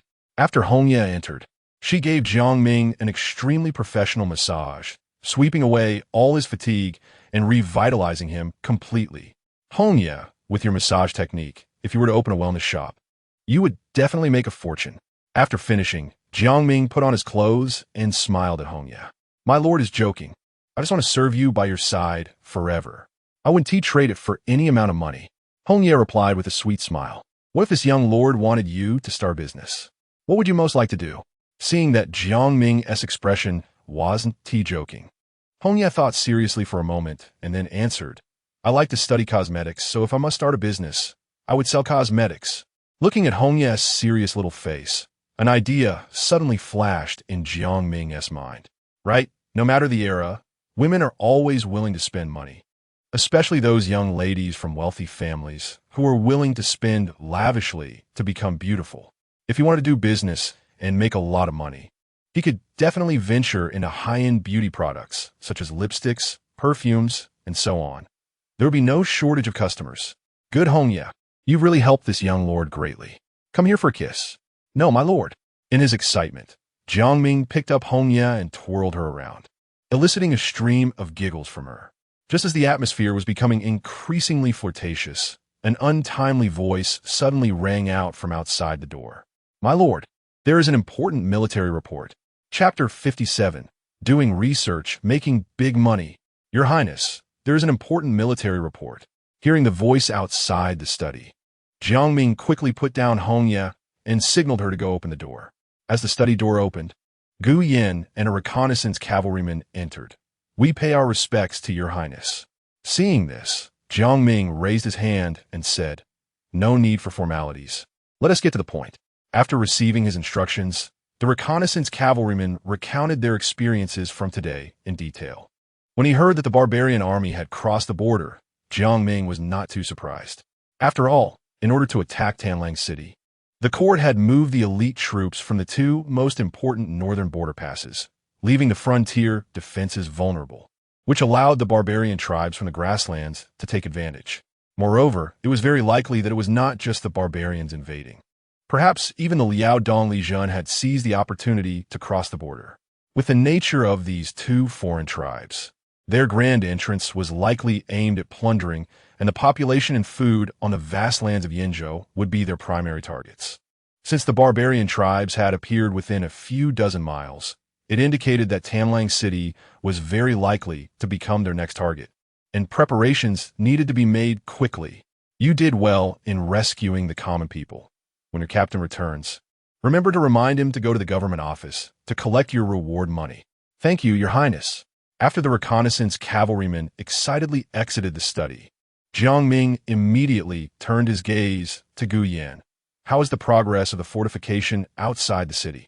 Replying to His Highness, it has reached the final reinforcement stage, and at the current pace, it will be completely finished in 3 days at most. 3 days is too long. Go inform the craftsmen to add another shift. It must be completed before dark tomorrow. After all, the invading foreign tribes could be at our gates at any moment, and we cannot confront the enemy with an unfinished city wall, Jiang Ming said with a serious expression. He was not as optimistic as others. Since the foreign tribes could breach the borders so quickly, it meant their army numbers were certainly not less than 100,000. Moreover, these uncivilized foreign tribes were the most brutal and ruthless, with plundering ingrained in their genes. Once they set their sights on Tanlang City, they would undoubtedly launch relentless assaults, and the intensity of the war would far exceed that of the previous conflict with the court army. Therefore, a complete fortification structure would be one of Tanlang City's trump cards against the foreign tribes, and it must be built as quickly as possible. Yes, Your Highness. This subordinate will go inform the craftsmen outside the city immediately. Sensing the urgency in Jiang Ming's tone, Gu Yan clasped his fists in salute and left in a hurry. Your Highness, does this mean there will be another war? Hongye stepped forward, handing Jiang Ming a cup of hot tea, and asked cautiously. Jiang Ming took a sip of tea and replied lightly. Ever since our family decided to rebel, war has followed us like a shadow. Even without the foreign tribes crossing the border, the court would not easily let the Yanwang mansion off. Upon hearing this, a flash of worry crossed Hongye's delicate face. It seems the days ahead will be quite difficult. However, I believe that as long as there is young master, the Yanwang mansion will surely turn misfortune into fortune. You seem to have more confidence than I do. Seeing the sparkling eyes of Hongye, Jiang Ming couldn't help but smile. Then he said seriously, one person's strength has its limits. If we want the Yanwang mansion to truly flourish, we need everyone to work together. So, I plan to have you do business to make money. What do you think? Perhaps sensing Jiang Ming's expectant gaze, Hongye nodded almost without hesitation. As long as it can help young master, I am willing to do anything. But I know nothing about doing business. I don't know how to make money. Jiang Ming smiled widely at her words. Having this willingness is enough. Don't you like cosmetics? This young master will teach you a secret formula for perfume that is passed down in the Celestial Palace. It's guaranteed to make big money. As he said before, frequent battles mean frequent expenses, so while there are still savings, it is very necessary to explore ways to make money. As for how he knew the method for making perfume, simple, just needed an engineering ex-girlfriend. Most of their dates were spent in the lab, so if it were you, you would learn too. Really, Your Highness? That's great. Upon hearing that it was a secret formula from the Celestial Palace, Hongye's dark eyes seemed to sparkle, her anticipation at its peak. By the way, isn't that girl Qing Yuan also fond of tinkering with these things? Call her over too. This young master will teach you both the secret technique. Jiang Ming had noticed Qing Yuan tinkering with some ingenious tricks in the courtyard several times, and even saw her with black powder among her experiments. It was clear that she had a strong interest in technological inventions. With his insights from a future perspective, he might even cultivate her into the first scientist of Dexian. All right, I will go call her over. Hongye dashed out like an excited little rabbit. Moments later, Jiang Ming and the two girls arrived at a laboratory specifically built for him, filled with various experimental tools made of porcelain, such as test tubes and beakers. All that he could think of was arranged. The dazzling laboratory left both Hongye and Qing Yuan wide-eyed. Cool, this young master will first teach you how to make perfume. Jiang Ming changed into a specially tailored lab coat and put on gloves made of lamb intestines, then began to demonstrate the process of preparing perfume. He used a common distillation method, first placing fragrant flowers in a ceramic pot and adding water to boil until it reached a simmer. Then, He connected a thin bamboo tube from the pot to a white porcelain condenser soaked in cold water. This step was to collect the vapor that cooled and condensed back into liquid, which was then separated to take the upper oily substance. After several rounds of distillation, he could obtain a reasonably pure basic perfume. Wow, it smells so good. When Jiang Ming handed a small bottle of perfume to Hongye and Qingyuan, both girls were enchanted by the overwhelming fragrance. Seeing their intoxicated expressions, Jiang Ming couldn't help but smile. How is it? This is certainly 100 times better than any fragrance sachet, right? Hongye nodded repeatedly. That's right, Your Highness. This truly deserves to be a celestial palace item. If it spreads, it will definitely cause a frenzy among the nobles. This is just a tiny part of the celestial palace's secret formula. With these tools, this young master can create even more amazing items. Jiang Ming pointed at the distillation equipment beside him, feeling a great sense of vanity, being satisfied by the girls' admiring gazes. Of course, his purpose in creating these things was not just to show off. Making money was his ultimate goal. Therefore, after emphasizing several key precautions for the experiments, he let Hongye start practicing the perfume-making process. As one cannot learn to swim by just standing on the shore, practice is the only standard for testing truth. As for himself, he was preparing to teach Qingyuan his second celestial palace skill, which was the method for making cartridge bullets. Chapter 58. Granulation of black powder. The paper cartridge bullets used by flintlock guns in the Dachuan dynasty are not as precise as modern metal bullets and only require 3 raw materials: black powder, lead balls, and wrapping paper. Even with Dachuan's current technological level, they can be mass-produced. However, to achieve high-quality cartridges that are nearly system-produced, some detailed adjustments are necessary, such as the preparation of black powder. To visually demonstrate the difference between the black powder produced in Dachuan and genuine high-quality black powder, Jiang Ming specifically placed both types of powder in front of Qingyuan and asked, "What differences do you see between these two powders?" Qingyuan leaned in for a closer look and then spoke confidently. "This powder is in a powdered form, and there are signs of separation among the saltpeter and sulfur inside, and it seems to have absorbed moisture. It will not ignite easily, and even if it does catch fire, the flames will definitely be unstable and might even explode. On the other hand, this powder is composed of relatively uniform, fine granules, showing no obvious separation, and there are no signs of moisture on the surface. It looks perfectly made." As she spoke, Qingyuan's gaze remained fixated on the system-produced powder, her eyes sparkling as if stars were shining in them, clearly showing her genuine passion. Jiang Ming, seeing this, couldn't help but cast an approving glance at her. After all, in this feudal environment, it is indeed rare to find a palace maid who is so fond of scientific research. Her analysis of the two powders was also very professional and on point, especially regarding the drawbacks of black powder in this era, which she almost entirely identified. Factors such as easy separation, making transportation difficult, uneven combustion, susceptibility to moisture, and insufficient power are all fatal flaws of traditional black powder and are the fundamental reasons why the development of firearms could not be advanced in this era. Decades ago, during the chaotic wars among the Central Plains nations, there was a small country named Chigua that embarked on the path of technology and even developed primitive versions of guns and cannons. However, due to the poor quality of their black powder, they often faced situations where their weapons misfired or exploded, leading to their firearms causing more harm to themselves than to the enemy, gradually becoming a laughingstock among nations. Chigua was also one of the first countries to be conquered by Dachuan, which is why the Dachuan army looked down on those clever tricks, only believing in their bows and sabers. Whenever Jiang Ming thought of this history, he couldn't help but feel a sense of regret. Civilization yielding to barbarism is a common occurrence throughout the history of humanity. The tragedy of Chigua lies in not giving enough time for the development of technology. Simply put, they chose a late-game strategy and ended up having their base pushed down in the early game. Of course, Jiang Ming would never allow such a tragedy to happen to himself again. After all, with a cheat in hand, I hold the world. The ratio of these two powders is actually not much different, but the most important thing is that the latter adds a step: granulation. What granulation? Seeing Qing Yuan's confused expression, Jiang Ming decided to stop teasing and started teaching directly. Granulation of black powder refers to the process of turning black powder from a powdered form into granules. Although it is just a physical change, it can lead to a qualitative leap in the performance of the powder. Granulated powder is not compacted. The gaps between granules are uniform, increasing the internal contact with oxygen, which leads to more complete and stable combustion. Additionally, due to its structure, granulated powder has greatly reduced moisture absorption, allowing it to maintain a dry state effectively.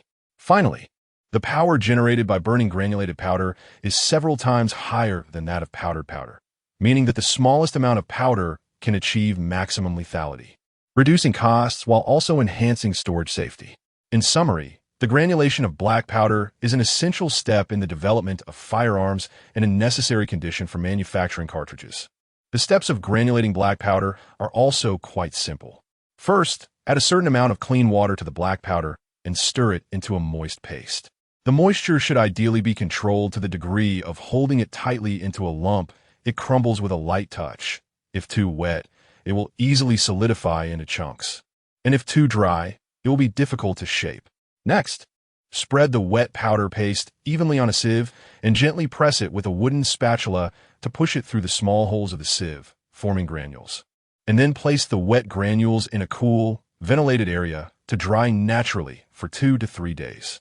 Once the black powder granules are completely dry, use sieves of different sizes for the final screening. The slightly coarser granules can be used for cannon firing or explosives preparation, while the finer granules can be used as propellant for guns and ammunition for cartridges. In addition to the basic process, there are also important taboos to note in the granulation process. It is essential to prevent open flames and static electricity throughout the entire process. So no open flames or flammable materials are allowed in the preparation area, and the use of various metal tools must be avoided. After Jiang Ming demonstrated the entire granulation process of black powder, Qing Yuan was already in awe of him, exclaiming, "Your Highness, you are amazing. How did you learn such a complex process? Is there really a deity in this world?" Regarding little Qing Yuan's immense thirst for knowledge, Jiang Ming simply smiled lightly. Seeking deities in divination is not as good as taking charge of one's own fate. As long as you keep creating with your own hands, one day, mortals can reach or even surpass the heights of deities. Surpass deities? Qing Yuan's beautiful eyes widened, feeling as if something deep within her was awakened. Jiang Ming was unaware that his casual words had completely reshaped the young girl's worldview. Seeing her standing there in a daze, he reminded her, "The purpose of my teaching you these techniques is not for any other reason, but simply to hope that you can master them and pass them on to more people. Together, we can help the Yin Wangfu overcome difficulties, understand?" Qing Yuan and the nearby Hong Yi immediately nodded seriously. "Yes, Your Highness, we understand." Being selected as the personal maid of the heir, their intelligence was naturally self-evident, so Jiang Ming was not worried at all that they would not understand. After leaving behind 2 handwritten process guides, he returned to his study to begin constructing his industrial development plan. Of course, before the steam engine and textile machines were developed.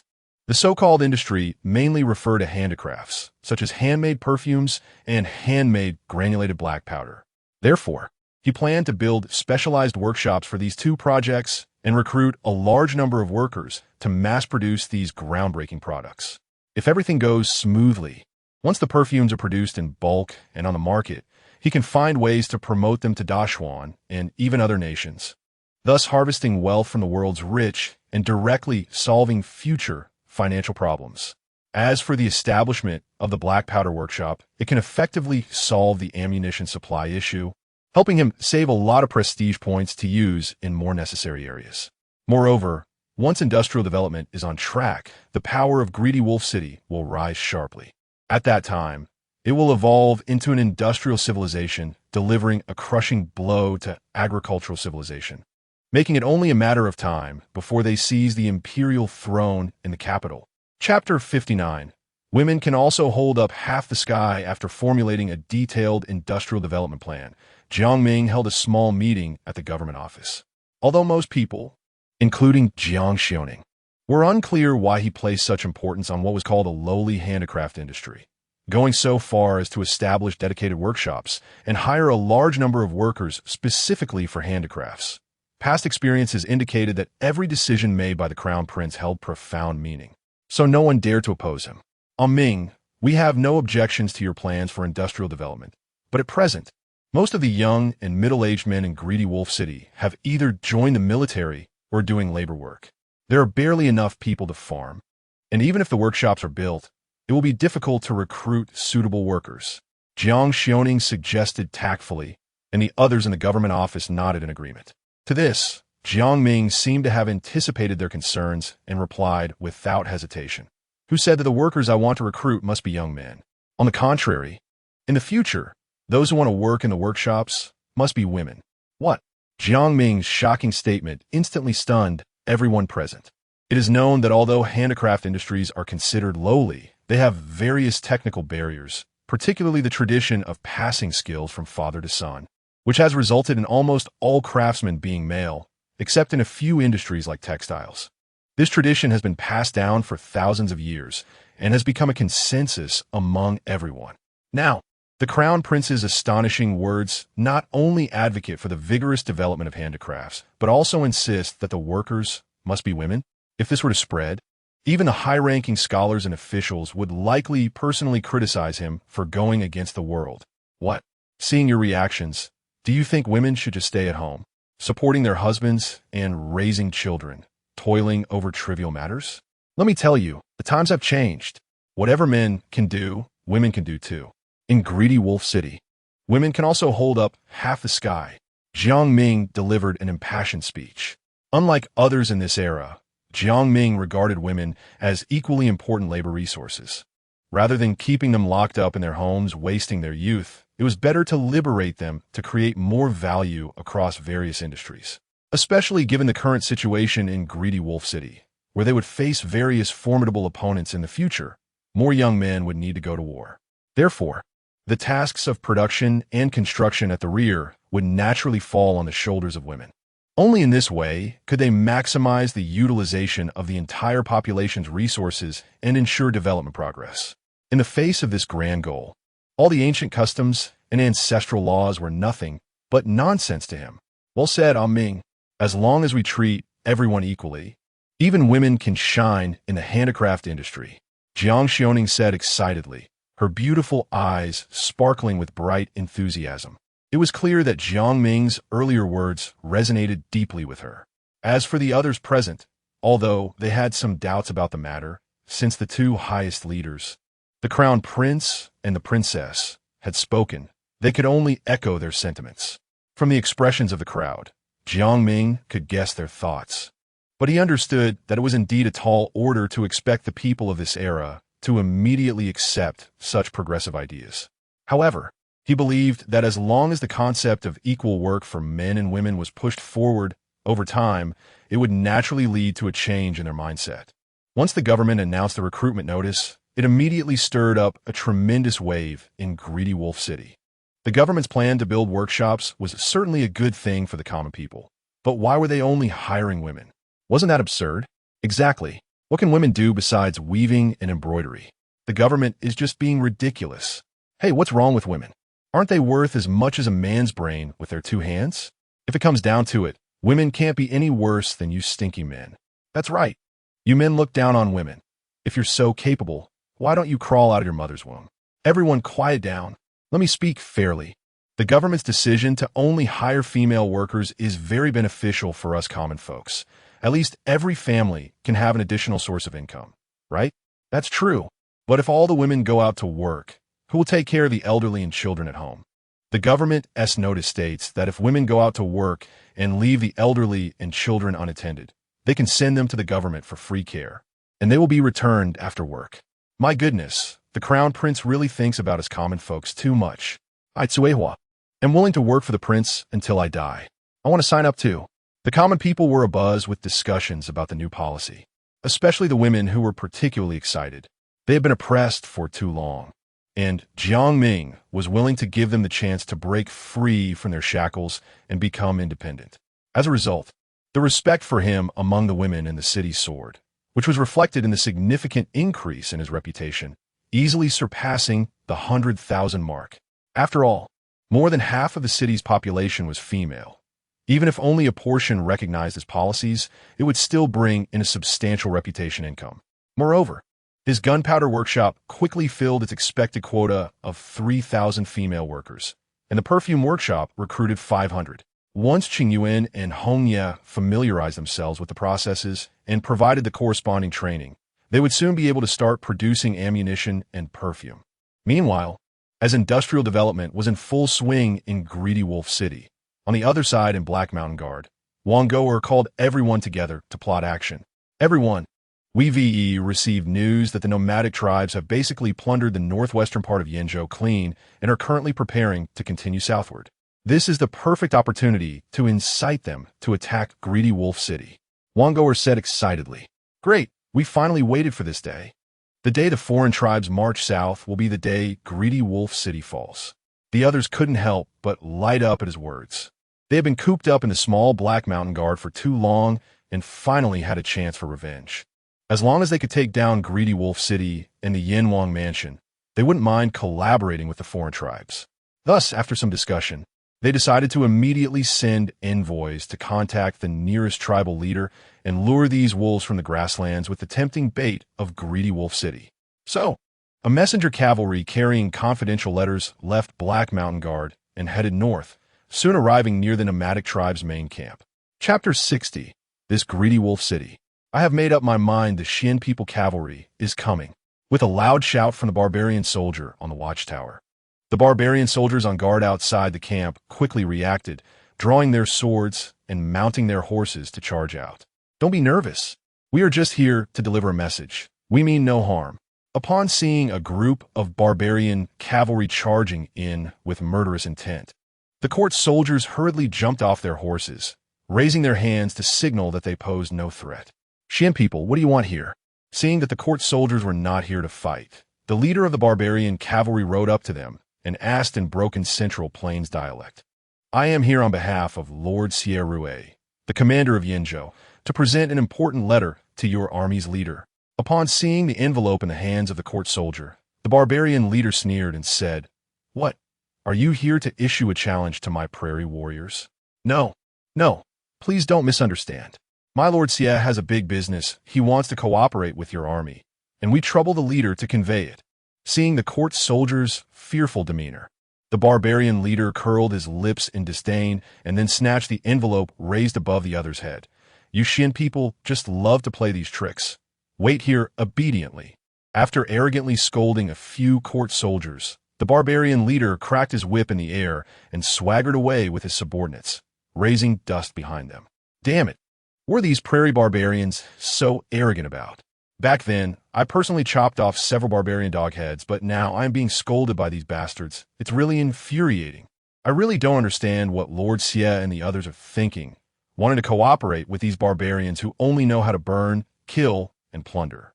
Isn't this courting death? Seeing the barbarian cavalry leave, several court soldiers could no longer suppress their anger and began to curse, venting their dissatisfaction. Don't speak carelessly. Lord Xie and the others want to use the prairie barbarians to deal with the rebel dogs. Let's endure for now. There will be plenty of opportunities for revenge later. The officer of the messenger team said seriously. However, his consolation did not have much effect. A soldier with a bushy beard could not help but sneer. We can endure being scolded. But I wonder if those brothers stationed at the border can endure it when they find out their parents and wives at the border were slaughtered by the aliens. The other soldiers were nearly shocked, speechless.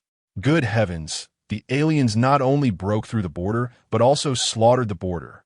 If the soldiers stationed at the border in the Black Mountain Guard found out, wouldn't they rebel on the spot? Cheng Huatian, you dare to blurt out such confidential matters. Do you want to die? Seeing the bushy-bearded man speak without a filter, the officer directly drew his knife and pressed it against his neck, sternly warning. Calm down, Lord Jiang. There's no outsider here. We are all trusted soldiers of the commander. It's fine to talk about it. Don't worry, when we return to the Black Mountain Guard, I guarantee I will keep my mouth shut and not leak a word of the secret. Cheng Huatian said with a grin, showing no signs of panic despite the knife at his throat. Seeing him back down, the officer also sheathed his steel knife, Humph, you'd better remember that. Of course. Cheng Huatian nodded at the officer, then glanced at the barbarian camp and turned his head south, his smile gradually replaced by seriousness. On the other side, the barbarian leader returned to the main camp with the letter. After more than half a month of plundering, the barbarian camp not only had soldiers, but also a large number of captured commoners from the Great Xian. They were tied together like livestock, and from time to time, barbarian soldiers would come over to forcibly drag some young women from the crowd to the nearby tents for their pleasure. The cries and screams of the women, mixed with the barbarian soldiers' wild laughter, echoed across the camp. The barbarian leader seemed to be used to this, and simply reminded the soldiers below not to kill anyone before heading straight to the outside of the commander's tent. "Halt! What are you doing?" Two tall and burly bodyguards stopped the barbarian leader and questioned him. Seeing this, the latter quickly placed his hands on his chest in salute and explained, "I am Ba, with a letter from the Xian people's commander Sierrue, to be presented to the fourth prince. Wait outside." One of the bodyguards took the envelope and then turned to enter the big tent. At that moment, the fourth prince, Ulan Nahai of the barbarian Kagan Shieli, was lying in the arms of a plundered Great Xian beauty, enjoying the warmth and softness. When he saw the bodyguard enter and immediately shouted angrily, "Son of a dog, Aslan, how many times have I told you? I don't like to be disturbed while playing with beauties. Do you have a brain or not?" The bodyguard quickly knelt on the ground to explain, "Please forgive me, Prince. It is a letter sent by the commander of the Xian people, Sierrue, and he wishes for you to take a look." Oh. Upon hearing that it was a letter from the Xian people, Ulan Nahai became interested. "Hand it over, let me see." "At your command." Ulan Nahai took the envelope from the bodyguard's hand, opened it, and examined it carefully. The more he read, the more his smile grew. "Humph. That Sierrue and Wongoer actually want me to send troops to eliminate the rebels hiding in Greedy Wolf City. When it comes to infighting, these Xian people are quite skilled." Ulan Nahai threw the letter on the ground, his words dripping with sarcasm. After all, their army had already been plundering in the land of Great Xian for more than half a month. Not only did Great Xian not send troops to resist, but they even shamelessly came to borrow troops to help them quell the rebels. Do they really think that once their King Yen falls, the Great Xian army will never recover? If so, then the opportunity for the prairie will come. These Xian people really have thick skin. I think we don't need to pay attention to them, and just let them dog eat dog. One of the bodyguards said disdainfully, "What do you know? You brute, who only knows how to kill? We are able to stand here smoothly because of Wang Ge'er's adoptive father, Wei Zhengchun, who transferred most of the border guards, so we still need to give him some face." Ulan Nahai naturally would not care about Aslan's suggestion and continued to analyze. This letter says that the rebels in Greedy Wolf City had a clash with tens of thousands of troops from the Great Xian court, suffering heavy losses, while I have a full 200,000 prairie warriors under my command. Taking Greedy Wolf City will be as easy as pie. Moreover, Wang Ge'er and Sierrue promised that they would hold back the other troops of the Great Xian court. And all I need to do is focus on capturing Greedy Wolf City. You know, Greedy Wolf City is the largest city in northern Yenzhou of Great Xian, with countless riches. If we bring them all back to the prairie, my father will definitely look at me with new eyes. So regardless of what these Xian people are thinking, I have made up my mind about this Greedy Wolf City. Chapter 61. If the barbarian tribes want to fight, then let them fight. Just as Wang Ge'er and the others expected, the barbarians found it hard to resist the temptation of the fat meat that was Greedy Wolf City. Ulan Nahai immediately wrote a letter promising to send troops, instructing Barsi, who was waiting outside the tent, to deliver it to the messenger of Xian Kingdom. He then called upon the great generals under his command to start preparing for the troop deployment. Get lost, Xian people. Our tiger and wolf army from the prairie will solve the troubles for you useless bunch. Ha! After handing the letter to the soldiers of the court, Barsi took the opportunity to mock them.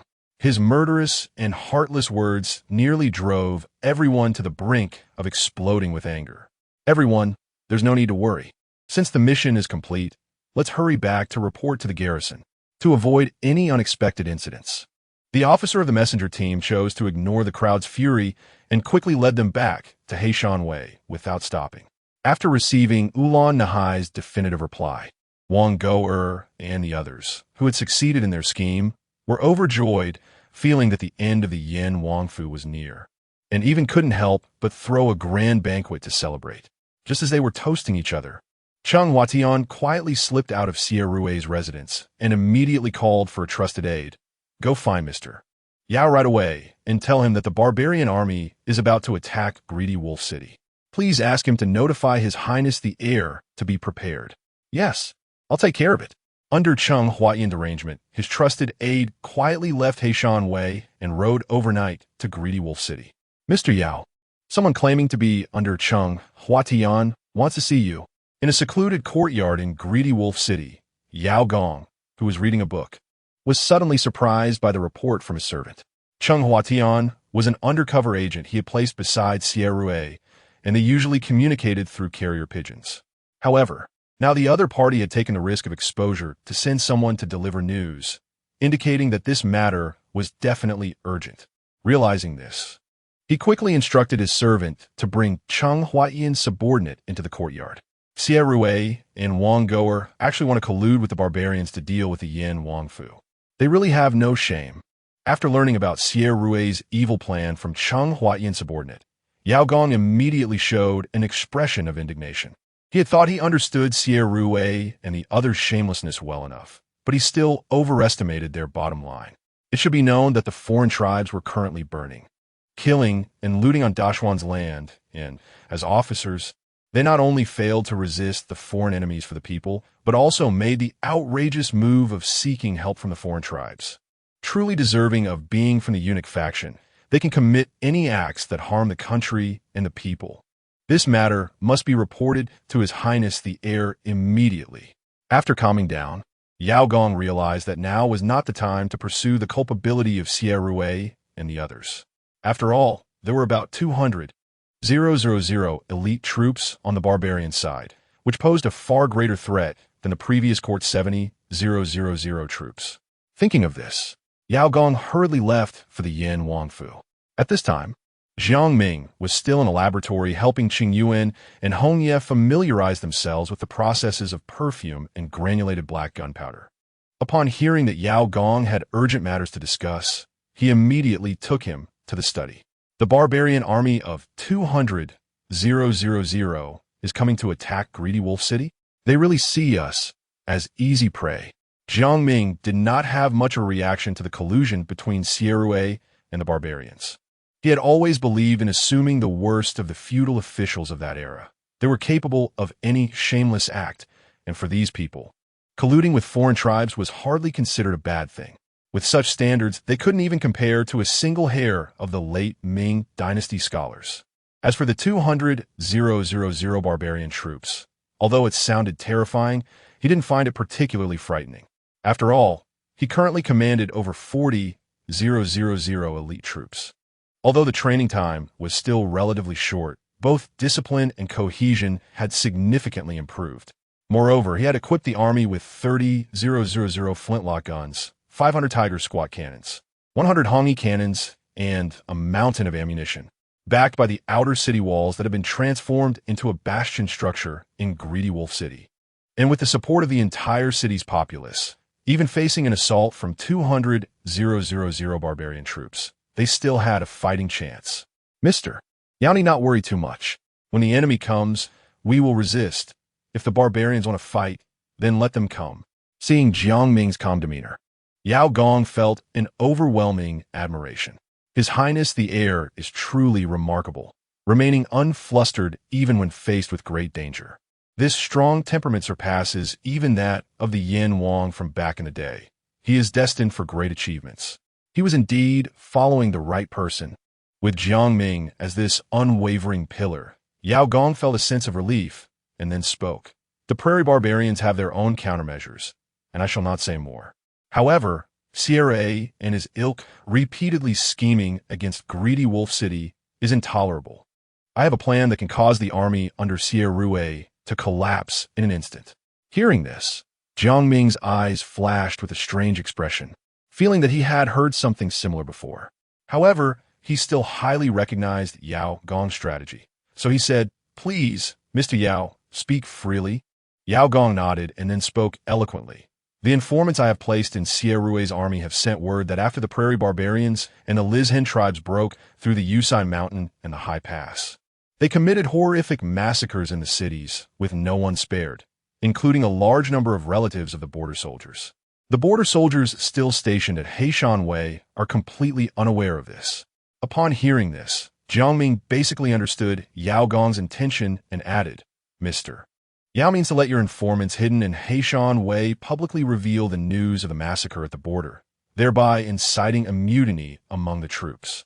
Jiang Ming's analysis was not unfounded. It should be known that in this era, the morale of the army was usually maintained by two things: provisions and family.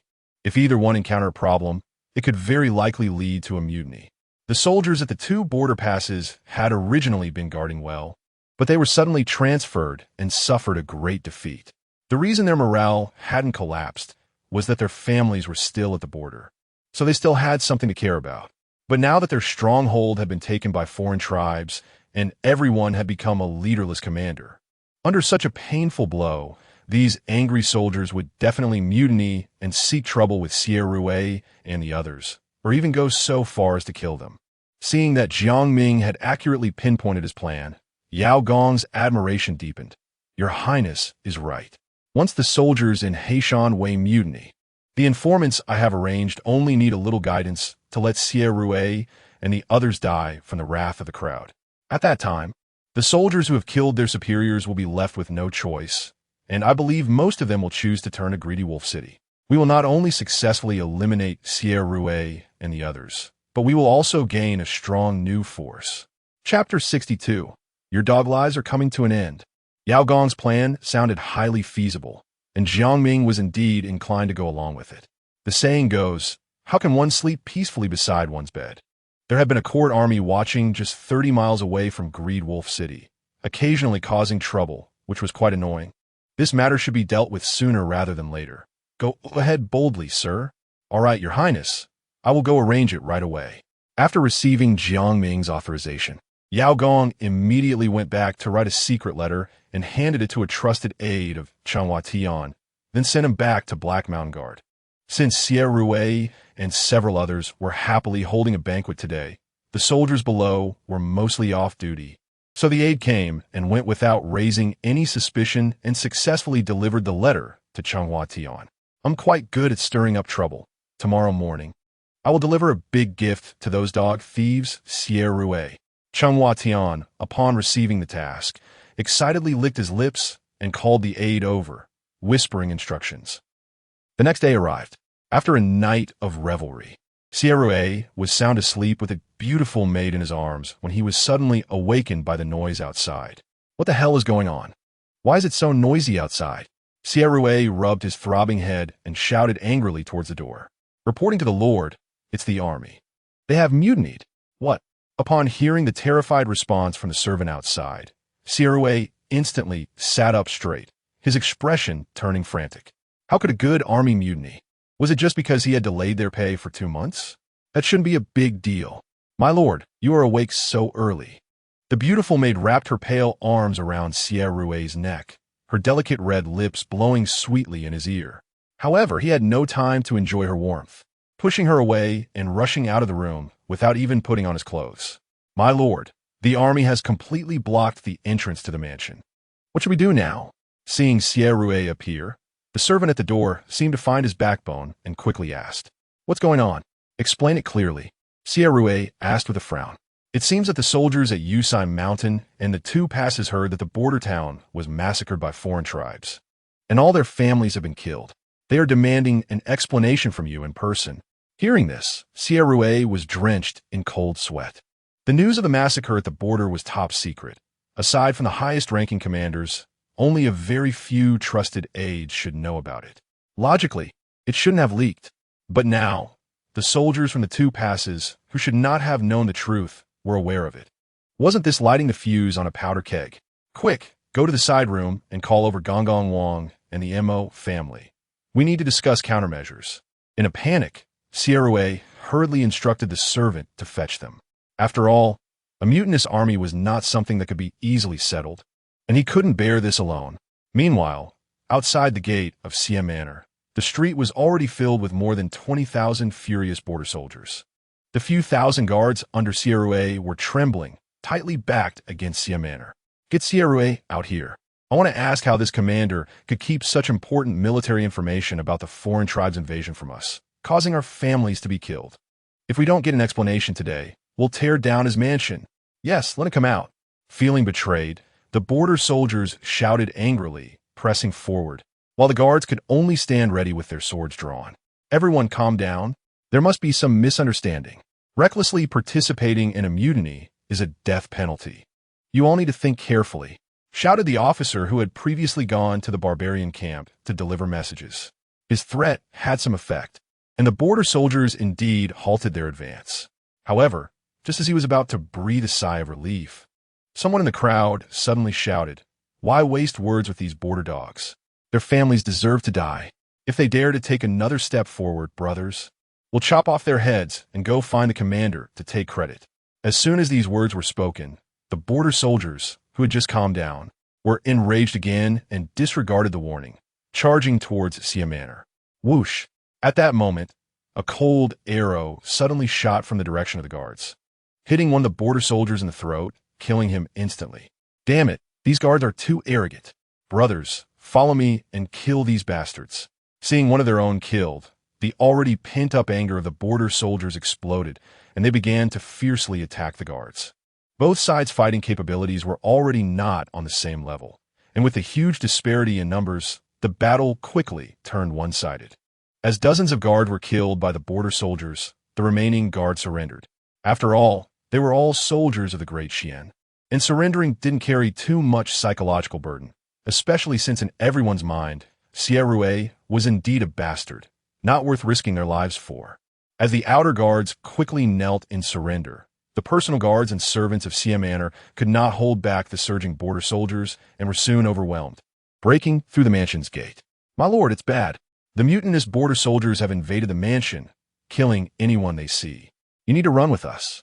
Changhua Tian, along with a group of people, hurriedly ran to Sierra, accompanied by Wang Go'er, the Mo family, and their respective dozen trusted personal guards.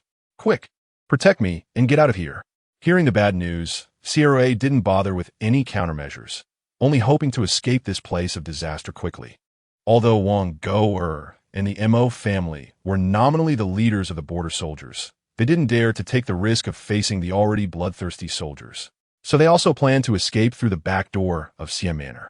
However, just as everyone was focused on fleeing for their lives, Changhua Tian, who was following behind, suddenly turned and attacked, swiftly chopping off Sierra's head with a single stroke. What are you doing?" Seeing Sierra's head severed, Wang Guar stared in disbelief at Changhua Tian. The others present were also bewildered, unable to understand why Sierra's trusted aide would suddenly turn against him. Changhua Tian casually wiped the blood off his knife, then glanced at Wang Go'er and the others, sneering, "It's tiring to play along with you fools all day. Let me reveal my true colors. I am from the Yanwang Mansion, and today's army mutiny was planned by me. Also, the reason I'm still here is to collect your dog lives." Chapter 63. Taking down the Black Mountain Guard, Cheng Huaiyan's revelation of his identity shocked everyone to the core. They never expected that someone who had been lurking beside Sierra and appeared to be trusted would actually be a spy planted by the Prince of Yan's residence. Did that mean that the court's army's every move was under the complete control of the Prince of Yan? It was terrifying to think about. We weren't looking for trouble with the Prince of Yan, but you came knocking on our door. Don't run. Take this knife. After the initial shock, Mo Qingji, feeling utterly humiliated, was consumed by anger and directly drew his knife to kill Changhua Tian, wanting to vent his rage on this pawn of the Prince of Yan. However, Changhua Tian showed no fear and charged straight at Mo Qingji to engage in battle. At the same time, the trusted subordinates from both sides entered a chaotic melee, and the courtyard was soon filled with flashing blades and flying blood. In the face of such chaos, the powerless eunuch Wang Go'er turned pale and could only hide behind a rockery, trembling in fear of being accidentally injured. "That dog of a eunuch is hiding here. Come with me to kill him." Just then, a group of border soldiers suddenly burst into the courtyard and immediately spotted Wang Go'er hiding behind the rockery, rushing over to pin him to the ground. They were all border soldiers from Shanhaiguan, who had often suffered from Wang Goer's malice. Now that a rebellion was underway, they decided to take revenge. Spare me, spare me. I am the adopted son of the esteemed Grand Eunuch Wei. If you let me go, I will enjoy wealth and honor in the future. Seeing the fierce-looking border soldiers, Wang Goer was so scared that he wet his pants. Just as he was about to beg for mercy, he was unexpectedly stabbed through the heart with a steel knife. The border soldiers, still unsatisfied, continued to strike down with their knives, creating an extremely bloody scene. Wang Gonggong is dead. Upon seeing Wang Goer's sudden death, his trusted subordinates lost their will to fight and immediately scattered in panic. Without their restraint, the dozens of men brought by Cheng Huatian quickly overwhelmed Mo Chengji and his father. Without armor and without suitable weapons, the elderly and frail Mo Zhen was soon stabbed multiple times and collapsed to the ground. Seeing his father in danger, Mo Chengji panicked and revealed flaws in his swordsmanship. Cheng Huatian seized this rare opportunity and slashed at Mo Chengji's shoulder, then kicked him several meters away. Cheng Huatian didn't give Mo Chengji any time to catch his breath, charging in with a flurry of strikes that severely injured him, knocking him to the ground. Seeing Mo Chengji lying in a pool of blood, Mo Zhen's eyes widened in anger as he shouted at Cheng Huatian, "General, hold your hand. We surrender. Sorry, but your lives cannot be spared." Before he finished speaking, Cheng Huatian swiftly cut Mo Chengji's throat. He then rushed forward to send Mo Zhen to the underworld to reunite with his son. The reason for this ruthlessness was that he knew the Mo father and son still held some prestige among the border soldiers of Yusai Pass. If they were allowed to live, they could very likely regroup the rebellious soldiers. To avoid disrupting Mr. Yao and the young master's plans, he had to take on this villainous role. Brothers, are you interested in following the Prince of Yin? The benefits are definitely 10 times better than serving the court. After the battle, Cheng Huatian looked at the still somewhat wary border soldiers and smiled as he extended an olive branch. Really? Is it really that good? Of course. Seeing the border soldiers seem to waver, Cheng Huatian quickly pressed on. The young master is kind-hearted and treats his subordinates exceptionally well. Otherwise, do you think so many would be willing to follow him to resist the court? Moreover, now that the border has been breached and the enemy is advancing, about to attack Tanlang City, if you want to take revenge for your fallen loved ones, joining the Prince of Yin is your best choice. Most importantly, you have already rebelled and killed your superior. The court will not spare you. Rather than being treated as traitors and exterminated, it's better to take a gamble with the young master. Who knows? You might even have the chance to bring glory to your ancestors. Under Cheng Huatian's emotional and logical persuasion, the border soldiers present, after a brief internal struggle, expressed their willingness to join the Prince of Yin. Cheng Huatian then used the same rhetoric to persuade a large group of court soldiers as well. Of course, not everyone wanted to follow the Prince of Yin in rebellion. Some fled as deserters. Others, more unruly soldiers, directly looted a large amount of weapons and supplies and escaped from the guard post. It goes without saying that they were preparing to become bandits and take to the hills. After all, in this era, soldiers and bandits are often separated by a thin line. Once freed from constraints, these soldiers would inevitably choose to unleash their true nature and become outlaws. Cheng Huatian did not stop this. First, the opposing numbers were too many, and fighting would be unprofitable. Secondly, he had already accomplished the task of splitting the court's army and recruited over 10,000 elite troops for the Prince of Yin. It was already a significant gain. Therefore, after the other soldiers left, Cheng Huatian kept a small number of trusted soldiers to guard the post, while he took the remaining soldiers back to Tanlang City. Your Highness, good news. Sierra and the others have been killed, and the Black Mountain Guard has been taken. In the residence of the Prince of Yin, Yao Gong ran excitedly to Jiang Ming and recounted everything that had happened that day. Jiang Ming was also very pleased upon hearing this and sincerely praised. Cheng Huatian is indeed a talent. Quickly introduce him to this young master. Yes, Your Highness. Soon, Yao Gong brought Cheng Huatian before Jiang Ming. Subordinate Cheng Huatian, paying respects to the young master. No need for formalities. Jiang Ming carefully examined Cheng Huatian and found that although he had a beard, His features were quite handsome, and he was very young, a truly rare talent.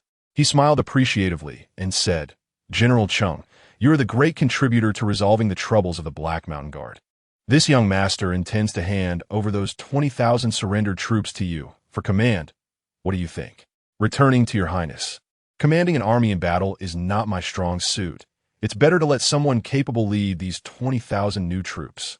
I prefer the feeling of lurking and being undercover. Chung Huatian cupped his hands and then grinned. Upon hearing this, Jiang Ming was somewhat surprised. After all, there are plenty of people eager to command an army of 20,000. Yet Chung Huatian seemed to look down on it. However, he could understand, as everyone has their own aspirations. Since Chung Huatian enjoys lurking so much, if a special agency like the Jinyui were to be established in the future, he could be responsible for its operation. Who knows, it might serve unexpected purposes. Chapter 64. The Barbarian Army Strikes. Alright, we'll discuss leading the troops later. You've worked hard today, so go rest. After Jiang Ming finished speaking, he instructed a maid to take Chung Huatian down. At this moment, Yao Gong, who was standing nearby, spoke up. "Your Highness, although Chung Huatian is quite capable, he is naturally careless, and leading troops in battle is certainly not his strength. Since he is unwilling to command the newly recruited 20,000 imperial troops, how does your Highness plan to handle this?" Jiang Ming pondered for a moment and replied, "Under normal circumstances, these 20,000 elite imperial troops would definitely be dispersed and integrated into the Yen army. However, with the barbarian army potentially attacking the city at any time, reorganizing the troops now would greatly weaken their combat effectiveness, so we cannot move them for the time being. This son intends to have Pan when temporarily command these 20,000 imperial troops. He was once the commander at Shanhaiguan and holds considerable prestige among the border soldiers, capable of keeping this border army in check." Upon hearing this, Yao Gong nodded repeatedly. "Your Highness is absolutely right. General Pan knows the imperial border troops best, so there is no problem handing them over to him." Afterward, Jiang Ming summoned Pan One and issued him a new appointment. "Your Highness, rest assured, I will manage this border army well and ensure they serve you diligently." Looking at Pan One, who was pounding his chest confidently, Jiang Ming couldn't help but smile. This son naturally trusts General Pan's abilities. Now that the barbarian tribes are approaching aggressively, I ask you to immediately take the newly recruited border troops back to Haishanwai to rest and prepare for the next instructions. "Yes, Your Highness." After Pan One left, Yao Gong seemed to remember something and asked, "Your Highness, the heads of Sierra, Wang Goer, and Mo Jima Qingji have all been brought back. What should we do with them?" Hearing this, Jiang Ming's expression suddenly turned cold. This group of dog traders who admitted foreign tribes into the borders deserve to die. Hang their heads in the most conspicuous place in the city and publicly announce their crimes, so that the common people know what fate awaits those who collude with foreign tribes to harm their fellow countrymen. 2 days passed in the blink of an eye. Outside the barbarian camp, the fourth prince of Ka Shieli, Ulan Nahai, had already gathered his troops. Looking at the army that blotted out the sky with continuous banners, Ulan Nahai felt a surge of pride and shouted, "My bravest sons of the grasslands. This time we are not just raiding some villages, but we are going to attack the largest city in Xian country's Yinbei, Tanlang City. The population and wealth of this city far exceed what we have plundered in the past half-month. If we can successfully take this city, we won't have to worry about winter this year. Do you have confidence?" The barbarian army immediately erupted in a thunderous roar. "Yes, yes, yes." Seeing this, Ulan Nahai nodded with great satisfaction. "Good, as expected of the bravest sons of the grasslands. Now the whole army attack." With a wave of his hand, Ulan Nahai ordered all but 20 to 30,000 troops to guard the camp, with the rest of the hundreds of thousands marching towards Tanlang City. Such a massive movement naturally alarmed the Yen army scouts hidden nearby. Upon seeing the barbarian army mobilize, the nearby reconnaissance cavalry immediately turned back towards Tanlang City to report this military intelligence to Jiang Ming. "Mr. Yao, what do you think?" Jiang Ming cast an inquiring glance at Yao Gong, wanting to see if he had any good ideas. Yao Gong pondered for a moment before slowly replying, "In my humble opinion, the barbarians are almost emptying their nest. their camp must be poorly defended. If we can send a special force to launch a surprise attack and burn their supplies, it would certainly disrupt the morale of the barbarian army. However, this plan tests the combat effectiveness of that special force, which must achieve a quick resolution. Otherwise, things could change. Furthermore, the defending forces in the city will definitely be reduced, which will put immense pressure on the city defenses. It's a risky move. If we win everything. But if we lose, Tanlang City may very well fall into an irreparable situation. It was clear that while Yao Gong had proposed a clever strategy, he himself was not very confident about it. After all, the forces in Tanlang City were already stretched thin compared to the tens of thousands of barbarian troops. If they also had to split forces to raid the barbarian rear camp, the risk was simply too high. The reason he still brought up this strategy was purely a matter of professional habit as a strategist. However, Jiang Ming did not think this plan was unfeasible.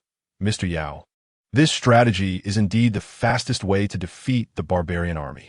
Although there are some risks, it is worth a try. This son has decided to send the 2,000 troops from Heishanwai, along with 10,000 cavalry from within the city, to launch a two-pronged raid on the barbarian rear camp. Upon hearing this, even Yao Gong, with his temperament, couldn't help but widen his eyes in shock. Good gracious! Tanlang City currently has only over 60,000 yen troops, and Your Highness wants to send out half to conduct a raid? Indeed, this increases the chances of successfully capturing the barbarian camp, but the cost is sending over 30,000 men to guard against the tens of thousands of barbarian troops. Can they really hold out against that? Your Highness, shouldn't we reconsider this? After all, Tanlang City is our stronghold. If we lose it, how will we handle ourselves? Yao Gong thought for a long time and decided to persuade Jiang Ming again. At this moment, he regretted immensely, wishing he could slap himself a few times. Yao Gong, why did you propose such a high-risk strategy? Look at the trouble you've gotten into. There's no need for further persuasion. This son has his own plans. Jiang Ming firmly waved his hand in response to Yao Gong's earnest advice. He certainly did not make this decision impulsively. Firstly, the 20,000 newly incorporated imperial border troops from Heishanwai had not undergone training focused on the use of firearms in city defense. Hastily placing them in the city would only cause chaos. It would be better to let them utilize their strengths in field battles outside. The same goes for the cavalry inside the city. They couldn't just abandon their horses to go up the city walls, right? That would be an immense waste. After comprehensive consideration, Jiang Ming felt that sending them to raid the barbarian camp was indeed the most suitable option. As for whether 30,000 could withstand the siege of the tens of thousands of barbarian troops, it would likely be a life-or-death challenge for other armies. But Jiang Ming had absolute confidence in the Yen army. Why? Because they had 30,000 flintlock guns with ample ammunition and hundreds of artillery, as well as walls that had been transformed into bastion structures. Historical cases of similar siege and defense, like Zheng Changgong leading 25,000 elite troops to besiege a bastion held by only 1,000 red-haired devils, took several months to capture. This is enough to demonstrate the defensive capability of firearms and artillery combined with bastion structures. Moreover, compared to those red-haired devils, the Yen army now possesses even sharper firearms, more abundant ammunition and supplies, and a more resolute fighting spirit. Not to mention that they could at least hold out for 10 to 15 days, right? As long as they could delay the main force of the barbarians here. The raiding army would find it much easier to take down a barbarian camp with only a few troops left behind. Chapter 65. Let this group of barbarians not even touch the city walls after formulating the strategy and tactics. Jiang Ming gathered all the soldiers of the city in the drill ground. After nearly a month of modern military training, the overall demeanor of the Yen army had undergone a tremendous change. Not only was their military appearance unprecedentedly neat, but the expressions on each soldier's face were also incredibly resolute, as if they were swords waiting to be drawn to kill the enemy. Standing on the high platform, Jiang Ming began his pre-battle speech. Warriors, many of you have probably heard that due to the treason of Xie Rui and others, the commander of Yen Prefecture, hundreds of thousands of foreign troops have breached our defenses and are rampaging across the lands of Great Xian, burning, killing, and plundering at will. Today, over 100,000 barbarian troops are marching south, attempting to destroy our new home, the city of Tanlang, which has brought us a good life, to seize our wealth and slaughter our families.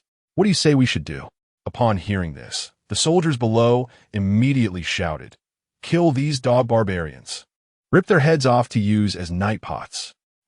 These barbarians dare to attack Tanlang City after eating bear hearts and leopard guts. We will make sure they come and go with nothing." Whether civilians or soldiers in Yin, everyone harbored a deep hatred for the foreign tribes that occasionally raided the south, wishing nothing more than to devour their flesh and wear their skins. Moreover, since Jiang Ming took charge of Tanlang City, the good life he created was tangible, especially for the Yin army, whose status and treatment had changed dramatically. They cherished their current life immensely. But now, just as they were beginning to enjoy their good days, the barbarian tribes were coming to destroy their paradise-like home, which ignited everyone's fighting spirit, and they all shouted to fight to the death.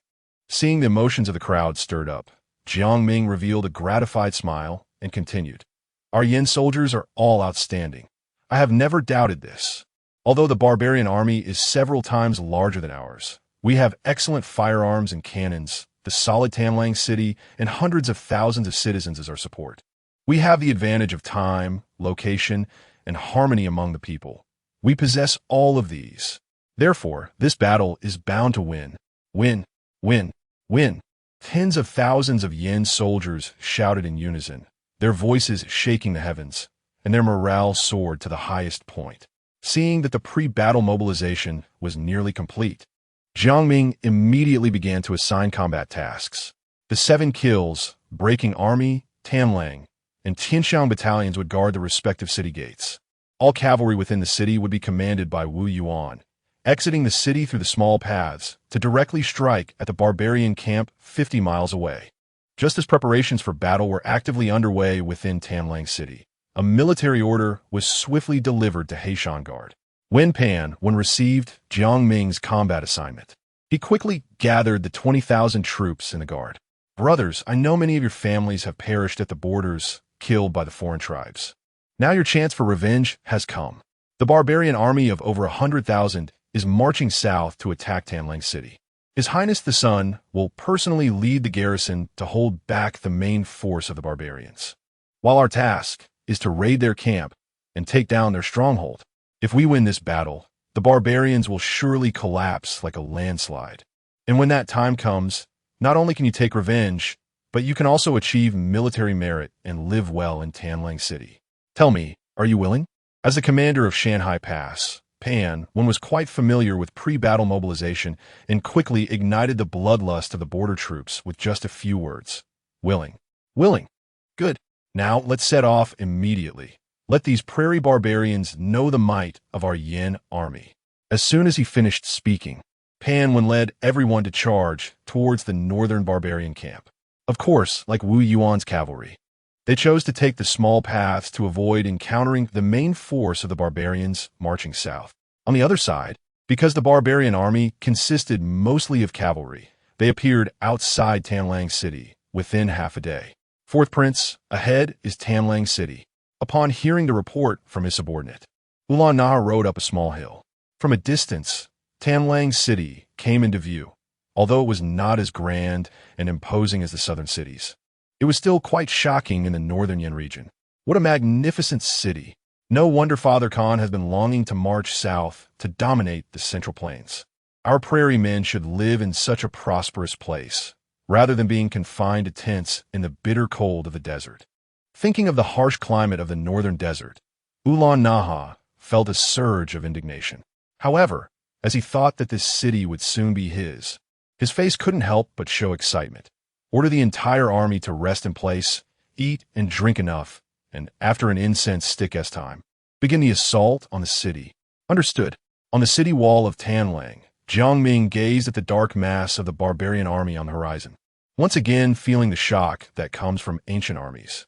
However, compared to the previous siege by the court, his mindset was much calmer this time. After all, at that time, he had only a few thousand soldiers struggling to even fill the city walls. Yet, just a month later, he now possessed tens of thousands of troops with excellent weapons and equipment, giving him ample confidence. Notify everyone. This time we won't play the bait and lure game. Once the barbarian army enters firing range, unleash our full firepower and hit them hard. I want this group of barbarians not even to touch the city walls. A glint of cold light flashed in Jiang Ming's eyes. He wanted to see if the ferocious prairie barbarians could still charge fearlessly at the city under the relentless assault of firearms. With a series of dull horn blasts, the well-rested barbarian army began to quickly approach Tanlang City. Fourth Prince, should we send an elite unit to test where the city's defenses are weak? At this moment, a deputy general rode up to Ulan Naha and asked tentatively. Ulan Naha glanced at the deputy general and then said solemnly, "Do you think you know a lot about warfare? We have over 100,000 troops. If each person shoots an arrow, we could flood Tanlang City. We should press all our forces up and crush the morale of the defending troops in one wave.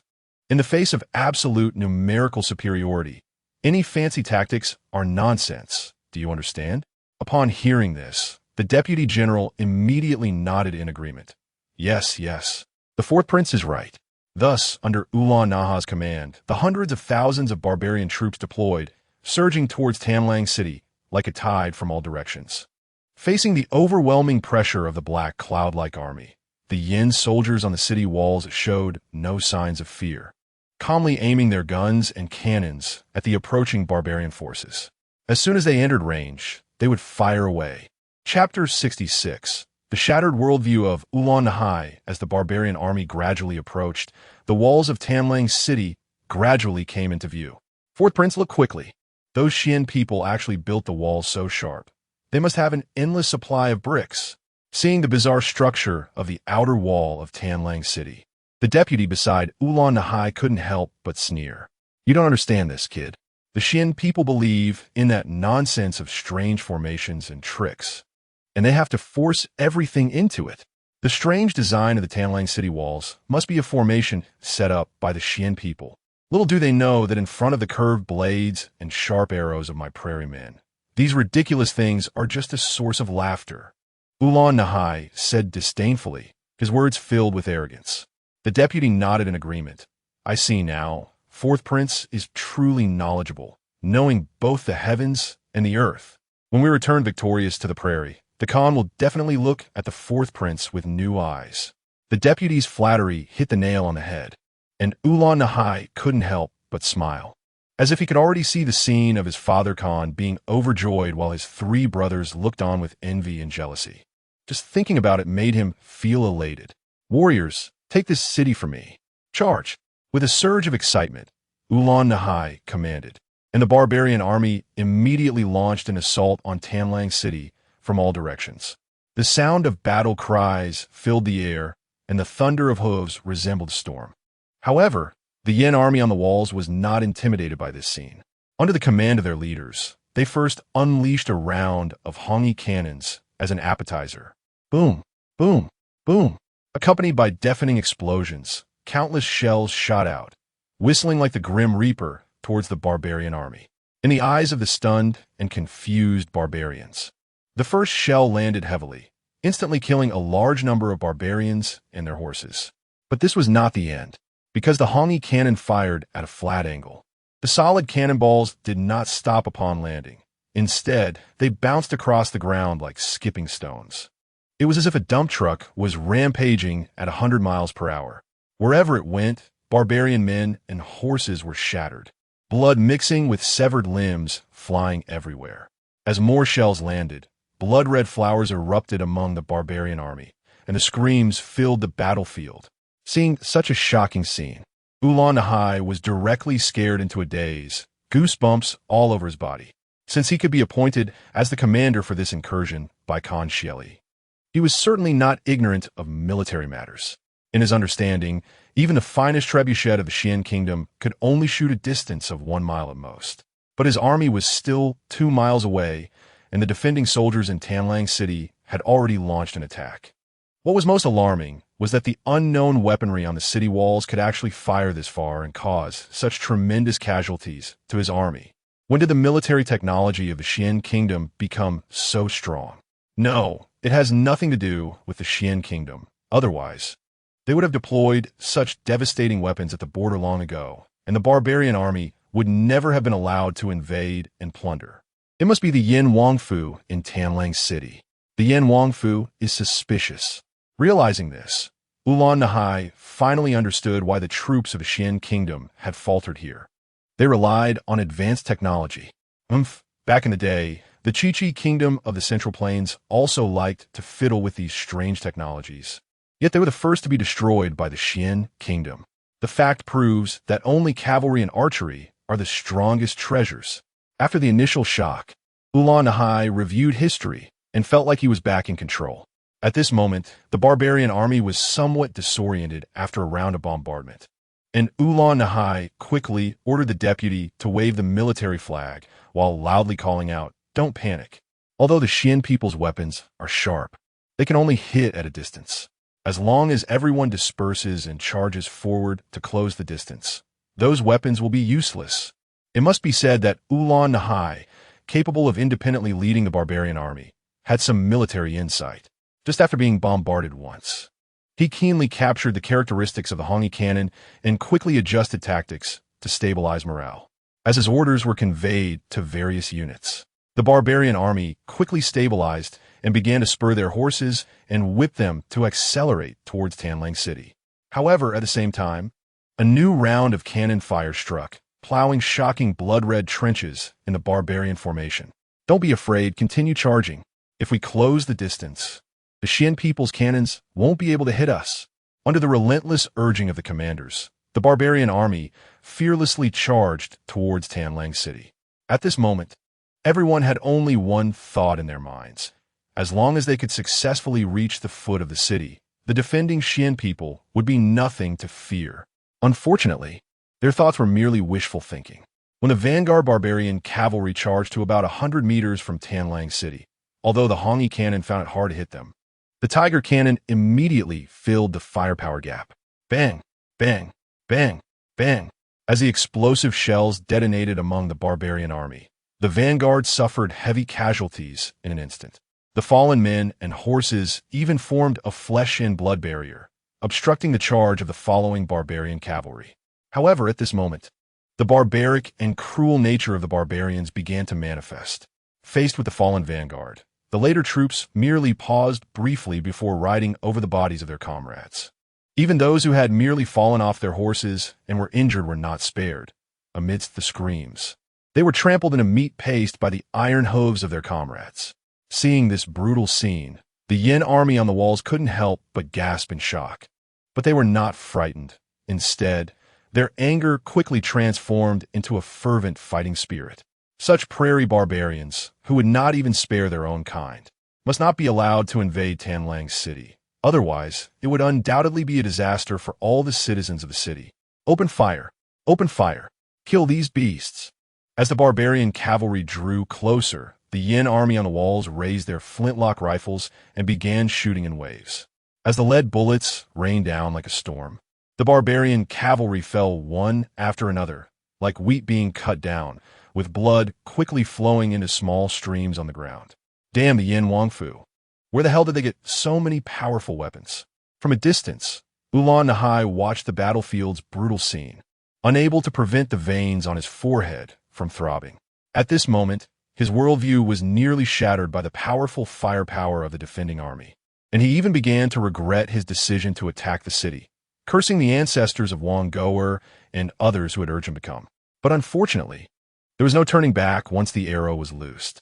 If he gave up now, the soldiers who had fallen during the charge would have died for nothing.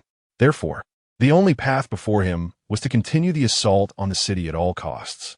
Chapter 67, The Power of the Bastion Structure. The barbarian army suffered heavy losses of over 10,000 troops after just one charge, without even touching the city walls, which had never happened before. Encountering such a defeat on their first expedition south into the pass was completely unacceptable to Ulan Nahai. In a mix of unwillingness and anger, Ulan Nahai, under the grand banner, shouted furiously, "Give this king your all to attack the city. Anyone who dares to retreat will have their entire family executed. After we capture the city of greedy wolves, I will allow 3 days of unrestricted pillaging, and the captured slaves and wealth will not need to be handed over." As soon as this order was issued, the barbarian soldiers, who had almost fled for cover from the gunfire from the city, suddenly had their eyes light up with excitement. The promise of 3 days of unrestricted pillaging was a common motivational tactic in ancient armies, aimed at stimulating soldiers' primal instincts with the straightforward promise of loot and women, significantly enhancing their combat effectiveness. For the barbarian soldiers, normally they had a hand over 70% of the slaves and wealth they looted, keeping only 20% for their military pay, with just 10% truly belonging to them. Now, Ulan-Nahai not only promised 3 days of unrestricted pillaging after the city was breached, but also that all looted money and women would belong entirely to the soldiers. It was equivalent to needing only one successful raid to match the spoils of 10 sieges, an irresistible temptation for the barbarian soldiers. Thus, driven mad by the prospect of wealth and women, the barbarian army charged recklessly towards the city walls, disregarding the many comrades falling to the defenders' gunfire, still rushing forward. The ferocity of the prairie barbarians was indeed well-deserved. After several rounds of artillery fire, they charged even more fiercely. Seeing the barbarian army madly closing in on the city walls, Jiang Ming, standing on the city tower, couldn't help but furrow his brow. In terms of fighting spirit, these barbarians living in harsh environments were indeed much higher than the great Xian army. However, they were merely driven by primitive instincts and had no understanding of the cause for which they were fighting, lacking the soul and faith that a true army must possess. So, despite their reckless charge, once their offensive faced continuous setbacks, fear would soon overcome their primal instincts and morale would plummet. Before that, he and the defending Yin army had to do everything possible to withstand the most ferocious initial assaults. Swish, swish, swish. As the barbarian army drew closer, they began to draw their bows and shoot arrows at the defenders on the walls in retaliation. Although most arrows were blocked by the battlements and did not inflict effective damage on the defenders, the dense rain of arrows still limited the defenders' firepower. Seizing this rare opportunity, the vanguard barbarian cavalry charged under the hail of gunfire to the foot of the city walls, quickly pulling out grappling hooks and ladders, dismounting to prepare to scale the walls. Under normal circumstances, the best counterattack would be to immediately hurl rolling stones and thunderous bombs. However, at this moment, the rain of arrows from the barbarian archers was too dense, and if the defending Yin soldiers left the protection of the battlements, they could easily be shot down. As the barbarian soldiers climbed the walls like ants, the Yin soldiers on the flanking towers began to fire at them furiously. Bang, bang, bang. With the bullets raining down, the climbing barbarian soldiers were successively shot down amid screams.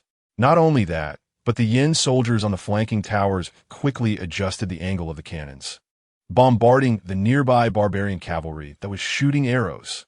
First, take out the defenders on the flanking towers. Don't let them interfere with the main force's assault on the city. Ulan-Nahai, who had been closely monitoring the battlefield, wore a grim expression and immediately issued new military orders upon sensing the threat from the flanking towers. Soon, a large portion of the barbarian army was redirected to attack the flanking towers of the city of greedy wolves. Compared to the city walls, the flanking towers had a much smaller area, so the number of defenders was significantly reduced, making it difficult for them to withstand the frontal assault of the barbarian army alone, relying solely on the defenders on the walls for assistance. Ordinary flanking towers, whether square or circular, would have significant firepower blind spots when viewed from the direction of the walls. The attacking soldiers could hide in these blind spots to avoid most direct attacks from the walls, such as arrows, firearms, and cannons. However, the bastion had been constructed with sharp, angular structures, completely eliminating direct fire blind spots, allowing the defenders on the walls to hit the enemy below the flanking towers without pressure. The barbarian army was undoubtedly unaware of this. Countless barbarian soldiers braved the hail of gunfire to reach the base of the flanking towers, and without even catching their breath, they were immediately met with a devastating counterattack from the defenders on the walls, being turned into a beehive by the dense bullets. Not only were the barbarian soldiers at the base of the flanking towers treated as live targets by the defenders on the walls, but those at the foot of the walls also received the same treatment, being shot at by the defenders on the flanking towers. The two sides thus exchanged fire, clearing away each other's troubles below. In such a coordinated effort, the area below quickly turned into a river of blood, a hell of slaughter. Damn it, damn it! The strange city walls of the city of greedy wolves left my army with nowhere to hide. unjustly's face was as dark as if it could drip water. It was only at this moment that he realized the bastion he had previously mocked had such incredible effectiveness. This made him feel as if his face was about to be swollen. Moreover, since deciding to attack the city of greedy wolves, nothing had gone according to his expectations, driving him almost to madness. He wished he could fly up to the city tower and swallow the head of Jiang Ming from the Yin royal family hole. However, all of this was merely a manifestation of his impotent rage. The battlefield remained in an exceptionally tense state, even with the absolute numerical advantage of the barbarian army. Under the dense firepower net constructed by the Yin soldiers with their firearms and cannons, they could not advance the siege progress for the time being, and even climbing the city walls was a luxury, just as both sides were locked in a fierce struggle, 50 miles away at the barbarian army's main camp. Pan Wen's Black Mountain Guard and Wu Yuan's 10,000 Yin cavalry had quietly gathered in a concealed valley nearby, planning how to quickly break through the barbarian camp. Chapter 68. Daylight Raid in a Hollow, just a few miles outside the barbarian camp. A total of 30,000 troops from the Yin army had gathered. Brother Wu, there is still about an hour until sunset. Should we wait until it's dark to launch a surprise attack on the barbarian camp? Pan Wen asked Wu Yuan, who was beside him tentatively.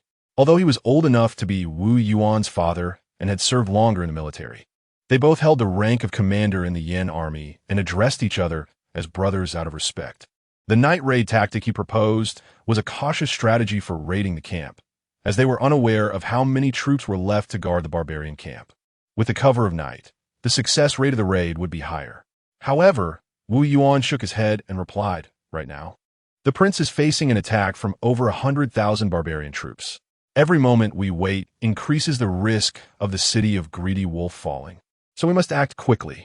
Upon hearing this, Pan Wen immediately realized the urgency of the situation and agreed to launch the surprise attack right away.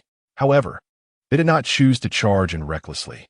After some discussion, they decided that Wu Yuan would lead 1,000 cavalry to probe the strength of the barbarian camp. If the number of barbarians left behind was not too many, they could push straight in. But if the numbers were comparable to or greater than their own, they would feign a retreat to lure the pursuing enemy into the hollow for an ambush and annihilation. At the same time, in the barbarian camp, a scene of revelry unfolded. In the nearly month since entering the pass, the barbarian army had enjoyed a string of victories, facing little serious resistance as they swept through almost the entire northern region of Yin, causing the great Xian court's troops to flee in panic. This had boosted the confidence of the barbarian army to an unprecedented level, leading them to believe they had no rivals left. Thus, even during the day, the camp was filled with barbarian soldiers indulging in food and drink and violating the captured women. Only a few unlucky ones were assigned to guard duty on the camp's perimeter. Damn it, the Xian army has already been scared away. Why are we still on guard? It's wasting my time with women. One soldier complained. I mean, can't your balls just sit still? We'll change shifts after dark. Can't you wait a little longer? Another chimed in. What can I say? Those Han women are so alluring. You can never get enough of them. Huh? The soldiers on the camp's perimeter gathered together, were openly discussing lewd topics, their guard completely relaxed. At that moment, Wu Yuan's 1,000 cavalry had already crested a hill and appeared near the barbarian camp. Brothers, charge with me and slay these prairie barbarians. With Wu Yuan's rallying cry, the Yin cavalry surged forward like arrows released from a bow. Enemy attack! Enemy attack! The barbarian sentry in the watchtower was the first to spot the approaching Yin army and immediately fumbled to grab a horn to signal his comrades in the camp. However, before he could blow the horn, an arrow shot from nearby struck him in the chest. With a scream, the sentry fell from the watchtower, crashing heavily to the ground. What is going on? It's the cavalry of the Xian kingdom. Enemies are coming.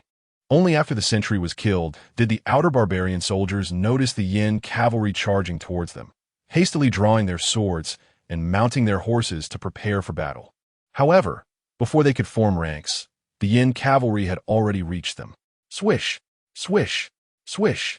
A volley of crossbow bolts rained down into the barbarian ranks.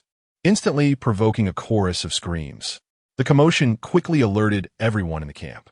General Begin, who was deeply engaged with a newly captured beauty in his tent, immediately shouted to the guards by the door, "What in the world is going on outside?" Reporting to the general, It's the cavalry of the Xian kingdom attacking the camp." What? Begin was stunned. Hadn't the Xian army already been driven into hiding? How could they dare to launch a counterattack? And wasn't he raiding a camp supposed to happen at night? What were these Xian people thinking? Damn it, bring me my armor. Though he didn't understand the Xian army's intentions for raiding in broad daylight, Begin, as a battle-hungry barbarian general, immediately extricated himself from the beauty, quickly donned his armor with the help of his guards, and rushed out of the tent wielding a large axe. "Men, mount your horses and prepare for battle," Begin shouted, raising his arm, leading his troops in a furious charge out of the camp.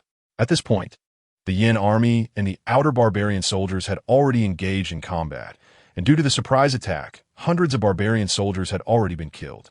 Begin glanced at the bodies of his fallen kin on the ground, and then turned his gaze to the Yin cavalry not far away, furiously exclaiming, "Damn those Xian people for daring to come to our camp to seek death.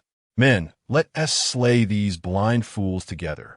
With Begin's command, over 10,000 barbarian soldiers followed him into a charge. Seeing the massive barbarian army charging toward them, Wu Yuan smirked and led his troops to turn and flee as planned.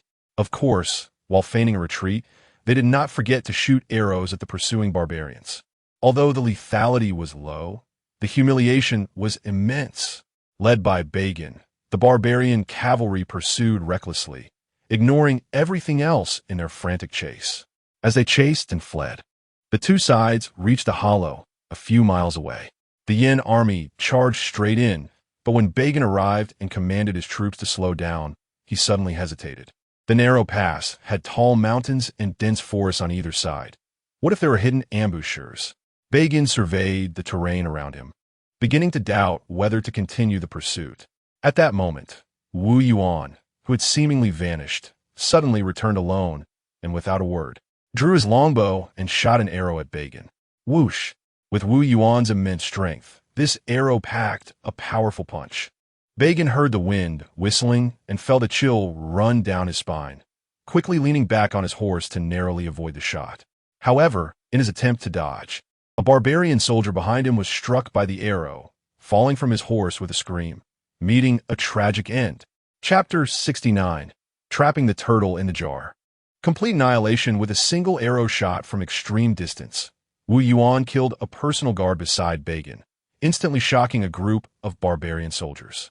They had never expected that the young general from the Xian realm could shoot an arrow so far, and they were amazed by his boldness to shoot at their commander. However, what Wu Yuan did next left everyone even more astonished. He raised one hand high with the longbow, pointed at the bow, then pointed at the barbarian army, and immediately made a downward thumbs-down gesture. It was as if he was saying, "You are all trash." Such a contemptuous and provocative action instantly enraged the barbarian army. This damned Xian person dared to provoke us. He was simply looking for death. Damn it, he better not get caught by me, or I will surely rip his heart out. Kill him, kill him. The barbarian soldiers cursed loudly, clearly infuriated. Begin, who had just been humiliated, was fuming. Damn it, he had always shot at others, but never had anyone dare to shoot at him, especially in front of so many of his subordinates. If he didn't regain his face, he might as well not be the commander of 10,000 riders anymore. Damn it, charge at him, kill that little bastard. As soon as he finished speaking, Begin charged forward on horseback. As for laying an ambush, he had completely thrown that to the back of his mind. At this moment, he had only one thought: to capture Wu Yuan quickly and torture him well to vent his anger. Kill! Accompanied by a thunderous roar of killing shouts, the barbarian army rushed into the mountain hollow. Seeing that the enemy had taken the bait, Wu Yuan couldn't help but smile coldly, then immediately urged his horse to lead the barbarian army deeper into the hollow. The barbarians are coming. Everyone prepare to fire. Pan 1, who was ambushing on a mountain, saw the barbarian army enter the ambush zone and immediately ordered his men to signal the hidden troops on the opposite side. The Yin army on both sides received the order and quickly grouped into teams to position their tiger crouching cannons at the best firing points. Fire! With Pan wins command. The rumbling cannon fire echoed in the mountain hollow. Shells whistled down into the barbarian army, instantly blowing a large area to pieces. Enemy attack! Enemy attack! We are ambushed! The sudden cannon fire left the barbarian army disoriented, and their formation instantly fell into chaos. Damn it! Don't panic. Turn around and leave this hollow quickly. Realizing he had fallen into an ambush, Bagan finally understood that the archer was merely bait. However, it was too late to regret now. He could only try to maintain order in his army and strive for an orderly retreat. Unfortunately, in the narrow terrain of the mountain hollow, the more than 10,000 barbarian cavalry found it difficult to fully deploy, and now that their formation was in disarray, they were all crowded together and couldn't even tell which direction to go. Just as the barbarian army fell into chaos, round after round of cannon fire descended. Each explosion took the lives of large numbers of barbarian soldiers, and the originally calm mountain hollow instantly turned into a hell of blood. Seeing such a shocking scene, the Black Mountain Guard soldiers, witnessing the power of the Tiger crouching cannon for the first time, were left utterly stunned. They had never imagined that there could be a weapon not only more lethal than the Hui cannon, but also extremely portable, easily carried by one person and one horse. Even in the complex terrain of mountains and forests, it could be quickly deployed to kill enemies. At this moment, they were immensely grateful for their decision to join the Yin Wangfu. Otherwise, if they dared to oppose the young master again, they would likely end up like the barbarian soldiers below, with no place to be buried. Retreat! Hurry and retreat!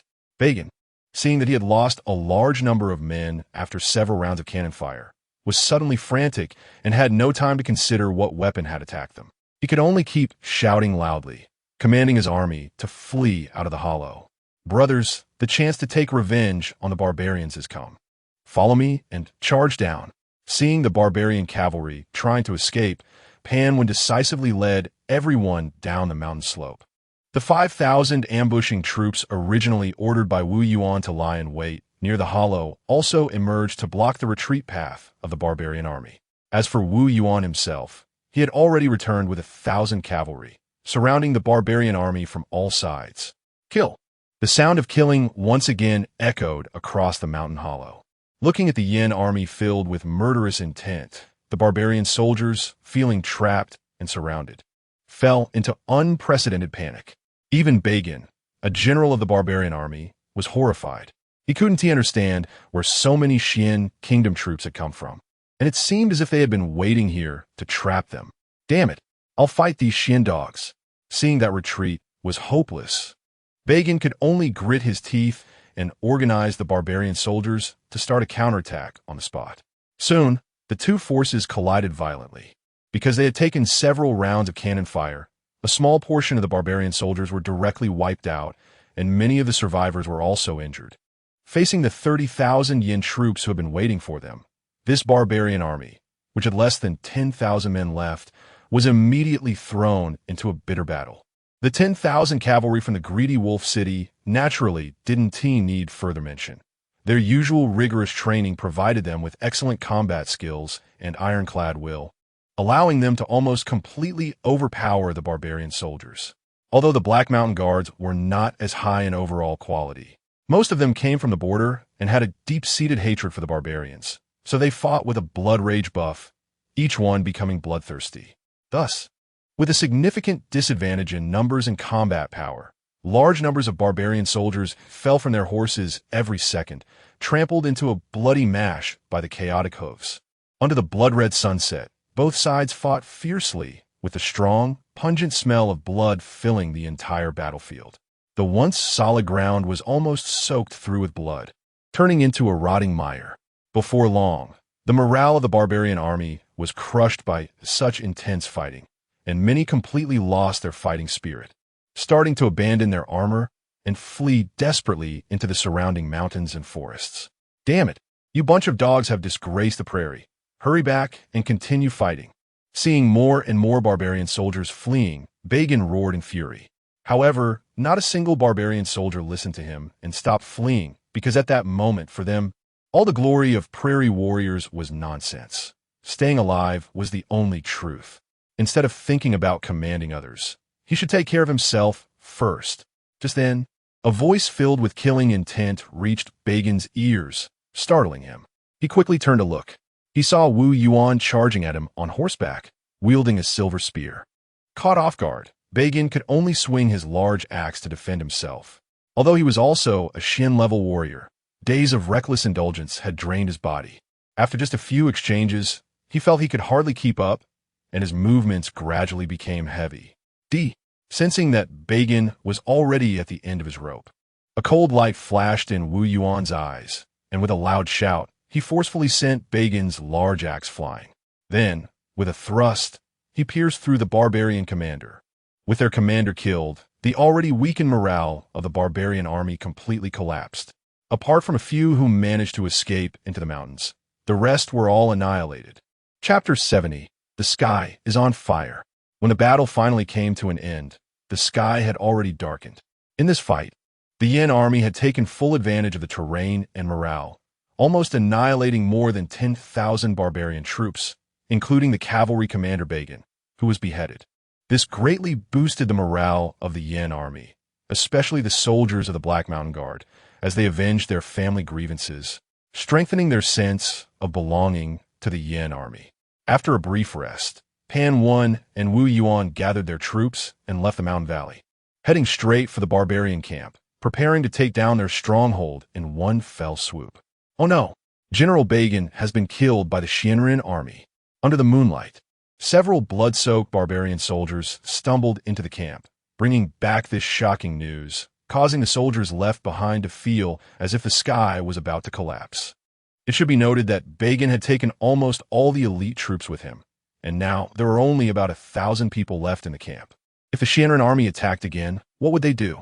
Just as everyone was in a state of panic and the camp was in chaos, the Yin army had already arrived under the moonlight. After a not-so-intense battle, they effortlessly annihilated the remaining barbarian soldiers in the camp. These barbarians dare to leave so few people to guard their headquarters, truly too arrogant. After sending people to search the entire camp and ensuring there were no hiding barbarian soldiers, Wu Yuan couldn't help but sneer. Beside him, Pan Wen also chuckled. These barbarians have underestimated the situation, thinking that leaving more than 10,000 men would be enough to defend their camp. They could never have imagined that His Highness the Young Master would have such boldness, forcibly dividing 30,000 troops from an already small force to raid their rear camp, directly cutting off their escape route. Wu Yuan nodded in agreement and then shifted the topic. But let us not celebrate too early. After all, there are still over 100,000 barbarian troops attacking Tanlang City. We better burn down this camp quickly and return to support His Highness. All right. Just as the two were preparing to arrange for arson, a soldier suddenly ran over to reporting to the two generals a large number of cattle and sheep, as well as tens of thousands of war horses, have been discovered in the grassland north of the camp. Additionally, we have rescued a large number of common people who were captured, totaling at least 10,000. After hearing the report, Pan Wen and Wu Yuan couldn't help but exchange glances. The barbarians primarily captured common people from within the borders to send back as slaves, and they hadn't expected that so many commoners were hidden in the barbarian camp, likely just captured and not yet sent away. Based on Jiang Ming's policy for the Yin army to treat the common people kindly, they couldn't ignore this situation and had to find a way to properly resettle these commoners. How about this, Brother Pan? You take your men to escort the common people back to the Black Mountain Guard, and by the way, take all the food and supplies that can be carried from the barbarian camp. I will lead 10,000 cavalry back immediately to support Tanlang City. We can split into two paths, and both tasks will be accomplished. After a moment of thought, Wu Yuan proposed. Pan Wen's eyes lit up upon hearing this. This is indeed a win-win solution. However, Wu brother, is it too dangerous for you to take just 10,000 cavalry to engage in direct battle with the barbarian army of over 100,000? Wu Yuan smiled confidently. As a member of the Yin army, there is no reason to fear danger, let alone over 100,000 barbarian troops. Even if 1,000,000 enemies surrounded Tanlang City, we must have the determination to fight to the death. As soon as he finished speaking, Wu Yuan immediately mounted his horse and rode off with his troops towards Tanling City. Truly, heroes emerge from youth. Feeling Wu Yuan's indomitable spirit, Pan Wen was deeply inspired, and in a daze, he seemed to return to his passionate youth, unable to help but sigh. Following his orders, the remaining soldiers of the Yin army immediately began to transport food and supplies, rushing to gather cattle, sheep, and war horses. Everyone need not be afraid. We are the army of the Yin Prince's mansion. The barbarians in the camp have been completely wiped out, and you are safe now. Pan Wen personally comforted the captured commoners. Great, we are finally saved. I knew the dog court was unreliable. It's still the Yin Prince's mansion that can be counted on. I didn't expect that after the old prince was killed, His Highness the young master would continue to uphold the banner of the Yin Prince's mansion. This is a tremendous blessing for us common people of Yinzhou. Long live His Highness the young master. Long live His Highness the young master. The common people, upon learning that they had survived their ordeal, wept tears of joy. Their reverence for Jiang Ming and the Yin Prince's mansion reached an unprecedented height. This is not a safe place to linger. The barbarian army may return at any moment. I will first lead everyone to a safe location. Under Pan Wen's arrangements, the common people began to retreat towards the Black Mountain Guard under the escort of the Yin army soldiers, accompanied by carts loaded with food and supplies, as well as herds of cattle, sheep, and war horses. Due to limited manpower, a large amount of food and supplies remained in the camp. But Pan Wen did not intend to leave them for the barbarians. With one command, he ordered the soldiers to start setting fires everywhere. As the flames spread rapidly, the barbarian camp, stretching for miles, quickly turned into a sea of fire, with flames soaring into the sky, illuminating the entire night sky in red. To the barbarians from the grassland, I hope you will enjoy this great gift from His Highness the young master. Watching the barbarian camp burn fiercely, Pan Wen excitedly licked his lips and then turned to leave.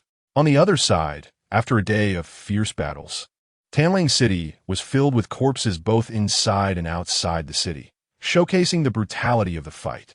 Initially, the defending Yin army caused significant casualties to the attacking barbarians with various sharp firearms. However, as time passed, the defending soldiers began to tire from the high-intensity, continuous combat, while the bloodthirsty barbarian soldiers kept pouring in from all directions. As the pile of corpses outside the city grew higher, the later barbarian soldiers found footholds and even managed to storm the city walls several times. In a critical moment, Jiang Ming personally led the soldiers in a fierce battle on the city wall, exerting all their strength to ensure that the 4 city gates did not fall. After all, the disparity in numbers was too great. It was only because the Yin army could withstand the pressure that if any other army had been tasked with defending the city, the barbarians would have long since burst in and thrown a party. After several back-and-forth battles on the walls, the Yin army suffered considerable losses, but the attacking barbarians clearly fared worse. The extremely high casualty ratio forced Ulan to consider the morale of his crumbling army, leading him to choose to call off the attack after dark and retreat several miles to regroup. Seizing this rare opportunity, Jiang Ming quickly ordered the clearing of the battlefield on the walls, handling the bodies from both sides and treating the wounded. Everyone, take advantage of the time to rest, eat, and drink. The barbarians may come back at any moment. Jiang Ming, dressed in blood-stained armor, patrolled the city walls. Rest assured, Your Highness, if the barbarians dare to come again, we will continue to chop off their dog heads. Yes, let us chop off their dog heads. Seeing that His Highness the young master was still on the front lines and had not left, the soldiers felt greatly encouraged, and their fatigue was swept away. As Jiang Ming felt the still high morale of his side, he couldn't help but feel a sense of comfort. Just as he was about to find a place to rest, he suddenly heard a soldier in front pointing into the distance and shouting, "Everyone, look over there, the sky. The sky is on fire." Chapter 71, The Last Struggle of the Barbarian Army. A cry of alarm from a soldier instantly drew the attention of those around him. Even Jiang Ming quickly arrived at the edge of the city wall to look into the distance. He saw that the horizon, which should have been pitch black, had unexpectedly turned a bright red, standing out vividly against the night sky. It was obvious that something was burning, and the scale was definitely not small. That direction was where the barbarian camp was located. Could it be that Wu Yuan and the others had succeeded in their surprise attack? Thinking of this possibility, a hint of excitement suddenly appeared on Jiang Ming's previously weary face. At this point in time, there was almost no other possibility that could ignite such a large fire to illuminate the night sky. This meant that the retreat route of the barbarian army nearby had already been cut off. On the other side, completely unaware of this, Nahai was in a makeshift tent, listening to his deputy report on the day's battle situation. Your Highness the Fourth Prince, our troops suffered over 30,000 casualties today, losing more than 10,000 horses. The morale in the army is low, and I suggest we set up camp here for the night and let the soldiers rest before fighting again tomorrow. Upon hearing this, Nahai's face darkened like it could drip water, and he was speechless for a long time. In less than a day, his army had lost nearly 1/5 of its forces, more than the losses at the so-called northern gate of the Xian Kingdom, the Yusai Pass, and several times more. What was most infuriating was that they had not even captured the Greedy Wolf City yet. This immense setback made him start to question his life. No, after today's fierce battle, even though we suffered great losses, the defenders in the city must be in a bad state as well. If we give up the siege tonight, won't that leave them enough time to catch their breath? A glint of ruthlessness flashed in Nahai's eyes as he gritted his teeth and continued. After the depletion during the day, the defending troops of the Yan Wangfu must be exhausted and at the end of their rope. Tell the soldiers to hold on a little longer. Once we capture Greedy Wolf City tonight, they can enjoy whatever they want. I won't care. Seeing Nahai's resolute expression, the deputy knew further persuasion would be useless and could only nod in agreement. There was no way. The Fourth Prince was not someone they could provoke, so they could only make the soldiers endure a little longer. Look over there. The sky seems to be on fire. That was in the direction of the camp. Could it be that the camp was on fire? No way. With so many people guarding, how could there be a fire? It could be a forest fire. It's already night. Where would a forest fire come from? I really feel that the camp is burning. Just as Nahai and his deputy were discussing the specific strategy for the siege tonight, a sudden commotion erupted outside the tent, and the noise was growing louder. The originally quiet camp suddenly became chaotic, and Nahai instantly had a bad premonition. What is going on outside? Go take a look. Yes, sir. The deputy immediately stepped out of the tent upon receiving the order. Moments later, he hurried back, looking terrified, and said, "It's bad, Fourth Prince. It seems that the camp is on fire." What? Nahai was initially stunned, then immediately jumped up and rushed out of the tent.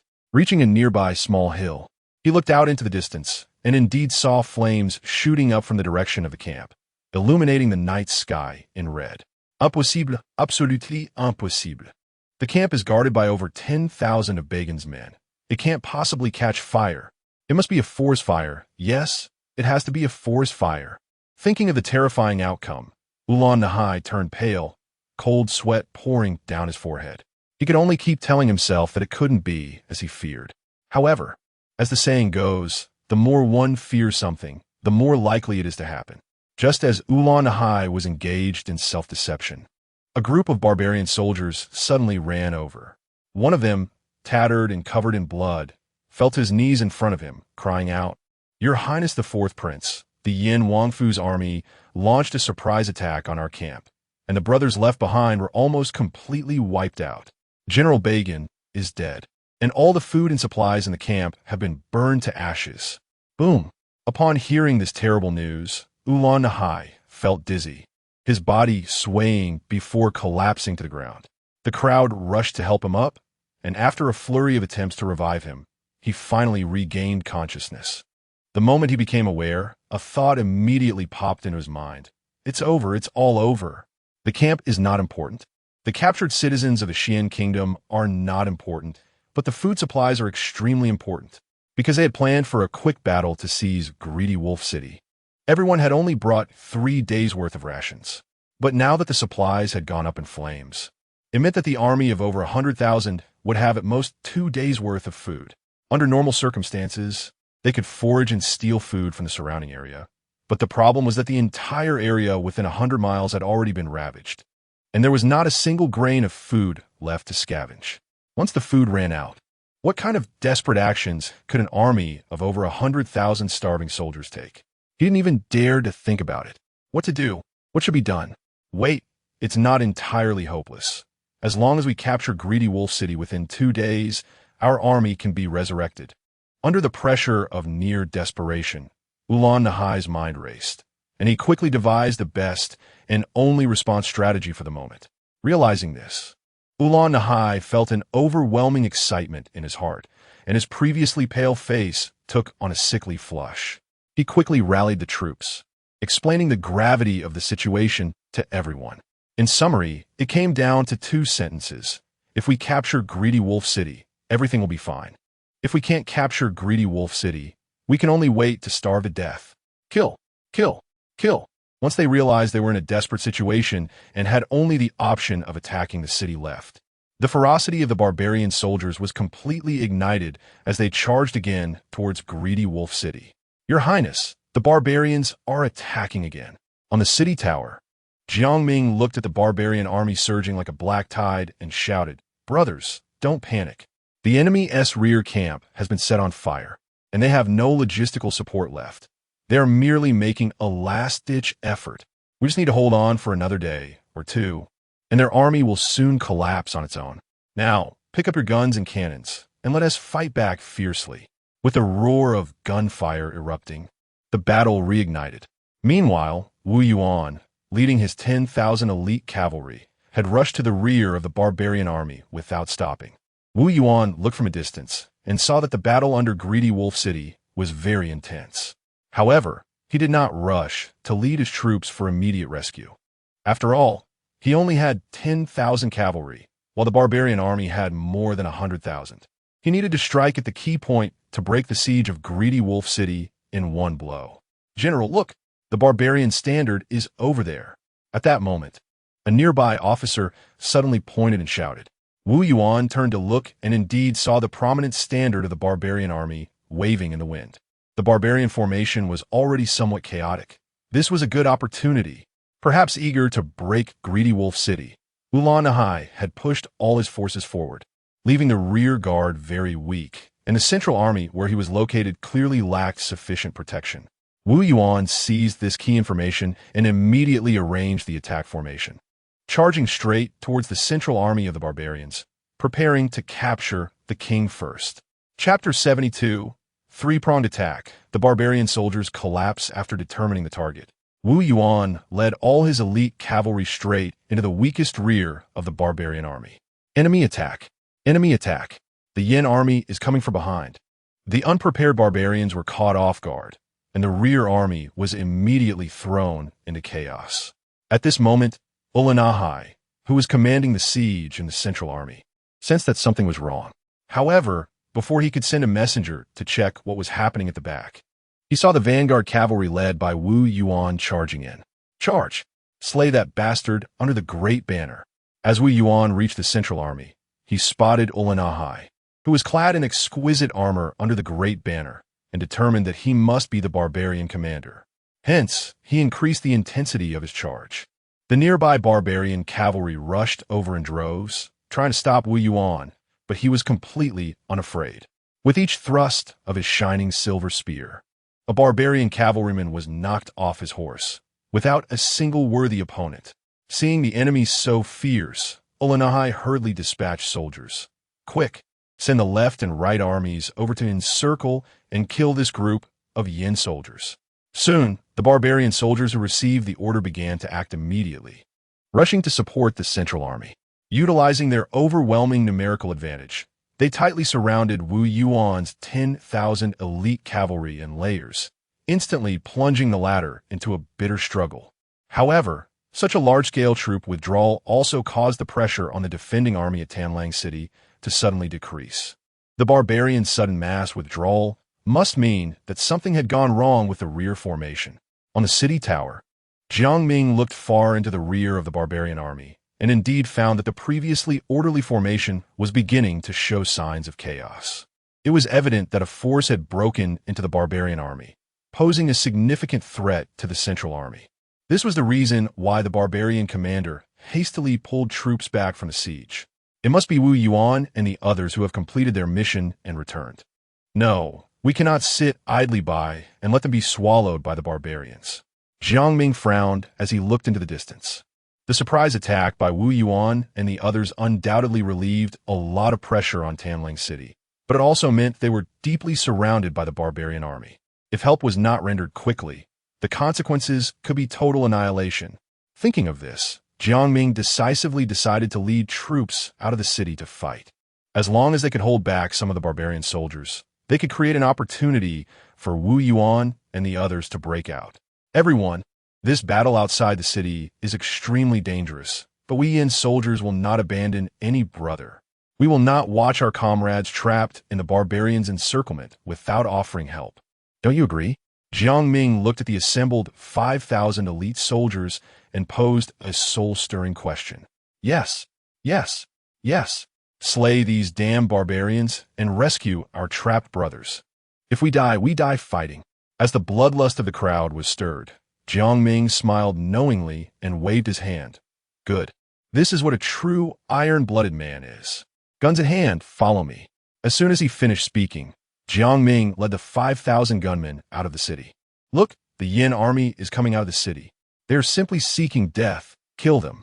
Jiang Ming's appearance immediately attracted a large wave of barbarian soldiers, who rushed over with loud shouts. Form up, load ammunition. Facing the approaching barbarian army, Jiang Ming calmly commanded. With him as their steady anchor, the Yin soldiers showed no fear, methodically loading their weapons and aiming at the distant barbarian soldiers. Fire! With Jiang Ming's order, countless bullets shot out, sending the charging barbarian army into disarray. Boom! Boom! At the same time, the defending soldiers on the city walls provided cover fire. And the charging barbarian army didn't even have time to release an arrow before being decimated under the dense gunfire. Continue advancing. After temporarily clearing the surrounding barbarian soldiers, Jiang Ming decisively led his troops forward, quickly pushing close to the main force of the barbarian army, practically putting their guns to the enemy's forehead. Such an arrogant action naturally drew a large number of barbarian soldiers to attack. Form a square formation. As the surging barbarian army rushed in, Jiang Ming quickly commanded the Yin army to change formation from a single-line attack to a square formation that could defend on all sides, effectively creating a human fortress. As the battle erupted, it tore a hole in the barbarian army's original encirclement, allowing the Yin cavalry in the center of the encirclement to see a glimmer of hope for a breakout. General, it seems that we have reinforcements coming from the southwest. Let's break out in that direction. A general galloped to Wu Yuan's side and shouted. It must be His Highness the young master sending people to rescue us. You immediately lead the entire army to break out, and I will cover your retreat. But, no buts. Execute the order quickly, or face military law. Understood, brothers. Follow me to break out this way. With hope restored, the Yin cavalry's morale soared, regrouping to launch a fierce assault on the weak point of the barbarian encirclement. Wu Yuan, meanwhile, remained at the back of the line, holding off the pursuing barbarian soldiers from all directions. What? The army of the Yin prince's residence actually dared to fight outside the city. Olanahai's eyes widened in shock as he realized that his plan to encircle and annihilate was about to be disrupted by the suddenly appearing Yin reinforcements. He was furious, feeling as if a Buddha had descended and then ascended to heaven. How could such a small force from the Yin prince's residence move so freely among his hundreds of thousands of troops? This was simply unbelievable. However, as if in response to the old saying, fortune does not come in pairs, but disaster seldom comes alone, just as Olanahai was feeling overwhelmed. A sudden wave of shouts and cries erupted from the flank of his army. Not good, fourth prince. Another group of Yin cavalry is charging in. What did you say? Hearing the report from his subordinate, Olanahai was shocked to the point where his eyes nearly popped out. Where did the Yin prince's residence get so many troops from? One wave after another, it seemed endless. How could they possibly win this fight? The sudden turn of events was not only unexpected for Olanahai, but also for Jiang Ming. The newly appeared Yin army was none other than the several thousand cavalry, led by Pan One. Although he had previously split from Wu Yuan to protect the civilians and transport the barbarian supplies, he had grown increasingly uneasy about the situation. Therefore, he left half of his troops to continue the mission and led the other half back to Tanlang City without stopping, just in time to join the battle. As the Yin army attacked from three sides, the barbarian army's formation was completely disrupted, quickly descending into chaos.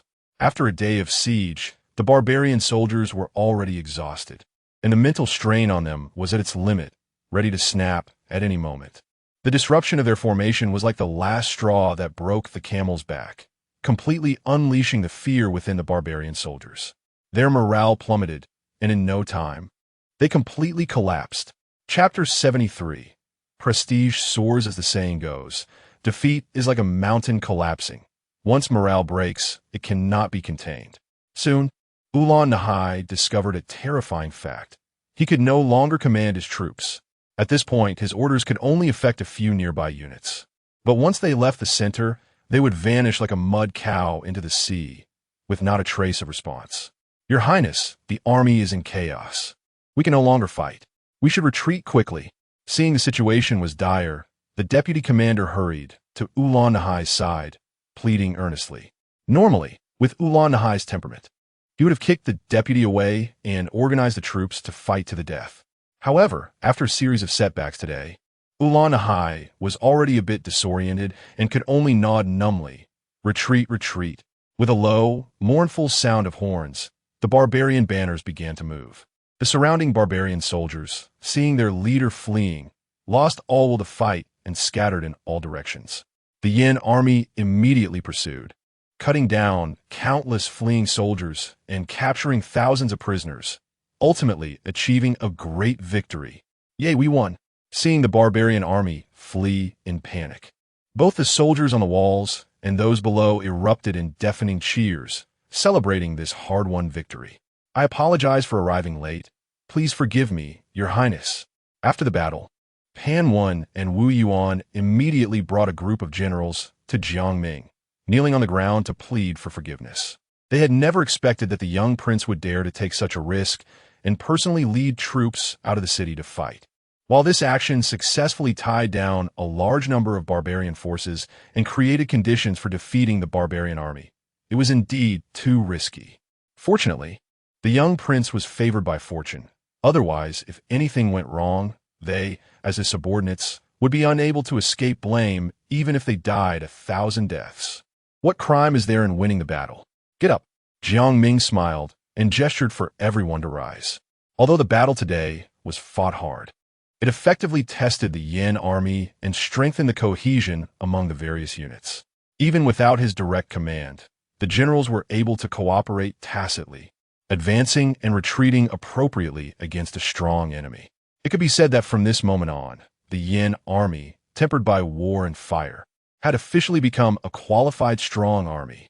Your Highness, how shall we deal with those barbarian prisoners? After standing up, Pan Wen tentatively asked. Before Jiang Ming could respond, Wu Yuan spoke up first. These barbarians have bullied countless people in Yin for many years. They deserve to die. We should execute them cleanly. Yes, let us slaughter these beasts. Wu Yuan's words received the support of most of the generals. After all, they had grown up in Yin and had seen or heard too many tragedies caused by the barbarians invading the land, which ingrained a deep-seated hatred for them. Even Jiang Ming, as a time traveler, had no good feelings towards the barbaric and brutal barbarians. However, at this moment, the newly developing greedy wolf city still needed labor, and the captured barbarian soldiers were free labor. Killing them would indeed be a waste. Therefore, he did not agree with the general's suggestion, but instead said, "These prairie barbarians are indeed deserving of death, but to just execute them would be too merciful. Let us take them back to the city. I have my own plans." At this moment, Jiang Ming's prestige in the army was evident. Even though his opinion contradicted that of most, no one expressed opposition. They all obediently began to execute his orders.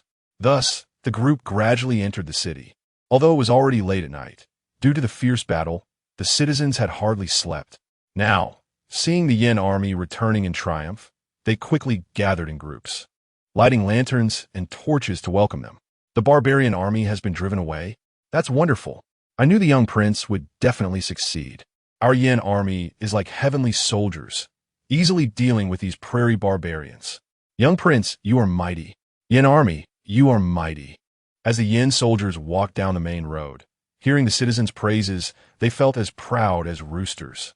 Meanwhile, the escorted barbarian soldiers looked like they had lost their parents, enduring the citizens' curses and dodging flying rotten eggs and vegetables.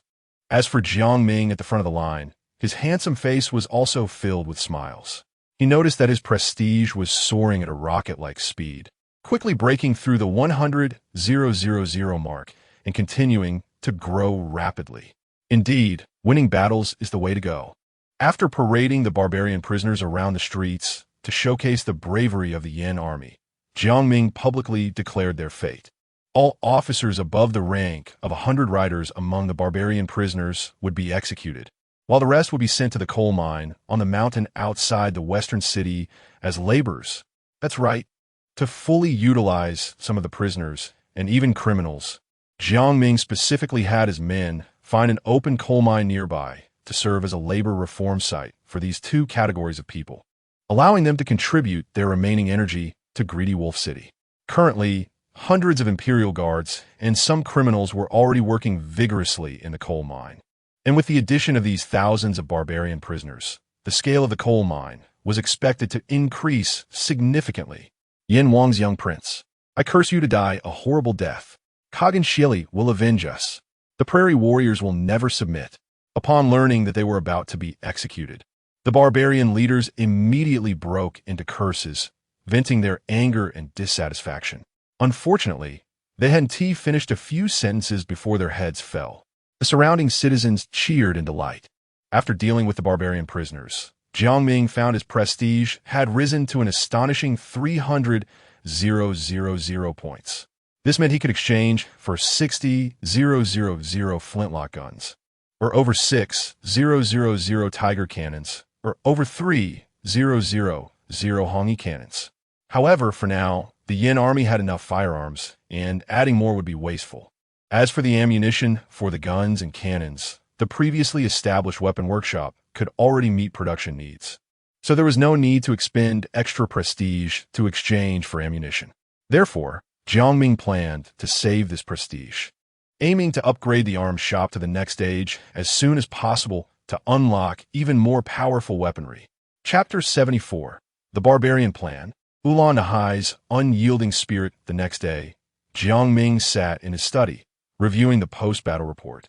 After a day of fierce fighting yesterday, even with the significant advantage of defending the city, the Yin army suffered over 8,000 casualties, including more than 3,000 dead. In contrast, the barbarian side fared even worse, with casualties exceeding 50,000, including over 10,000 from the main camp, and more than 6,000 captured. Such a lopsided loss ratio, achieved despite the vast difference in numbers, undoubtedly marked another significant victory for the Yin army. Additionally, what pleased Jiang Ming the most was that they had seized tons of grain, supplies, and livestock from the barbarian main camp, enough to feed the entire city for several months. The barbarians were truly generous, traveling thousands of miles to deliver prestige and food. He almost wanted to invite their Khan for a meal. The thought of the barbarians behaving like some transport commander made Jiang Ming chuckle to himself. Of course, this was merely the banter of a victor. He did not underestimate the barbarians' combat capabilities. On the contrary, he was deeply impressed by the ferocity displayed by the barbarians in yesterday's siege. If it had been any other army, they likely would have crumbled under the intense bombardment of cannons in the early rounds. Yet, the barbarians managed to hold on fiercely until nightfall, even coming close to breaching the city gates several times. Had he not been more skilled and ordered the burning of the barbarian stronghold in advance, causing disarray in their ranks, the outcome might have been uncertain. Therefore, if he wanted to establish a firm foothold in Yinzhou and subsequently challenge the Daxian, he must remain vigilant against this formidable rival, the prairie barbarians. The best method would naturally be to capture the two border strongholds of Yusai Pass and Shanhaiguan, completely isolating the barbarians outside the passes. Currently, with the Yin army's 60 to 70,000 troops, holding on to the small piece of land of Tanlang City was barely sufficient. But for significant development, increasing the troop numbers was essential. Jiang Ming muttered to himself. Overall, the population of Tanlang City was still too small. With 300,000 people to support 60 to 70,000 troops, they were already at their limit, even after liberating a large number of women for labor. Recruiting more soldiers locally posed too great a risk. To continue increasing troop numbers, they had to look elsewhere. The problem was that the area within 100 miles of Tanlang City had been devastated by the barbarians, with the able-bodied population all captured, leaving no conditions for recruiting soldiers. After pondering without finding a good strategy, Jiang Ming called for Yao Gong to see if he had any good ideas. It turned out that the young prince was worried about troop sources. Solving this issue wasn't difficult, but it would require some effort. Yao Gong stroked his beard, appearing confident. Seeing that he indeed had a plan, Jiang Ming humbly said, "Please teach me, sir. I dare not claim to teach. I merely offer a little reference." Yao Gong quickly waved his hand and then spoke earnestly. Although the barbarians have ravaged every place around Tanlang City, the people of Yin have long learned to avoid the ravages of war due to years of conflict. While some have been killed or captured, a considerable number have hidden away in the deep mountains and forests. Your Highness can send some individuals familiar with the local terrain to search for the hidden populace near these gathering places, explaining the benefits to them. With Tanlang City's consistent benevolent policies, I believe the people will make the right decision. Moreover, in even farther places, the populace may be suffering from the slaughter of foreign tribes entering the passes. Your Highness could send one or several troops to patrol and rescue the people from peril, or recruit some surviving court soldiers. This way, not only would you have more means to expand your troop sources, but you would also establish your prestige in Yin, achieving two goals with one action. After hearing Yao Gong's suggestion, Jiang Ming's eyes lit up. He had previously overlooked this aspect. During ancient times of war, the drastic population decrease wasn't solely due to death. Many had fled and hidden in remote mountains and forests, which the government could not account for. The current situation in Yinzhou was likely the same. As long as they could find the hidden populace in the mountains and provide them with money and food, while promising to protect their safety, they would likely receive their loyalty, and there was a chance to gain a substantial amount of prestige. Accelerating the upgrade of the arms merchant. The key was to use this opportunity to expand the influence of the Yin royal family, enabling him to develop the entire Yinzhou into a base for rebellion. Mr. Yao's plan resonates deeply with me. Let's proceed with this. Jiang Ming generously praised Yao Gong and then fully entrusted him to arrange for someone to go into the mountains to find the people. Additionally, Jiang Ming decided to disperse over 10,000 cavalry, forming small teams of 1,000. Whenever they encountered civilians being bullied by foreign tribes, they would intervene to rescue them. And when they came across scattered court soldiers, they would attempt to recruit them. If they encountered large enemy forces, there would be no need to engage in prolonged combat. They would find ways to lure them to Tanlang City, letting the cannons teach them a lesson. On the other side, outside the remnants of the barbarian main camp, looking at the still smoldering wreckage, Ulan-Nahai clenched his fists tightly, his nails digging deep into his flesh. Jiang Ming, the Yin royal family. I, Ulan-Nahai, swear I will not rest until this grudge is avenged. The thought of this humiliating defeat made Ulan-Nahai's eyes nearly blaze with fire, wishing to lead his troops back immediately. However, when he turned to look at his dejected and fatigued soldiers, a deep sense of helplessness surged within him once again. Although the barbarian army had suffered heavy losses this time, they still retained over 100,000 viable forces, which was not insurmountable. The problem lay in the loss of supplies and the main camp. The morale of the barbarian soldiers had completely collapsed, making it impossible to fight again. Thus, the only path before him seemed to be a shameful retreat back to the grasslands, facing the wrath of his father. Just as he was preparing to accept this reality, the deputy commander suddenly leaned over and said, "Your Highness, the fourth prince, we actually have another option, which is to seek grain from the Liz Hen tribe." Upon hearing this, hope reignited in Ulan-Nahai's heart. Yes, this time they had risen in arms together with Liz Hen. Both sides shared the common enemy of the Xian and, in principle, were allies. They should have gained quite a bit from this incursion. If he could swallow his pride and go borrow some supplies, perhaps there was still a chance to turn things around. Baha, your suggestion is very sound. I've made my decision. We will seek grain from Lizhen. Ulan Nahai excitedly patted the deputy commander on the shoulder, then called over a few trusted confidants, instructing them to ride swiftly to the east to find Lizhen's troops and explain the situation. He himself then set off on the road eastward with his army. Chapter 75. The days under the control of the Yin army 200 miles east of the Greedy Wolf City, in a small town. The smoke of war had not yet completely dissipated, but a group of soldiers from Lijin, sporting money mouse braids, were orderly transporting food and valuables within the city, escorting captured young civilians and surrendered soldiers of the Great Xian.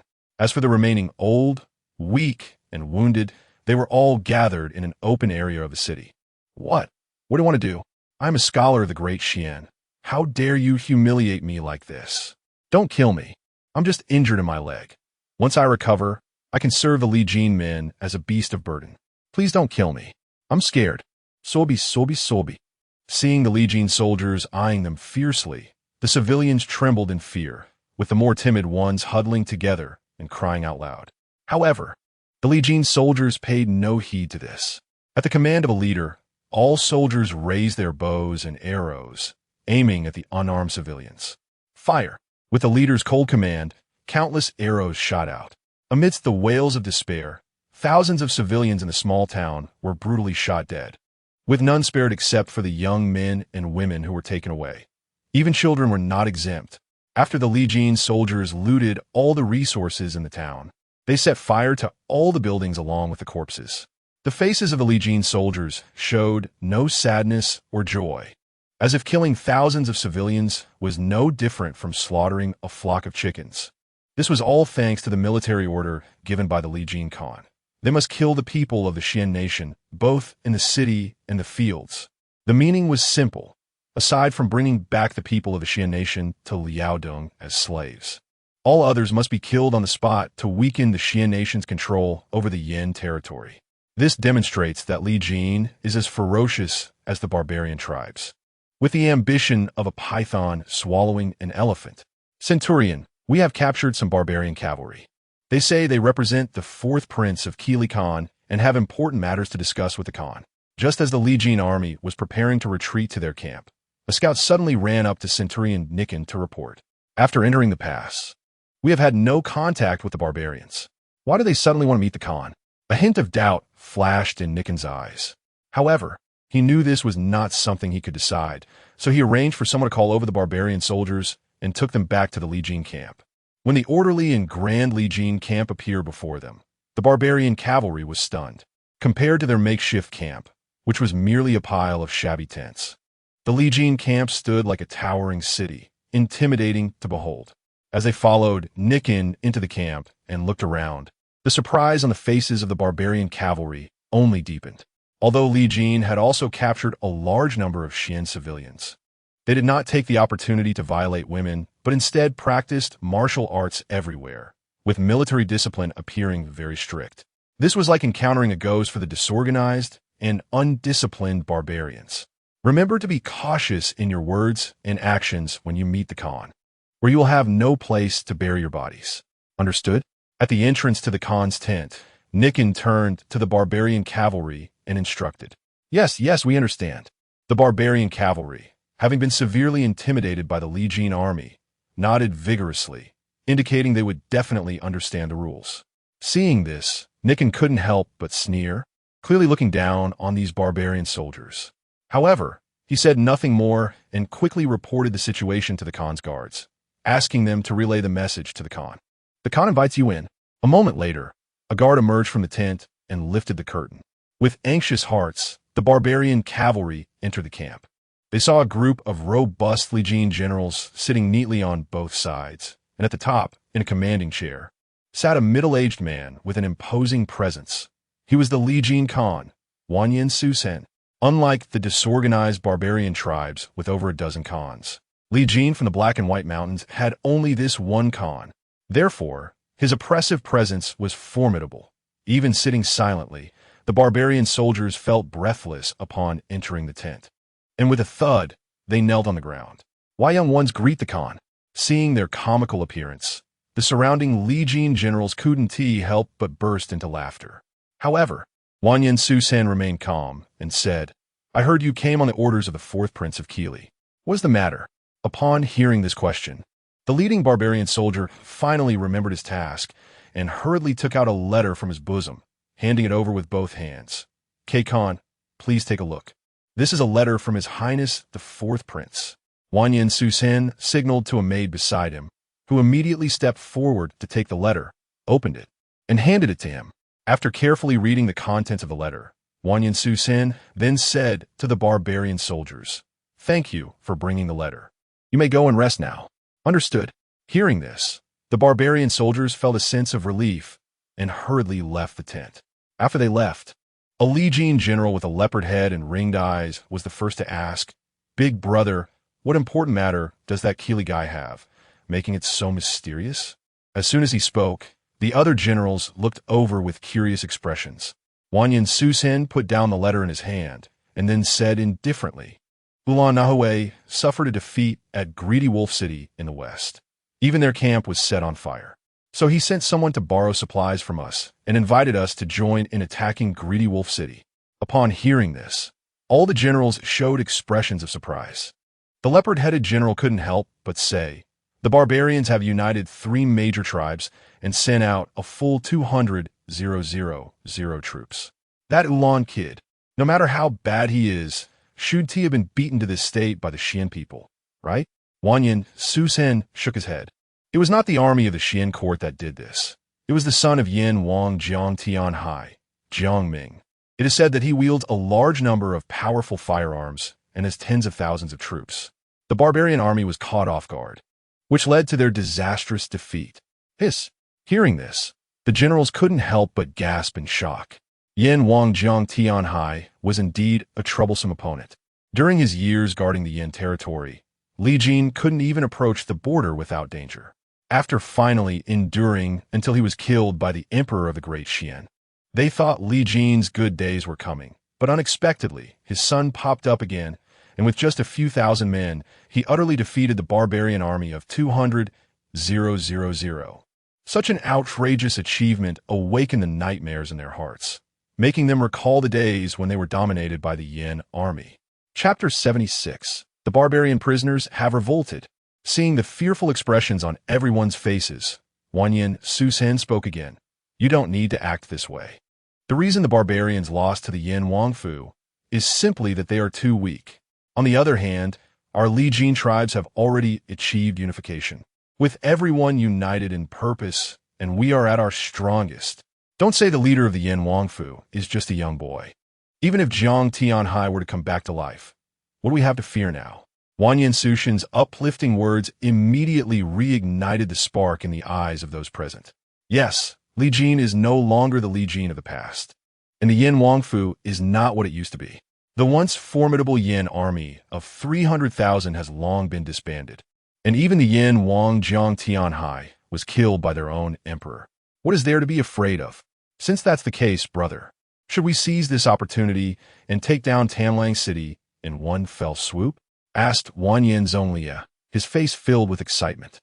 In his view, Tanlang City is one of the largest cities in Yin, and capturing it would be much more profitable than raiding some villages.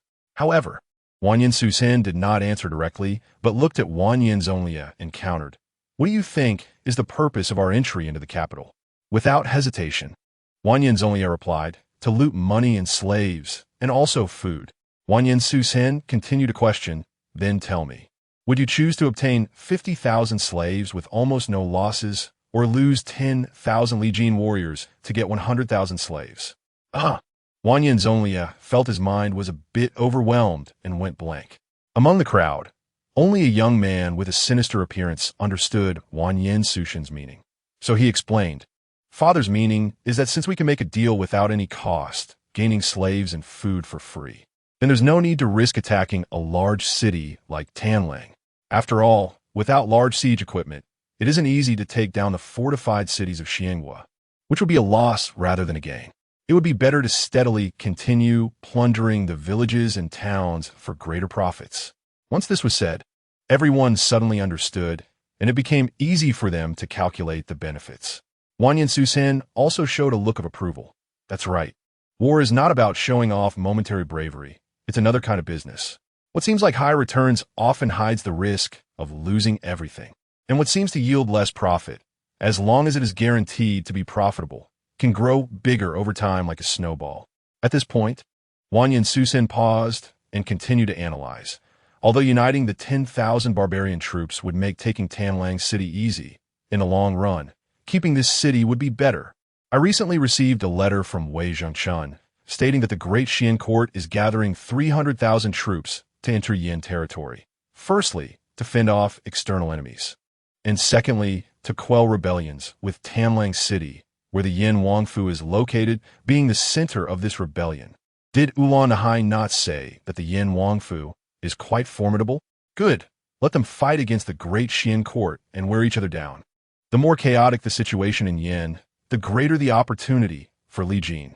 To be fair, Wanyan Susen truly deserves to be the conqueror of the Li Jin tribes, uniting the originally scattered tribes into a whole. He is completely undisturbed by current temptations and has a very long-term vision. With his insightful analysis, all the major Li Jin leaders present also gained a clear direction. Even Wanyan Zonglia, who was muscular but simple-minded, understood the key point. Got it. We'll continue to loot and quietly make a fortune, while they can dogfight among themselves. This remark immediately elicited loud laughter in the tent. Even the usually serious Wanyan Susen chuckled and said, "Third brother, your words may be rough, but they are not without reason. However, we still need to take care of Ulan Nahai over there, as the Sheli tribe of the barbarians is right next to our Li Jin territory, so we must give them some face. How about this? Let's send a few thousand stones of grain from the main camp to them. This favor of providing timely assistance will give us an extra card to play in our dealings with the barbarians." Subsequently, Wanyan Susen wrote a letter, politely expressing Li Jin's refusal to send troops. He then handed the letter to a few barbarian soldiers outside the tent and sent people to escort the supplies as they left the Li Jin camp. 2 days later, when the supplies for the barbarian army were nearly exhausted, a supply convoy arrived as if falling from the heavens. Ulan Nahai, who was in dire straits, was overjoyed, exclaiming that Li Jin was indeed generous. However, when he saw Wanyan Susen's letter, he immediately stopped smiling. "Your Highness, what happened?" Vice General Besa hurried over to ask upon seeing Ulan Nahai's grim expression. "Li Jin Khan rejected my proposal to ally and even warned us not to have any designs on Tanlang City." Ulan Nahai angrily shouted, tearing the letter in his hand into shreds. "They're just a bunch of hunters in the deep mountains, and they dare to teach me a lesson. Your Highness, please calm down. Although Li Jin may not know their place, at least they brought us tens of thousands of stones of grain, relieving the urgent situation of our army. Let's not hold it against them for now," Besaha advised gently. Hearing this, Ulan Nahai felt there was some truth in it, and his anger subsided significantly. "Humph. If it weren't for their generous provision of grain, I would definitely not let them off easily." Besaha flattered him with a smile. "Your Highness is magnanimous. Now that Li Jin is unwilling to send troops to assist, the risk of attacking Tanlang City is too high. It would be better to divide our forces and continue raiding around Yin Prefecture, capturing more slaves to bring back to the grasslands. I believe the Khan will not blame your Highness." Upon hearing this, Ulan Nahai, though reluctant, had to admit that with only the remaining 100,000 troops, even if they captured Tanlang City, the casualties would be unbearable. It would be better to raid some villages and towns as before, at least to mitigate some losses. Understanding this, Ulan Nahai immediately led his army south. Inside Tanlang City, after the battle, Jiang Ming enjoyed a rare few days of leisure, practicing his swordsmanship in the courtyard and rushing to the laboratory to teach Hongya and others new techniques whenever inspiration struck. For example, soap, cement, glass, and liquor, since he wanted to do business and make money. The more products, the better. One day, while Jiang Ming was practicing martial arts with Maju, a soldier rushed in a panic. "Not good, Your Highness. The coal mine. The barbarian prisoners have revolted." Chapter 77. Labor Assessment System Rebellion? Why would they rebel when everything was fine? A hint of doubt flashed in Jiang Ming's eyes. Just 2 days ago, he had inspected the mine, and while the barbarian captives didn't seem to love coal mining, they at least didn't show much resistance, and didn't appear to be unable to continue working. Returning to His Highness, it seems that the barbarian captives and the other criminals have always looked down on each other, dividing into two factions and fighting whenever they had a chance. Today, a barbarian was killed by a criminal, which sparked a large-scale riot. After hearing the messenger's explanation, Jiang Ming was somewhat speechless. Indeed, wherever there are people, there are conflicts. Even reduced to coal mining labor reform, they still played at prison politics. Is the situation under control? Did anyone escape? Jiang Ming asked. General Hong has already surrounded the mine with troops, but the barbarian captives and criminals are still at a standoff. General Hong doesn't know how to handle it, which is why he sent someone to notify His Highness. Upon hearing this, Jiang Ming hadn't yet expressed his opinion when Zhu couldn't hold back. Humph, His Highness gave these people a way out. But instead of being grateful, they formed factions and disrupted the mine. It would be better to wipe them all out. Hearing Zhu's impulsive remarks, Jiang Ming helplessly said, "Why is this young lady so cruel? Killing one solved the problem. There are already not enough people in Greedy Wolf City. These people are valuable, strong laborers, and it would be a pity to kill them. They can die, but it must be from mining work, not from fighting each other." Zhu was shocked at his words. "Well, you say I'm cruel, but you think of locking the barbarian captives and criminals in the mines to work them to death. This is the real live Yama." Seeing Zhu's strange expression, Jiang Ming could roughly guess her thoughts and couldn't help but smile. This young master just wants to find him a good place to belong. Let us go. Let's first take a look at the mine. Leaving Greedy Wolf City, they rode swiftly to the coal mine on the western mountain. From a distance, Jiang Ming saw a group of fully armed Yin troops standing on high ground, aiming their guns below. Above the mine, the labor reform miners stood clearly divided into two groups, each holding pickaxes, looking aggressive as if they were about to charge at each other. What's going on? Hasn't there been fighting for just a few days, and now they're itching for a fight again? Jiang Ming walked into the mine with his hands behind his back. Upon seeing him, the Yin troops all put away their weapons and saluted. "We greet His Highness the young master." The thunderous shouts startled the miners below, and they immediately forgot their standoff, kneeling on the ground to salute Jiang Ming. "Old Hong, tell me what happened." Jiang Ming turned to Hong Wenjian and asked, "It's like this, Your Highness. Ever since the barbarian captives arrived at the mine, they have been bullying the criminals with their numbers. During meal times, the barbarians always push the criminals to the back, causing many of them to go hungry. Eventually, the criminals couldn't take it anymore and caught a lone barbarian to teach him a lesson. Unexpectedly, they hit him too hard and killed him, which led to the conflict. Fortunately, I arrived early and controlled the situation. Otherwise, the consequences would have been unimaginable." Hong Wenjian recounted the events clearly. After listening, Jiang Ming understood. "I see. First, get the ringleaders out and execute them." "Yes, Your Highness." As soon as the words were spoken, Hong Wenjian immediately led a group of soldiers to pull out the leaders from both sides. "What do you want? What are you doing?" "It was the barbarians who bullied us first. We were just retaliating." Bang, bang, bang, with a series of gunshots. Several of the leading miners fell dead in a pool of blood. Witnessing Jiang Ming's ruthless methods, both the barbarian captives and the criminals at the scene turned pale with fear, trembling on the ground, afraid that they would be the next to be executed. "The only reason this young master hasn't killed you is that I value your ability to work. But anyone who doesn't want to work well will lose their value. Now, tell this young master, do you want to continue working properly? Or do you want to go down and accompany these people?" Jiang Ming pointed at the corpses in the blood pool and asked indifferently. "We want to work. We will work hard from now on. I love mining coal. I love mining coal the most." The miners hurriedly expressed their loyalty, no longer daring to act out. Seeing this, Jiang Ming slightly raised the corners of his mouth and then said, "Of course, this young master is not a heartless person. On the contrary, I am known for treating my subordinates well in Greedy Wolf City. This time, I want to pursue the charges against you for the riot. However, since you're here, I will announce a new regulation." Next, Jiang Ming announced a labor assessment system for the mine. using the weight of coal mined per person per day as the assessment standard for ranking. The top 10% of daily coal miners would enjoy 3 full meals with meat the next day. Those ranked from the top 10 to 30% would have 3 full meals. Those ranked from 30 to 60% would only have breakfast and lunch the next day. And those in the bottom 40% would only receive lunch.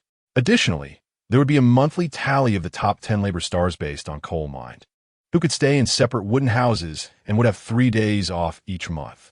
Those who accumulated 7 labor star titles would gain the status of free people and would not have to stay in the mine for labor reform. What? Not only is there meat to eat for mining more coal, but there is also a chance to regain freedom. I'm going to mine coal seriously from now on. As long as I don't die, I'll mine like crazy. After hearing Jiang Ming announce the new labor assessment, the miners could not help but light up with excitement, their enthusiasm for coal mining unprecedentedly high. And all of this was part of Jiang Ming's plan. His labor assessment, comparable to that of a wicked capitalist, established a goal for every miner.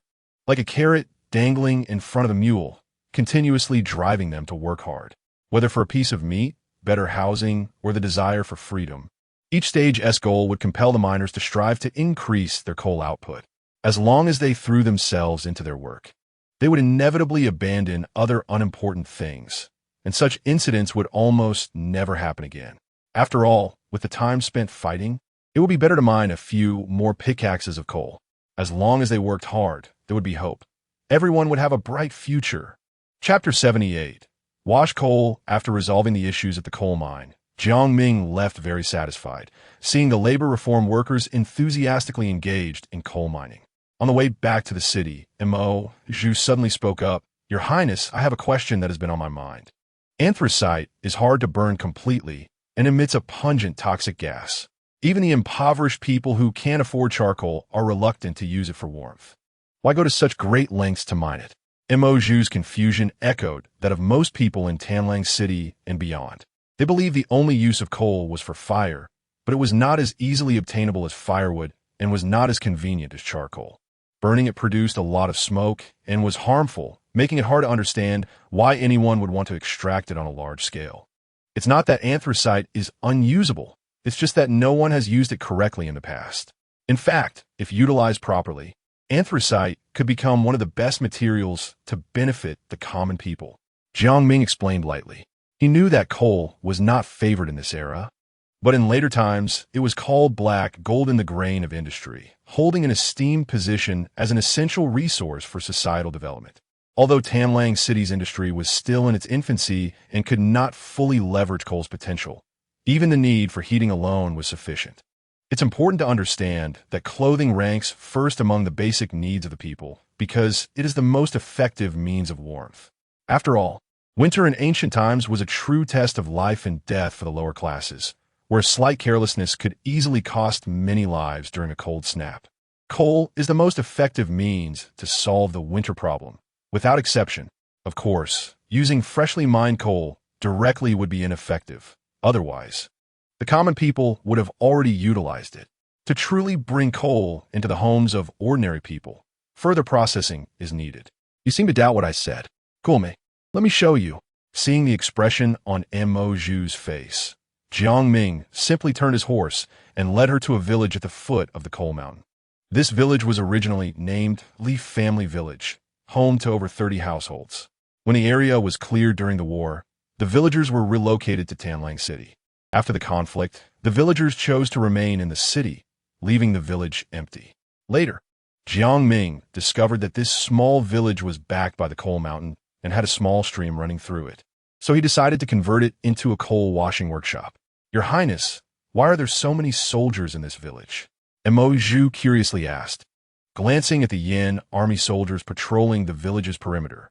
After all, this was outside the city, and the village had important industries that required strict protection.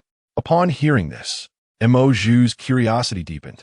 What kind of industry warranted such importance from the young master? Was it related to coal? "Come, let me take you inside to see." Noticing Mo.Zhu's expression, Jiang Ming smiled slightly and led her toward Leaf Family Village. "Greetings, young master." As the two appeared at the village entrance, a group of soldiers saluted in unison.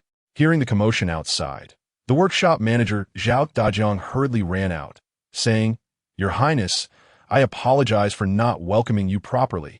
Zhao Dajiang was originally a bookkeeper from the Yanwang mansion. He had been working under Jiang Ming in the government office. When Jiang Ming needed personnel for the coal washing workshop, Jiang Ming recommended Zhao Dajiang to manage it and oversee the more than 1,000 workers there. "Enough. There's no need to act so anxious every time you see me. Focus on managing the workshop well and increasing production. That's more important." Jiang Ming waved his hand. Zhao Dajiang nodded respectfully. Yes, your Highness is right. All right, you don't need to be too nervous. I'm just here to take a casual look today. You can get back to your work." Jiang Ming didn't want his presence to disrupt the workshop's production schedule. So he waved Zhao Dajiang off and took Mo Zhu into the village. After walking a short distance, a heap of coal came into view.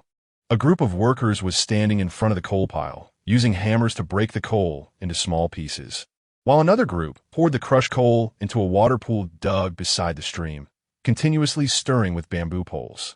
Seeing this scene, Mo Zhu couldn't help but ask, "Your Highness, isn't anthracite used for fire? Why do we need to crush it and soak it in water?" Noticing her curious expression, Jiang Ming explained, "This is coal washing, the key method to transform anthracite. As everyone knows, the reason coal is not favored is that freshly mined raw coal contains a lot of impurities. Directly burning, it not only releases a lot of black smoke and harmful gases, but also does not burn efficiently. The purpose of washing coal is to use water flow and manual cleaning methods to remove impurities such as ash, sulfides, and sand from the raw coal, enhancing its combustion efficiency, reducing smoke and harmful gas emissions, and allowing it to meet higher usage standards. After water and stirring, the lighter impurities float to the surface, and all that is needed is to scoop out the coal from the bottom and let it drain, then spread it out to dry for a day or two to obtain the initial stage of washed coal. Not only can it be used for heating, but it can also raise furnace temperatures, unlocking more industrial technologies later on. If washed anthracite can be used by the common people, it would undoubtedly greatly reduce heating costs, helping them get through the harsh winter." After understanding the significance of washing coal from Jiang Ming, Mo Zhu's beautiful eyes shone with excitement. Jiang Ming smiled slightly and said, "Although washed coal is much cheaper than charcoal, it's still too expensive for the common people. There's another process that can make coal even cheaper than regular firewood." As soon as he finished speaking, Jiang Ming led Mo Zhu to another part of the village. Unlike the previous area with water pools, this place had clean, flat ground, where piles of dried washed coal powder and yellow clay were stacked. The workers here were preparing to produce what Jiang Ming viewed as the ultimate weapon for the people to combat the cold. Honeycomb coal. Chapter 79. The wounded are at their limit. Honeycomb coal is a product that emerged in modern times, but its production process is quite simple. It only requires mixing coal powder and clay in a certain proportion, adding water to knead it into lumps, pressing them into perforated cylindrical coal cakes using molds, and then air drying them for a few days. The benefit of this method is that the honeycomb structure increases the oxygen contact surface, allowing the coal cakes to burn more completely, enhancing thermal efficiency. Additionally, compared to directly burning loose coal, it further reduces smoke pollution and improves safety. Most importantly, honeycomb coal significantly lowers the cost of burning coal, making it easier to store and transport. It can not only be sold to the citizens of Tanlang City, recycling the high welfare distributed by Jiang Ming to promote the commercial development of Tanlang City, but it can also be exported to other places in Dashuan and even sold beyond the borders. After all, whether it's the grasslands or Liaodong, they are indeed harsh cold regions with long winters, creating a huge demand for heating materials. If honeycomb coal reaches those areas, it will undoubtedly capture the market quickly and become an indispensable item in the lives of other ethnic groups. As long as the sales channels are opened up, Jiang Ming will be able to reap the rewards from the pockets of these ethnic groups, and they will willingly spend money. So don't underestimate such a small item as honeycomb coal. It is a key part of Jiang Ming's evil capitalist plan. Now do you understand why this young master is going through so much trouble to mine coal? Your Highness, I understand. After being taken around to learn about the honeycomb coal industry by Jiang Ming, Mo Zhu's admiration for him grew even more. Indeed, the young master has always been cautious and never makes any idle moves. Even a small piece of coal hides such a big scheme behind it. After inspecting the workshop, Jiang Ming found the steward Zhao Dajiang and reiterated various precautions in the production process.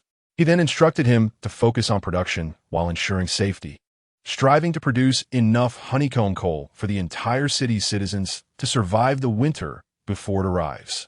Back in Tanlang City, Mo Zhu went to attend to the city defense matters, while Jiang Ming took the opportunity to inspect various workshops. After systematic training, the ammunition workshop had officially started, producing an average of over 10,000 cardboard fixed ammunition and thousands of various shells daily, as well as several thousand pounds of granulated black gunpowder. This saved him a significant amount of prestige points in ammunition. Meanwhile, in the perfume workshop, Han Yi and Qin Yuan guided the workers, and the first batch of perfume production was successful. Although there were only a few bottles, it marked the official entry of perfume into commercial production mode, with a steady stream of finished products expected to follow. Additionally, the production progress of distilled liquor was quite pleasing, with hundreds of pounds of high-proof liquor above 45 degrees already produced. Following Jiang Ming's request, even high-concentration medical alcohol was produced. Besides these, there were also workshops for soap, cement, glass, and other new industries under construction, and it is believed they will soon be completed and put into production. Although the increase in factories is a good thing, it has also made Tanlang City quite chaotic, necessitating a replanning of the city's layout. Jiang Ming sat in his study, studying the map of Tanlang City, preparing to find an opportunity to clearly delineate the boundaries between the industrial area, residential area, and commercial area for easier future management. Han Yi, bring me some tea. Looking at the nearly empty teacup on the table, Jiang Ming instinctively called out. However, the maid who came over to serve tea was another girl. It was then that Jiang Ming realized that Han Yi and Qin Yuan were too engrossed in the laboratory, researching perfumes and similar processes, to attend to him. This made him feel a bit emotional. Among the 4 personal maids, Mo Zhu was in charge of the security camp, while Han Yi and Qin Yuan had become immersed in experiments, leaving no one to care for this lonely elder. What about Baiyu? Where's she? Jiang Ming thought of his other personal maid and asked the maid who had come to serve tea, replying to Your Highness. Baiyu was taken away by a doctor from the military this morning. It seems there is some troublesome disease in the wounded soldiers' camp. Hearing the maid's response, Jiang Ming couldn't help but frown. The wounded soldiers' camp now had quite a number of people, all rescued after the battle with the barbarian tribes. They'd been fine just a few days ago. How could a troublesome disease suddenly appear? Even the military doctors were at a loss and had to seek help from Baiyu from a medical family. It couldn't be some infectious disease, could it? No, I have to go see. Thinking of the possibly severe consequences, Jiang Ming hurriedly rushed to the wounded soldiers' camp. At that moment, Baiyu and several military doctors were talking at the camp entrance. Upon seeing Jiang Ming, everyone immediately came over to bow and greet him. Your Highness. Jiang Ming raised his hand and said, No need for formalities, everyone. This young master heard that there's an unfortunate illness in the wounded soldiers' camp. So I came to see what is going on. Upon hearing his intention, everyone couldn't help but show respect. The young master, despite his busy schedule, still cares about the condition of the wounded soldiers and even came personally to visit, showing more compassion than the doctors do. At this moment, Baiyu suddenly spoke, replying to Your Highness, it is not a particularly special disease. It's just that due to the recent hot weather, many wounded soldiers have red, swollen, and festering wounds, causing them to fall into high fevers and coma. I have just administered acupuncture treatment with the doctors, and while it has temporarily reduced the fevers of the soldiers, whether they can pull through depends solely on their own fortune. After saying this, Baiyu's expression became very low. Clearly, as a healer, being forced to watch patients wait for death was a significant blow to her. After all, medical methods in this era are limited, and even someone as skilled as her can do nothing about wound infections without antibiotics. But after hearing her words, Jiang Ming secretly breathed a sigh of relief. As long as it's not an infectious disease, a mere wound infection is something this young master can treat. Everyone need not be too discouraged. This young master has a way to save these wounded soldiers' lives, but I need everyone's cooperation." As soon as Jiang Ming said this, the expressions of everyone present showed surprise. However, they quickly realized that the young master was a prodigy who had received teachings from immortals, and perhaps he really could turn the tide. "We will follow your highness's orders." Seeing everyone's response, Jiang Ming continued, "Treating these wounded soldiers is not difficult. We just need fresh garlic, vegetable oil, and a large pot." Upon hearing this, the doctors present couldn't help but look at each other in confusion, completely baffled by Jiang Ming's approach. After all, in their understanding, no matter how high their medical skills, treating wounds always requires preparing medicinal materials. At the very least, they should use silver needles and the like, right? But now, the young master's request involved garlic, oil, and a pot. Was he treating wounds or preparing to cook? Chapter 80. The Antibacterial Miracle Drug. Allison, although Jiang Ming did not understand medicine, he knew from common sense that wound infections were almost always caused by microbial bacteria. This was beyond the basic understanding of ancient people, leading to a lack of effective treatment methods for wound infections, which relied largely on the physical resilience of the injured. Jiang Ming's treatment method was very simple: to directly use antibiotics. Of course, creating antibiotics of the same purity as those in later generations was not very realistic. Given the current conditions, he could only choose two of the most common and easiest to prepare antibiotics, penicillin and allicin. Among them, penicillin could be said to be the most famous and widely used antibiotic. Even in modern society, it is an indispensable medicine. Penicillin comes from Penicillium mold, which usually grows on the surface of moldy citrus fruits and is very easy to obtain. However, without appropriate tools and a long-term experimental foundation, it is difficult to purify successfully, and there is a risk of allergy, making it impractical in ancient society. It was only after industrial development was on the right track that the basic conditions for developing penicillin would be met. In contrast, the advantages of allicin were more pronounced. Not only is it widely available, but it is also easier to prepare, and its safety factor is higher than that of penicillin. Therefore, Jiang Ming instructed the doctors to prepare a large amount of fresh garlic to extract allicin on-site to treat the wounded soldiers' infections. Since His Highness the Crown Prince has a solution, we just need to follow suit. Bai Yu, out of trust in Jiang Ming, was the first to speak. The other doctors nearby could only suppress their doubts and obediently brought the items Jiang Ming needed to the entrance of the wounded soldiers' camp. Seeing that everyone was very cooperative, Jiang Ming nodded with satisfaction and then said, "I know you all have doubts in your hearts, but let us not doubt for now. Let us first take a look and see for ourselves." As soon as he finished speaking, Jiang Ming led everyone into the wounded soldiers' camp. Looking around, many wounded soldiers lay in simple tents, most of their wounds showing signs of infection, and some severely infected wounds were already turning black and oozing pus. The sounds of painful groans echoed, making one's hair stand on end. Even Jiang Ming, who was used to bloody scenes, could not help but be moved when he saw the tragic state of the wounded soldiers.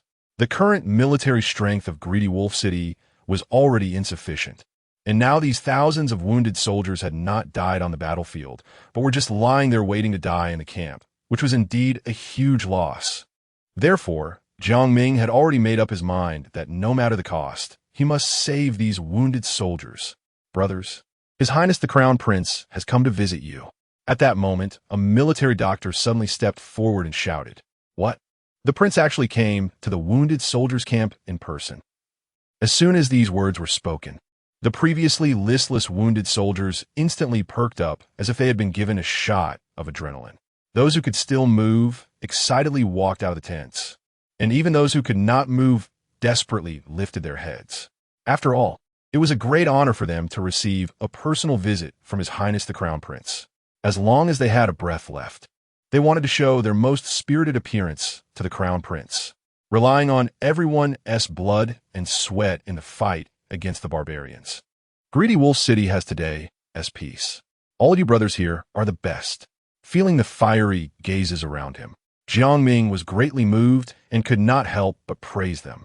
He then said, "Don't worry. You are all heroes guarding Greedy Wolf City, and the Yanwang Mansion will do everything possible to help you treat your injuries.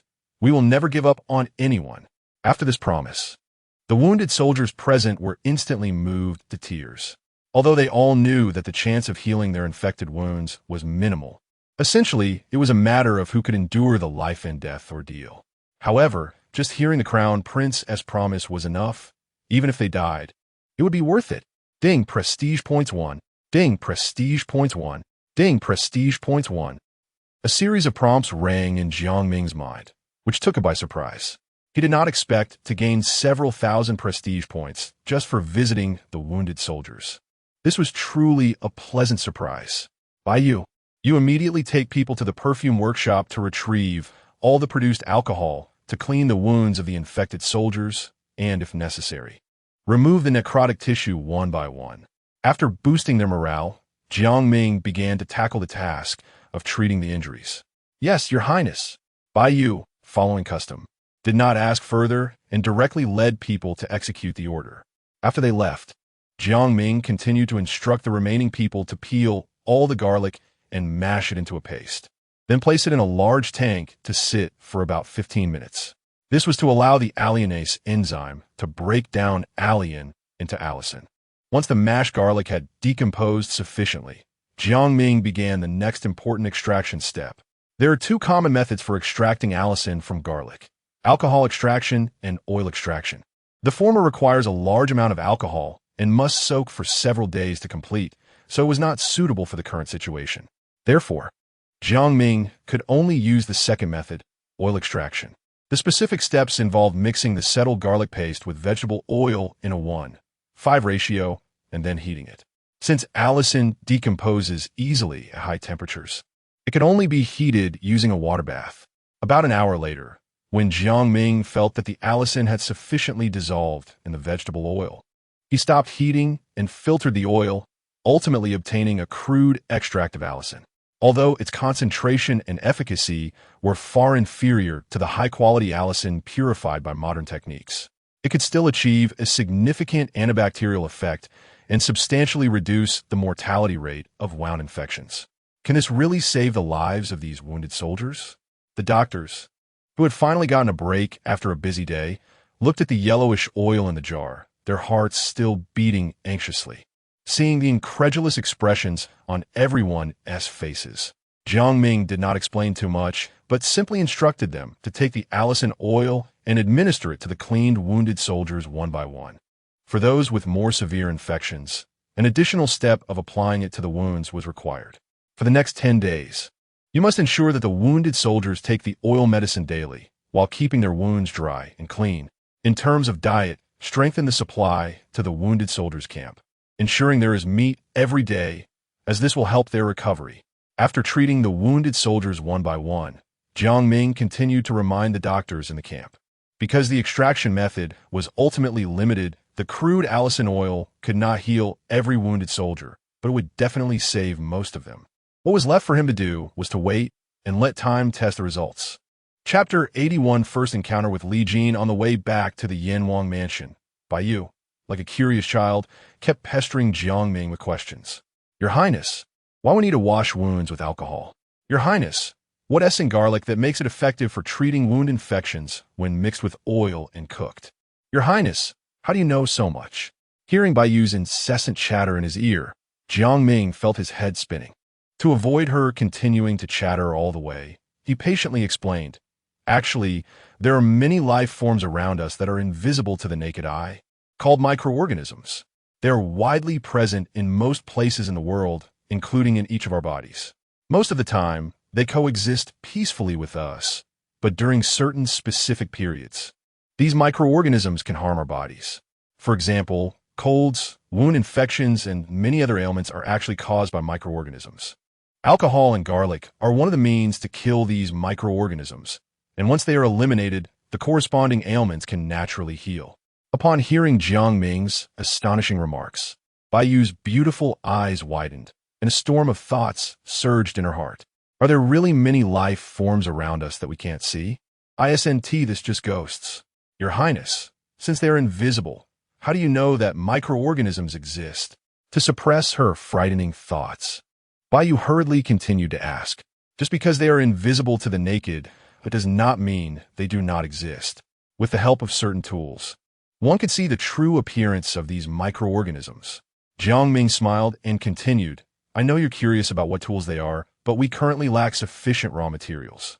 Once the glass workshop is operational, I can take the time to make you a device to observe microorganisms.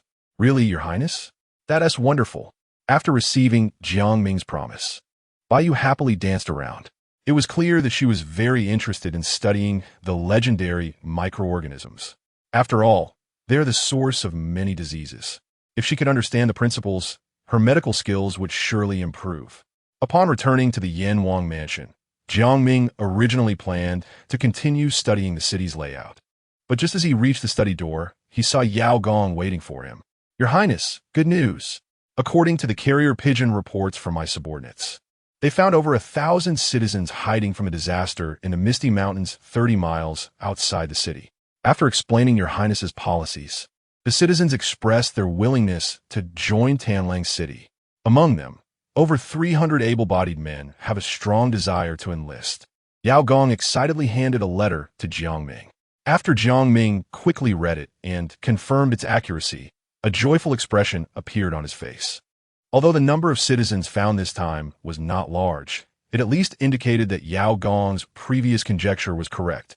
Indeed, many citizens had fled to the deep mountains to escape the calamity. The violent recruitment plan they had devised was fully achievable. Realizing this, Jiang Ming immediately seized the opportunity and said, Very good. Please instruct my subordinates to continue expanding the search for citizens in the mountains. If Tanlang City cannot accommodate them, we can divert the additional population to nearby villages or military camps. In short, we must not let any citizens who can be drawn into our camp slip away. Meanwhile, Li Dachuan was leading his 1,000-strong cavalry team, tasked with patrolling various areas outside Tanlang City. For several consecutive days, they had found nothing, not even a hair of the enemy, and the citizens had seemingly vanished, leaving only endless mountains and occasional ruins along the way. General, it's been several days, and we still haven't made any progress. The brothers are getting restless. Unable to contain himself in the face of the monotonous patrol task, Deputy Commander Yang complained to Li Dachuan, You're the one who talks too much. Do you think I don't want to hunt down the enemy and earn military merit? The key is we can't find them. Li Dachuan shot Yang a glare, clearly harboring a lot of frustration. For him, aimlessly patrolling was indeed exhausting. He would rather stay in Tanlang City to train. But there was no choice. This task was personally ordered by the young master, and even if they were bored, they had to endure and complete it. General, look, there's movement ahead. After an indeterminate amount of time, with his mind nearly blank, Li Dachuan suddenly heard an exclamation. Coming to his senses, he immediately looked forward. He saw a group of court soldiers suddenly appear at the end of the official road, running quickly toward them. However, their condition was quite disheveled, all in a state of panic, seemingly fleeing for their lives.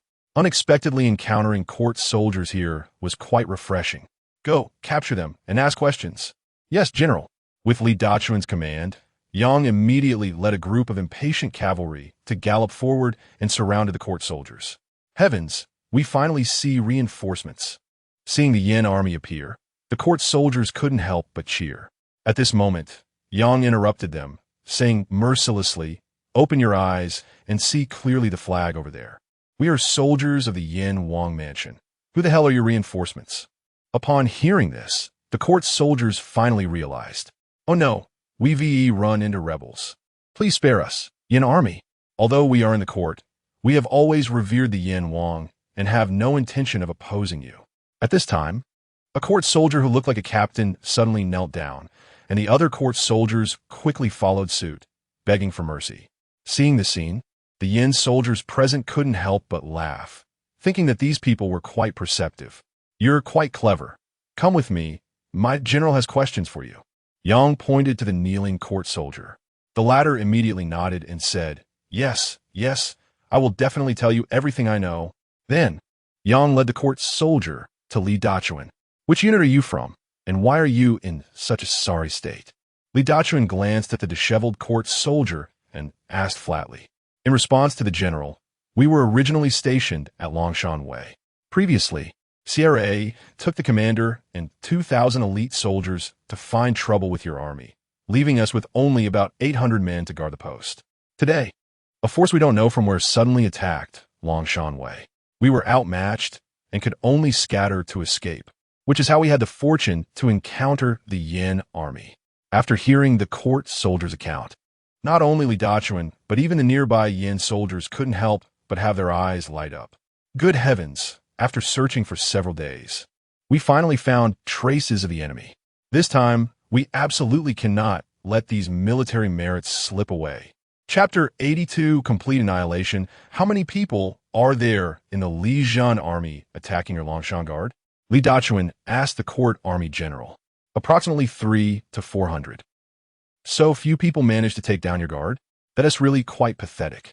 Upon hearing this, Li Dachuan's face instantly revealed an expression of extreme speechlessness. Although he knew that the combat effectiveness of the court guard troops was inferior to that of the border troops, he never expected them to be this weak. A guard with 800 men was actually breached by merely 300 or 400 of the Legion soldiers. It was simply like a dog being let in by its owner, utterly disgraceful. General, this can't all be blamed on us. Ever since Sierra became the commander of Yenzhou, he has been hoarding wealth, and the commanders of various guards have followed suit, crazily cutting military rations, making it difficult for us lower-ranking soldiers to even have a full meal, let alone have the energy to train. If we could eat our fill and receive our military pay on time, we would also dare to fight to the death with the foreign tribes. Perhaps sensing the disdainful looks from Li Dachuan and the others, the court army general suddenly felt a bit embarrassed and hurriedly explained the reasons for the defeat with indignation. Though it was unclear whether his words were sincere or just an attempt to save face, at least some courage could still be seen in him. In response, Li Dachuan decided to test these fleeing guard soldiers to see if they were truly capable of fighting. Since you are dissatisfied, I will give you a chance. When we return to Longshan and eliminate this group of Li Zhan soldiers, if you're willing to join us in killing the enemy, I can consider bringing you back to Tanlang City and introducing you to the young master. Upon hearing this, the court army general was initially taken aback, but then he quickly realized that this was his opportunity to change his fate. Although they had been stationed at Longshan, they had heard some defeated soldiers who returned talking about how the troops of the Yin Wangfu were extremely powerful, causing tens of thousands of court soldiers to flee in disarray. Looking at the Yin army before him, each soldier was robust and imposing, clearly well treated. If they were fortunate enough to become a part of them, it would indeed be a blessing in disguise. Having the chance to join the Yin army, we would naturally be a million times willing. Just a small group of Li Zhan soldiers. Let us see if their heads are harder than the steel knife in my hand. The court army general viciously drew his dagger and waved it around with a grin. This scene amused Li Dachuan. You speak quite interestingly. What is your name? Replying to the general, I am Chun Pei. After hearing this, Li Dachuan nodded and said, Chun Pei, go notify your men to assemble and follow my army to fight back to Longshan. Yes. On the other side, the Li Zhan soldiers were looting money, grain, and slaves within Longshan, and as per their usual practice, they were preparing to execute the useless old and weak by driving them to an open space outside the city. You bastards bullying the old and young. Why not come at me directly? Yes, if you have the guts, untie me and fight me one-on-one. Seeing that the Li Zhan soldiers were about to massacre their families, the guard soldiers shouted angrily. However, their desperate cries only appeared as impotent rage to the Li Zhan soldiers, who only responded with more brazen laughter, accomplishing nothing else. If you don't let me kill these old and weak, then I'll kill them, just to show you how useless you all are. The Li Zhan leader revealed a cruel smile, drawing his knife and killing an old man in front of him. Father, a guard soldier's eyes widened in despair as he let out a cry of unwillingness and despair. The other guard soldiers, seeing this, also looked as if they were about to burst into flames, wishing they could swallow the Li Zhan soldiers alive. But the grim reality was that they could only be tied up in a bundle on the ground, unable to protect themselves, let alone stop the Li Zhan soldiers from slaughtering their families. Put away the bows and arrows, and kill them one by one with knives. I want to hear the wails of these Xian country waste. Ha ha ha.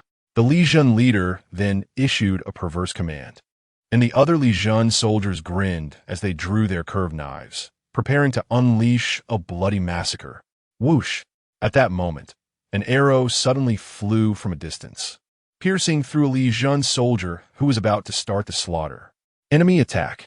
There's an enemy attack. The death of their comrade instantly alerted the other Lijian soldiers, who hurriedly looked towards the direction from which the arrow had come, only to see a group of cavalry bearing the Yin flag had unexpectedly charged nearby, causing them to scramble to mount their horses to face the enemy. Brothers, let us slaughter this group of Lijian soldiers. Kill! Li Dachuan led the charge with a large knife, cutting down several incoming Lijian cavalry, instantly boosting morale. You Xian people, don't be so arrogant. Take this spear. Seeing his men suffer losses, the Lijian leader was furious, brandishing his spear and charging straight at Li Dachuan. In an instant, the two sides clashed. Meanwhile, the armies engaged in battle outside the guard, and the shouts of killing filled the air. Chenbaihu, they've started fighting. What should we do? Outside the battlefield, the guard soldiers who were dragging two hams arrived late, and, seeing the fierce battle, many began to hesitate. What should we do? The Yin army has 1,000 men, while the Lijian only has 300 to 400. Who is strong and who is weak is obvious. If we don't show ourselves now, then when? Just as the guard soldiers were unsure whether to step forward to help, Chun Pei decisively took the lead, raising his knife and shouting as he charged forward. With him leading the way, the remaining guard soldiers steeled their resolve and joined the battle. Although the Lijian soldiers were indeed strong in combat, ranking among the top tier of armies in this era, they were still inferior compared to the Yin army, which had scientific training and strong beliefs supporting them. The battle had barely begun when the Lijian soldiers realized something was off. This enemy was clearly different from any other Dachuan army they had encountered before. It was almost absurdly fierce, coupled with their obvious numerical disadvantage. The Lijian soldiers could only be overwhelmed and beaten down, quickly revealing signs of defeat. Not long after, during the skirmish, the Lijian leader had his arm cut off by Li Dachuan and fell from his horse with a cry of agony, rolling far away. Coincidentally, he rolled right near the guard soldiers, and Chun Pei immediately seized the opportunity to attack the fallen foe. Die, you dog! You! The Lijian leader recognized that the person before him was merely a weak guard soldier, but now with his severed arm, he had almost lost all combat capability and was easily treated like a top-spinning toy by Chun Pei. Ultimately, with a pair of unwilling eyes, he died under Chun Pei's random strikes. After his death, the remaining Lijian soldiers became a scattered mess, quickly being exterminated by the Yin army. Chapter 83 Business and Spies. After the battle was over, Li Dachuan rode his horse to Chun Pei and teased, "Kid, you're impressive. You even took down the leader of the Lijian. Hee. It was all thanks to the general's exceptional martial arts that severely injured that guy, which allowed me to take advantage of the situation." Chun Pei scratched his head awkwardly and then smiled apologetically. Seeing that he had a clear understanding of his position, Li Dachuan did not pursue the matter of him stealing the kill any further. He simply instructed, "Take your men and clean up the battlefield. If there are any surviving Tatars, finish them off. Don't let any fish slip through the net." "Yes, General." Chun Pei quickly took his men to carry out the order. Li Dachuan then approached the rescued soldiers of the Longshan Guard and said, "Gentlemen, the court is incompetent and allows foreign tribes to invade. Your families were almost slaughtered. Do you want such tragedies to happen again in the future? We don't want that. We don't want that." The soldiers shouted angrily, as if Li Dachuan's question touched their souls. "Well then, since you don't want to live in a future where you can't afford to eat or receive your pay, and where you can only helplessly watch your families be slaughtered by foreign tribes, there's a path before you. Join the Yin army. As long as you join the Yin army, you can stand shoulder to shoulder with us and fear no enemies under the leadership of His Highness the Young Master." Li Dachuan's impassioned speech, though lacking in ornate language, was heartfelt and strongly resonated with the soldiers present. After hearing about the Yin army's decisive victories over the court's tens of thousands of troops and witnessing the Yin army annihilate the powerful Lijian army with ease, the soldiers viewed the Yin army as an existence they could only look up to. upon hearing that they too had a chance to join the army of their dreams. The soldiers had almost no hesitation and shouted in unison, "We want to join the Yin army." Seeing the recruitment going so smoothly, Li Dachuan couldn't help but admire his own eloquence. He then used similar rhetoric to express to the common people the noble sentiments of Jiang Ming, who had specially sent troops to defend against the enemy and save the people. This also deeply moved the commoners, who expressed their willingness to follow His Highness the Young Master in the future. After completing the ideological work for everyone, Li Dachuan set off on the journey back to Tanlang City with the fruits of victory. Half a month passed in the blink of an eye. During this period, the Yin army, moving around various places in the Yin territory, successfully recruited more than 10,000 soldiers from the court army. Some were defeated troops from various garrisons or military towns, while others came voluntarily upon hearing the news. Jiang Ming welcomed all who came, only excluding a few soldiers who were difficult to reform and had committed crimes. The rest were mixed into various units of the Yin army. Additionally, Tanlang City received nearly 100,000 fleeing civilians, among whom over 30,000 young and strong expressed their willingness to enlist. As a result, combined with the thousands of wounded soldiers who had successfully recovered thanks to Jiang Ming's antibiotics, the total number of the Yin army had officially surpassed 100,000, making it a formidable force. Moreover, due to the massive influx of new population and the Yin army's rising reputation across various regions, Jiang Ming's prestige had skyrocketed to an astonishing 800,000 points, just a step away from the million mark. Of course, the population surge brought not only good news, but also considerable troubles for Jiang Ming. First and foremost, Tanlang City was truly unable to accommodate everyone. Even after Jiang Ming had demolished the mansions of the four great families to build residences, it still couldn't house everyone. He could only temporarily settle the civilians in nearby villages or garrisons and then plan to expand the outer city. Such a large project, combined with the increased military expenses from the expansion, required a significant amount of silver, further tightening Tanlang City's finances. The treasury, which could originally last for half a year, could now only sustain itself for another 2 to 3 months. To solve this problem, the best approach was to immediately open up trade routes and sell high-end products like perfume glass for cash. To this end, Jiang Ming specifically called in Yao Gong and Cheng Huatian to discuss in a study. "Mr. Yao, this young master plans to open a new market outside Tanlang City to sell the specialties produced by the various workshops in Tanlang City. Do you have any good suggestions?" Jiang Ming asked. Yao Gong pondered for a moment and then replied, "As far as I know, the specialties of Tanlang City, such as perfumes, are unique across the entire Daxian. Therefore, it would be best to take the route of rare treasures and tap into the wallets of high officials and wealthy gentry. With this in mind, the first market we choose must have a large population of wealthy people and not be too far from Tanlang City. Based on this, I believe Wuping City, which is several hundred miles away, can serve as our first market." Yao Gong's analysis aligned closely with Jiang Ming's thoughts.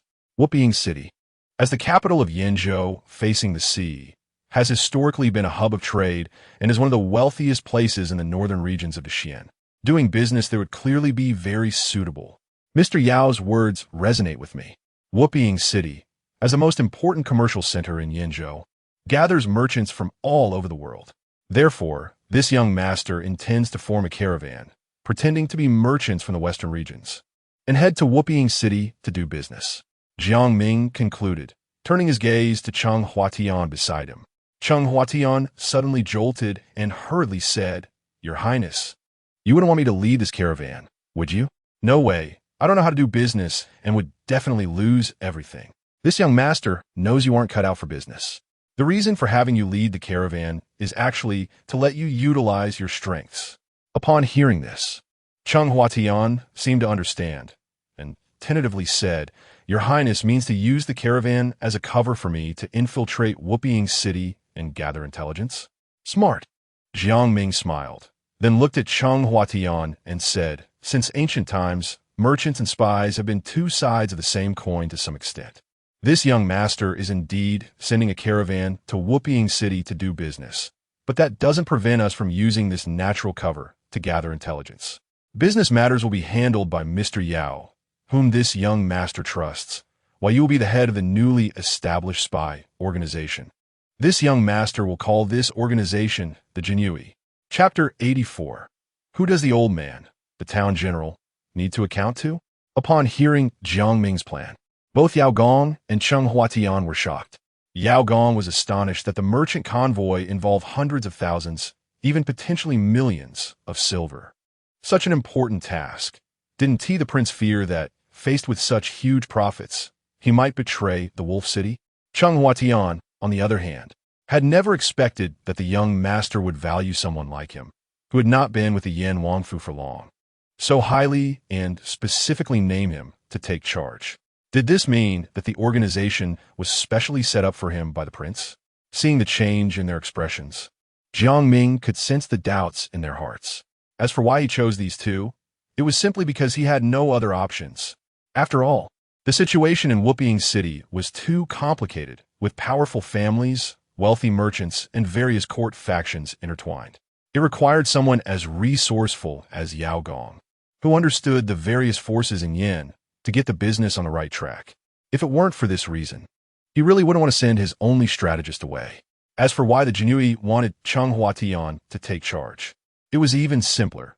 Jiang Ming's capable subordinates were all warriors who excelled in battle but were not very good at scheming. Cheng Huatian had experience as an undercover agent and could manipulate court generals, including Xie, as if they were dogs. He was clever and also highly skilled in martial arts, making him a perfect fit for the Jiang. Most importantly, both of them had deep connections with the Yan Wangfu. Yao Gong's family had been favored by the Yan Wangfu for 2 generations, and they had come to Jiang Ming's aid during his most difficult times.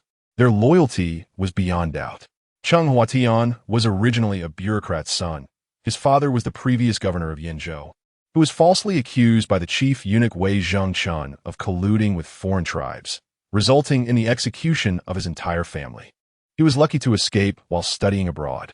Therefore, he harbored a deep-seated grudge against the court and was one of Jiang Ming's staunchest supporters who hoped he could seize the throne.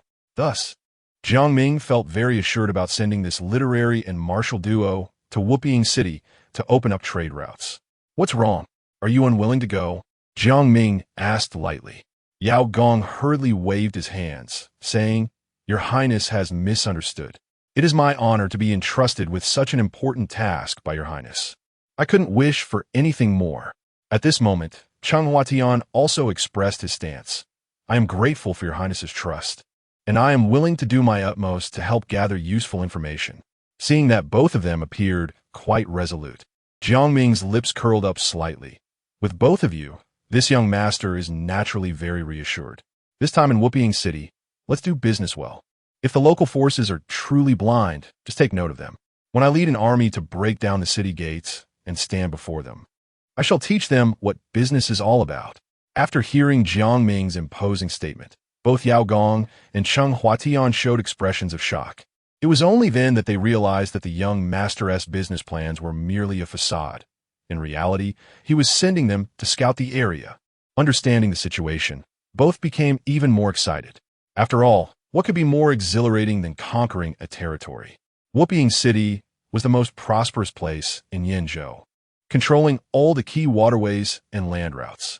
Capturing Wuping City would essentially mean mastering the entire Yinzhou, greatly enhancing the Yan Wangfu's power. "Your Highness, when shall we set out?" Cheng Huatian asked eagerly.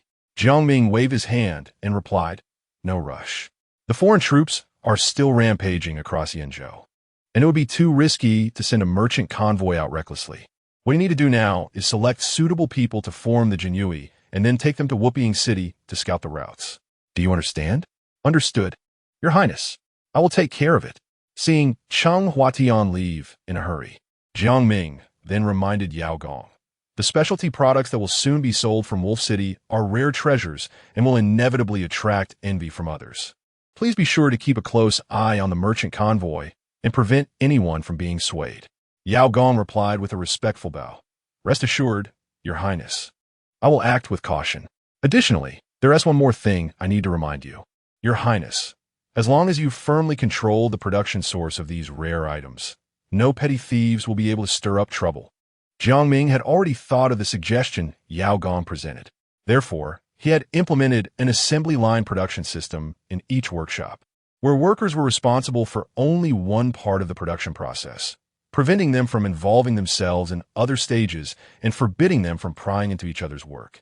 The core blueprints were held only by him and a few key management members like Hongya and Qing Yuan, maximizing confidentiality. In Wupiying City, within a magnificent mansion, General Mao Jinlong was sitting in the main hall, listening to the reports from his subordinate officials. Reporting to General, the foreign troops have been increasingly rampant recently, attacking several merchant convoys outside the city, causing panic among major businesses and resulting in significant losses across various industries in the city. Especially the wealthy families, who are constantly sending people to the government to complain about their losses, are clamoring for you, General, to give an explanation. Hearing this, Mao Jinlong exploded in anger, slamming his palm on the table and shouting, "Explanation? I, a dignified town general with an army of 100,000, need to account to whom? These wealthy families are getting more and more arrogant, completely disregarding me." Seeing this, the officials below quickly lowered their heads in silence, fearing they might attract his ire. After venting his frustration, Mao Jinlong quickly calmed down and asked, "Where are the 20,000 reinforcements from the court?" Reporting, General, the court's army has reached near Yanshui, but due to continuous heavy rain upstream, the river has swelled. Therefore, the court's army will have to wait until the rainy season is over and the river recedes before they can cross into Yenzhou. Upon hearing the report, Mao Jinlong's expression grew increasingly grim. Waiting for the court's army to cross would take at least another month, and by then, who knows how many businesses would fall victim to the foreign troops. Watching the silver flow away before his eyes was equally painful. This won't do. By the time the court's troops arrive, everything will be too late. Send my orders. Starting today, each battalion will take turns stationed at every crucial route outside the city. If the foreign troops dare to come again, we will fight back fiercely, and we must ensure the safety of the merchant convoys. Upon hearing this, the officials below were initially stunned, then quickly began to advise, "General, if we send troops without the court's orders." Before the official could finish, Mao Jinlong interrupted him sternly. "What are you afraid of? Troops in the field have their own military orders. As a town general, can I not even command my own army? As long as we protect the merchant convoys, we are protecting the purse of Wupiying City. With money, the officials in the court will have to keep their mouths shut. Carry out my orders." Chapter 85. The caravan sets off after a period of time. Cheng Huatian brought a group of people to Jiang Ming. According to him, each of these individuals was exceptionally skilled and more than capable of joining the Jinyui as spies. "Isn't 100 or so people too few? If you need more time, I can help you find more suitable candidates," Jiang Ming suggested, observing the diverse group of tall, short, fat, thin, young, and old individuals before him. After all, being a spy behind enemy lines is no small matter. If the wrong people are chosen and exposed, the consequences would be dire. However, Cheng Huatian dismissed Jiang Ming's advice, confidently patting his chest. "Your Highness, rest assured, I have complete faith in them. Moreover, I believe that the tasks of a Jinyui are complex, so quality is more important than quantity. This group of over 100 is already sufficient." Seeing his unwavering confidence, Jiang Ming decided not to say more and nodded. "Confidence is a good thing. I hope you won't disappoint me." "Don't worry, Your Highness. I will go." After bidding farewell to Jiang Ming, Cheng Huatian set off resolutely towards Wupiying City to gather intelligence. Soon, 10 days passed. One day, while Jiang Ming was practicing with his sword in the courtyard, he suddenly received a message from Cheng Huatian via carrier pigeon. The letter stated that they had arrived in Wupiying City 3 days ago and had seen many troops stationed along the way. Upon inquiring, they learned that these troops were ordered by the commander of Wupiying to protect the caravan from foreign invasions. Thus, the commercial trade in Wupiying City had not been significantly affected by the war and remained prosperous. Now, they had found a safe place to stay in Wupiying City and were ready to assist the caravan from Tanling City. Jiang Ming scoffed at the behavior of the Wupiying commander, who had been indifferent to the suffering of the common people for months while tirelessly protecting merchants, fearing for his own purse. However, It was precisely because of their inaction that Jiang Ming saw a great opportunity to enhance his reputation in Yin and win the hearts of the people. Moreover, the commander's focus on protecting the caravan inadvertently relieved him of many troubles, allowing his business plans to proceed smoothly. Realizing this, Jiang Ming quickly summoned Yao Gong to discuss the caravan's matters. After deliberation, they decided that the first batch of goods to sell in Wuping City would be perfumes, white liquor, and glass products. The first two were high-end consumer goods, and although they were products that did not exist in this era, Jiang Ming was unsure if they would be popular in Dashuan, so this was just a test sale. In contrast, glass products were the main attraction of this transaction. After all, glass, being superior to the precious glazed products in Dashuan, would undoubtedly cause a sensation once introduced. As for the members of the caravan, Jiang Ming adhered to the principle that business acumen was less important than loyalty. A small portion consisted of merchants with clean backgrounds and family ties in Tanlang City, while the rest were elite soldiers specially selected from the army, combining military and commercial functions for better safety and concealment. Additionally, to better hide their identities, Jiang Ming specially retrieved a batch of clothing with Western characteristics from the Yin Royal Treasury for the merchants to disguise themselves. He even provided temporary training in the Western accent, which would resemble the translation tones of later generations, ensuring that the people of Wuping, who had rarely seen Western merchants, would be impressed. Once everything was ready, Jiang Ming personally went to the city gate to see off Yao Gong and the others. The road ahead is unknown, so please be careful, Mr. Yao. The mission is important, but what I hope most is for all of you to return safely. Seeing Jiang Ming's sincere demeanor, Yao Gong was deeply moved and bowed deeply, saying, "Your Highness, please take care." After bidding farewell to Jiang Ming, the caravan of over 1,000 people, loaded with specialties from Tanlang City, marched towards Wuping City. If this money-making journey went smoothly, the financial issues of Tanlang City would no longer be a concern. Watching the caravan gradually disappear at the end of the road, hope flashed in Jiang Ming's eyes. Of course, it would be best if everything went smoothly. Even if there were unfortunate failures, it would not be a problem. After all, he now had 100,000 soldiers at his disposal. Once he understood the situation in Wuping City, he could bring his army to conquer this northern stronghold. Having set his goals in mind, Jiang Ming returned to the military to intensively train the new recruits, striving to help them quickly adapt to the combat style of the Yin army. Meanwhile, Yao Gong led the caravan southeast for several days without encountering any danger or obstacles. The places they passed were all ravaged by foreign invaders, with only the countless corpses along the roadside silently telling tales of despair. This catastrophe was truly terrifying. If it weren't for the efforts of His Highness sending troops for rescue, how could the people of Yinzhou have survived? Reflecting on the sights and experiences along the way, Yao Gong couldn't help but feel a deep sense of responsibility. After all, if His Highness needed money to accomplish his goals, the caravan he led was the vanguard for making money, and failure was not an option. Just as Yao Gong was thinking this, he suddenly heard a commotion not far ahead, mixed with shouts of battle. Startled, he quickly sent someone to scout the situation. "Mr. Yao, it seems that a group of imperial soldiers is fighting against foreign invaders ahead."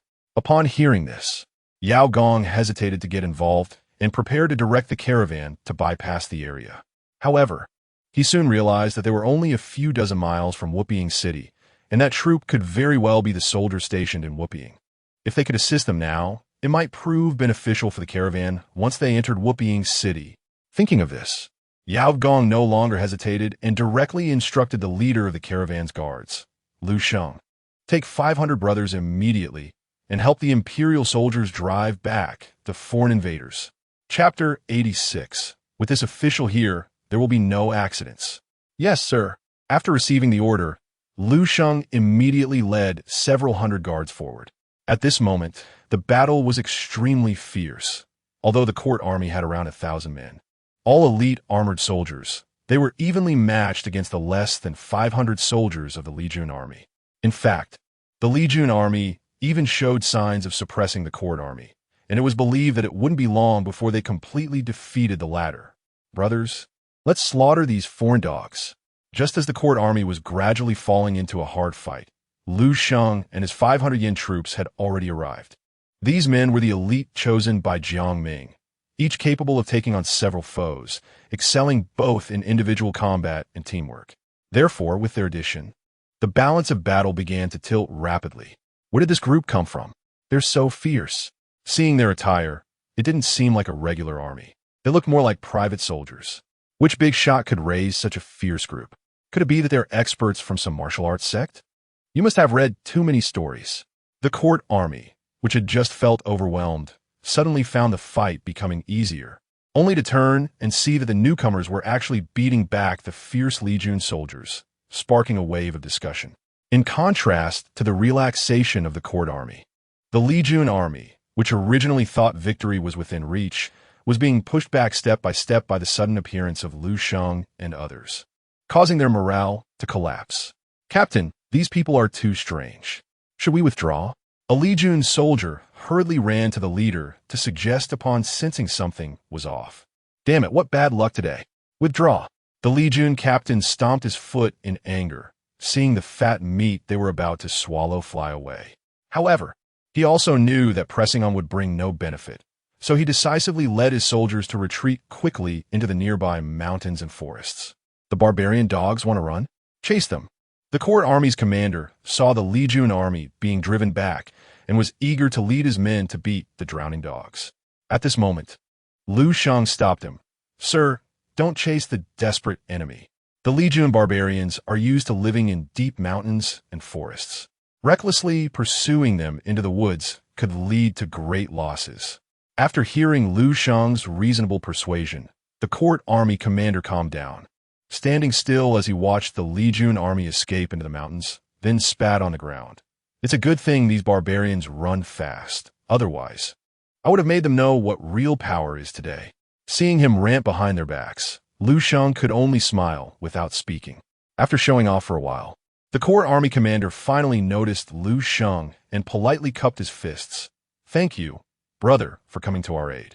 I am Mao Xinyan, 1,000 household of the Whooping army. May I ask your name?" Lu Sheng returned the gesture. "I am Lu Sheng from Qinzhou, entrusted by my lord to escort a merchant convoy from the western regions to Whooping City. Just now, the convoy's manager learned that the court army was engaged in battle with foreign tribes and specifically sent me to assist you officials." His words were impeccable, and Mao Xinyan had no doubts. "We also received orders from the general to protect passing merchant convoys, as the Legion barbarians and the wild dogs of the steppe are too arrogant. When the court army arrives, we must give them a good lesson." Hearing this, Lu Sheng couldn't help but feel a chill in his heart. Was the court sending large forces to Yenzhou again?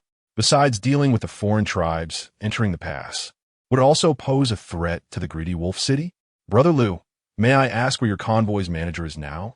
Just as Lu Sheng was deep in thought, he suddenly heard Mao Xinyan's inquiry. He quickly regained his composure and pointed to a nearby dirt slope, just behind that slope. "Please, sir, follow me to introduce you." "All right." Mao Xinyan nodded, then called to his subordinates to follow Lu Sheng to the merchant convoy. "Manager, this is Mao Qianhu from Whooping City, who came specifically to protect the convoy." After hearing Lu Sheng's introduction, Yao Gong immediately understood and cupped his hands. "I am Yao Dafu, specializing in trade between the western regions and Dashuan. Thanks to the protection of all the military gentlemen, we can still have business to do amidst the chaos." Upon hearing this, Mao Xinyan couldn't help but ask, "It's a long way from the western regions to Whooping City. Manager Yao, why not choose a nearby city to sell your goods? Even going to the capital would save you thousands of miles, right? Why take the risk to come so far?" To Mao Xinyan's doubt, Yao Gong seemed to have prepared his answer and replied calmly, "Sir, you may not know, but the profit increases with every mile traveled for business. The profit from the western regions to the capital is several times different from that to Whooping City. If you were in my position, what would you choose?" After listening to Yao Gong's explanation, Mao Xinyan was suddenly enlightened. It was only natural for merchants to take risks for profit. Whooping City also had many Eastern Sea merchants who traveled across the ocean, so it was no wonder that the guards of this convoy were fierce as wolves. After all, with such a long distance to cover, the weaker ones might not make it halfway. Since that's the case, let this official escort you to Whooping City. as a way to repay your earlier assistance. With his doubts resolved, Mao Xinyan enthusiastically offered to be both bodyguard and guide. Naturally, Yao Gong and the others were more than happy to accept. Then we will trouble you, Qin Hu. 2 days later, under Mao Xinyan's guidance, the convoy successfully arrived outside Wuping City. From a distance, a magnificent giant city rose majestically, its 10-meter-high green walls resembling a dormant giant dragon. Quite impressive. The moat, transformed from a tributary of the Yen River, wound around the city, with merchant ships of all sizes constantly coming and going and teams of traders arriving from all directions, creating a bustling scene. Manager, this Wuping City looks even more majestic than our hometown city. Lu Sheng, whose eyes were greatly shocked, quietly leaned closer to Yao Gong. Of course, this place is the center of commerce for the 3 northern provinces and one of the top military strongholds. Even if its defenses are not as good as the capital, they aren't far off. Yao Gong couldn't help but express his admiration. However, he was more concerned that such a grand city would be difficult to break through from the outside, even if the Yen army were to empty their forces. They needed to find the city's weaknesses and take targeted action to have a chance of capturing it. Meanwhile, Mao Xinyan, seeing Yao Gong and the others hesitating, thought they didn't know how to enter the city, so he walked over and said, Wuping City has many merchants coming and going, so the entry procedures are quite complicated. You must pass through 1 bridge and 2 gates for inspection to be allowed in. But with this official here, there will be no accidents. Follow me. Chapter 87, Maok Xinian. The eager and righteous. After 2 days of interaction, Maok Xinian and Yao Gong and others had developed quite a rapport, bringing their relationship closer. Therefore, adhering to the principle of delivering the Buddha to the West, Maok Xinian immediately led the merchants to the suspension bridge by the city moat. The toll for crossing the bridge was 10 for commoners and 1 tael of silver for merchants, with a queue to pay, ensuring fairness for all. A minor official sat at the bridgehead, continuously shouting out the tolls. At this moment, a merchant from another region couldn't help but shout, "Is it really necessary to charge 1 tael of silver just to cross a bridge into the city? My merchant group has dozens of people. That would mean paying dozens of taels. This is outrageous. Yes, it's too expensive. We might as well rob." Other merchants echoed, agreeing that the charge was unreasonable. However, the minor official didn't care at all and sneered. "This is the fee for entering Wuping City. If you think it's too expensive, you don't have to enter the city. Just go back where you came from." As soon as he finished speaking, the soldiers standing on either side of the bridge stomped their spears in unison, clearly intimidating those with ill intentions. The merchants present immediately lost their tempers under the eaves. One must bow their heads. After traveling thousands of miles to get here, if they wanted to enter the city to do business, they could only obediently queue to pay the toll. Soon it was Yao Gong and the others' turn. Seeing the large group of guards following behind them, the minor official's eyes lit up, feeling a big catch had come. "I see your merchant group has at least 500 people, right? Since I'm in a good mood today, I'll give you a discount. You only need to pay 500 taels of silver to enter the city." Before Yao Gong could respond, Maok Xinian burst out from the side. "You dare to ask for such an exorbitant price, you dog? How bold!" After being insulted, the minor official immediately slammed the table and stood up, ready to explode. But when he saw who it was, he quickly put on a flattering expression. "Oh, it's the second young master. I was blind. Please forgive me. I've said it many times. You must address me by my official title in public." Yes. You are right, Maok Xinian." Seeing the minor official bowing and scraping, Maok Xinian's anger dissipated somewhat. "They're all my friends. You know what to do, right?" The minor official understands. According to the rules, they only need to pay 100 taels of silver to enter the city. I must have remembered wrong. They don't need to pay even a single one. That is more like it. Seeing the minor official so cooperative, Maok Xinian patted him on the shoulder with satisfaction and then turned to Yao Gong. "It's settled. Let's enter the city." "Thank you, Lord Qin. Under Maok Xinian's guidance, Yao Gong and the others smoothly passed through the 2 city gates and arrived at the outer city of Wuping. Although it was the outer city, it was filled with shops, wide streets crisscrossing, and a bustling crowd, quite prosperous and lively. Wuping City, known as the largest city in the north, was indeed enchanting. Even Yao Gong, who had seen many places, couldn't help but admire it sincerely. Seeing his expression, Maxinian instantly showed a proud face. Of course, in terms of prosperity, while Whooping City may not compare to the wealthy places in Jiangnan, it is second to none in the three northern provinces, especially since General Mao Jinlong took office 10 years ago, implementing a series of favorable policies for merchants, attracting traders from all over, which further elevated Whooping City's prosperity. Noticing Maxinian's expression, Yao Gong tentatively asked, "Lord Qianhu, you share the surname Mao. Are you related to General Mao?" "Not at all. It's just a coincidence."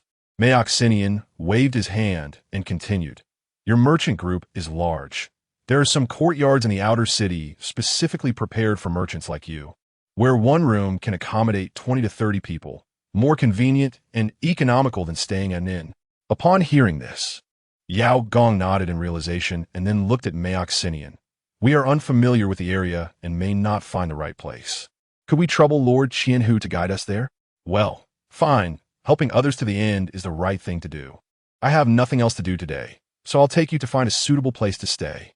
After a brief hesitation, Maxinian ultimately agreed to Yao Gong's request. After a series of winding through streets and alleys, Maxinian led the merchant group to a large courtyard. This is the largest merchant residence outside the city. It has over 30 rooms, which should be more than enough for your few hundred people. However, the rent is a bit high, requiring 10 taels of silver per day, but the owner of this courtyard has a connection with me. I'll let him know tomorrow and get you a good discount. Maxinian's service was quite thoughtful, not only finding a residence, but also considering the subsequent rental issues. Seeing him so eager to help, Yao Gong sincerely expressed his gratitude. "Lord Qianhu's kindness we will remember in our hearts." "You're welcome. You helped me solve a big problem before, so it's only reasonable for me to help you a bit. If there's nothing else, I'll take my leave first." Maxinian clasped his fists to the merchants and then turned to leave. Just then, Yao Gong suddenly called out to him, "Lord, please wait. I have a gift for you." Hearing this, Maxinian turned around with curiosity. "Oh, what is it?" Yao Gong did not answer immediately, but walked over to the cart, opened a box, and took out a sandalwood brocade box about a foot long, bringing it before Maxinian. "Inside is a specialty I brought from the western regions, a gift for you, to express my gratitude." "Specialty from the western regions? I must take a good look." Facing Yao Gong's enthusiastic thanks, Maxinian was not polite and gently opened the brocade box. In an instant, a ray of light shot out from the box, dazzling Maxinian's eyes. After blinking a few times, when he looked closely again, he found a delicate and translucent glass vase lying inside the box. Although flawless, it refracted a colorful light under the sunlight. It was as if a rainbow had been caught and placed in the bottle, giving a dreamlike feeling. Maxinian was deeply shocked after just one glance, his mouth involuntarily opening, standing there like a wooden chicken. Seeing his expression, Yao Gong and Lu Sheng and others couldn't help but exchange smiles. Because when they first saw glass in the greedy wolf city, they also displayed the same shock, unable to believe such exquisite creations existed in the world.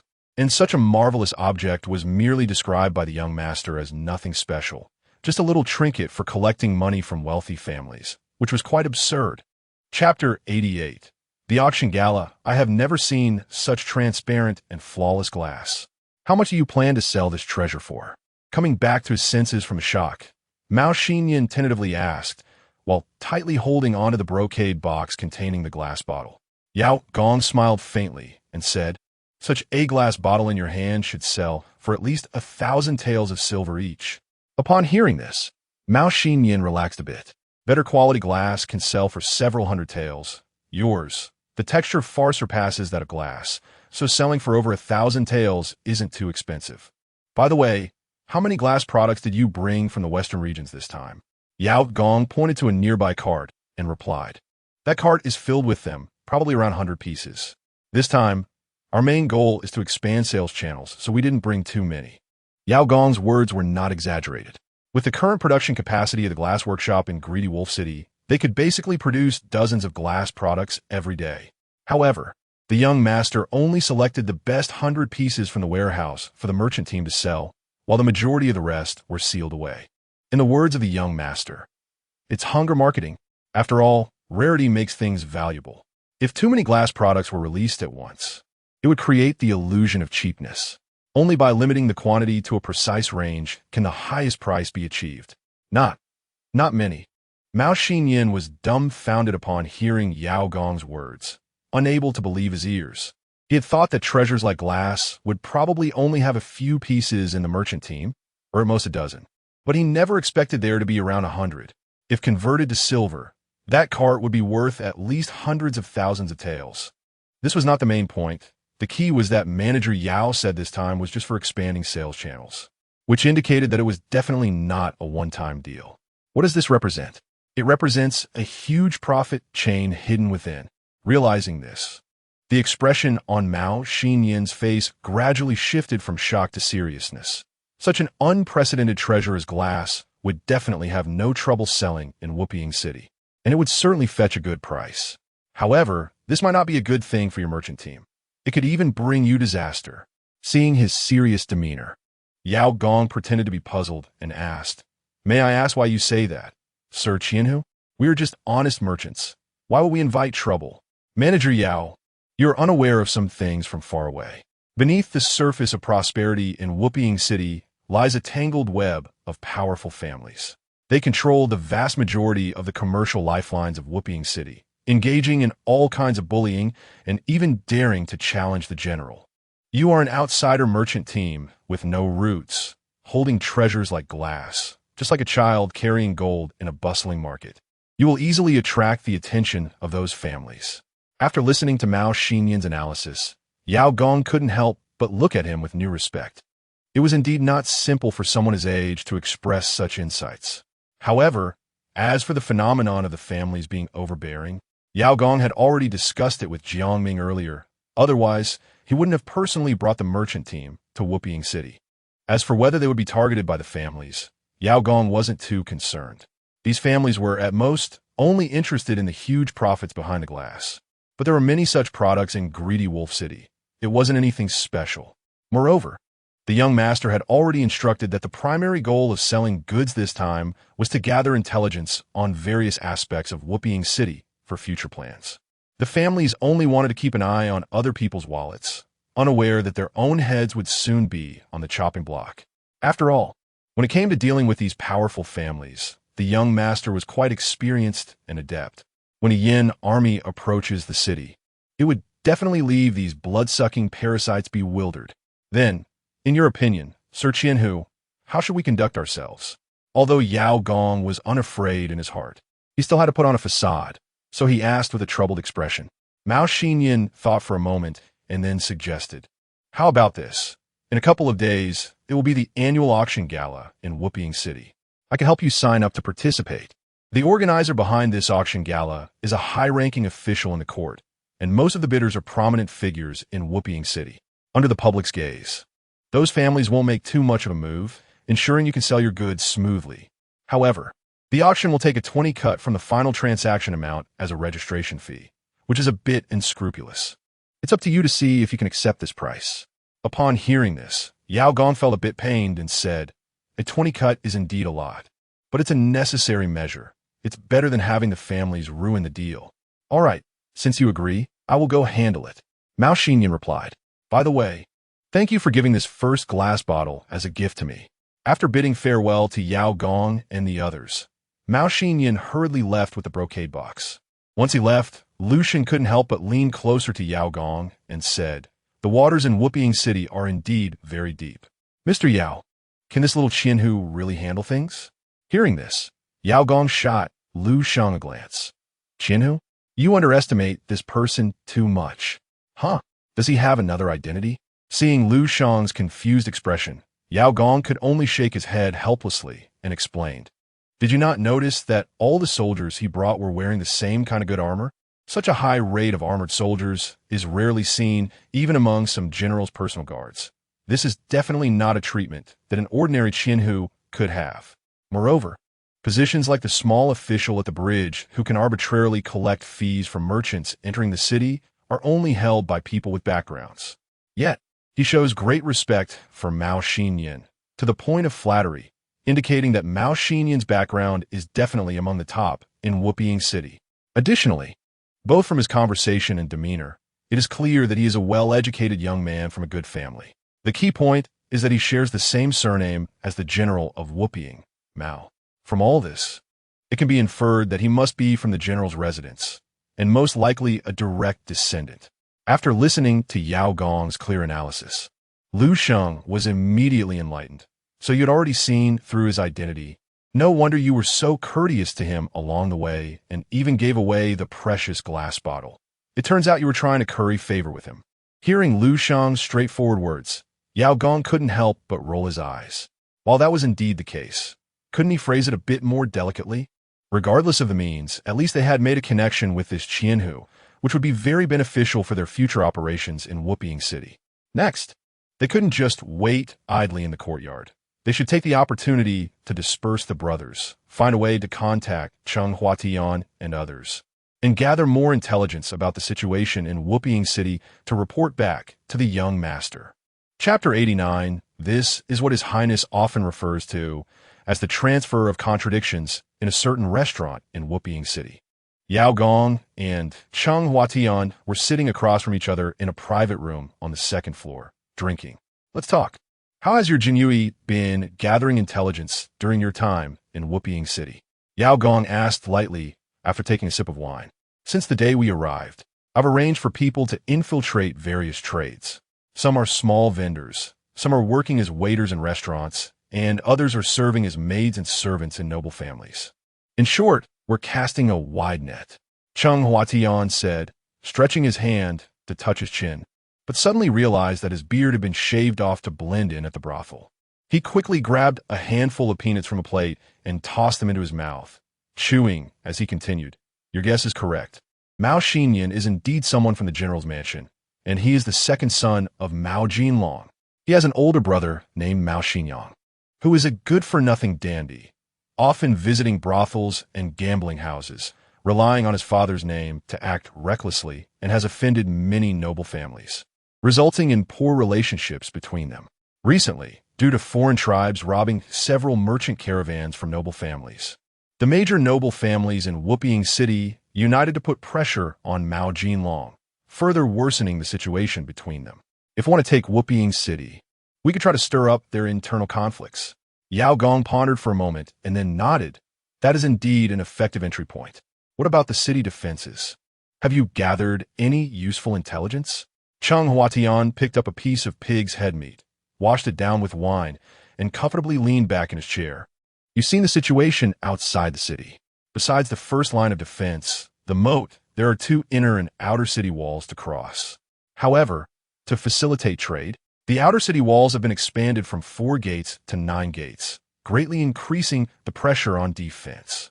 As for the military, although Mao Jinlong is nominally the head of the 100,000 Whooping army, the military is not entirely under his control. Many mid-level and upper-level generals are from various noble families and can usually coexist peacefully. They can also accept Mao Jinlong's orders to protect merchant caravans and fight against the foreign tribes outside the city.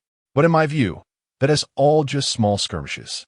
Once faced with a large-scale battle involving tens of thousands or even over 100,000 troops under the pressure of life and death, given that noble families only consider their own interests, the Whooping army will definitely not pull together as one. After listening to Cheng Huatian's orderly analysis, a glimmer of approval flashed in Yao Gong's eyes. In such a short time since you arrived here, you have managed to understand the ins and outs of Whooping City so thoroughly. It's not in vain that His Highness entrusted the Jinyui to your command. Cheng Huatian couldn't help but chuckle at this, feeling somewhat proud as he said, thanks to His Highness's attention, granting me the important position of commander of the Jinyui, I naturally have to achieve good results to live up to His Highness's cultivation. After expressing his loyalty, Cheng Huatian then asked, enough about me. How is the arrangement for your merchant caravan going? Yao Gong gently stroked his beard and said lightly, tonight at the hour of the dog, 7 p.m. to 9 p.m., the annual auction in Whooping City will be held at the Yaoyue building. We can take this opportunity to sell the various goods we brought for a good price." Upon hearing this, Cheng Huatian seemed to think of something and quickly said, "The noble families in Whooping City are no pushovers. If we display all the treasures from our greedy wolf city, they have any ill intentions? That is inevitable. So I've already used my connection with Mao Xinyan to discuss with Mao Jinlong that in the future, all products like glass perfume from the western regions will not go through the auction and will instead be exclusively sold at shops under the general's mansion." As soon as these words were out, Cheng Huatian couldn't help but light up with excitement. Wonderful. Using interests as bait to let the noble families fight amongst themselves with the general's mansion. Not only will our position be secured, but we can also widen the rift between them. This is what His Highness often refers to: the transfer of contradictions. Yao Gong smiled at this and continued, "Indeed, the more internal strife there is among the various forces in Whooping City, the weaker the defense forces will become, and the greater our chances of taking Whooping City will be. I will write a letter shortly, detailing the situation in Whooping City, and then send it via carrier pigeon to His Highness, asking him to make arrangements early." Cheng Huatian looked thrilled. TSK. I can't wait to see the scene of a Yin army descending upon Whooping City. It will definitely be quite spectacular. Yao Gong finished his wine in one gulp and confidently said, "Let us continue to work hard. I believe this day will come soon." As night fell and the lights began to brighten, Whooping City, known for its thriving trade, became even more lively at night rather than imposing a curfew, resembling a city that never sleeps. The largest restaurant in the inner city was brightly lit, and all the merchants registered for the auction gathered in the Yaoyue building, preparing to sell their prized goods to the nobles. "The auction is about to begin. Please take your seats, esteemed buyers." With a shout from the restaurant manager, the invited buyers took their designated seats one after another. Some familiar faces began to gather and whisper to each other. "I heard this auction has quite a few good treasures. It's much larger than the last one. Hasn't every auction been promoted like this before? The actual items are usually mediocre, just a gimmick by Yaoyue building to attract buyers. This time is really different. It seems there are fresh items brought by the Western region merchants. Hey, that's indeed rare.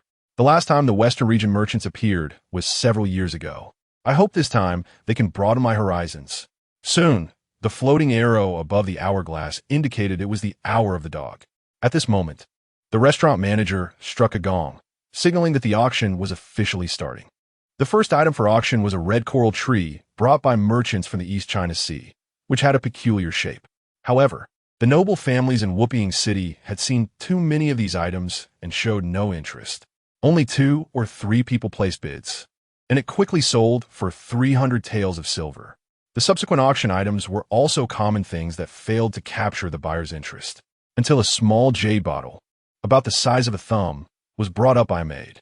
Without a word, the restaurant manager pulled out the bottle stopper and poured a drop of liquid onto a tray. In an instant, a peculiar fragrance spread throughout the hall, and the buyers, who had been dozing off just moments ago, straightened up, eagerly peering at the restaurant manager's hand, clearly curious about what item had been presented. Chapter 90. Crazy Harvest of the Aristocratic Families. What is this? The fragrance is so rich and long-lasting. Seeing the buyers successfully whetted their appetites, the manager of the tavern grinned and raised a small jade bottle, introducing, "This item is called perfume, a treasure from the western regions, made by uniquely condensing the essence of flowers. Just a drop on clothes or skin can keep you smelling good all day, and over time, the fragrance will change in wonderful ways, making it 100 times better than ordinary sachets. The starting price for one bottle is only 100 taels of silver, and there are only 10 bottles in total, first come, first served." As soon as these words were spoken, the buyers below began to rub their hands together, especially some noble women from aristocratic families, whose eyes sparkled with eagerness to acquire this perfume immediately. "Young master, I really want this perfume." A beautifully dressed courtesan was sitting in the arms of a richly dressed man, acting coy, completely ignoring the strange looks around her. The most hostile among them was Mao Xinyan, sitting next to her. Of course, he wasn't interested in the courtesan, but because the richly dressed man, who was behaving so indecently in public, was his elder brother, Mao Xinyang. The scene was filled with prominent figures from Whooping City. Yet his elder brother was flirting with a prostitute, which made him feel like the reputation of the general's mansion had been completely tarnished. It's rare for a beauty to take a liking to you. I'll bid for the first bottle of perfume today and give it to you. Mao Xinyang pinched the courtesan's delicate face and then raised his hand to shout, I bid 200 taels. After he made his bid, many buyers who had just been eager to try their luck fell silent. It wasn't that they couldn't afford the price, but they were afraid of offending the general's mansion. So they didn't dare to compete with this young master. However, the young masters from aristocratic families had no such concerns. A young man in a luxurious green robe slowly raised his hand and lazily called out, 200. One tael. Upon hearing this obviously provocative bid, Mao Xinyang's expression immediately soured. Wu Zhihao, are you deliberately trying to provoke me? Facing Mao Xinyang's question, the young man in the green robe was completely unfazed. Young Master Mao, your statement is incorrect. Bidding is all about skill, and the Yuyue Tower hasn't stated that we can increase the bid by one tael at a time. All right. You want to compete with me, do you? Let's see if you have the strength for it. I bid 1,000 taels. Provoked by his competitive spirit, Mao Xinyang shouted an astronomical price. The crowd was immediately in an uproar. No matter how good the perfume was, there was only that one small bottle, and it would be used up in a few months. 1,000 taels of silver converted to copper coins would amount to 1 million, enough to cover the expenses of a 5-person household for 50 years. Even the wealthy merchants present felt that spending this amount was truly not worth it. After all, this perfume wasn't unique. There were several more bottles to come, and it could only be said that this young Master Mao was just a fool with too much money. Brother, 1,000 taels is not a small amount. Why don't you think it over again? At this time, Mao Xinyang couldn't help but advise. However, Mao Xinyang not only ignored the advice, but also became furious.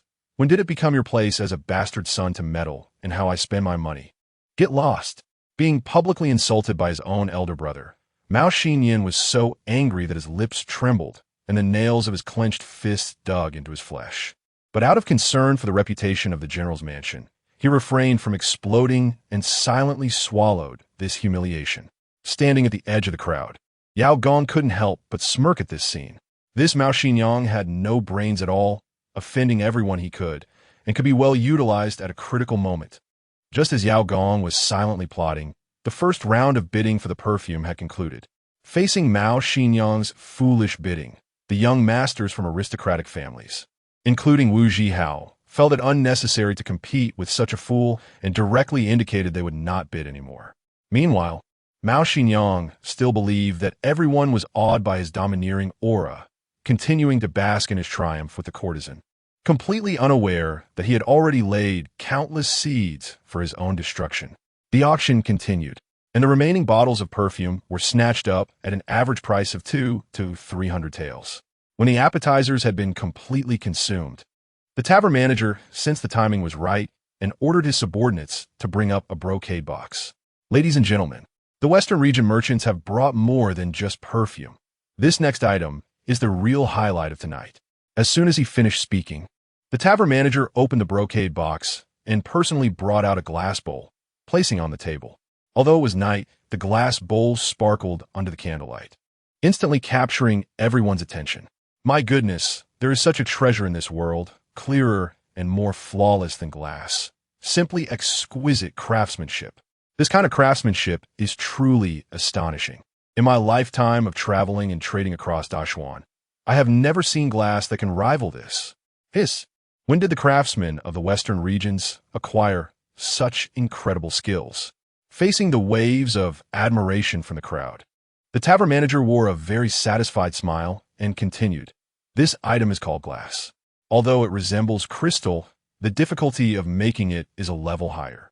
A skilled craftsman often needs years to create such a perfect and flawless glass bowl, so the starting price is 1,000 taels. Once the price was announced, a wave of excitement swept over the buyers. Although this price was not cheap, glassware, unlike perfume, was a durable treasure that could be cherished and passed down through generations. 1,100 taels, I want this glass bowl. You just say you want it? I bid 1,200 taels. No one should compete with me today. I bid 1,500 taels.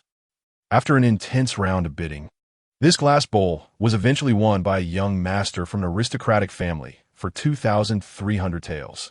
Seeing the regretful expressions on everyone's faces, the tavern manager decided to press on and auction off 100 glass products all at once, reigniting the atmosphere in the hall. With each successful transaction, Yao Gong and the others watched as the cold glass products transformed into warm silver, feeling ecstatic inside. Glass made from cheap sand that hardly counts as a cost could be produced in hundreds of pieces daily in workshops. Yet when transported to Whooping City, it became a coveted treasure in the eyes of wealthy merchants, skyrocketing in value by hundreds or thousands of times. This brought them immense satisfaction, akin to the thrill of harvesting chives. Before long, over 100 glass products were sold out, with sales exceeding 200,000 taels. Such enormous profits naturally drew the covetous eyes of certain forces. When the auction ended and Yao Gong and the others were preparing to find the tavern manager to settle the payment, they were blocked by a group of young masters from aristocratic families.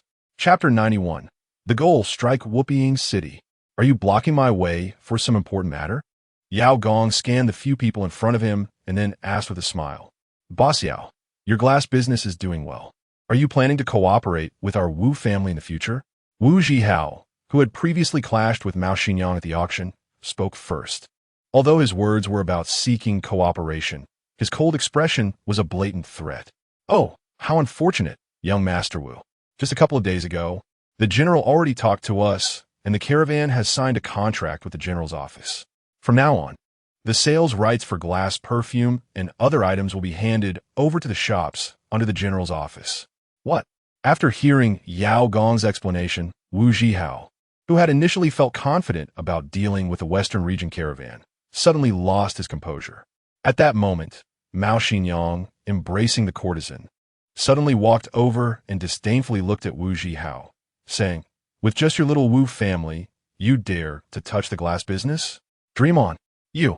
Faced with the mocking provocation from his arch-rival, Wu Zhihao was momentarily speechless with anger. Just then, another young master from a prominent family suddenly spoke up. Your Mao family is too greedy, isn't it? Not only monopolizing the glass business, but also wanting to swallow up perfumes and such. Don't you fear bursting your belly? Yeah, your general's office is being too domineering. Eating alone won't end well. Several other young masters echoed, expressing their dissatisfaction with the general's office's actions. Seeing that the other side had the numbers, Mao Xinyang's expression darkened, and he said, "It's not up to you to bark here while we work at the general's office. The reason you families can still eat peacefully in Whooping City is thanks to my father's years of steadfast defense. Otherwise, you all would have been captured by the foreign tribes and turned into slaves long ago." As soon as these ruthless words were spoken, the young masters present exploded like a lit powder keg. If it weren't for our family's support, would your father have been able to sit securely in the general's position for so many years? We kept you around because he obeyed us. Otherwise, you would have been kicked out long ago. Exactly. To put it bluntly, your father is just a dog we raised. And what gives you, a little puppy, the right to be arrogant?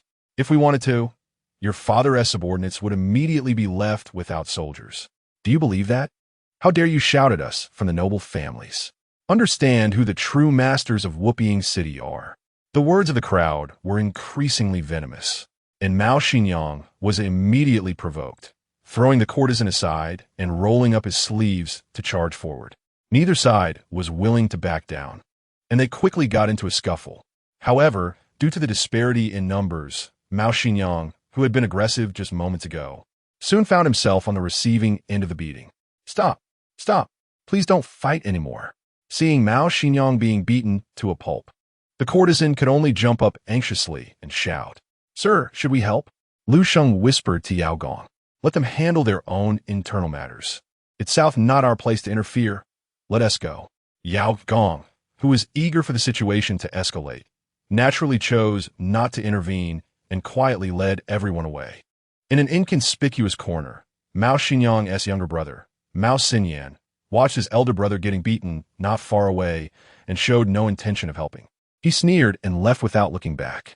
On the other side, Yao Gong found the organizer of tonight's auction, the owner of the Yaoyu building, to settle the night's earnings. After a thorough accounting, it was determined that the caravan's goods sold for a total of 238,000 taels of silver. And after deducting the commission for the Yaoyu building, there remained 190,400 taels.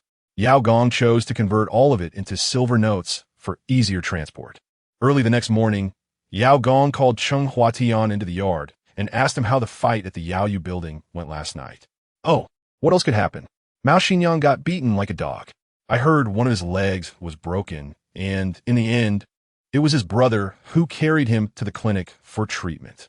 I heard that after Mao Jinlong found out about this. He was furious and went to the noble families demanding an explanation. The two sides almost reached the point of drawing swords, but in the end, it was the backer of the Yaoyu building who stepped in to mediate, which is why they didn't really fight. Alas, what a pity. After hearing Cheng Huatian's animated explanation, Yao Gong couldn't help but smile. It's still lacking a bit of heat. But the conflict between the two sides has escalated from a covert struggle to an open confrontation because of this incident. There will definitely be more clashes to come. You could just sit back and watch the tiger fight in the city. Cheng Huatian sensed that there seemed to be another meaning in Yao Gong's words. So he hurriedly asked, "Sir, are you planning to leave soon?" Yao Gong explained, "Not so fast." The young prince previously instructed that the money earned from selling goods needs to be used to purchase a large amount of pig iron to be transported back for the army in Tanlang City to make armor. Additionally, we need to buy more materials for making black powder, and most importantly, salt and grain. So we should stay in Whooping City for a while longer, gather the necessary supplies, and then return. Cheng Huatian nodded upon hearing this. Although salt and iron are strictly controlled by the Daxian court, in a trade hub like Whooping City, as long as one is willing to spend money, they can still be obtained. Yao Gong continued, "Besides these items, the young prince also specifically instructed us to keep an eye out for merchants selling potatoes, sweet potatoes, and corn. If we find them, we should buy them all." As soon as he finished speaking, Yao Gong pulled out 3 images of the crops from his sleeve and handed them to Cheng Huatian. The young prince is busy with so many affairs, yet he still manages to spare energy to care about these crops. Impressive. Achoo! In the study of Yin Wangfu, Jiang Ming, who was reading Yao Gong's letter, sneezed for no reason. The maid nearby immediately asked with concern, "Your Highness, have you caught a cold? Should I call by you to take a look?" "No need, I'm fine." Jiang Ming waved his hand and continued reading the letter in his hand. This time, Yao Gong brought him quite a few good news.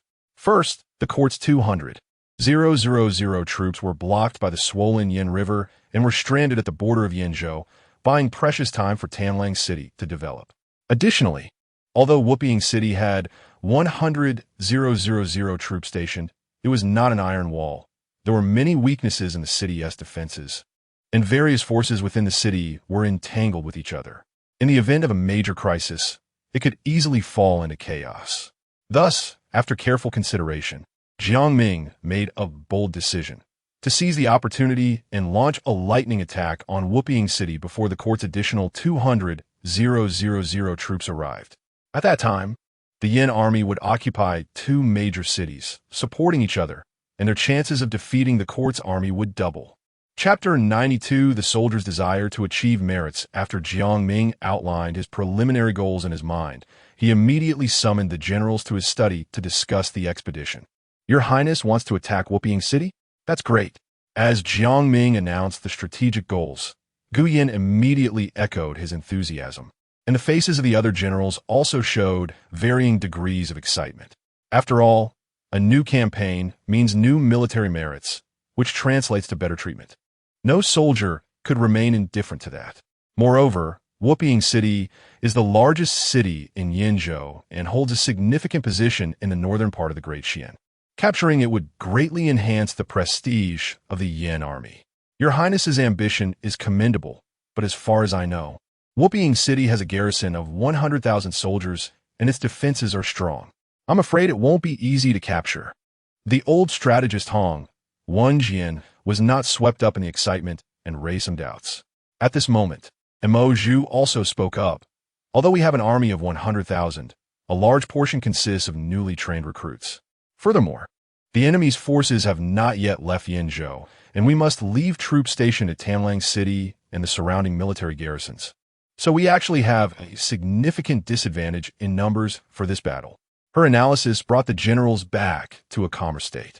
Indeed, attacking a fortified city like Wupiying would be very difficult without several times the number of troops, especially considering that we currently have fewer soldiers. What's there to be afraid of? Ever since His Highness the Young Master started his campaign, hasn't every battle been a case of the few defeating the many? Moreover, we have flintlock guns and Hongyi cannons, and our soldiers are clearly stronger than the court's army. The number of soldiers is not a problem. Seeing the atmosphere getting a bit tense, Gu Yin couldn't help but speak up. His eagerness revealed that this radical pro-war faction was extremely eager to achieve merit, fearing that others might persuade the young master not to attack Wupiying City. At this moment, Jiang Ming spoke.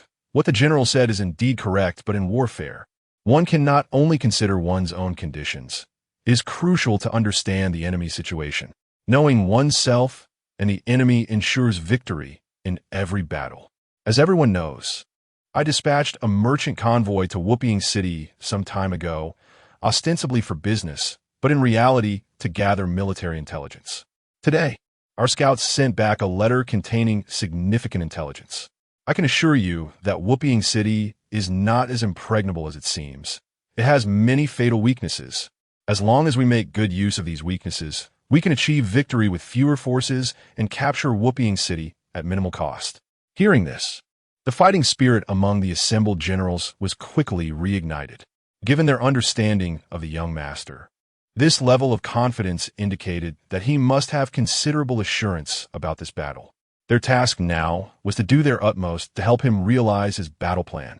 Your Highness, do you mean to use the merchant convoy that has successfully infiltrated Wupiying City for an internal and external attack? Mo Zhu tentatively asked. Jiang Ming nodded and replied, correct. According to the intelligence, the current garrison in Wupiying City is only about 20,000, as most of the troops have been dispatched to protect the various trade routes. Moreover, there's a crucial point. The general of Wupiying is at odds with the local aristocracy. If we can exploit this relationship to create chaos within the city, our people will have the opportunity to seize control of the city gates amid the turmoil. At that point, our army can march straight in and strike at the heart of their defenses. As soon as he finished speaking, all the generals seemed to envision the Yin army storming into Wupiying City, and just thinking about it made their blood boil. Your Highness, let me lead the troops this time. I promise not to disappoint you. Can you, a cavalry commander, really capture a city? Let me go instead, Your Highness. My 7 kills camp's artillery is itching for action. I also volunteer for the battle. If Wupiying is not broken, please behead me. Seeing the enthusiastic generals, Jiang Ming couldn't help but feel gratified. With such dedication from the warriors, the Yin army could be unstoppable. Hold on, everyone. I have my own plans. Jiang Ming raised his hand to stop the generals, then continued. Although our target in this battle is Wupiying City, we cannot neglect other armies. The enemy is still roaming and pillaging throughout Yinzhou, and the court's 200,000 troops have already gathered at the Yinzhou border, ready to invade at any moment. Therefore, this battle must be fought quickly. The longer we delay, the more dangerous our situation will become. Next, Jiang Ming began to issue detailed battle plans to the generals. First, to avoid alerting the Wupiying soldiers during the march, the troop strength must be minimized while ensuring combat effectiveness, and they should avoid obvious trade routes and take small paths instead. Therefore, Jiang Ming planned to deploy only 20,000 elite troops, equipped with 500 light tiger cannons for the siege. Besides the cavalry, the infantry would also ride horses, with each soldier having 2 horses for rapid movement. The advantage of this approach is that it could greatly shorten the original 10-day march to within 5 days, leaving the Wupiying army with no time to react. However, the downside of having each soldier ride 2 horses, and even having infantry on horses, is that it is extremely wasteful of horses. This would be an extravagant behavior for most armies. But there was no choice. The Yin army had previously defeated the nomadic tribes and seized tens of thousands of warhorses. With abundant resources, they could act as they pleased. Inside Wupiying City, Yao Gong looked at the letter in his hand, a joyful expression spreading across his face. What did His Highness say in the letter to make you so happy? Seeing Yao Gong's change in expression, Cheng Huatian curiously asked. His Highness received our intelligence, and, after analysis, believes that now is the perfect opportunity to capture Whooping City, so he has decided to send troops to attack. The main force should have already set out, and I believe it won't be long before they reach the vicinity of Whooping City. Hearing this, Cheng Huatian couldn't hide his joy. I didn't expect the young master to be so decisive. If we really capture Whooping City, won't we have accomplished a great feat? Yao Gong smiled and said, merely providing some intelligence doesn't amount to much merit. What His Highness means is for us to find a way to coordinate internally and externally, striving to open a gap in Whooping City's defenses from within. Realizing that this task was somewhat daunting, Cheng Huatian cast a pleading glance at Yao Gong. What do you think we should do? Yao Gong revealed a knowing smile and slowly said, the previous conflict between the general's office and the aristocracy lacked a little spark. Now that the time has come, it's our turn to add some fuel to the fire. Chapter 93. Where the Promised Soldiers. 30 miles outside Whooping City in Ganshur village.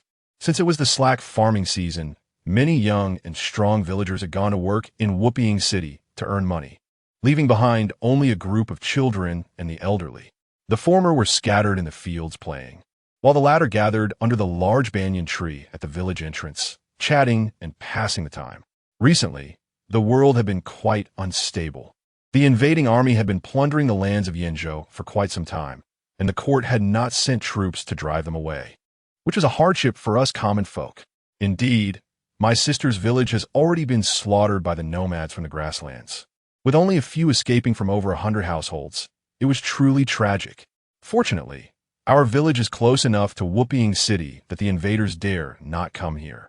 Otherwise, the consequences would be unimaginable. Don't mention it.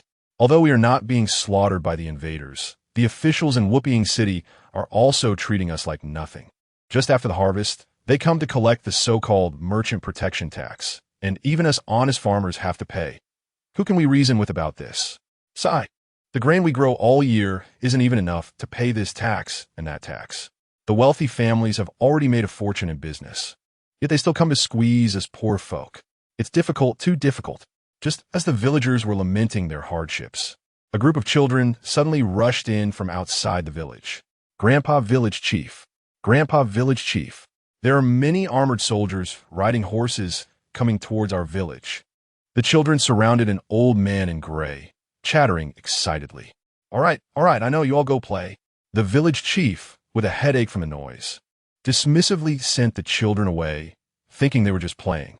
However, not long after, the elderly at the village entrance suddenly felt a rumbling sound in their ears, and they noticed small stones on the ground bouncing up and down.